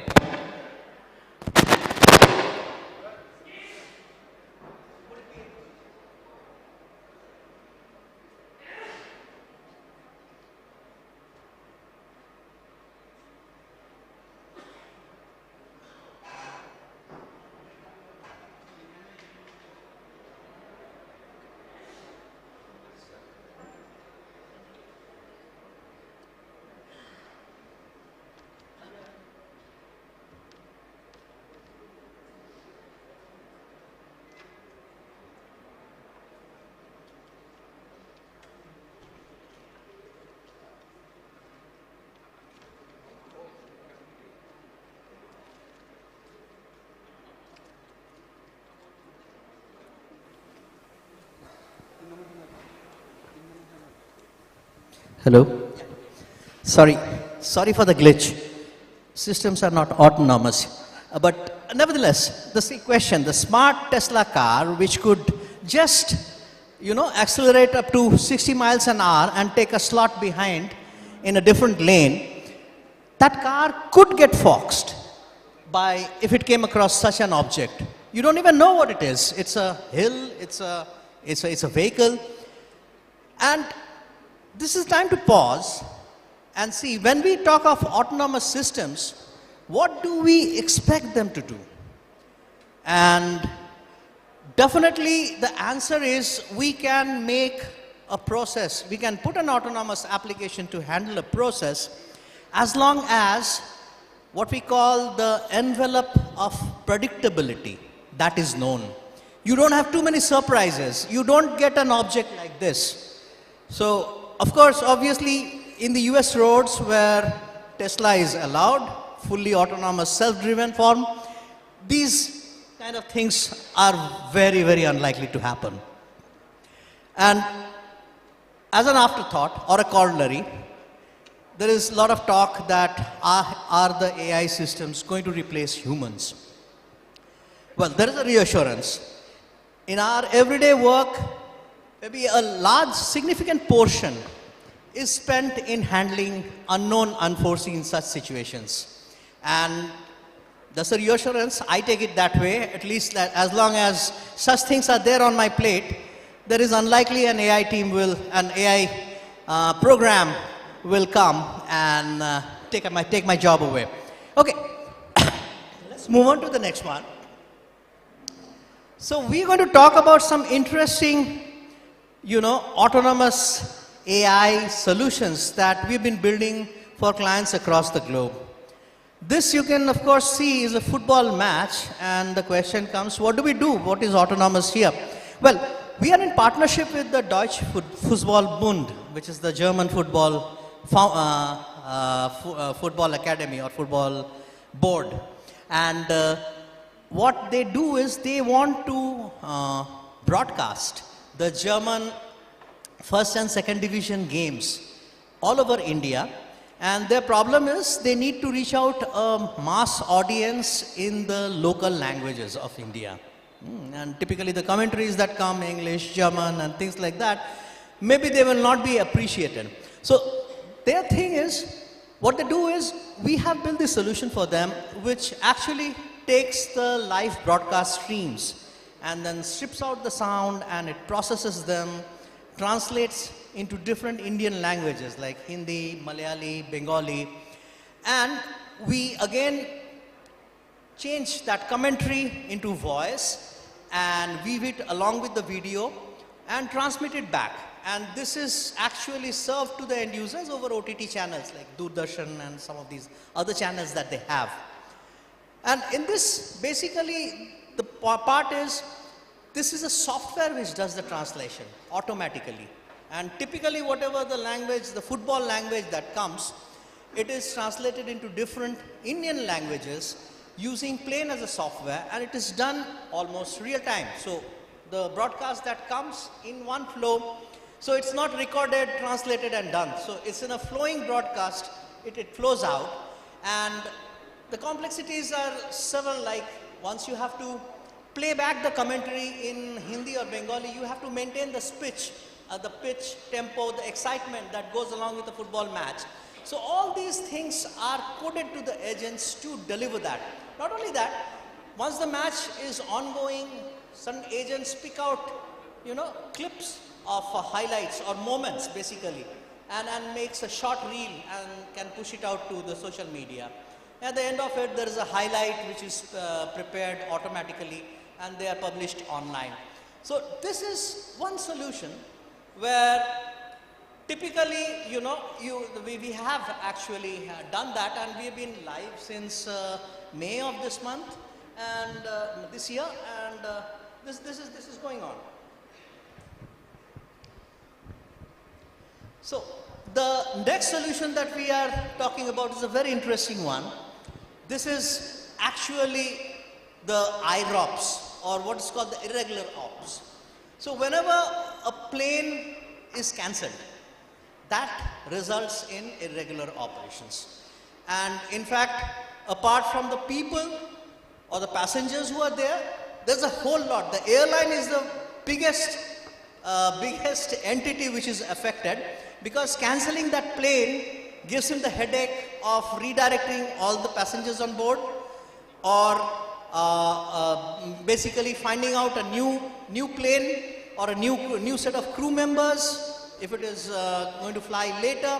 So it's a whole sort of problem. And the thing becomes is, a flight from Kolkata to Delhi doesn't just end in Delhi. So within another hour, it will fly off from Delhi and probably go to Jaipur, and from there Jaipur to Bangalore, and it keeps flying till almost 12 o'clock or something like that. So those entire set of flights are affected. And imagine in US, when you have the so-called Arctic winds or Arctic storms, there's a whole bunch of flights which get cancelled, meaning, and this is thousands of passengers who are left stranded, and that is the tremendous amount of headache for the airline. So here the things is, what do we do? Delays and cancellations, crew aircraft. So an AI-driven ecosystem that predicts disruptions, optimizes recovery, and communicates empathetically. So the passenger has to be handled with care, because they are going to be very annoyed having missed the flight. So this is the sentinel agent we are talking about. And typically what it builds up is, it keeps on monitoring. Weather being one of the biggest cause of IROPS, it keeps on monitoring, and there are other parameters there. So if there is a possibility, so there is a probability score, and if that shoots beyond something, so already certain alerts are put into place. And typically there are modules which predict, the modules which actually interpret the policy in various cases. So the golden or super class high flyers and all, they get specialized treatment, they get hotel booking. Other passengers are actually at least, transferred to different flights. So all these things need to be done. That would be tremendous amount of manpower doing quite a repetitive task, and in this particular case, it would be very thankless also. So everybody would be cursing them while they are trying to help out everybody. This is a case where an autonomous solution comes to help everybody almost. And it does maybe many things better than what so many different tired human beings would be able to achieve over such a short time.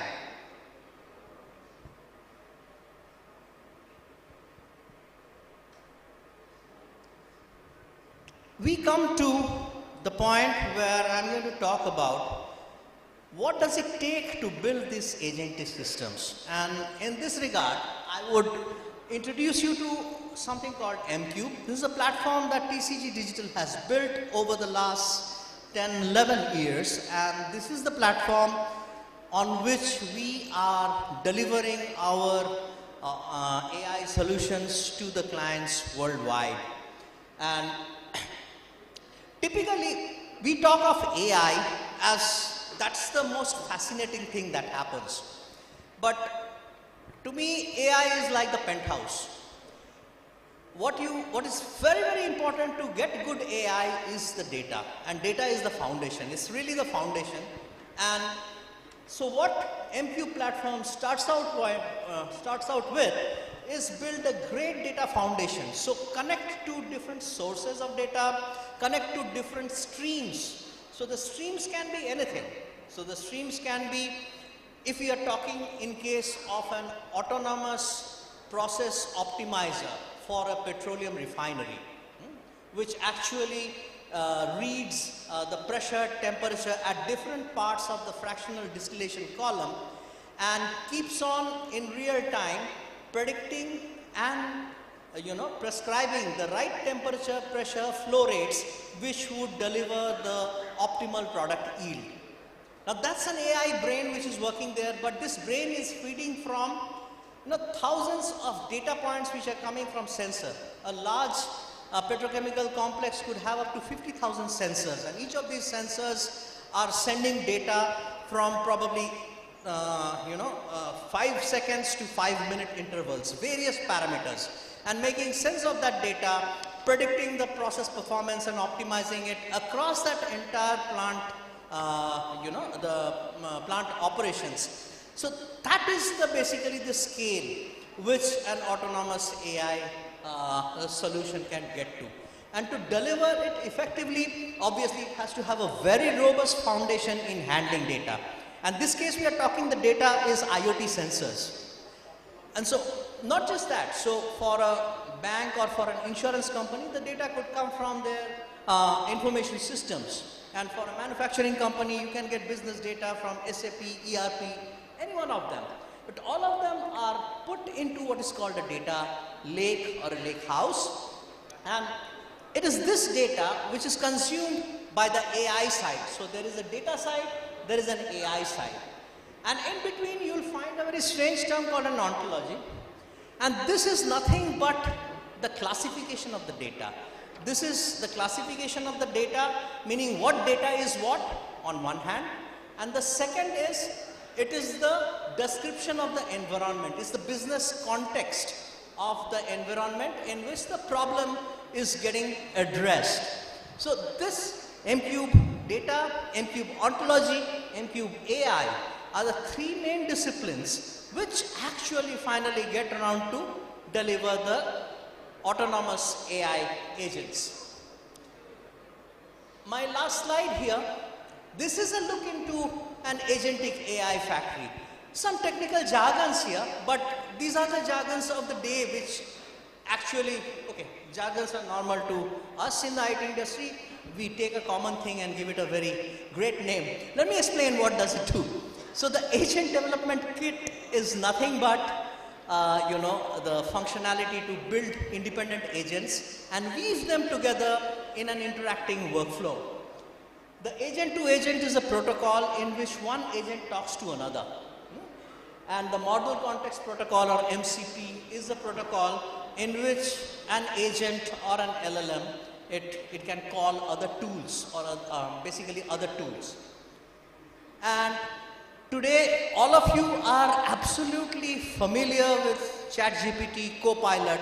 LLMs can play a great role in this. Not mandatory, but a good role because they understand natural language. You can instruct them in plain English and they can deliver. For instance, an LLM-led chatbot given to the CEO of a company, the CEO doesn't need to rely on his business analysts or anybody to give him the reports.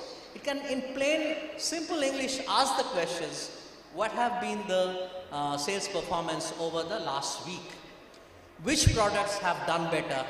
Which products have done worse, or which markets are doing better, and where have been these problems. In these natural things, the LLM can take that, and it has a reasoning power. That's the reason why they say it has got autonomous and adaptability. The LLMs do have some bits of reasoning power, and with which it will keep on answering and delving deeper into the data and be delivering.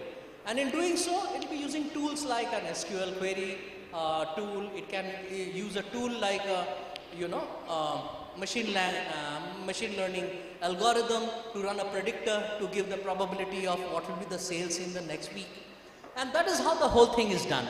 And the factory, since it is a factory, constantly, like there are agents which are being built, which are being fine-tuned, and they are being deployed on the production. And in fact, if this looks something, there's a last glimpse is, this is the kind of an agentic workflow which can result out of that factory. And typically from, this is a workflow for our support ticket resolution.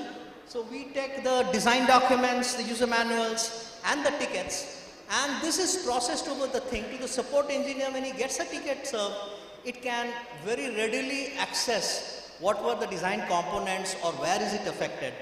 Eventually, probably, a day will come, the program will suggest a code also to correct the problem. But this is a journey basically. And back again to my starting question, it is agents are likely to be here and they help rather than they are going to take away or threaten us. And that's why we are back to the theme, hello agent, my old friend. Thank you everyone.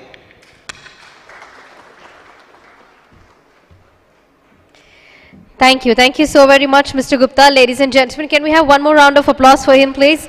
That was a fantastic presentation. With that, may I please invite on stage Mr. Shumon Banerjee, CHRO at ABP Private Limited, to join us and felicitate. Mr. Debjyoti Gupta. That was a key presentation indeed, where we did dive into tech leadership, innovation, and of course, the evolving digital landscape. So you can please take the center stage, yeah.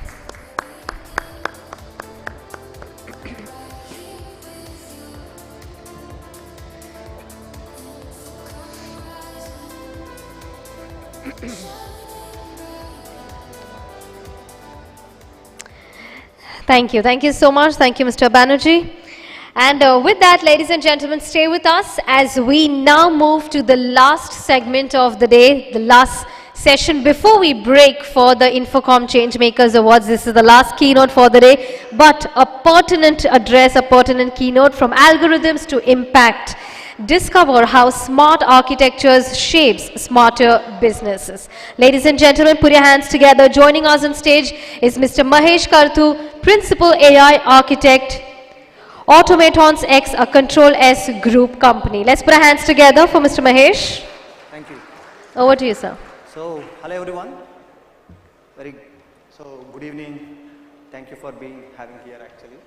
So, by profession, I am Principal Solution Architect, especially specialized in machine learning and artificial intelligence. So, before getting into the more details of the company, they'll play a video, then we'll start into the PPT. The next decade belongs to autonomy. Today, data sits in silos. Teams spend 40 to 60% of time on repetitive work. Automation's great, decisions slow, and every delay costs millions. Imagine a world where data, automation, AI, people operate in one connected rhythm. Automatons X brings together unified data, scalable automation, and agentic intelligence to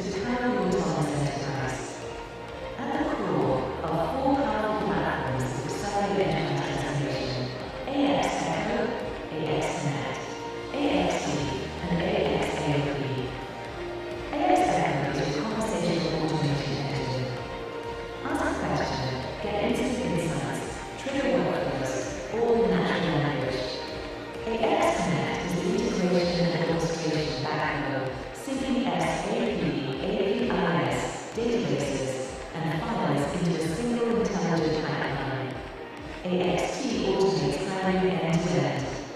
From sourcing to scheduling, everything is faster, smarter, and AI-driven. AXT enables autonomous execution. Build multi-agent workflows, combine tools, rules, and data, and let AI operate 24/7. Together, these platforms create one unified automation spine, powering decisions, workflows, and operations across the enterprise. Enterprises choose Autonomous X for our deep expertise in AI, automation, and data, rapid pilots, enterprise-grade governance, and proven scale. The future belongs to enterprises that embrace autonomy. Build that future with AX. Thank you. So, Automation X, we're a controllers company. So,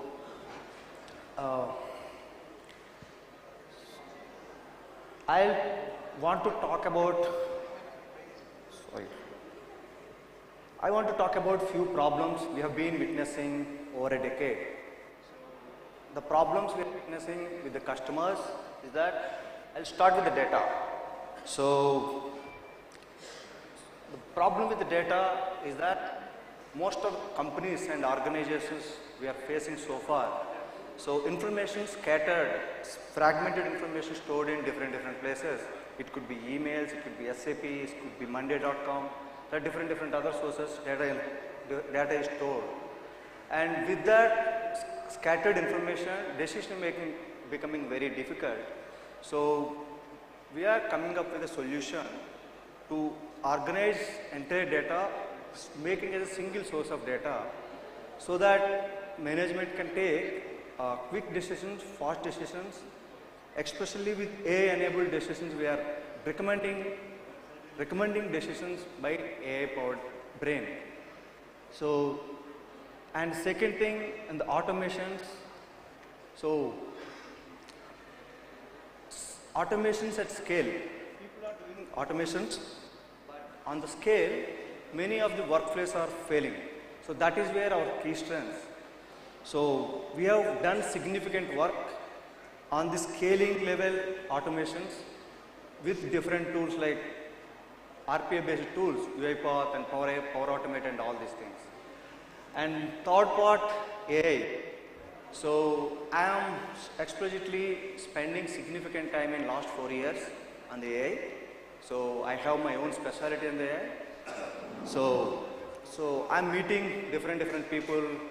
I'm attending different events. I've been listening similar questions from the different folks like, okay, how can I make AI useful within the company? Okay, this is one question. The second question would be, okay, I'm using AI, but I'm not able to get the ROI. How to find the use case? That is second question.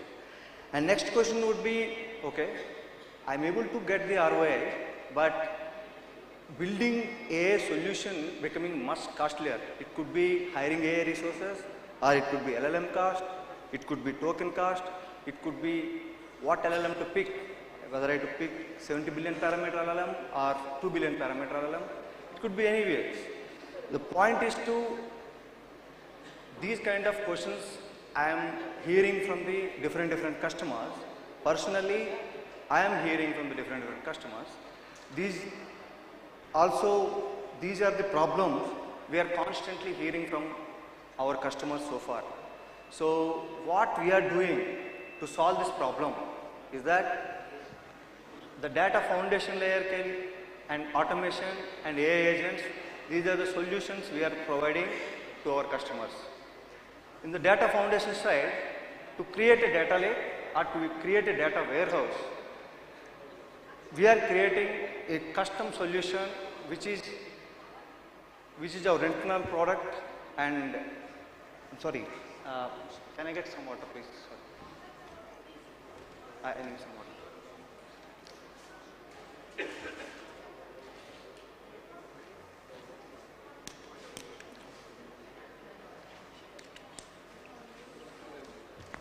So I'm sorry.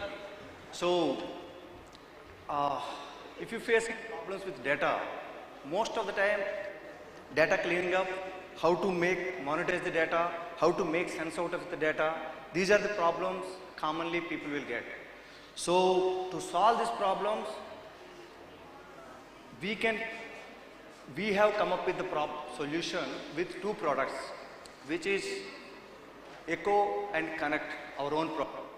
And automations and AI agents also, we have come up with two products with AOP, which is called agentic platform internally.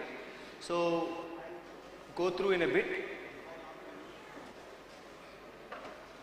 So these are our product suite: AX Echo, AX Connect, AX Talent Acquisition Platform, and AI Orchestration Platform.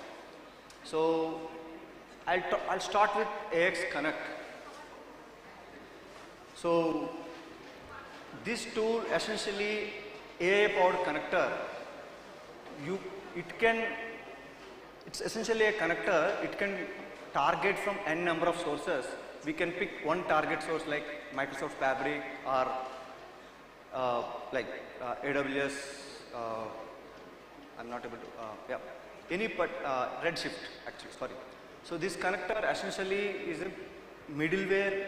You can simply use this connector, connect your different sources, and also fix different target destination. The AI-powered AI Connect tool, which will automatically check your all data quality checks and understand your schema and automatically create your own data lake with human support, but minimal human support. With this product, we are able to save almost 60 to 70% of human effort, especially data engineers requirement significantly we are able to bring down with this product. If anybody has this kind of problem, if they want to create single source of data source, even with structured or unstructured or semi-structured data, we are able to get this, you are able to get this connector and solve this entire problem to create single source of truth. That is about this product. And second product is AX Echo.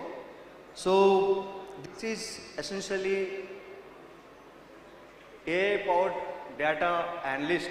If you can simply ask a question, what is my last 6 months revenue in the GCC region? It will come up with an answer with proper representation, the graphical representation, and also come up with, can you compare with one quarter to, last 2 quarters and suggest what could be the problem. So this kind of solution we have created. It's a conversational AI analyst on top of AI. So you can simply connect your databases.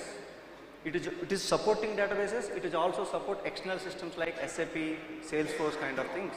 You can ask simple question. It will come up with the answer. It will also come up with the graphical representation. That is where this Echo is useful. So yeah. And next thing is that AOP platform. This is on-premises solution. So I'll come up with a use case here actually.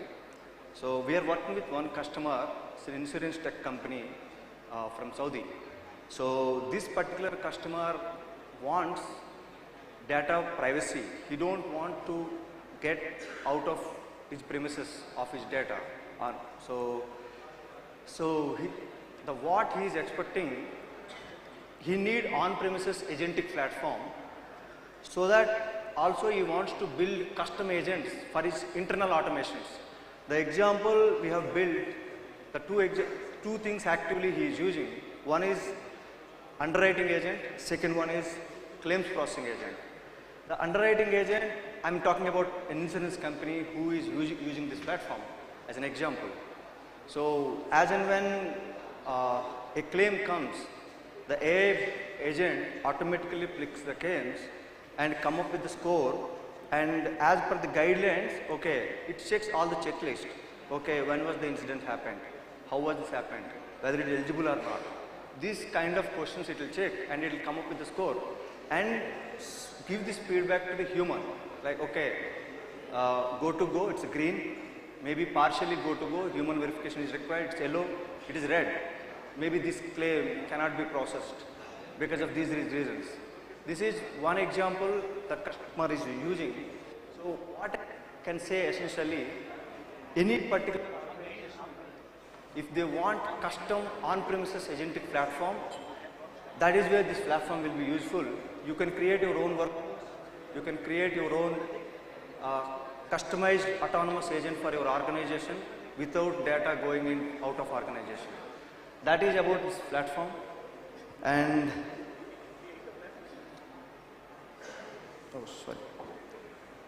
so this is completely different solution. It's talent acquisition tool. So to hire one particular person, on an average, any recruitment team has to look at the hundreds of resumes, sometimes even more that. After that, they have to schedule 20 or 30 interviews, and each interviews might take 2 to 3 rounds probably.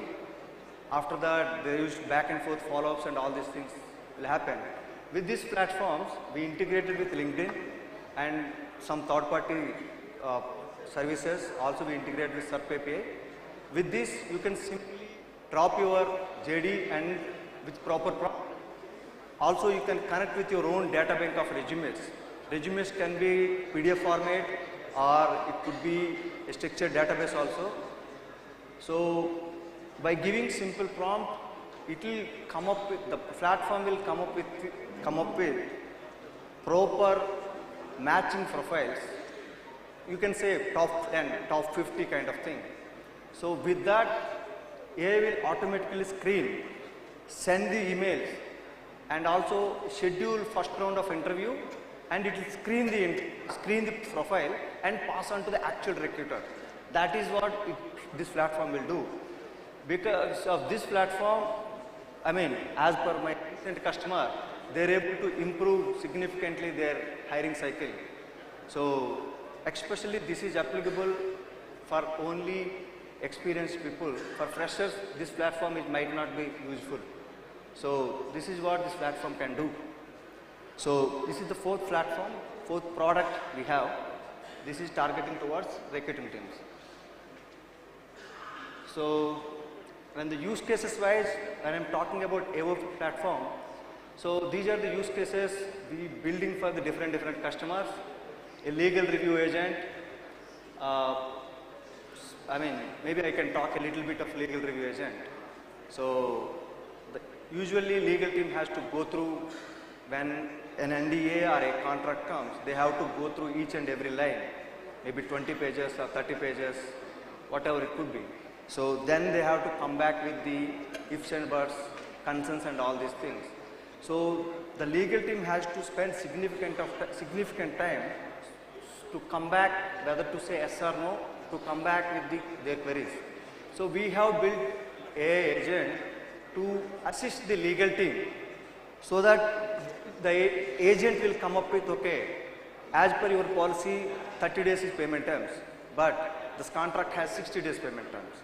Such kind of critical information, AI agent will come up with the assistance and legal team can take quick decisions, quick follow-backs, and all these things will happen. This is one agent we have built on top of our AOP platform. Because these are all templates already available in AOP platform, ready to use templates, on-premises templates. Next thing, meeting planner agent. So imagine I have a meeting tomorrow with a customer some XYZ day. So before that, some people initiated different discussions, back and forth emails are happened, some documents are shared. So I have to prepare for the next discussion.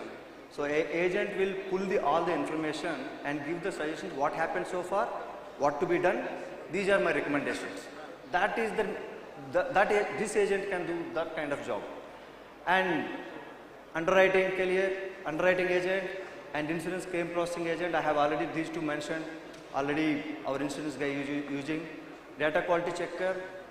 This is essentially to check the quality of the data. This agent is especially used in data processing side. So whenever data processing use case comes, this quality checker agent, it will check the basic null checks or variable checks and it will come up with its own analysis report and saying, okay, these are all problems within the system. You have to do these kind of actions, kind of suggestions. And next, we have also have voice AI capability. So for one supply chain company, we have done this use case with the actually voice AI will call as a customer support, get the feedback and send the quotations to the particular customers. So this is essentially a voice LLM is talking to customer. It can as per your requirement, as per your prompt. That is about use cases, already existing templates within the AOP platform. Anybody is interested, they can try it out, these use cases. We are integrated with Microsoft ecosystem mainly. We are also supporting Google ecosystem like Google Calendar, Google Meet and all these things. We want to extend, create more agents so that this will be useful for the much more wider way. So what we can do, what is our edge? So data side, automation side, especially with AI, we can do quick POCs, we can do rapid development and multiple things. Given use case, probably the wide range of things we have seen, within 10 days, maybe I can deliver the use case, I can deliver the POC with $1,000 of cost. So within 10 days, that is the capability we have given the use case. I can't say we can build every use case. Maybe I can say we can build this use case within 10 days. If we are not able to build the use case, we can drop off. If that is what we can do. So yeah, that's all about the use cases and products. If anybody is interested to know more details, I'm happy to connect and showcase the full-fledged product demo. You can try out, maybe we can arrange a workshop, we can have an internal discussion. If you have a use case, definitely we can catch up. That's about the team. Thank you for your patience. Sorry for the glitches. So, thank you. Thank you. Okay. Ladies and gentlemen, can we have one big round of applause one more time for Mr. Mahesh? So may I please request you to join us?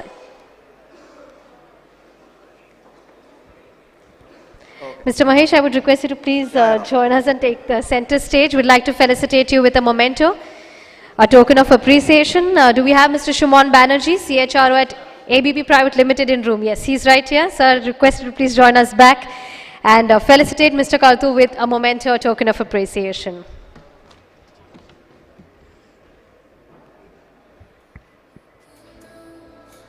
Come on, an applause is in queue, everyone.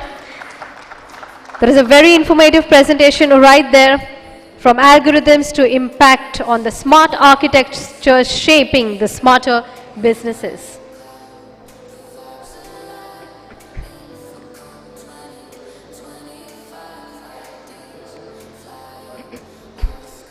All right, thank you so much. So with that, ladies and gentlemen, we do draw a close to the conference for now, but like I mentioned, we're now here at the most anticipated segment. I'm sure this is one segment many of you all were looking forward to, which is the INFOCOM Changemakers Awards 2025.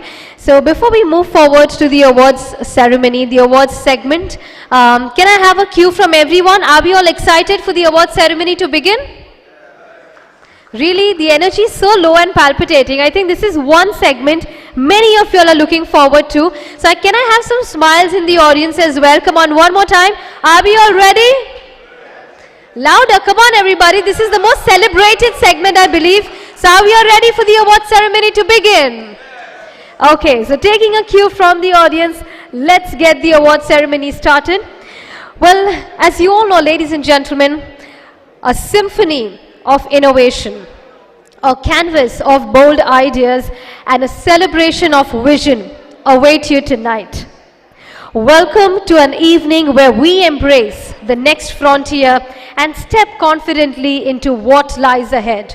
The INFOCOM Changemakers Award 2025 with the theme Technology Future Forward. Well, tonight we gather here not just as spectators, but as co-creators of a new digital era. We are here to honor the architects of transformation, those who harness technology not only to solve problems, but to reimagine possibilities and lead with purpose in a rapidly evolving world. So tonight, join us as we celebrate stories where code meets compassion, data meets vision, and of course, innovation meets impact. The INFOCOM Changemakers Awards 2025, I ensure you all, is more than an event. It is a living showcase of how future-ready technologies guided by human values can shape a smarter and a more inclusive tomorrow. So get started with this very dazzling evening in this ever-evolving landscape. Ladies and gentlemen, over 150 plus visionary trailblazers have come forward with compelling stories of transformation and purpose, each for their prestigious recognition. Well, spanning a diverse spectrum of industries, our change makers have left an indelible mark tonight, from the cutting-edge innovations in AI to the robust banking sector. And from the pioneering advances in manufacturing to the fast-paced world of e-commerce, every nomination tells a story of bold transformation. Well, this rich industry diversity, I must say, highlights the widespread influence of change makers, illustrating how technology-driven leadership is reshaping sectors far and wide, forging a future where progress knows no bound. So with that, ladies and gentlemen, before we move forward to the awards, it is also time to shine spotlight on those entrusted with the most challenging task, which is selecting the victors from a pool of closely matched contenders. And that's what I'm talking about, is our esteemed jury members. While the statistics provided a comparative narrative, it was the jury's discerning eye, insightful contribution, and the power to champion excellence that truly made the difference. Our jury members for this award segment, Mr. Prasenjit Sen Gupta, Group Chief Digital and Information Officer at ITC. Well, he's not here in the audience, but can we give a round of applause, because that must have been a mammoth task for Mr. Prasenjit Sen Gupta. And next up are also jury member Mr. Gautam Datta, Chief Information and Digital Officer, Bajaj Alliance Life Insurance Company Limited. Well, Mr. Gautam Datta is right here in the audience, and we're delighted to welcome you here on stage. May I please invite Mr. Gautam Datta to join us on stage. And yes, we'd love to hear your perspectives and your experience for being a jury member for this award segment. So, sir, can we please have a mic on stage? Yeah, sir, you can take this mic, no problem.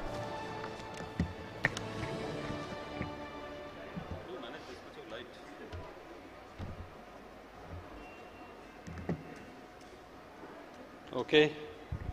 I know I am in between you and the awards, so I'll keep it short and crisp. There's too much of light on my face, so I will take some time to adjust. First of all, good evening. You know, this is many of you are my friends, distinguished guests, innovators, and visionaries. You know, today I'm truly honored again to be in front of you and to be part of this prestigious, one of India's technology event. This event is not a celebration of technology, as you heard her. This is a celebration of ideas, celebration of culture, courage, celebration of relentless pursuit of excellence in various fields. In last 2 days, we have seen many of them. As a member of jury, Prasenjit and I had the privilege of reviewing some of the extraordinary implementation across diverse domains. You'd see when the nominations of winners coming, domains as diverse as international bank, to a state-owned smallest cooperative bank. Domain as India's, we can call it strategic asset, to one of the smallest far-flung, we can call it a startup. Yeah. Each nomination reflects just not a technical brilliance, but deep commitment in solving real life problems. The deliberation was intense, as it is in every year. Quality of innovation was extraordinary in many cases. We select 5 in each group. Those 5 basically represents the pinnacle of creativity, impact, and possibly scalability. Technology today, as you all would have agreed, is not about automation, not about efficiency.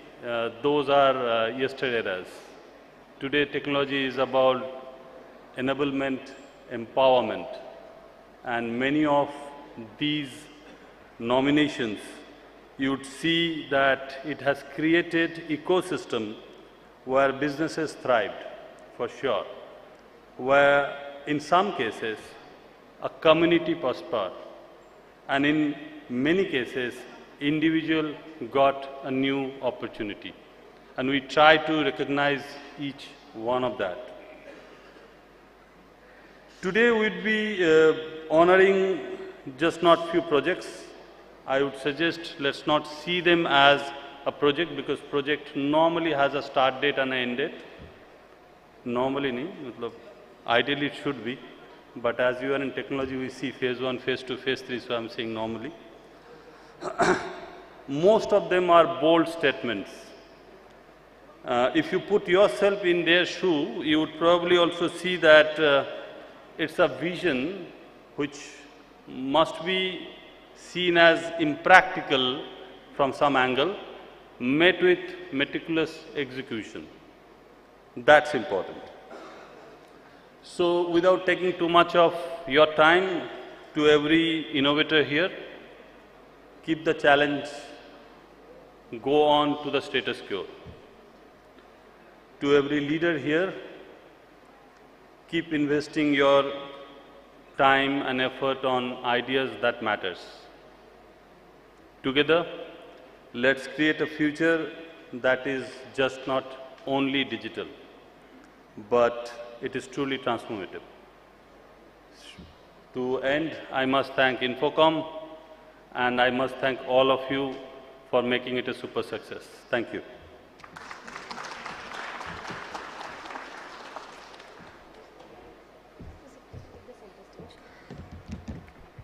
Thank you so very much, Mr. Datta. I'm sure that must have been a mammoth task.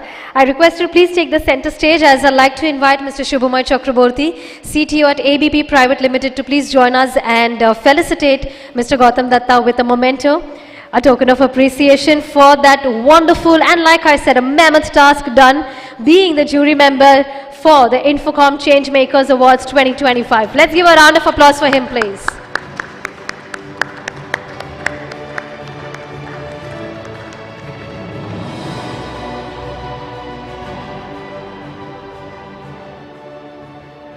Thank you. Thank you so much, sir. Thank you, Mr. Chakraborty. With that, ladies and gentlemen, let's also acknowledge our invaluable sponsors for data center transformation, Control S, whose unwavering support and commitment to innovation has fueled tonight's celebration. A heartfelt thank you for making the INFOCOM Changemakers Awards 2025 possible. And I'd like to invite on stage Kalol Sen, Executive Vice President and Regional Chief Executive Officer of Control S, to please join us and share his thoughts with us. Let's give a round of applause for him, everyone. Good evening, ladies and gentlemen. Thank you for giving me this honor. So just to introduce myself, I am Kalol and I head the Control S and Cloud4C business for Eastern India. And all of you must be knowing that Control S is the Asia's largest Tier 4 rated data center service provider. And we already have our fully functional data center in Kolkata, in the Silicon Valley, operational for last 1 year now. It has built on a 5.6 acre land with a capacity of 16 megawatts as phase 1.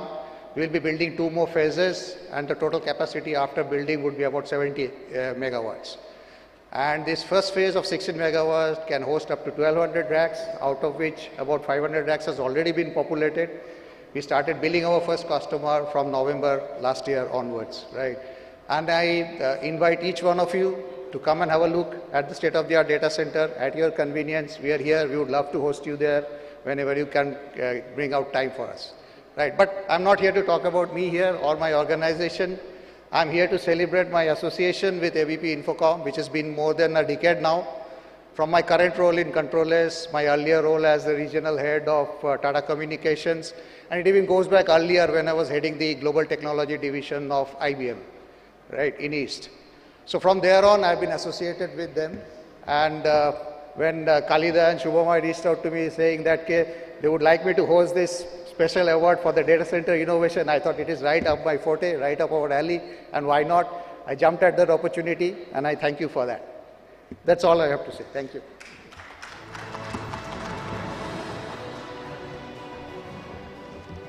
Thank you, Mr. Sen. May I please request you to stay back, inviting Mr. Shubhamay Chakravarti back on stage, the CTO at ABP Private Limited, to felicitate Mr. Sen with a memento.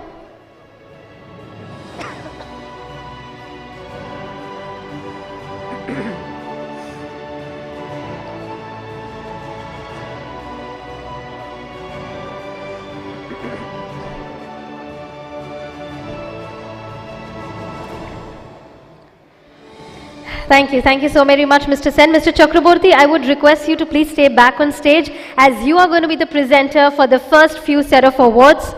So with that, ladies and gentlemen, we have multiple categories tonight for the INFOCOM Changemakers Awards 2025, but 2 very important inputs for all of you. To all the winners who will be walking up on stage, we would request you to please stay back even after you all accept the awards, because at the end of the award ceremony, we will be taking pictures, photographs category-wise, and also a group picture. In case you're not in the room, you will miss the opportunity of clicking a picture together.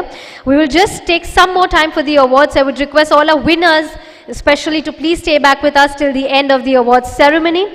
And of course, also the winners who will be announced here are all arranged in alphabetical order, so they are not ranked. Once again, requesting all of you to stay back with us in the room, and again announcing that the winners that will be announced are not ranked. They will be announced as per the alphabetical order. And with that, ladies and gentlemen, let's begin with our awards ceremony with the categories at the INFOCOM Changemakers Awards 2025, because tonight at the awards ceremony is where the gravitas and gala beacons. So ladies and gentlemen, are we all ready to begin with the first category? Yes? Louder, come on everybody, are we all ready?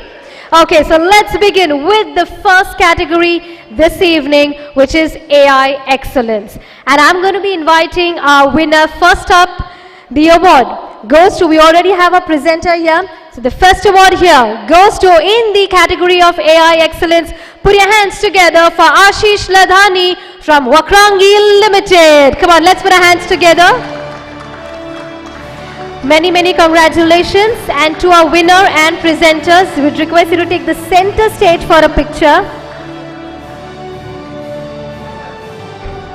And yes, the house rule, ladies and gentlemen, the house rule for the awards is that we have to applaud for our winners, because it is their hard work, determination, and of course, persistence that they have put in to be here and bag the award for tonight. So many, many congratulations.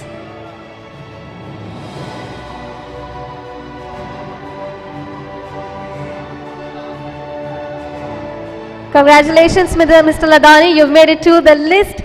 And next winner in the very same category, AI Excellence, it goes to Dr. Sushil Kumar Meher from AIMS. So let's give it up for Dr. Sushil Kumar. Many, many congratulations, sir. You've made it to the list. Come on, let's applaud a little bit louder, everyone. Because it's said, right, that the more you give, the more you get. That works the same for applauses as well. And clapping, I believe, is indeed good for the heart, right? Congratulations, sir. your absolute moment of victory, your moment of glory.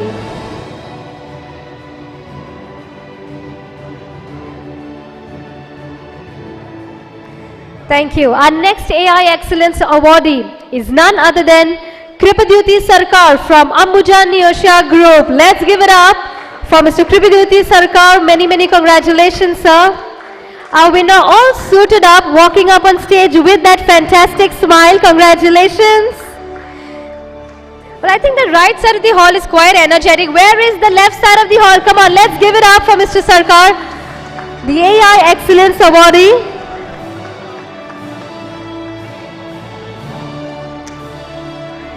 Well, it's truly said, right, that acknowledgement of efforts and excellence is the greatest form of currency in the realm of human connection. Congratulations, sir. Moving forward, this time the accolades is backed by none other than, put your hands together for Mr. Manoj Kumar Behera from Odisha Power Transmission Corporation Limited. Many, many congratulations, Mr. Manoj. You've bagged the award for AI Excellence.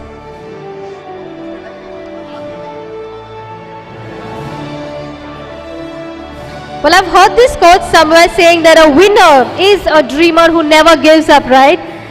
So here are winners who've never given up, and that's what makes them stand here bagging that shining trophy in the category of AI Excellence.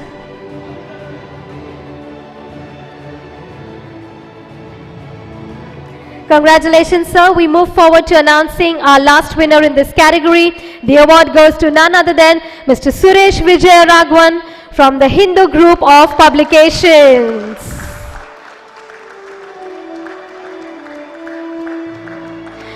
Gravitas walking up on stage. Many, many congratulations.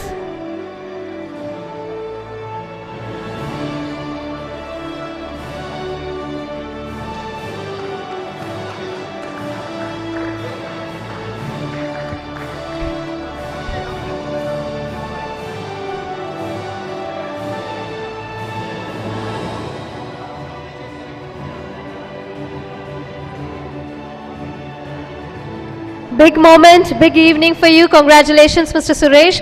And thank you, Mr. Chakraborty, for doing the honors for us. Let's give a round of applause for him as well. Thank you so much. All right, ladies and gentlemen, before moving forward to our next category, which is Cloud Innovation, I would like to invite a presenter first up. May I please invite Nabanita Banerjee, Vice President, Finance at ABP Private Limited. You're going to be the presenter, ma'am, for the next few set of awards. All right, our next category this evening, ladies and gentlemen, is Cloud Innovation. From one category to another, let's take the celebration forward. First up, our winner in this category, put your hands together for Bhumeshwar Tatikonda from Kalpataru Group. Let's put our hands together. Congratulations, sir.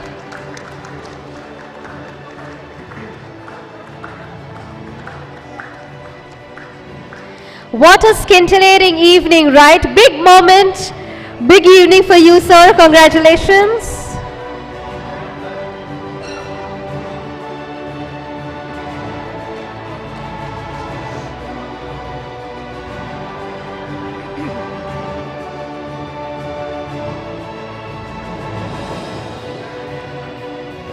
Fantastic. Thank you.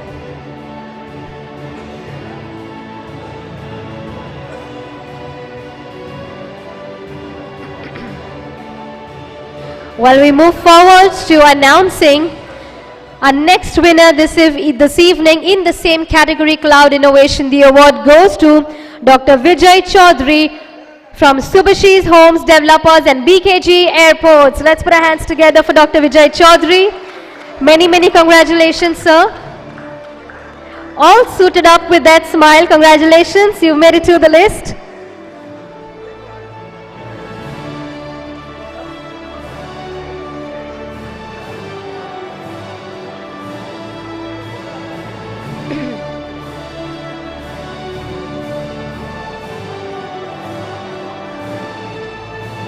Some fantastic work done right there in the category of Cloud Innovation. Congratulations.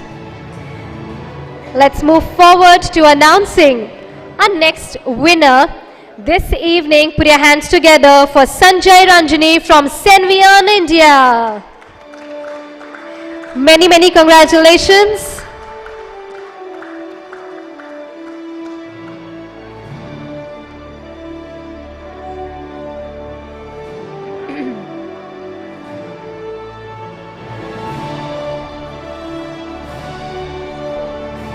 A golden moment indeed. Come on, let's give a round of applause for Mr. Sanjay. Congratulations.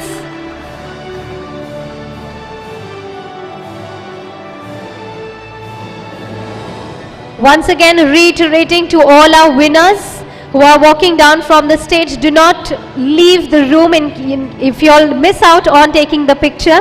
So I would request you to please stay back with us, because we will have a category-wise pictures together and a group picture as well at the end.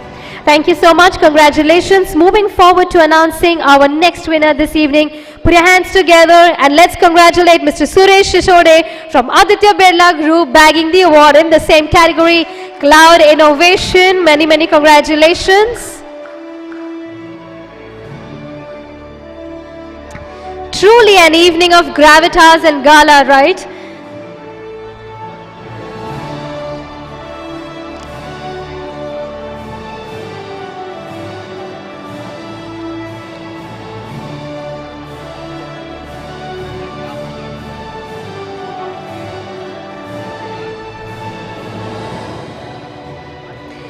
Thank you, sir, and many, many congratulations to you. Thank you. And thank you to our presenter as well, Ms. Banerjee, for joining us for that segment. Thank you so much. You can take a seat. All right, before we move forward to the next segment, let me invite our presenter for these awards.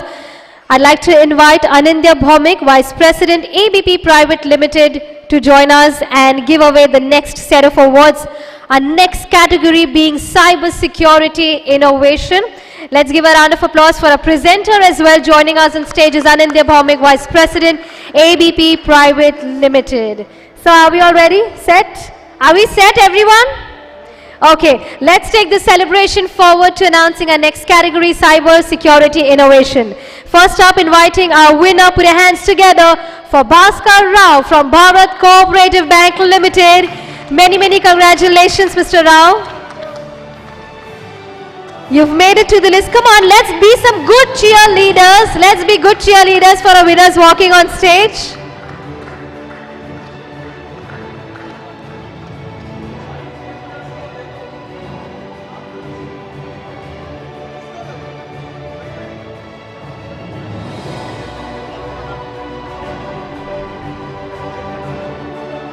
Fabulous. Congratulations. Well, up next, our award in the same category, Cyber Security Innovation, is backed by none other than Dr. Jagannath Sahu from Inox GFL Group. Let's give a round of applause for Dr. Jagannath Sahu. Many, many congratulations, sir.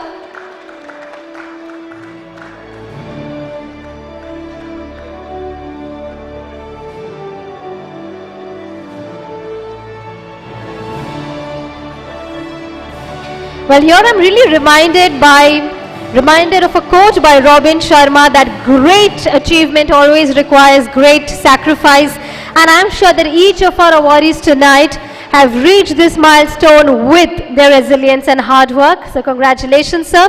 Moving on to announcing our next winner, ladies and gentlemen. It's none other than Dr. Sriranga Narasimha Gandhi from Geo Platforms Limited. Let's give a round of applause and many, many congratulations to Dr. Sriranga Narasimha Gandhi. You've made it to the list, sir.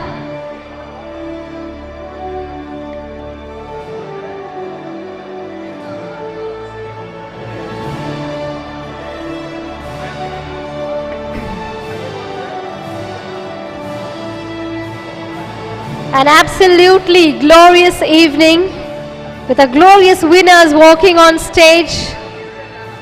We're mighty proud of you all winners. Thank you so much. Moving forward to announcing our next winner right up. Put Put your hands together for Raswinder Singh Nagpal from Sumitomo Chemical India Limited. Let's give it up, ladies and gentlemen, for Mr. Raswinder Singh Nagpal. Many, many congratulations, sir.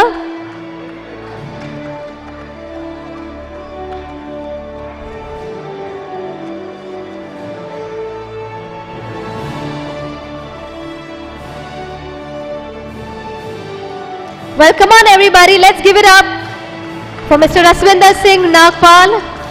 Well, I do understand that it's been a long day, but let's keep our spirits high, up in the air.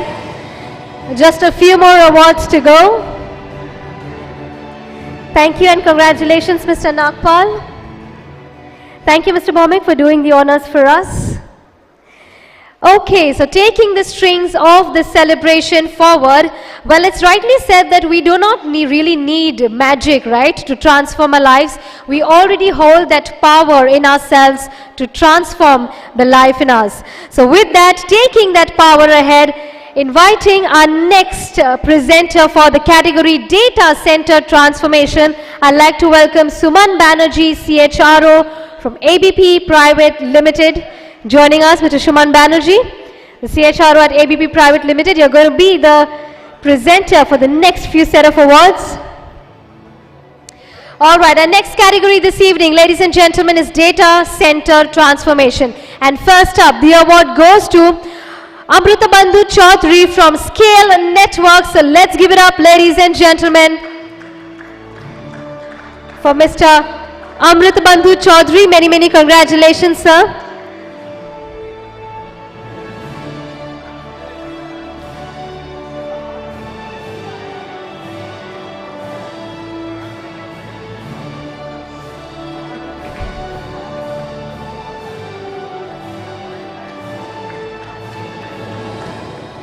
Fantastic. Congratulations. With that, ladies and gentlemen, thank you so much. We now shine a spotlight on our next winner. The award goes to none other than Umesh Kalyankar from Bank of China. Come on, let's give it up for Mr. Umesh Kalyankar, bagging the award in the very category Data Center Transformation.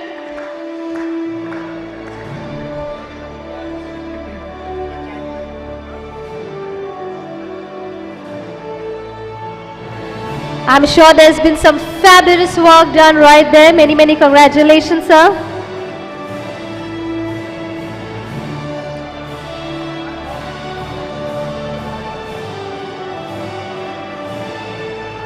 All right, once again requesting our winners to please stay back with us. I'm repeating it again because we do not want you to miss on that opportunity of getting clicked together.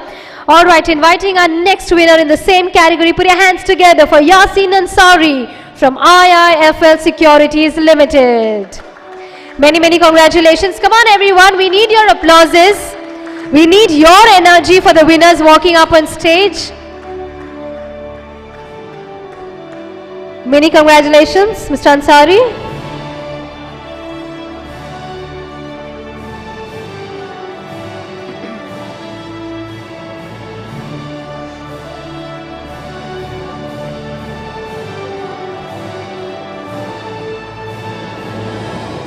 Fantastic. Many congratulations. With that, ladies and gentlemen, we're now about to move to our last category for this day, for the last category for tonight, which is digital transformation. And our very first winner in this category, digital transformation, ladies and gentlemen, put your hands together. Give it up for Ajay Kumar Dheer from Vardhaman Yarns and Threads Limited. Come on everyone, this is the last category. We need to applaud, we need your energies for our winners. They've put in their hard work, the resilience, and of course,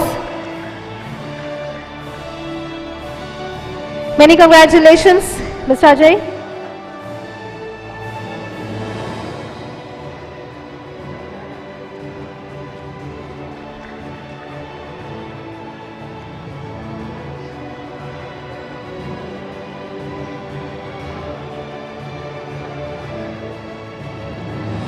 Fantastic. Many congratulations, Mr. Dheer.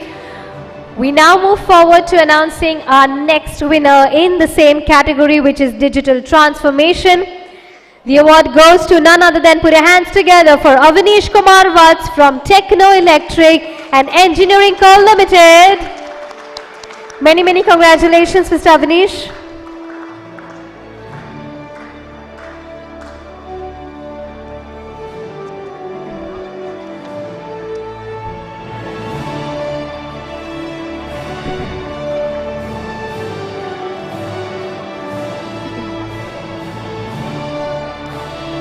Your absolute moment, your golden moment for tonight, bagging the award, the INFOCOM Changemakers Award in the very category Digital Transformation. Many, many congratulations.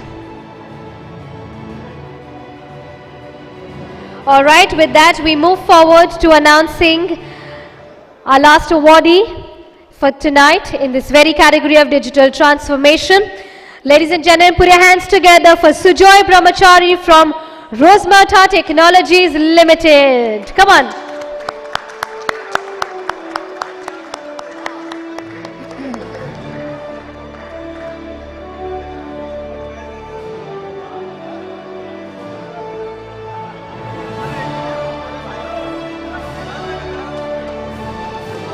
Requesting once again to all our winners to stay back. Category wise, we will be inviting our winners on stage. Many, many congratulations, Mr. Sujoy.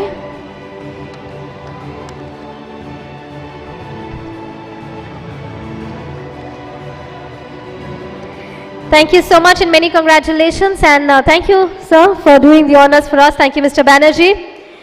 All right, so with that, ladies and gentlemen, we do come to a close of awarding our winners here, but we are yet to get your clicked together. So category wise, we'll be inviting our winners. Our first category was AI Excellence. So may I please invite all our winners from AI Excellence category only to please join us. Mr. Ashish Ladani, Dr. Sushil Kumar Meher, Mr. Kripiditi Sarkar, Mr. Manoj Kumar Behra, and Mr. Suresh Vijay Raghavan to please join us. Please do not forget to get your certificates and your shining trophies on stage as well for a picture. And at the end, we will get your clicked together. From all the categories, our winners will be clicked together. So once you step down from the stage, please do not leave the ballroom because we have a group picture to be taken as well. Well, that are our winners from AI Excellence. Yes, you all can face the camera with those shining trophies placed right there in front of the cameras.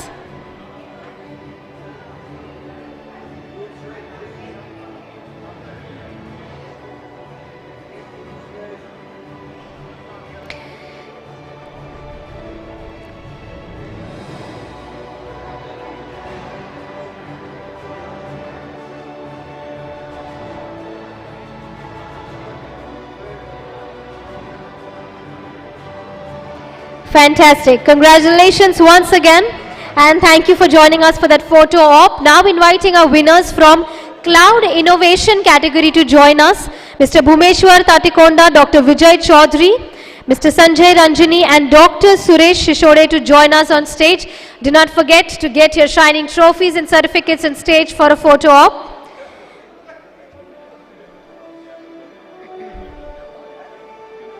Can we please quickly have our winners of the Cloud Innovation segment on stage?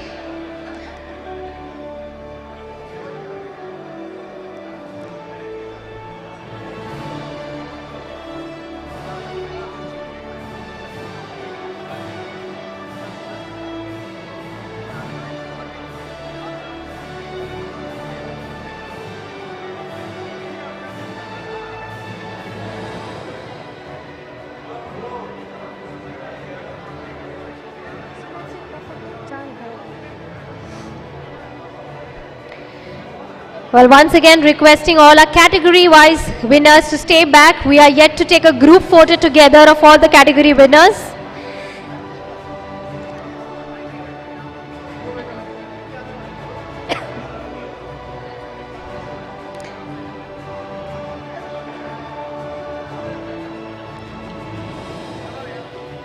All right, thank you. Now inviting our winners from Cybersecurity Innovation category to join us on stage for a photo op.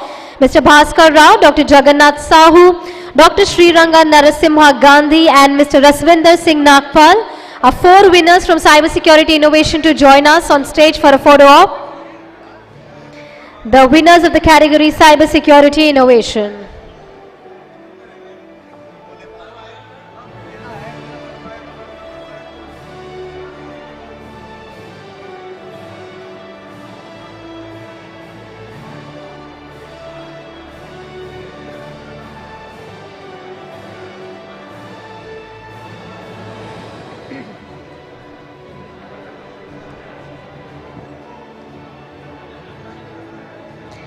Once again, congratulations to our winners of Cybersecurity Innovation category.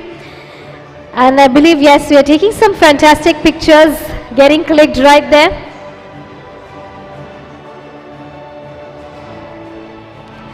With that, moving on, inviting our winners from Data Center Transformation category to join us on stage for a photo op. Mr. Amritabandhu Chaudhary, Mr. Umesh Kalyankar and Mr. Yasin Ansari. Do not forget to get your shining trophies and certificates on stage. Our 3 winners from Data Center Transformation, please join us on stage.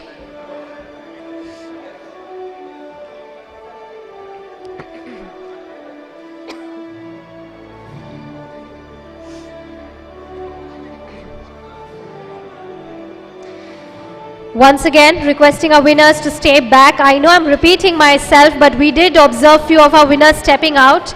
So in case you'll do that, you will miss out on taking a photo op or group picture together.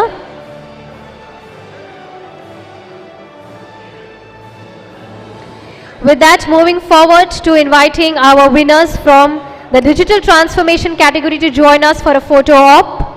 I invite Mr. Ajay Kumar Dheer, Mr. Avanish Kumar Vats and Mr. Sujoy Brahmachari to join us on stage for a photograph.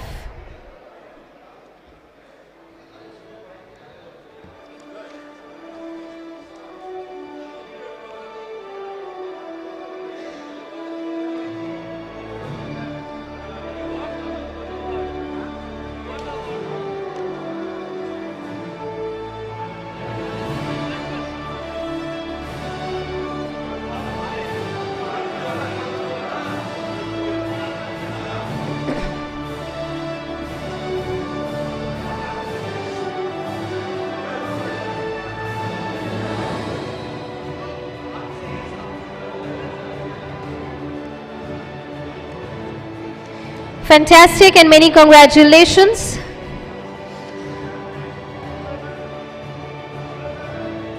With that, I would now like to invite all our winners from all the categories to please join us on stage with your trophies, with your certificates, and let's get you all clicked together. We're awaiting a group photograph together of all our winners from all the categories. Please request you all to join us on stage for a picture together.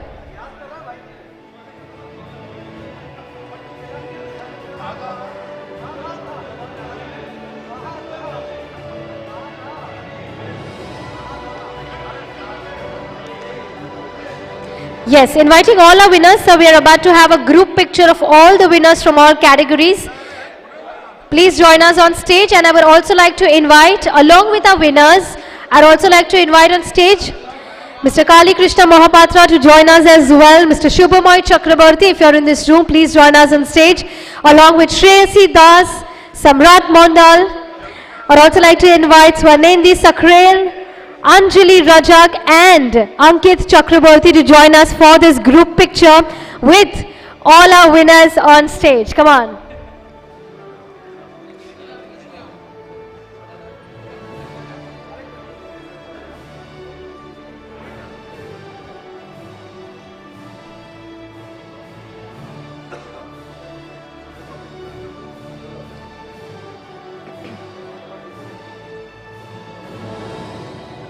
Many, many congratulations once again to all our winners. I'm sure this has been one of the most awaiting evening and a fabulous evening to all of you.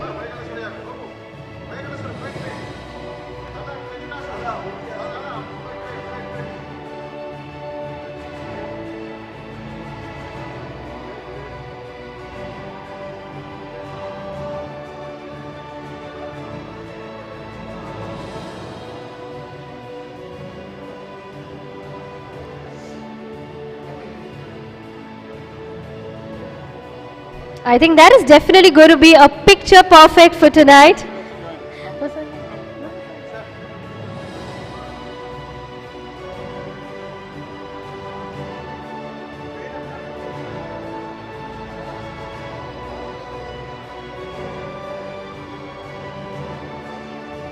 Okay, come on. One final round of applause one more time for all our winners. Many congratulations to each one of you. And with that, ladies and gentlemen, we now culminate day 2 of INFOCOM Calcutta 2025, and I hope that it's been an enriching day for all of you with all the sessions, panel discussion, keynotes, and of course the most dazzling evening, INFOCOM Changemakers Awards 2025. But it is rightly said that, it is not the end until it's really the end, right? Because tomorrow, once again, we await you all for day 3 of INFOCOM Calcutta 2025, where we are going to have a gamut of sessions, panel discussions curated for all of you. But till then, please have a very good evening ahead. Tomorrow back again, we're going to see you sharp at 10 o'clock. That's where we're about to begin with our day 3 right here in this room. Many congratulations once again, and have a very good evening ahead. This is your host, Priya Shumankar, signing off from this segment. Thank you so much, and have a good time ahead. Thank you.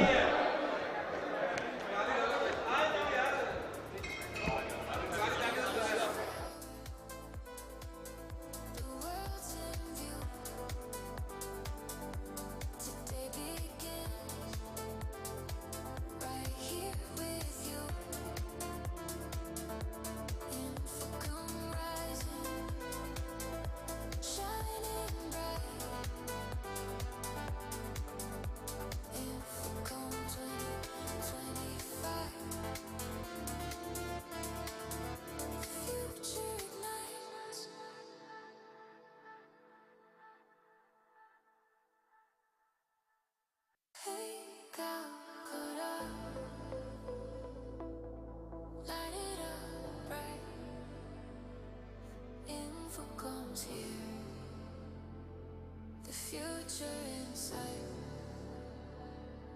Technology forward, we're breaking through, dreaming, coding, make it new. From every bite to every beat, innovation's got us on our feet. AI, cloud, the vibes alive. INFOCOM 2025, ideas flying, hearts collide. INFOCOM 2025, tech with pride.